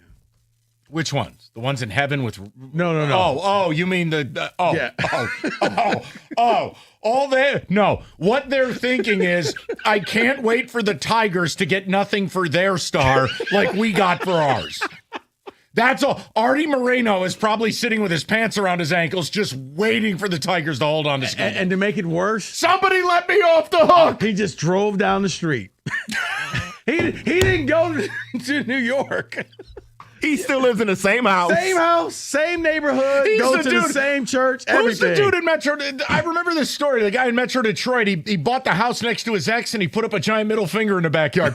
That's real estate Ohtani. What do you think they're thinking? We may have made a mistake. Oh, let's see. What are they thinking? I don't even have a here. Let's check in live on Artie Moreno. He's just playing a kazoo, going slowly insane in his mansion. Well, maybe they just tell their friend, hey, remember the rally monkey when we were good?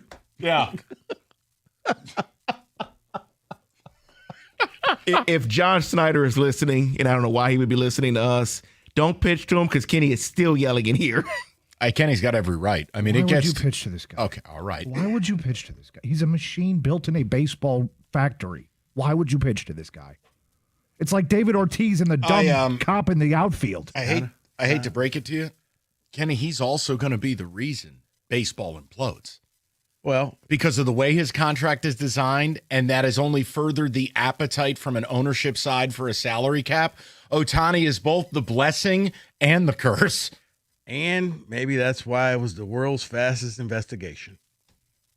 Nothing to see here. At this point, I'm glad they did that now. We get to see this. I mean, Oh, you're happy, huh? I'm The glad you're NCAA, laughing now, huh? NCAA should take notes. Kenny, no! I'm waiting to look to my right, and David is just splayed across the floor in his flannel.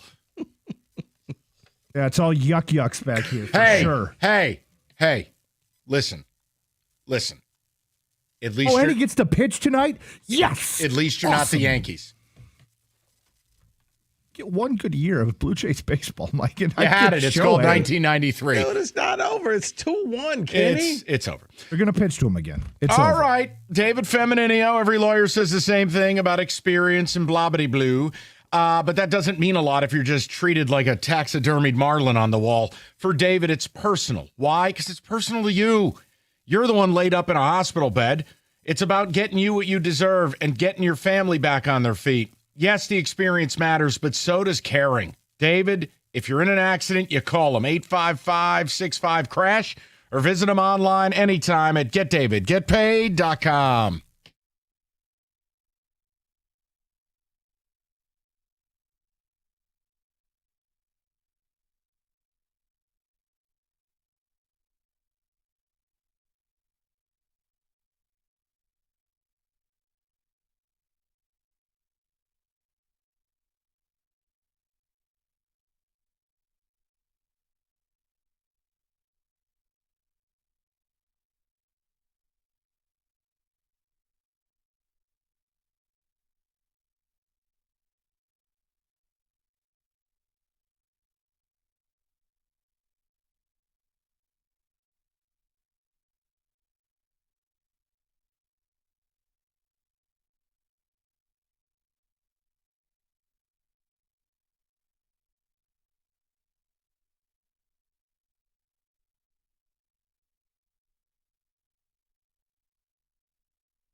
Brought to you by Precision Garage Doors Services of Southeast Michigan. Lions coach Dan Campbell is hopeful that Sione Vaki will be able to return from injury this week. He's expected to practice every day. Kirby Joseph was not at practice again today. Brian Branch asked if he deserved to be suspended.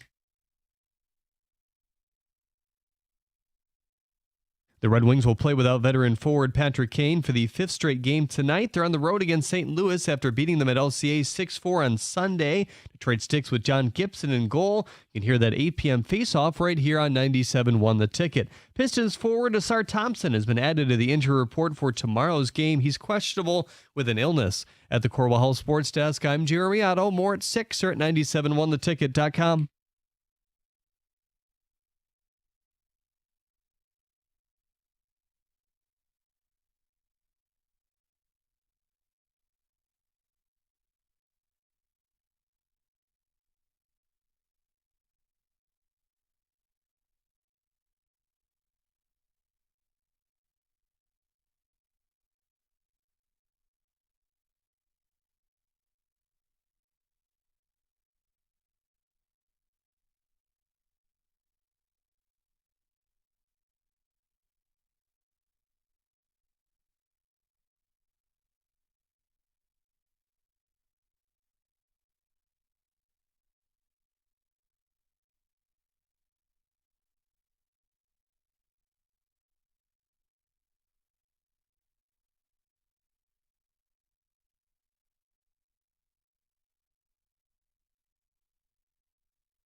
There we go. All right.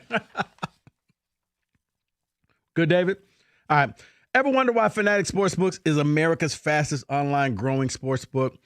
Most sportsbook, well, their rewards are just flat, but Fan Cash is the ultimate sports currency, and betting with Fanatics lets you stack Fan Cash. With Fanatic Sportsbook, you get up to 10% Fan Cash back on your wagers, win or if you lose. Use your Fan Cash to unlock the world of Fanatics with profit boots, exclusive merchandise, collectible game tickets, so much more. The real value for your sports fandom is with Fanatic Sportsbook.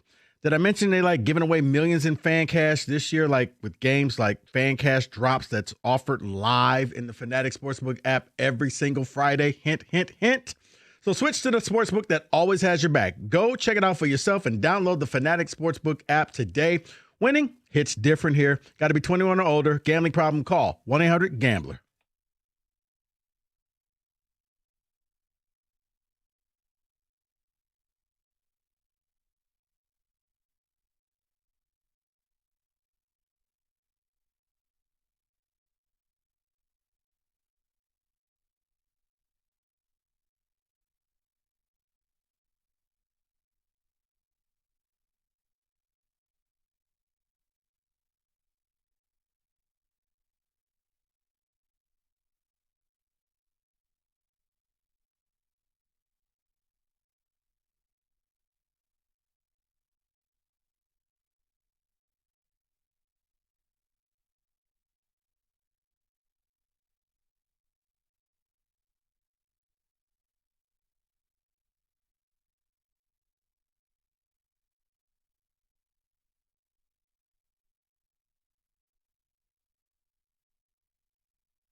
Yeah, sorry about that. I must have had a clerical error when it came to doing the receipts. So, yeah, I'm going to have to go back and audit myself and my handwriting. But, yeah, David, a couple ticket checks. We're handing this thing over to Jeffrey Rieger. I don't know if Wojo's with him or not. They are both in today. Oh. Wow. Well, I hear Rieger. Oh, can you? I can hear Rieger through the studio doors, the soundproof doors. And This he's is not amazing. He's not even yelling. Ohtani is one of one now, but this will completely transform the way baseball coaches simply coach and recruit. It says as recent as 5 to 10 years ago, it was always pick one position. Now, if the person had the ability, this will be pushed with what he is doing. Right. No. I agree. I do think that now, you know what? If you have that player, he doesn't have to just do one. I was about to say, yeah, you can let him know we're doing a show here. Jesus. But yes, I do think you're going to now see more coaches on different levels say, you know what, son? You may be special. Let's see what happens. Ride this thing as far as you can go. Because it was always, well, you can't do both. Guess what? He's showing you can do both. And if you can do both, you're a billionaire. Correct. Yes, you are. Ohtani is not Mr. October. When he is done, his career will be considered Mr. Baseball. This guy is Aaron Judge and Garrett Cole put together. That's Bernie Mac. Okay. What is that? Mr. Baseball 3000 or whatever that was? One of the worst baseball movies ever. Hey, guys, this is Mike from Southfield. He says, as the number of intentional walks increase, do you think that the MLB will change the rules limiting how many times a player can be intentionally walked? I don't even want Shohei to be at bat, and I want them to somehow figure out a way to walk him. No, I mean, that's what I want. Look, they didn't do it for Bonds. So, yeah, I don't think you can limit that. No limit. Because, see, to me, that would be No like doubt. the NFL saying, well, you can't do the tush push. You know what? If that's what it takes, then that's what I got to do. Kenny wants Ohtani to be in the Just dugout. standing in the Walk him. dugout. Just Figure out a walk way to him. walk him. I don't want to ever see that guy even holding a baseball bat. Ohtani is the best baseball player I have ever seen. I am not one to say these things, but this is what it looks like to be the best at something. Someone else says Bonds is better than Shohei. He's a good player and maybe second, but Bonds' numbers are well beyond anything this guy will never put up. See, I disagree with that. Now, granted, Bonds' career is over, but think about it. He's going to go through this, and I guess the biggest controversy will be whether he gambled or not. But it's not about him juicing up and taking steroids. Don't even look at the baseball bat. Send him to second base. I don't care. I'm tired of watching this guy. Kenny is devastated.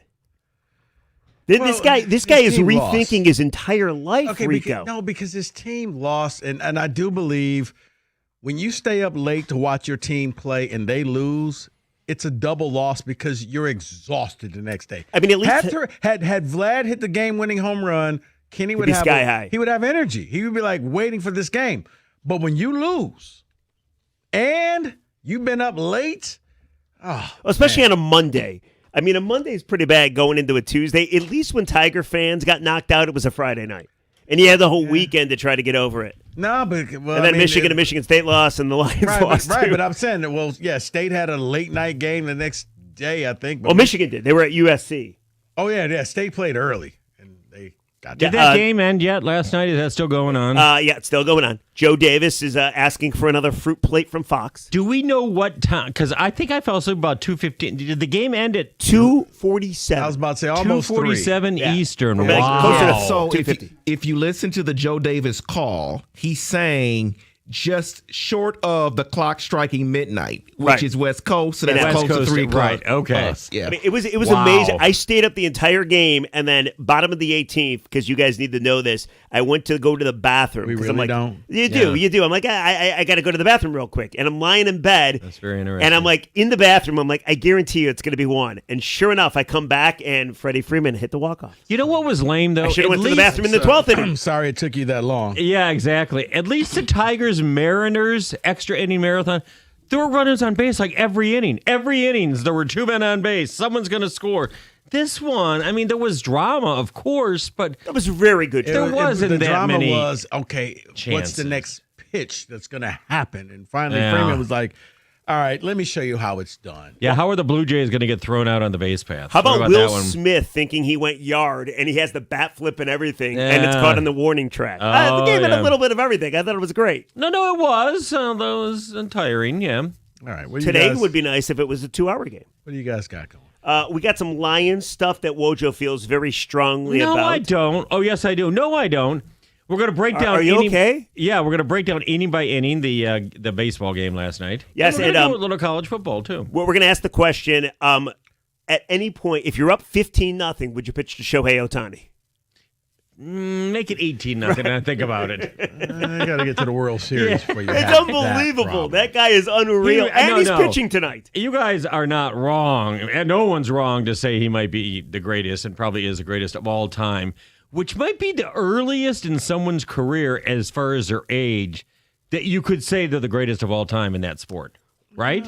Jordan wasn't like until LeBron, but he's not the greatest of all time. Like, what about Mahomes? Mahomes, I feel, was pretty great for a while, although Brady was still playing, and Brady beat him, so your guy. This is the quickest. Yes. Quickest goat ever. All I know is I remember what he did against the Tigers in a double dip a couple years ago. Complete game in one game, 2 dongs in the other Yeah, game. At that point, you're kind of like, that was the greatest performance ever. That'll And then be you like- see what he's done in the postseason. That will make his top 20 in know. his career.